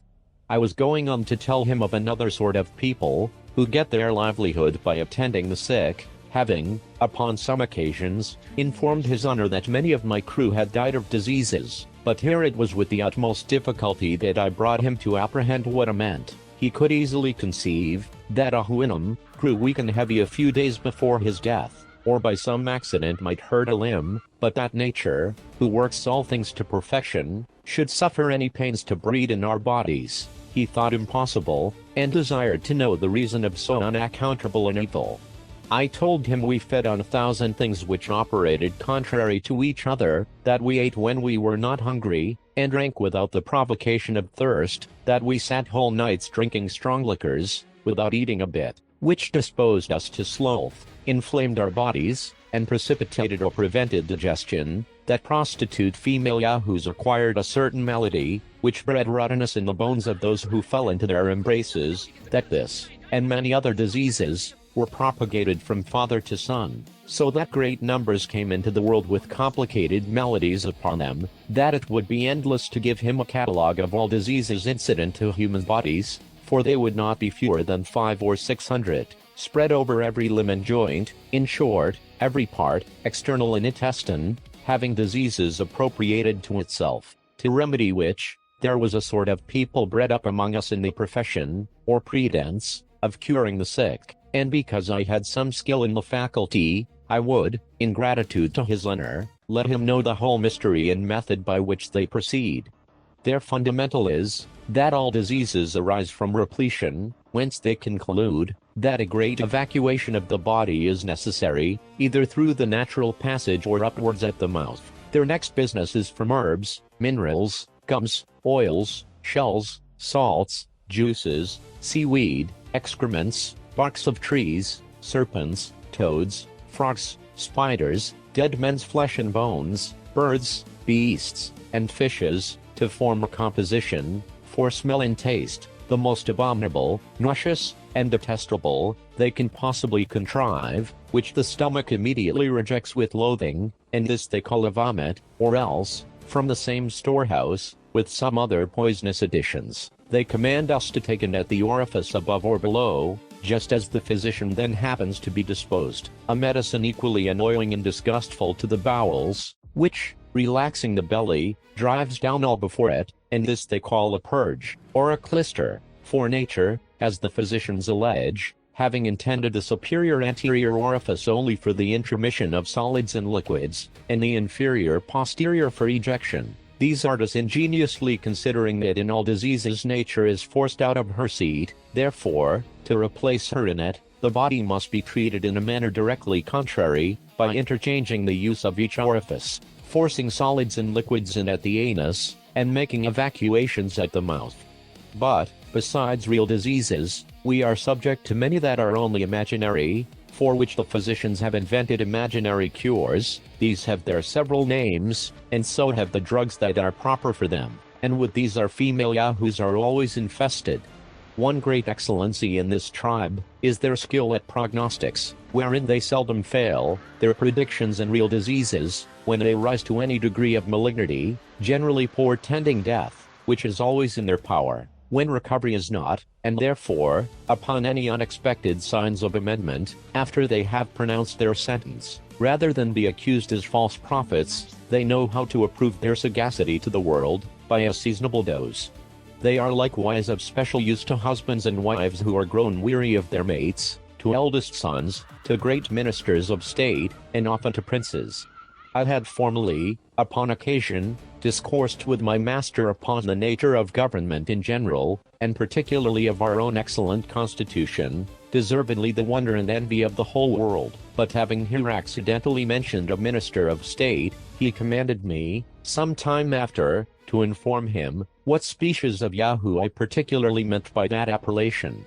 I told him that a first or chief minister of state, who was the person I intended to describe, was the creature wholly exempt from joy and grief, love and hatred, pity and anger, at least, makes use of no other passions, but a violent desire of wealth, power, and titles, that he applies his words to all uses, except to the indication of his mind, that he never tells a truth but with an intent that you should take it for a lie, nor a lie, but with a design that you should take it for truth, that those he speaks worst of behind their backs are in the surest way of preferment, and whenever he begins to praise you to others, or to yourself, you are from that day forlorn. The worst mark you can receive is a promise, especially when it is confirmed with an oath, after which, every wise man retires, and gives over all hopes.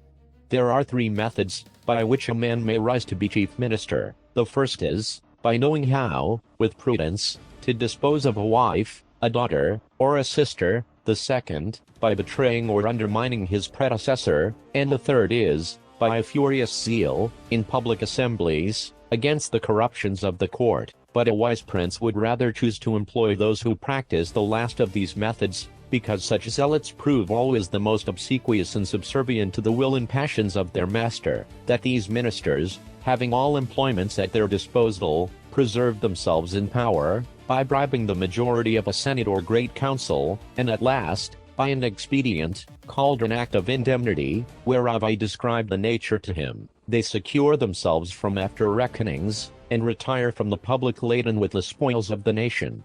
The palace of a chief minister is a seminary to breed up others in his own trade. The pages, lackeys, and porters, by imitating their master, become ministers of state in their several districts, and learn to excel in the 3 principal ingredients, of insolence, lying, and bribery. Accordingly, they have a subaltern court paid to them by persons of the best rank, and sometimes by the force of dexterity and impudence, arrive, through several gradations, to be successors to their lord. He is usually governed by a decayed wench, or favorite footman, who are the tunnels through which all graces are conveyed, and may properly be called, in the last resort, the governors of the kingdom. One day, in discourse, my master, having heard me mention the nobility of my country, was pleased to make me a compliment which I could not pretend to deserve, that he was sure I must have been born of some noble family, because I far exceeded in shape, color, and cleanliness all the Yahoos of his nation, although I seemed to fail in strength and agility, which must be imputed to my different way of living from those other brutes. And besides, I was not only endowed with the faculty of speech, but likewise with some rudiments of reason, to a degree that, with all his acquaintance, I passed for a prodigy. He made me observe that among the Houyhnhnms, the white, the sorrel, and the iron gray were not so exactly shaped as the bay, the dapple gray, and the black, nor born with equal talents of mind, or a capacity to improve them, and therefore continued always in the condition of serpents, without ever aspiring to match out of their own race, which in that country would be reckoned monstrous and unnatural.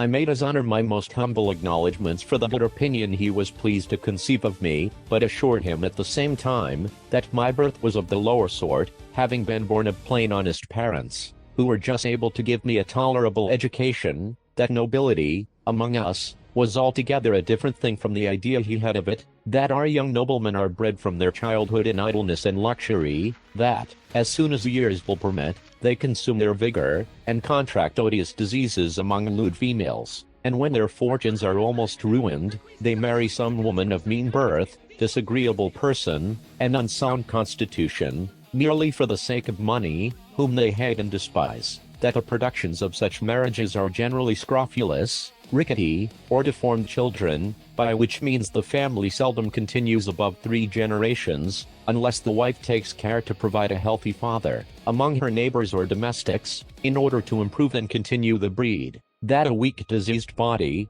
a meager countenance, and sallow complexion, are the true marks of noble blood, and a healthy robust appearance is so disgraceful in a man of quality, that the world concludes his real father to have been a groom or a coachman. The imperfections of his mind run parallel with those of his body, being a composition of spleen, dullness, ignorance, caprice, sensuality, and pride. Without the consent of this illustrious body, no law can be enacted, repealed, or altered, and these nobles have likewise the decision of all our possessions, without appeal. 514. Chapter Villi. The author's great love of his native country, his master's observations upon the constitution and administration of England, as described by the author, with parallel cases and comparisons, his master's observations upon human nature. The reader may be disposed to wonder how I could prevail on myself to give so free a representation of my own species, among a race of mortals who are already too apt to conceive the vilest opinion of humankind, from that entire congruity between me and their yahoos. But I must freely confess that the many virtues of those excellent quadrupeds, placed in opposite view to human corruptions, had so far opened my eyes and enlarged my understanding, that I began to view the actions and passions of men in a very different light, and to think the honor of my own kind not worth managing, which, besides, it was impossible for me to do, before a person of so acute a judgment as my master, who daily convinced me of 1,000 faults in myself, whereof I had not the least perception before, and which, with us, would never be numbered even among human infirmities. I had likewise learned, from his example, an utter detestation of all falsehood or disguise, and truth appeared so amiable to me, that I determined upon sacrificing everything to it. Let me deal so candidly with the reader as to confess that there was yet a much stronger motive for the freedom I took in my representation of things. I had not yet been a year in this country before I contracted such a love and veneration for the inhabitants, that I entered on a firm resolution never to return to humankind, but to pass the rest of my life among these admirable Houyhnhnms, in the contemplation and practice of every virtue, where I could have no example or incitement to vice. But it was decreed by fortune, my perpetual enemy, that so great a felicity should not fall to my share. However, it is now some comfort to reflect, that in what I said of my countrymen, I extenuated their faults as much as I durst before so strict an examiner, and upon every article gave as favorable a turn as the matter would bear. For, indeed, who is there alive that will not be swayed by his bias and partiality to the place of his birth? I have related the substance of several conversations I had with my master during the greatest part of the time I had the honor to be in his service, but have, indeed, for brevity's sake, omitted much more than is here set down. When I had answered all his questions, and his curiosity seemed to be fully satisfied, he sent for me one morning early, and commanded me to sit down at some distance, an honor which he had never before conferred upon me. He said, he had been very seriously considering my whole story, as far as it related both to myself and my country, that he looks upon us as a sort of animals, to whose share, by what accident he could not conjecture, some small pittance of reason had fallen, whereof we made no other use, than by its assistance, to aggravate our natural corruptions, and to acquire new ones, which nature had not given us, that we disarmed ourselves of the few abilities she had bestowed, had been very successful in multiplying our original wants, and seemed to spend our whole lives in vain endeavors to supply them by our own inventions, that, as to myself, it was manifest I had neither the strength nor agility of a common Yahoo, that I walked infirmly on my hinder feet, had found out a contrivance to make my claws of no use or defense, and to remove the hair from my chin, which was intended as a shelter from the sun and the weather, lastly, that I could neither run with speed, nor climb trees like my brethren, as he called them, the Yahoos in his country. That our institutions of government and law were plainly owing to our gross defects in reason, and by consequence in virtue, because reason alone is sufficient to govern a rational creature, which was, therefore, a character we had no pretence to challenge, even from the account I had given of my own people, although he manifestly perceived, that, in order to favor them, I had concealed many particulars, and often said the thing which was not. He was the more confirmed in this opinion, because, he observed, that as I agreed in every feature of my body with other Yahoos, except where it was to my real disadvantage in point of strength, speed, and activity, the shortness of my claws, and some other particulars where nature had no part, so from the representation I had given him of our lives, our manners, and our actions, he found as near a resemblance in the disposition of our minds. He said, the Yahoos were known to hate one another, more than they did any different species of animals, and the reason usually assigned was, the odiousness of their own shapes, which all could see in the rest, but not in themselves. He had therefore begun to think it not unwise in us to cover our bodies, and by that invention conceal many of our deformities from each other, which would else be hardly supportable. But he now found he had been mistaken, and that the dissensions of those brutes in his country were owing to the same cause with ours, as I had described them. For if,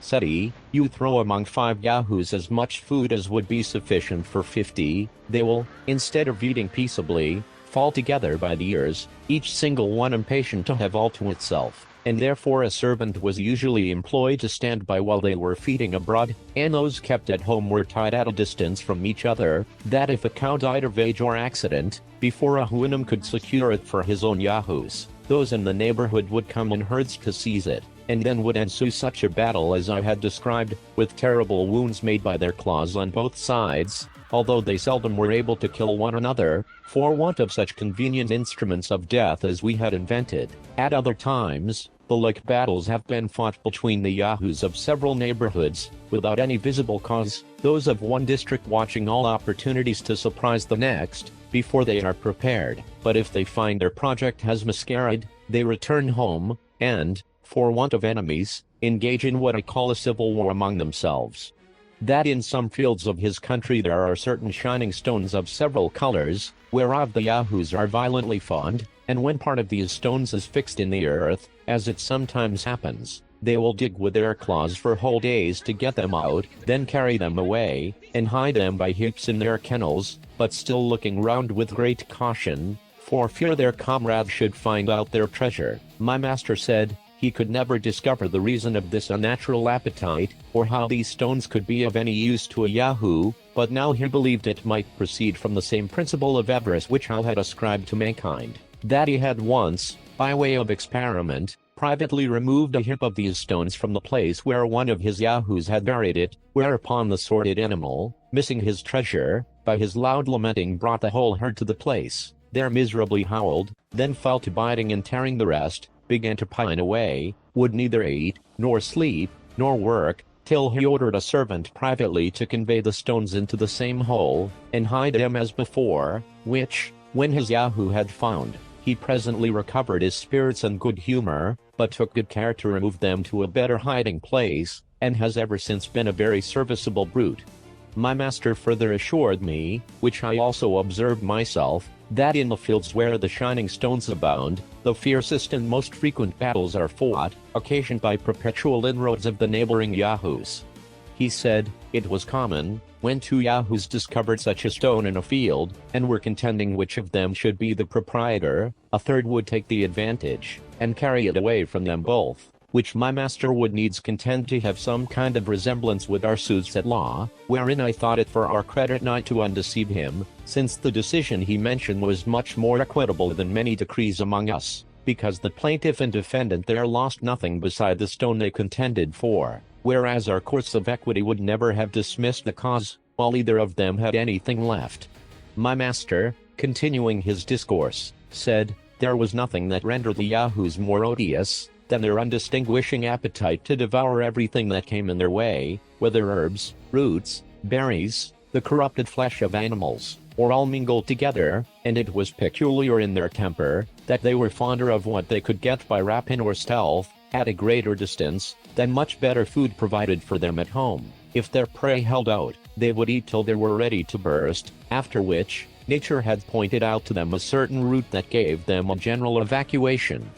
There was also another kind of root, very juicy, but somewhat rare and difficult to be found, which the Yahoos sought for with much eagerness, and would suck it with great delight. It produced in them the same effects that wine has upon us. It would make them sometimes hug, and sometimes tear one another. They would howl, and grin, and chatter, and reel, and tumble, and then fall asleep in the mud.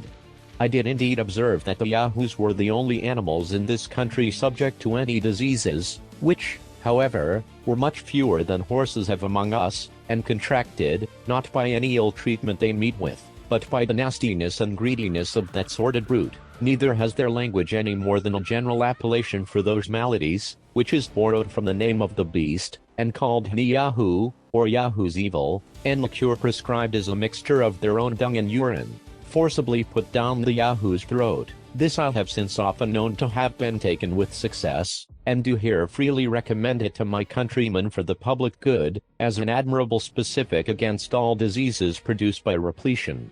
As to learning, government, arts, manufactures, and the like, my master confessed, he could find little or no resemblance between the Yahoos of that country and those in ours, for he only meant to observe what parity there was in our natures. He had heard, indeed, some curious Houyhnhnms observe, that in most herds there was a sort of ruling Yahoo, as among us there is generally some letting or principal stag in a park, who was always more deformed in body, and mischievous in disposition, than any of the rest, that this leader had usually a favorite as like himself as he could get, whose employment was to lick his master's feet and posteriors, and drive the female Yahoos to his kennel, for which he was now and then rewarded with a piece of ass's flesh. This favorite is hated by the whole herd, and therefore, to protect himself, keeps always near the person of his leader. He usually continues in office till a worse can be found, but the very moment he is discarded, his successor, at the head of all the Yahoos in that district, young and old,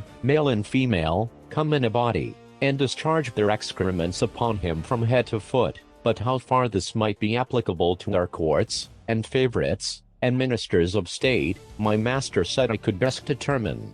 I durst make no return to this malicious insinuation, which debased human understanding below the sagacity of a common hound, who has judgment enough to distinguish and follow the cry of the ablest dog in the pack, without being ever mistaken. My master told me, there were some qualities remarkable in the Yahoos, which he had not observed me to mention, or at least very slightly, in the accounts I had given of humankind. He said, those animals, like other brutes, had their females in common, but in this they differed, that the she-Yahoo would omit the males while she was pregnant, and that the his would quarrel and fight with the females, as fiercely as with each other, both which practices were such degrees of infamous brutality, as no other sensitive creature ever arrived at. Another thing he wondered at in the Yahoos, was their strange disposition to nastiness and dirt, whereas there appears to be a natural love of cleanliness in all other animals. As to the two former accusations, I was glad to let them pass without any reply, because I had not a word to offer upon them in defense of my species, which otherwise I certainly had done from my own inclinations. but I could have easily vindicated humankind from the imputation of singularity upon the last article, if there had been any swine in that country, as unluckily for me there were not, which, although it may be a sweeter quadruped than a Yahoo, cannot, I humbly conceive, in justice, pretend to more cleanliness, and so his honor himself must have owned, if he had seen their filthy way of feeding, and their custom of wallowing and sleeping in the mud. My master likewise mentioned another quality which his servants had discovered in several Yahoos, and to him was wholly unaccountable. He said, a fancy would sometimes take a Yahoo to retire into a corner, to lie down, and howl, and groan, and spurn away all that came near him, although he were young and fat, wanted neither food nor water, nor did the servant imagine what could possibly ail him, and the only remedy they found was, to set him to hard work, after which he would infallibly come to himself. To this I was silent out of partiality to my own kind, yet here I could plainly discover the true seeds of spleen, which only seizes on the lazy, the luxurious, and the rich, who, if they were forced to undergo the same regimen, I would undertake for the cure.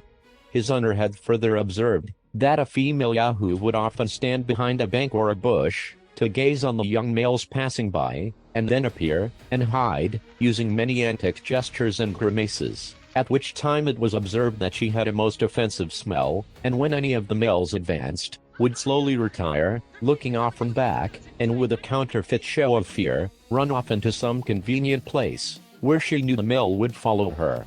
At other times, if a female stranger came among them, 3 or 4 of her own sex would get a butter, and stare, and chatter, and grin, and smell her all over, and then turn off with gestures that seemed to express contempt and disdain.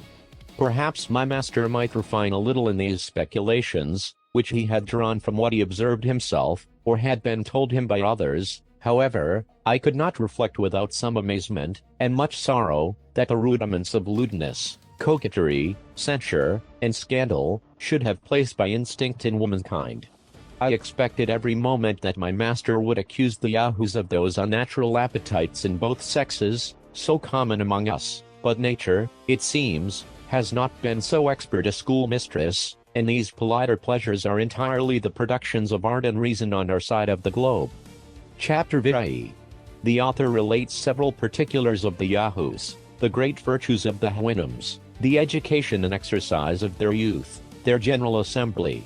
As I ought to have understood human nature much better than I supposed it possible for my master to do, so it was easy to apply the character he gave of the Yahoos to myself and my countrymen, and I believed I could yet make further discoveries, from my own observation. I therefore often begged his honor to let me go among the herds of Yahoos in the neighborhood, to which he always very graciously consented, being perfectly convinced that the hatred I bore these brutes would never suffer me to be corrupted by them. And his honor ordered one of his servants, a strong sorrel nag, very honest and good-natured, to be my guard, without whose protection I durst not undertake such adventures, for I have already told the reader how much I was pestered by these odious animals, upon my first arrival, and I afterwards failed very narrowly, 3 or 4 times, of falling into their clutches, when I happened to stray at any distance without my hanger, and I have reason to believe they had some imagination that I was of their own species, which I often assisted myself by stripping up my sleeves,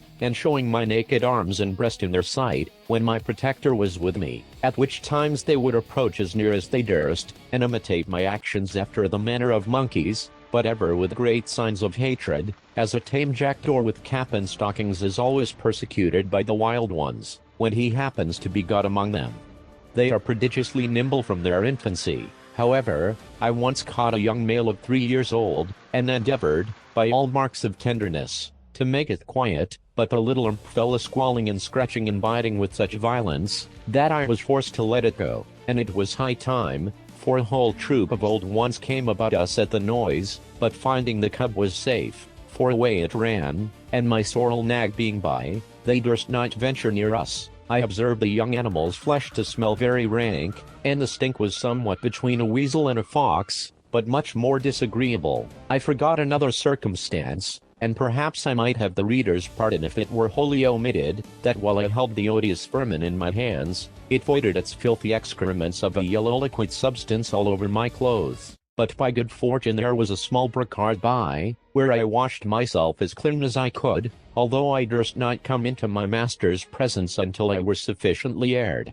By what I could discover, the Yahoos appear to be the most unteachable of all animals, their capacity never reaching higher than to draw or carry burdens. Yet I am of opinion this defect arises chiefly from a perverse, restive disposition, for they are cunning, malicious, treacherous, and revengeful. They are strong and hardy, but of a cowardly spirit, and, by consequence, insolent, abject, and cruel. It is observed that the red-haired of both sexes are more libidinous and mischievous than the rest, whom yet they much exceed in strength and activity.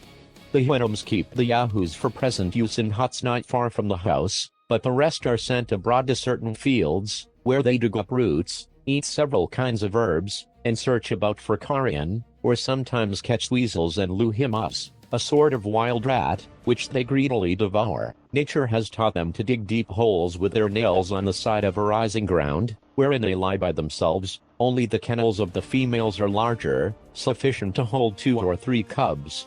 They swim from their infancy like frogs, and are able to continue long under water, where they often take fish, which the females carry home to their young, and, upon this occasion, I hope the reader will pardon my relating an odd adventure. Being one day abroad with my protector the sorrel nag, and the weather exceeding hot, I entreated him to let me bathe in a river that was near. He consented, and I immediately stripped myself stark naked, and went down softly into the stream. It happened that a young female Yahoo, standing behind a bank, saw the whole proceeding, and inflamed by desire, as the nag and I conjectured, came running with all speed, and leaped into the water, within 5 yards of the place where I bathed. I was never in my life so terribly frightened. The nag was grazing at some distance, not suspecting any harm. She embraced me after a most fulsome manner. I roared as loud as I could, and the nag came galloping towards me, whereupon she quitted her grasp, with the utmost reluctancy, and leaped upon the opposite bank, where she stood gazing and howling all the time I was putting on my clothes. This was a matter of diversion to my master and his family, as well as of mortification to myself, for now I could no longer deny that I was a real Yahoo in every limb and feature, since the females had a natural propensity to me, as one of their own species. Neither was the hair of this brute of a red color, which might have been some excuse for an appetite a little irregular, but black as a sloe, and her countenance did not make an appearance altogether so hideous as the rest of her kind, for I think she could not be above 11 years old. Having lived 3 years in this country, the reader, I suppose, will expect that I should, like other travelers, give him some account of the manners and customs of its inhabitants, which it was indeed my principal study to learn.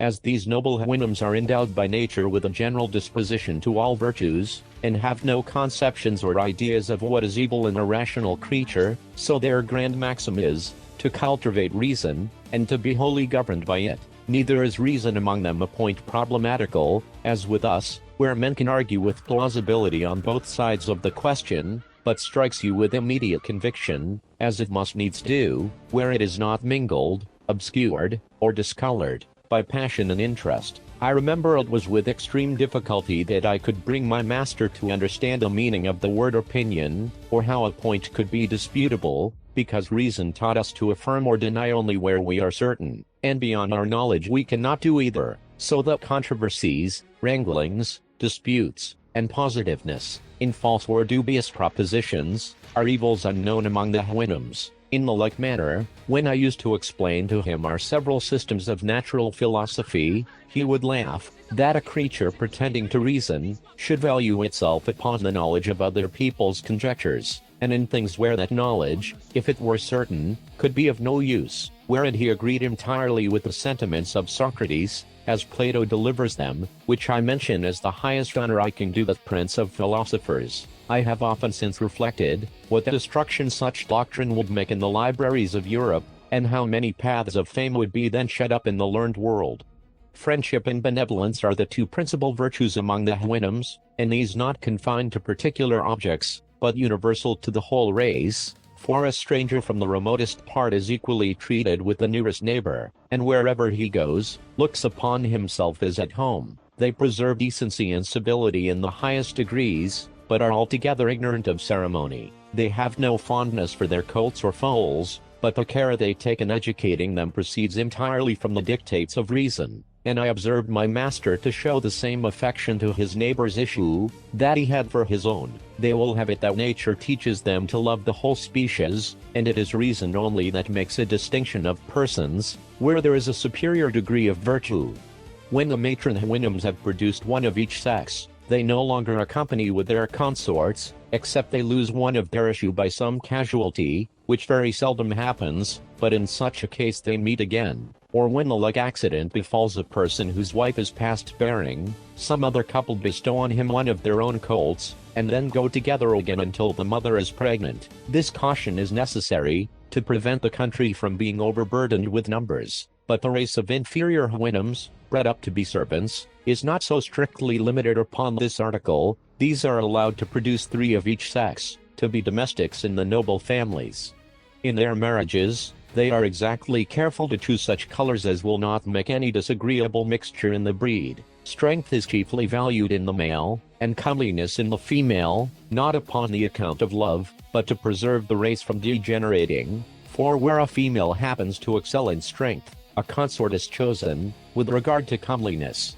Courtship, love, presents, jointures, settlements have no place in their thoughts, or terms whereby to express them in their language. The young couple meet, and are joined, merely because it is the determination of their parents and friends. It is what they see done every day, and they look upon it as one of the necessary actions of a reasonable being. But the violation of marriage, or any other unchastity, was never heard of, and the married pair pass their lives with the same friendship and mutual benevolence that they bear to all others of the same species who come in their way, without jealousy, fondness, quarreling, or discontent. In educating the youth of both sexes, their method is admirable, and highly deserves our imitation. These are not suffered to taste a grain of oats, except upon certain days, till 18 years old, nor milk, but very rarely, and in summer they graze 2 hours in the morning, and as many in the evening, which their parents likewise observe. But the servants are not allowed above half that time,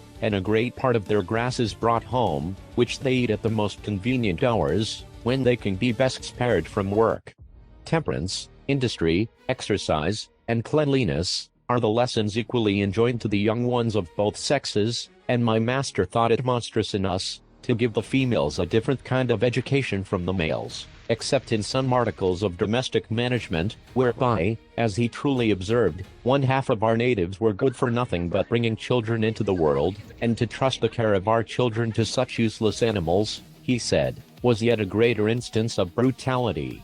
But the Houyhnhnms train up their youth to strength, speed, and hardiness, by exercising them in running races up and down steep hills, and over hard stony grounds, and when they are all in a sweat, they are ordered to leap over head and ears into a pond or river. 4 times a year the youth of a certain district meet to show their proficiency in running and leaping, and other feats of strength and agility, where the victor is rewarded with a song in his or her praise. On this festival, the servants drive a herd of yahoos into the field, laden with hay, and oats, and milk, for a repast to the Houyhnhnms, after which, these brutes are immediately driven back again, for fear of being noisome to the assembly.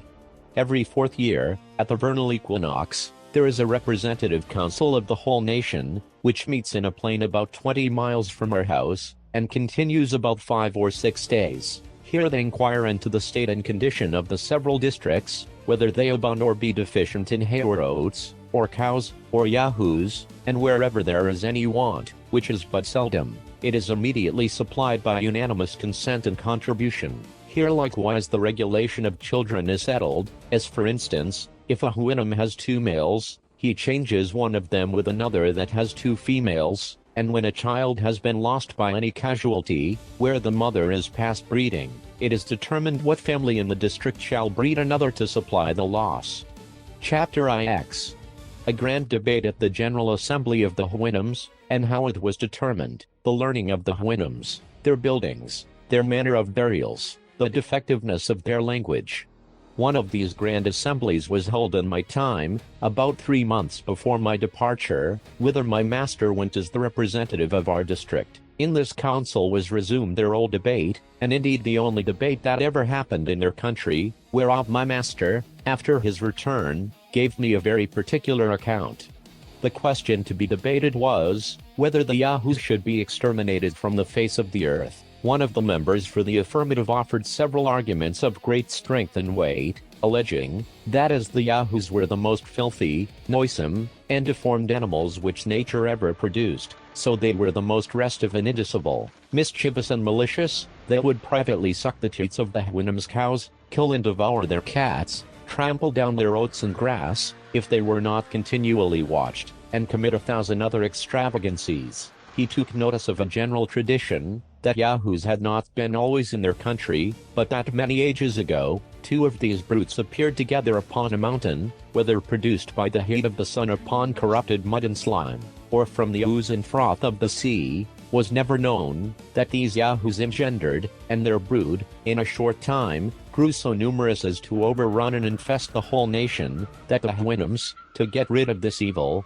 made a general hunting, and at last enclosed the whole herd, and destroying the elder, every Houyhnhnm kept 2 young ones in a kennel, and brought them to such a degree of tameness, as an animal, so savage by nature, can be capable of acquiring, using them for draught and carriage. That there seemed to be much truth in this tradition, and that those creatures could not be Aeniamshi, or aborigines of the land, because of the violent hatred the Houyhnhnms, as well as all other animals, bore them, which, although their evil disposition sufficiently deserved, could never have arrived at so high a degree if they had been aborigines, or else they would have long since been rooted out. That the inhabitants, taking a fancy to use the service of the Yahoos, had, very imprudently, neglected to cultivate the breed of asses, which are a comely animal, easily kept, more tame and orderly, without any offensive smell, strong enough for labor, although they yield to the other in agility of body, and if their braying be no agreeable sound, it is far preferable to the horrible howlings of the Yahoos.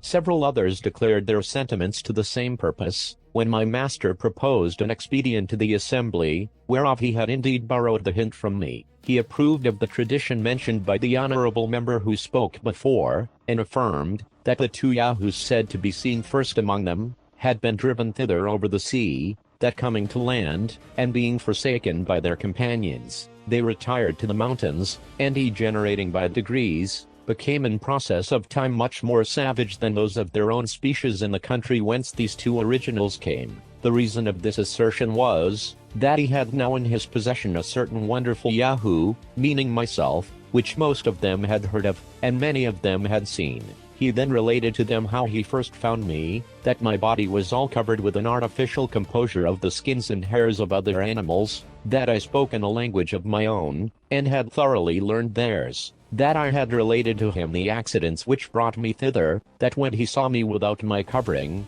I was an exact Yahoo in every part, only of a whiter color, less hairy, and with shorter claws. He added, how I had endeavored to persuade him, that in my own and other countries, the Yahoos acted as the governing, rational animal, and held the Houyhnhnms in servitude, that he observed in me all the qualities of a Yahoo, only a little more civilized by some tincture of reason, which, however, was in a degree as far inferior to the Houyhnhnm race, as the Yahoos of their country were to me, that, among other things, I mentioned a custom we had of castrating Houyhnhnms when they were young, in order to render them tame, that the operation was easy and safe, that it was no shame to learn wisdom from brutes, as industry is taught by the ant, and building by the swallow, for so I translate the word lihan, although it be a much larger fowl, that this invention might be practiced upon the younger Yahoos here, which besides rendering them tractable and fitter for use, would in an age put an end to the whole species,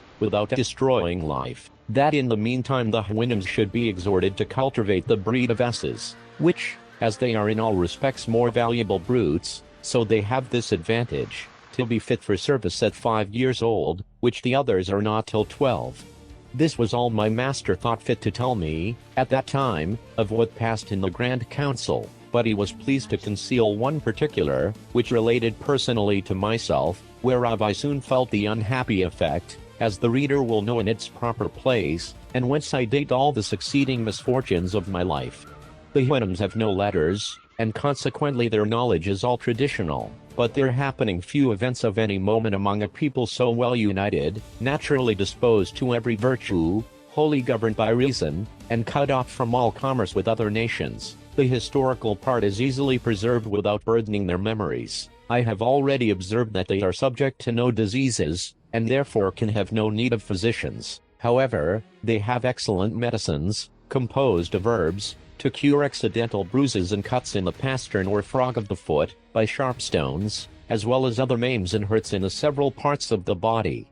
They calculate the year by the revolution of the sun and moon, but use no subdivisions into weeks. They are well enough acquainted with the motions of those two luminaries, and understand the nature of eclipses, and this is the utmost progress of their astronomy. In poetry, they must be allowed to excel all other mortals, wherein the justness of their similes, and the minuteness as well as exactness of their descriptions, are indeed inimitable. Their verses abound very much in both of these, and usually contain either some exalted notions of friendship and benevolence or the praises of those who were victors and races in other bodily exercises. Their buildings, although very rude and simple, are not inconvenient, but well contrived to defend them from all injuries of cold and heat. They have a kind of tree, which at 40 years old loosens in the root, and falls with the first storm. It grows very straight, and being pointed like stakes with a sharp stone, for the Houyhnhnms know not the use of iron, they stick them erect in the ground, about 10 inches asunder, and then weave an oat straw, or sometimes wattles, between them. The roof is made after the same manner, and so are the doors. The Houyhnhnms use the hollow part, between the pastern and the hoof of their forefoot, as we do our hands, and this with greater dexterity than I could at first imagine. I have seen a white mare of our family thread a needle, which I lent her on purpose. With that joint, they milk their cows, reap their oats, and do all the work which requires hands. In the same manner, they have a kind of hard flints, which, by grinding against other stones, they form into instruments, that serve instead of wedges, axes, and hammers. With tools made of these flints, they likewise cut their hay, and reap their oats, which there grow naturally in several fields. The Yahoos draw home the sheaves in carriages, and the servants tread them in certain covered huts to get out the grain, which is kept in stores. They make a rude kind of earthen and wooden vessels, and bake the former in the sun. If they can avoid casualties, they die only of old age, and are buried in the obscurest places that can be found, their friends and relations expressing neither joy nor grief at their departure. Nor does the dying person discover the least regret that he is leaving the world, any more than if he were upon returning home from a visit to one of his neighbors. I remember my master having once made an appointment with a friend and his family to come to his house, upon some affair of importance. On a day fixed, the mistress and her 2 children came very late. She made 2 excuses, first for her husband, who, as she said, happened that very morning to Schnowen. The word is strongly expressive in their language, but not easily rendered into English. It signifies, to retire to his first mother. Her excuse for not coming sooner, was, that her husband dying late in the morning. She was a good while consulting her servants about a convenient place where his body should be laid, and I observed, she behaved herself in her house as cheerfully as the rest. She died about 3 months after. They live generally to 70, or 75 years, very seldom to 80. Some weeks before their death, they feel a gradual decay, but without pain. During this time they are much visited by their friends, because they cannot go abroad with their usual ease and satisfaction. However, about 10 days before their death, which they seldom fail in computing, they return the visits that have been made them by those who are nearest in the neighborhood, being carried in a convenient sledge drawn by Yahoos, which vehicle they use, not only upon this occasion, but when they grow old, upon long journeys, or when they are lamed by any accident, and therefore when the dying Houyhnhnms return those visits, they take a solemn leave of their friends, as if they were going to some remote part of the country, where they design to pass the rest of their lives. I know not whether it may be worth observing, that the Houyhnhnms have no word in their language to express anything that is evil, except what they borrow from the deformities or ill qualities of the Yahoos. Thus they denote the folly of a serpent, an omission of a child, a stone that cuts their feet, a continuance of foul or unseasonable weather, and the like, by adding to each the epithet of Yahoo. For instance, HHNM Yahoo, Wanalham Yahoo, Inland Wilma Yahoo, and an ill-contrived house in Yahoo. I could, with great pleasure, enlarge further upon the manners and virtues of this excellent people, but intending in a short time to publish a volume by itself, expressly upon that subject, I refer the reader thither, and, in the meantime, proceed to relate my own sad catastrophe. Chapter X. The author's economy, and happy life among the Houyhnhnms, his great improvement in virtue by conversing with them, their conversations. The author has notice given him by his master, that he must depart from the country. He falls into a swoon for grief, but submits. He contrives and finishes a canoe by the help of a fellow servant, and puts to sea at a venture. I had settled my little economy to my own heart's content. My master had ordered a room to be made for me, after their manner, about 6 yards from the house, the sides and floors of which I plastered with clay, and covered with rush mats of my own contriving. I had beaten hemp, which there grows wild, and made of it a sort of ticking. This I filled with the feathers of several birds I had taken with springes made of Yahoo's hairs, and were excellent food. I had worked 2 chairs with my knife, the sorrel nag helping me in the grosser and more laborious part. When my clothes were worn to rags, I made myself others with the skins of rabbits, and of a certain beautiful animal, about the same size, called Nuna, the skin of which is covered with a fine down. Of these I also made very tolerable stockings. I soled my shoes with wood, which I cut from a tree, and fitted to the upper leather, and when this was worn out, I supplied it with the skins of Yahoos dried in the sun. I often got honey out of hollow trees, which I mingled with water, or ate with my bread. No man could more verify the truth of these 2 maxims, that nature is very easily satisfied, and that necessity is the mother of invention. I enjoyed perfect health of body, and tranquility of mind. I did not feel the treachery or inconstancy of a friend, nor the injuries of a secret or open enemy. I had no occasion of bribing, flattering, or pimping, to procure the favor of any great man, or of his minion. I wanted no fence against fraud or oppression. Here was neither physician to destroy my body, nor lawyer to ruin my fortune, no informant to watch my words and actions, or forge accusations against me for hire. Here were no gibers, censurers, backbiters, pickpockets, highwaymen, housebreakers, attorneys, bawds, buffoons, gamesters, politicians, wits, splenetics, tedious talkers, controvertists, ravishers, murderers, robbers, virtuosos, no leaders, or followers, of party and faction, no encouragers to vice, by seducement or examples, no dungeon, axes, gibbets, whipping posts, or pillories, no cheating shopkeepers or mechanics, no pride, vanity, or affectation, no fops, bullies, drunkards, strolling whores, or poxes, no ranting, lewd, expensive wives, no stupid, proud pedants, no importunate, overbearing, quarrelsome, noisy, roaring, empty, conceited, swearing companions, no scoundrels raised from the dust upon the merit of their vices, or nobility thrown into it on account of their virtues,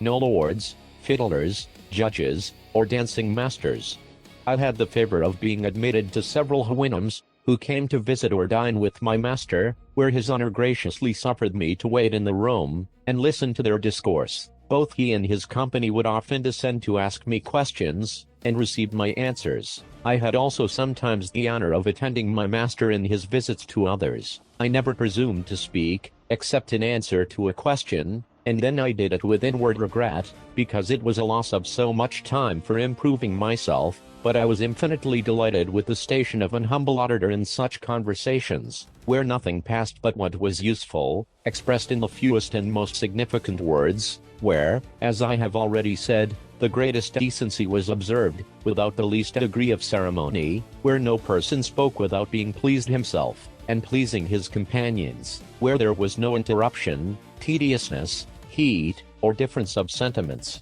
They have a notion, that when people are met together, a short silence does much improve conversation. This I found to be true, for during those little intermissions of talk, new ideas would arise in their minds, which very much enliven the discourse. Their subjects are generally on friendship and benevolence, on order and economy, sometimes upon the visible operations of nature, or ancient traditions, upon the bounds and limits of virtue, upon the unerring rules of reason, or upon some determinations to be taken at the next great assembly, and often upon the various excellences of poetry. I may add, without vanity, that my presence often gave them sufficient matter for discourse, because it afforded my master an occasion of letting his friends into the history of me and my country, upon which they were all pleased to descant, in a manner not very advantageous to humankind, and for that reason I shall not repeat what they said, only I may be allowed to observe, that his honor, to my great admiration, appeared to understand the nature of yahoos much better than myself. He went through all our vices and follies, and discovered many, which I had never mentioned to him, by only supposing what qualities a yahoo of their country, with a small proportion of reason, might be capable of exerting, and concluded, with too much probability, how vile, as well as miserable, such a creature must be.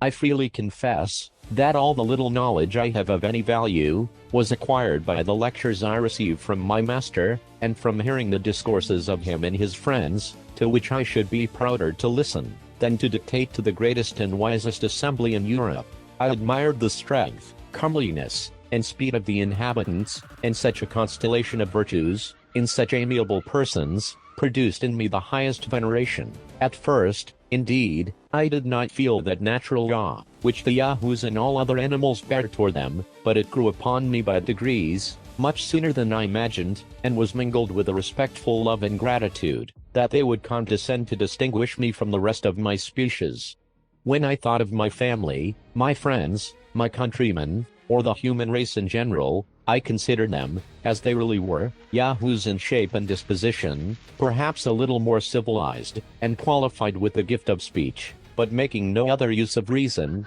than to improve and multiply those vices whereof their brethren in this country had only the share that nature allotted them. When I happened to behold the reflection of my own form in a lake or fountain, I turned away my face in horror and detestation of myself, and could better endure the sight of a common yahoo than of my own person. By conversing with the Houyhnhnms, and looking upon them with delight, I felt to imitate their gait and gesture, which is now grown into a habit, and my friends often tell me, in a blunt way, that I trot like a horse, which, however, I take for a great compliment. Neither shall I disown, that in speaking I am apt to fall into the voice and manner of the Houyhnhnms, and hear myself ridiculed on that account, without the least mortification.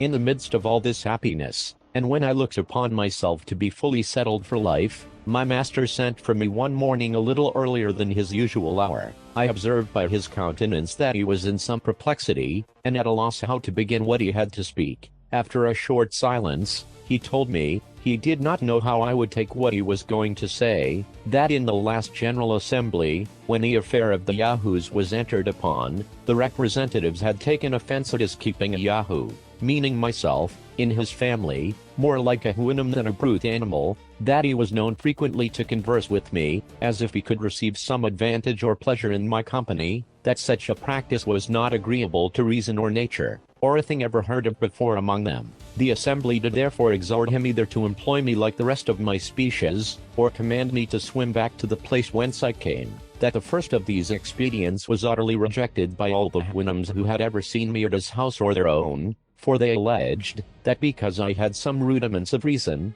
added to the natural pravity of those animals, it was to be feared I might be able to seduce them into the woody and mountainous parts of the country, and bring them in troops by night to destroy the Houyhnhnms' cattle, as being naturally of the ravenous kind, and averse from labor.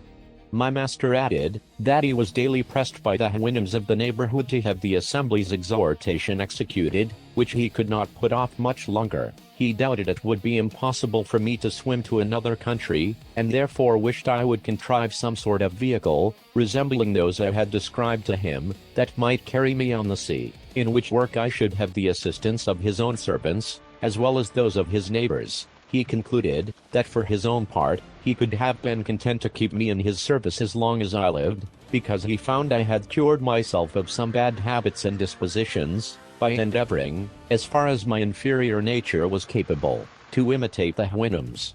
I should here observe to the reader, that a decree of the General Assembly in this country is expressed by the word Hloan, which signifies an exhortation, as near as I can render it. for they have no conception how a rational creature can be compelled, but only advised, or exhorted, because no person can disobey reason, without giving up his claim to be a rational creature. I was struck with the utmost grief and despair at my master's discourse, and being unable to support the agonies I was under, I fell into a swoon at his feet. When I came to myself, he told me that he concluded I had been dead, for these people are subject to no such imbecilities of nature. I answered in a faint voice, that death would have been too great a happiness, that although I could not blame the assembly's exhortation, or the urgency of his friends, yet, in my weak and corrupt judgment, I thought it might consist with reason to have been less rigorous, that I could not swim a league, and probably the nearest land to theirs might be distant above 100,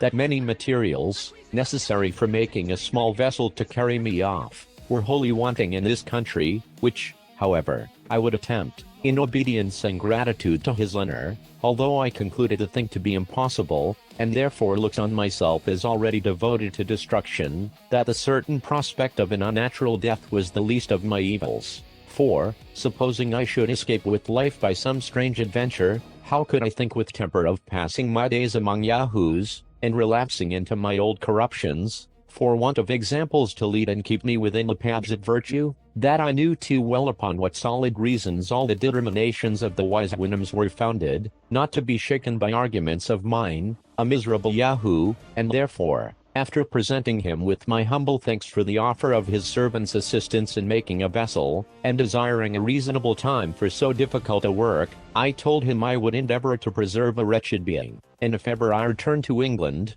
was not without hopes of being useful to my own species, by celebrating the praises of the renowned Winhams, and proposing their virtues to the imitation of mankind. My master, in a few words, made me a very gracious reply, allowed me the space of 2 months to finish my boat, and ordered the sorrel nag, my fellow servant, for so, at this distance, I may presume to call him, to follow my instruction, because I told my master, that his help would be sufficient, and I knew he had a tenderness for me. In his company, my first business was to go to the part of the coast where my rebellious crew had ordered me to be set on shore. I got upon a height, and looking on every side into the sea, fancied I saw a small island toward the northeast. I took out my pocket glass, and could then clearly distinguish it above 5 leagues off, as I computed, but it appeared to the sorrel nag to be only a blue cloud, for as he had no conception of any country beside his own, so he could not be as expert in distinguishing remote objects at sea, as we who so much converse in that element. After I had discovered this island, I considered no further, but resolved it should, if possible, be the first place of my banishment, leaving the consequence to fortune.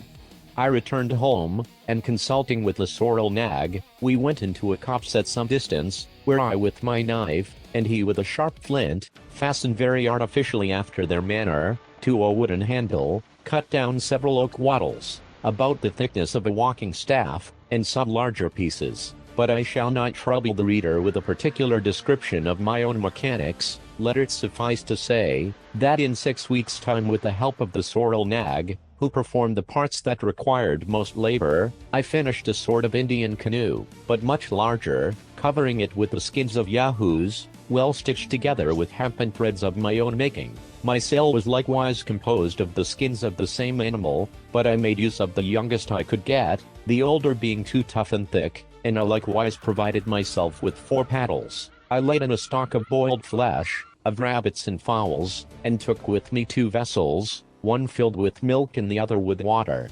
I tried my canoe in a large pond, near my master's house, and then corrected in it what was amiss, stopping all the chinks with Yahoo's tallow, till I found it staunch, and able to bear me and my freight, and, when it was as complete as I could possibly make it, I had it drawn on a carriage very gently by Yahoos to the seaside, under the conduct of the sorrel nag and another servant.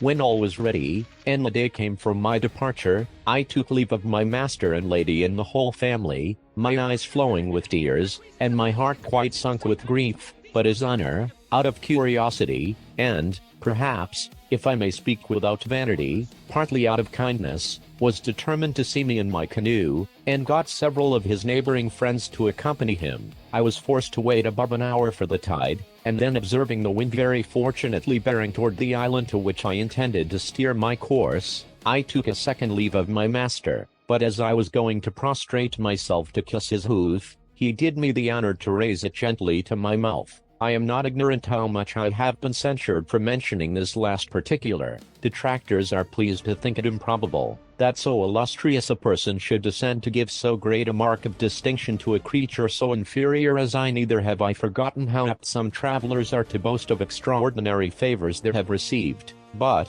if these censurers were better acquainted with the noble and courteous disposition of the Houyhnhnms, they would soon change their opinion. I paid my respects to the rest of the Houyhnhnms in his Honor's company, then getting into my canoe, I pushed off from shore.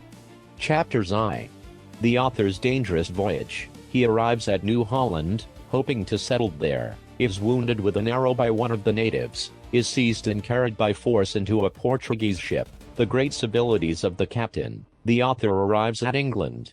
I began this desperate voyage on February 15, 1714-15, at 9 o'clock in the morning. The wind was very favorable, however. I made use at first only of my paddles, but considering I should soon be weary, and that the wind might chop about, I ventured to set up my little sail, and thus, with the help of the tide, I went at the rate of a league and a half an hour. As near as I could guess, my master and his friends continued on the shore till I was almost out of sight, and I often heard the sorrel nag, who always loved me, crying out, "Hanuilanita, Magi Yahoo, take care of thyself, gentle Yahoo." My design was, if possible, to discover some small island uninhabited, yet sufficient, by my labor, to furnish me with the necessaries of life, which I would have thought a greater happiness than to be first minister in the politest court of Europe. So horrible was the idea I conceived of returning to live in the society, and under the government of Yahoos, for in such a solitude as I desired, I could at least enjoy my own thoughts, and reflect with delight on the virtues of those inimitable Houyhnhnms, without an opportunity of degenerating into the vices and corruptions of my own species. The reader may remember what I related, when my crew conspired against me, and confined me to my cabin, how I continued there several weeks without knowing what course we took, and when I was put ashore in the longboat, how the sailors told me, with oaths, whether true or false, that they knew not in what part of the world we were. However, I did then believe us to be about 10 degrees southward of the Cape of Good Hope, or about 45 degrees southern latitude, as I gathered from some general words I overheard among them, being I supposed to the south east in their intended voyage to Madagascar, and although this were little better than conjecture, yet I resolved to steer my course eastward, hoping to reach the southwest coast of New Holland, and perhaps some such island as I desired lying westward of it. The wind was full west, and by 6 in the evening I computed I had gone eastward at least 18 leagues, when I spied a very small island about half a league off, which I soon reached. It was nothing but a rock, with one creek naturally arched by the force of tempests. Here I put in my canoe, and climbing a part of the rock, I could plainly discover land to the east, extending from south to north. I lay all night in my canoe, and repeating my voyage early in the morning, I arrived in 7 hours to the southeast point of New Holland. This confirmed me in the opinion I have long entertained, that the maps and charts place this country at least 3 degrees more to the east than it really is, which thought I communicated many years ago to my worthy friend, Mr. Herman Mall, and gave him my reasons for it, although he has rather chosen to follow other authors. I saw no inhabitants in the place where I landed, and being unarmed, I was afraid of venturing far into the country. I found some shellfish on the shore, and ate them raw, not daring to kindle a fire, for fear of being discovered by the natives. I continued 3 days feeding on oysters and limpets, to save my own provisions, and I fortunately found a brook of excellent water, which gave me great relief. On the 4th day, venturing out early a little too far, I saw 20 or 30 natives upon a height not above 500 yards from me. They were stark naked, men, women, and children, round a fire, as I could discover by the smoke. One of them spied me, and gave notice to the rest. 5 of them advanced toward me, leaving the women and children at the fire. I made what haste I could to the shore, and, getting into my canoe, shoved off. The savages, observing me retreat, ran after me, and before I could get far enough into the sea, discharged an arrow which wounded me deeply on the inside of my left knee. I shall carry the mark to my grave. I apprehended the arrow might be poisoned, and paddling out of the reach of their darts, being a calm day, I made a shift to suck the wound, and dress it as well as I could. I was at a loss what to do, for I durst not return to the same landing place, but stood to the north, and was forced to paddle, for the wind, though very gentle, was against me, blowing northwest. As I was looking about for a secure landing place, I saw a sail to the north-northeast, which appearing every minute more visible, I was in some doubt whether I should wait for them or not, but at last my detestation of the Yahoo race prevailed, and turning my canoe, I sailed and paddled together to the south, and got into the same creek whence I set out in the morning, choosing rather to trust myself among these barbarians, than live with European Yahoos. I drew up my canoe as close as I could to the shore, and hid myself behind a stone by the little brook, which, as I have already said, was excellent water. The ship came within half a league of this creek, and sent her longboat with vessels to take in fresh water, for the place, it seems, was very well known, but I did not observe it, till the boat was almost on shore, and it was too late to seek another hiding place. The seamen at their landing observed my canoe, and rummaging it all over, easily conjectured that the owner could not be far off. 4 of them, well armed, searched every cranny and lurking hole, till at last they found me flat on my face behind the stone. They gazed a while in admiration at my strange uncouth dress, my coat made of skins, my wooden-soled shoes, and my furred stockings, whence, however, they concluded, I was not a native of the place, who all go naked. One of the seamen, in Portuguese, bid me rise, and asked who I was. I understood that language very well, and getting upon my feet, said, I was a poor Yahoo banished from the Houyhnhnms, and desired that it would please to let me depart. They admired to hear me answer them in their own tongue,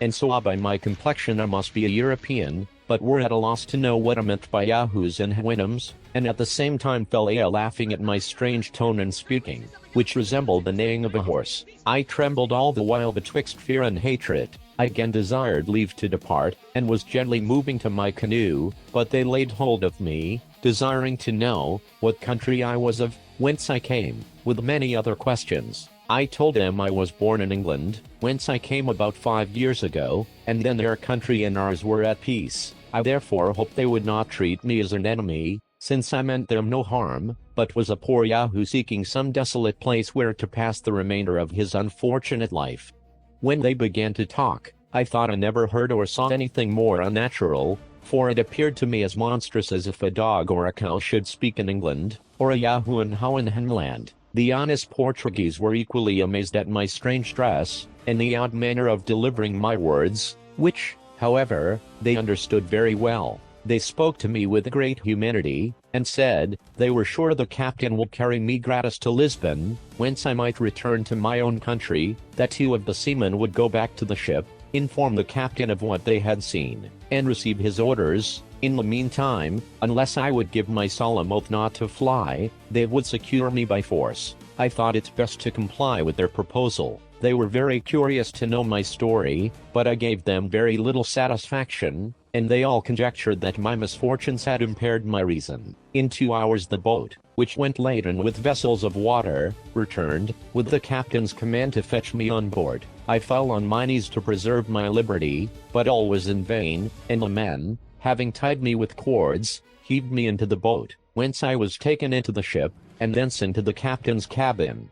His name was Pedro de Mendez. He was a very courteous and generous person. He entreated me to give some account of myself, and desired to know what I would eat or drink, said, I should be used as well as himself, and spoke so many obliging things, that I wondered to find such civilities from the Yahoo. However, I remained silent and sullen. I was ready to faint at the very smell of him and his men. At last I desired something to eat out of my own canoe, but he ordered me a chicken, and some excellent wine, and then directed that I should be put to bed in a very clean cabin. I would not undress myself, but lay on the bedclothes, and in half an hour stole out, when I thought the crew was at dinner, and getting to the side of the ship, was going to leap into the sea, and swim for my life, rather than continue among Yahoos. but one of the seamen prevented me, and having informed the captain, I was chained to my cabin. After dinner, Don Pedro came to me, and desired to know my reason for so desperate an attempt, assured me he only meant to do me all the service he was able, and spoke so very movingly, that at last I descended to treat him like an animal which had some little portion of reason. I gave him a very short relation of my voyage, of the conspiracy against me by my own men, of the country where they set me on shore, and of my 5 years' residence there, all which he looked upon as if it were a dream or a vision, whereat I took great offense, for I had quite forgot the faculty of lying, so peculiar to Yahoos, in all countries where they preside, and, consequently, their disposition of suspecting truth in others of their own species. I asked him whether it were the custom in his country to say the thing which was not. I assured him I had almost forgot what he meant by falsehood, and if I had lived 1,000 years in Hohenheim land, I should never have heard a lie from the meanest serpent, that I was altogether indifferent whether he believed me or not, but, however, in return for his favors, I would give so much allowance to the corruption of his nature, as to answer any objection he would please to make, and then he might easily discover the truth.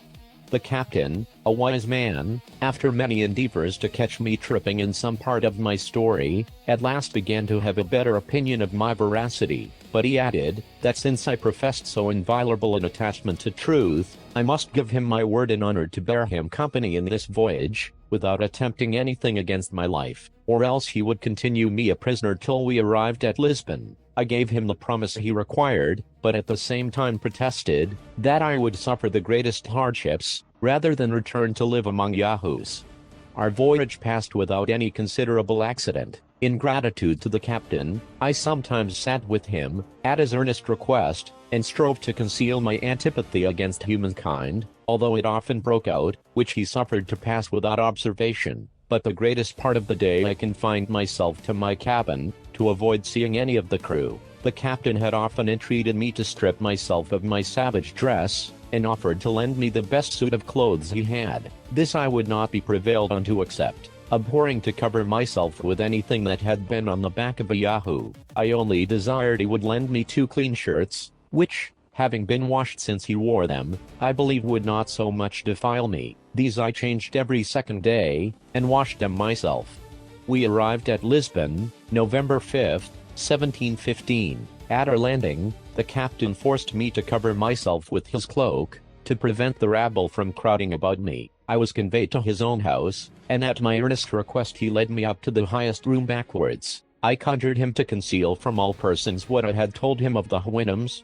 because the least hint of such a story would not only draw numbers of people to see me, but probably put me in danger of being imprisoned, or burnt by the Inquisition. The captain persuaded me to accept a suit of clothes newly made, but I would not suffer the tailor to take my measure. However, Don Pedro being almost of my size, they fitted me well enough. He accoutred me with other necessaries, all new, which I aired for 24 hours before I would use them.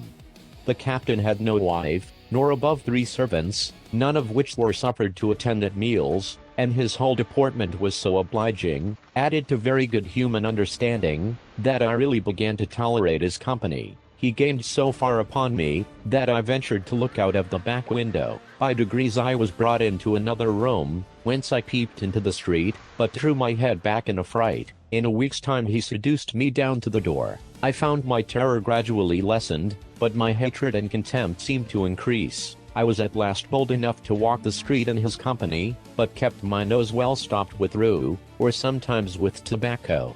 In 10 days, Don Pedro, to whom I had given some account of my domestic affairs, put it upon me, as a matter of honor and conscience, that I ought to return to my native country, and live at home with my wife and children. He told me there was an English ship in the port just ready to sail, and he would furnish me with all things necessary. It would be tedious to repeat his arguments, and my contradictions. He said, it was altogether impossible to find such a solitary island as I desired to live in, but I might command in my own house, and pass my time in a manner as recluse as I pleased. I complied at last, finding I could not do better. I left Lisbon the 24th day of November, in an English merchantman, but who was the master I never inquired. Don Pedro accompanied me to the ship, and lent me 20 pounds. He took kind leave of me, and embraced me at parting, which I bore as well as I could. During this last voyage I had no commerce with the master or any of his men, but, pretending I was sick, kept close in my cabin. On the 5th of December, 1715, we cast anchor in the Downs, about 9 in the morning, and at 3 in the afternoon I got safe to my house at Rotherhithe, 546. My wife and family received me with great surprise and joy, because they concluded me certainly dead, but I must freely confess the sight of them filled me only with hatred, disgust, and contempt, and the more, by reflecting on the near alliance I had to them. For although, since my unfortunate exile from the Houyhnhnm country, I had compelled myself to tolerate the sight of Yahoos, and to converse with Don Pedro de Mendez, yet my memory and imagination were perpetually filled with the virtues and ideas of those exalted Houyhnhnms, and when I began to consider that, by copulating with one of the Yahoo species I had become a parent of more, it struck me with the utmost shame, confusion, and horror.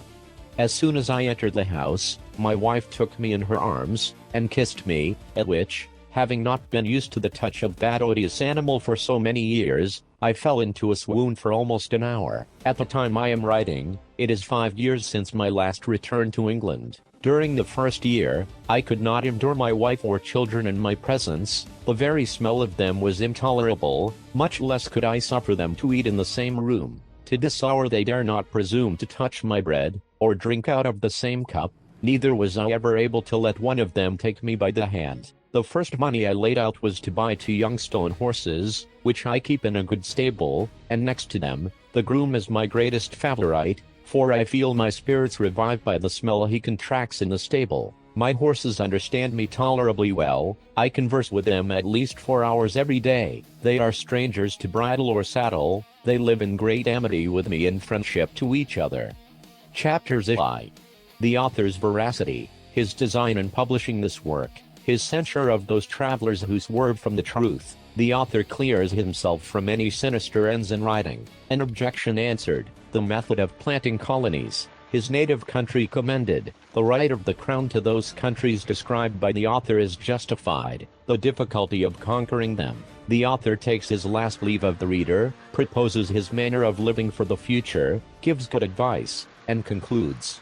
Thus, gentle reader, I have given thee a faithful history of my travels for 16 years and above 7 months, wherein I have not been so studious of ornament as of truth. I could, perhaps, like others, have astonished thee with strange improbable tales, but I rather chose to relate plain matter of fact, in the simplest manner and style, because my principal design was to inform, and not to amuse thee.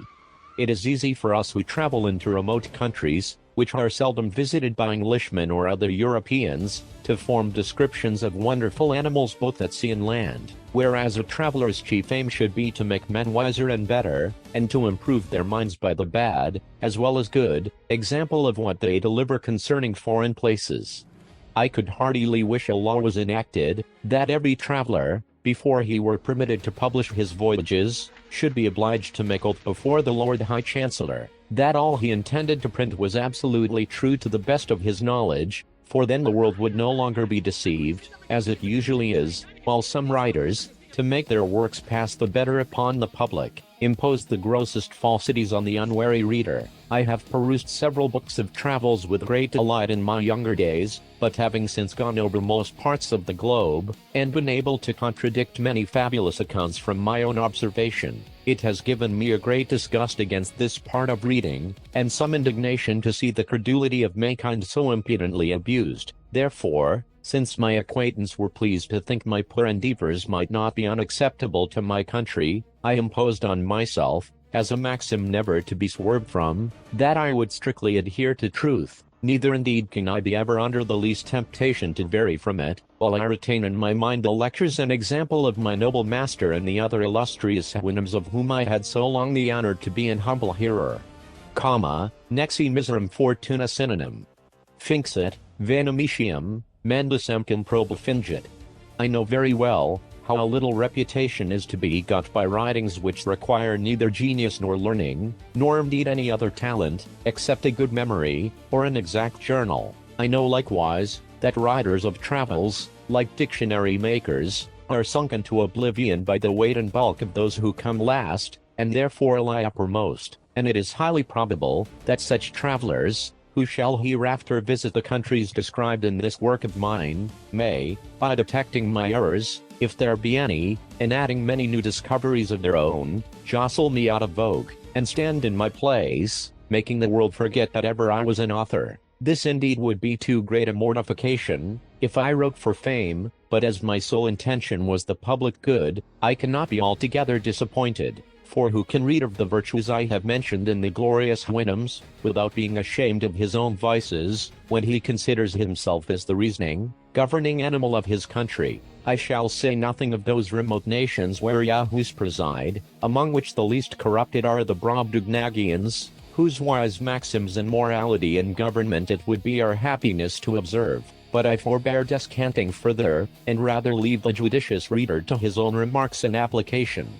I am not a little pleased that this work of mine can possibly meet with no censures, for what objections can be made against a writer, who relates only plain facts, that happened in such distant countries, where we have not the least interest, with respect either to trade or negotiations? I have carefully avoided every fault with which common writers of travels are often too justly charged. Besides, I meddle not the least with any party, but write without passion, prejudice, or ill will against any man, or number of men, whatsoever. I write for the noblest end, to inform and instruct mankind, over whom I may, without breach of modesty, pretend to some superiority, from the advantages I received by conversing so long among the most accomplished Houyhnhnms. I write without any view to profit or praise. I never suffer a word to pass that may look like reflection, or possibly give the least offense, even to those who are most ready to take it, so that I hope I may with justice pronounce myself an author perfectly blameless, against whom the tribes of answerers, considerers, observers, reflectors, detectors, remarkers, will never be able to find matter for exercising their talents.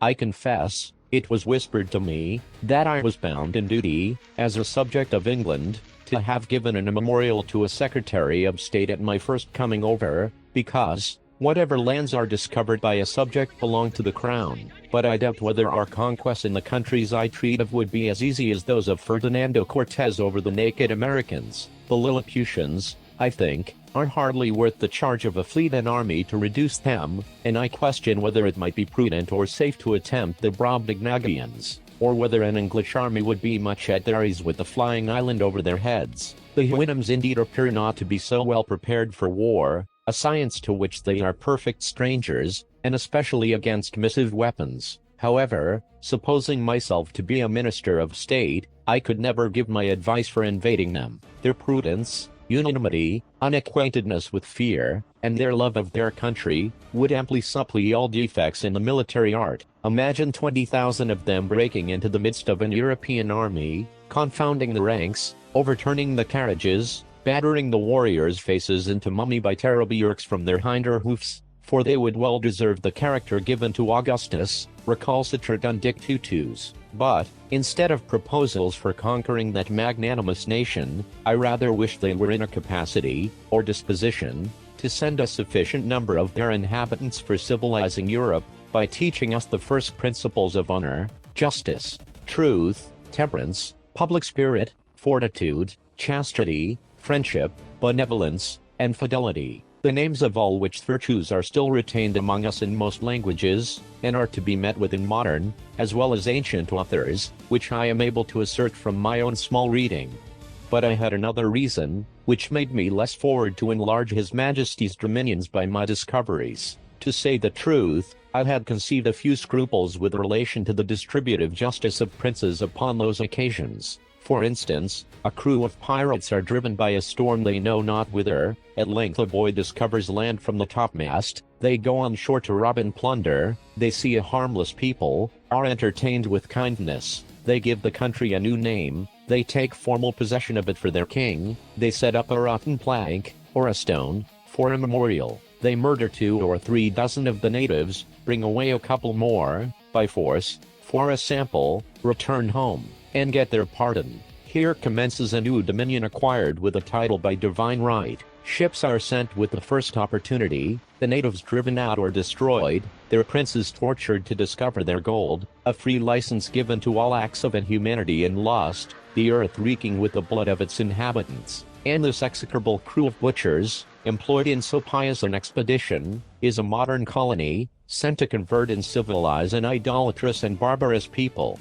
But this description, I confess, does by no means affect the British nation, who may be an example to the whole world for their wisdom, care, and justice in planting colonies, their liberal endowments for the advancement of religion and learning, their choice of devout and able pastors to propagate Christianity, their caution in stocking their provinces with people of sober lives and conversations from this the mother kingdom, their strict regard to the distribution of justice, in supplying the civil administration through all their colonies with officers of the greatest abilities, utter strangers to corruption, and, to crown all, by sending the most vigilant and virtuous governors, who have no other views than the happiness of the people over whom they preside, and the honor of the king their master.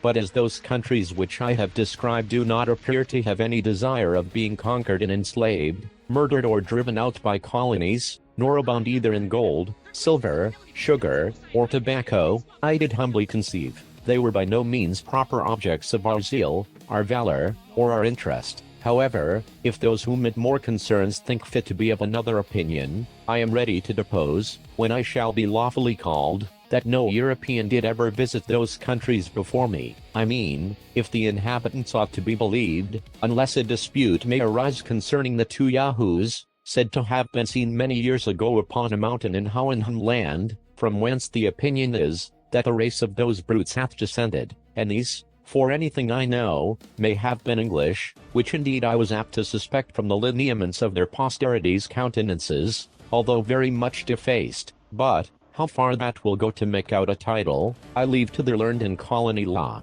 But, as to the formality of taking possession in my sovereign's name, it never came once into my thoughts, and if it had, yet, as my affairs then stood, I should perhaps, in point of prudence and self-preservation, have put it off to a better opportunity. Having thus answered the only objection that can ever be raised against me as a traveler, I here take a final leave of all my courteous readers, and return to enjoy my own speculations in my little garden at Redriff, to apply those excellent lessons of virtue which I learned among the Houyhnhnms, to instruct the Yahoos of my own family, as far as I shall find them docile animals, to behold my figure often in a glass, and thus, if possible, habituate myself by time to tolerate the sight of a human creature, to lament the brutality to Houyhnhnms in my own country, but always treat their persons with respect, for the sake of my noble master, his family, his friends, and the whole Houyhnhnm race, whom these of ours have the honor to resemble in all their lineaments, however their intellectuals came to degenerate. I began last week to permit my wife to sit at dinner with me, at the farthest end of a long table, and to answer, but with the utmost brevity, the few questions I asked her. Yet, the smell of a Yahoo continuing very offensive, I always keep my nose well stopped with rue, lavender, or tobacco leaves, and, although it be hard for a man late in life to remove old habits, I am not altogether out of hopes, in some time, to suffer a neighbor Yahoo in my company, without the apprehensions I am yet under of his teeth or his claws. My reconcilement to the Yahoo kind in general might not be so difficult, if they would be content with those vices and follies only which nature has entitled them to. I am not in the least provoked at the sight of a lawyer, a pickpocket, a colonel, a fool, a lord, a gamester, a politician, a whoremonger, a physician, an evidence, a suborner, an attorney, a traitor, or the like. This is all according to the due course of things, but when I behold a lump of deformity and diseases, both in body and mind,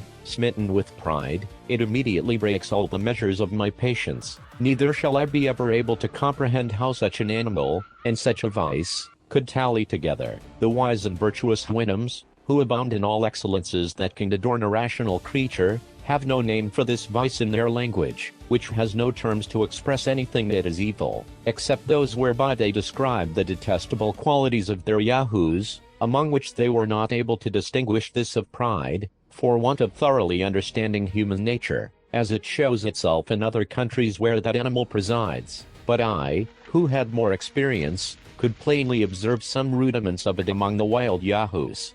But the Houyhnhnms, who live under the government of reason, are no more proud of the good qualities they possess, than I should be for not wanting a leg or an arm, which no man in his wits would boast of, although he must be miserable without them. I dwell no longer upon this subject from the desire I have to make the society of an English Yahoo by any means not insupportable, and therefore I here entreat those who have any tincture of this absurd vice, that they will not presume to come in my sight.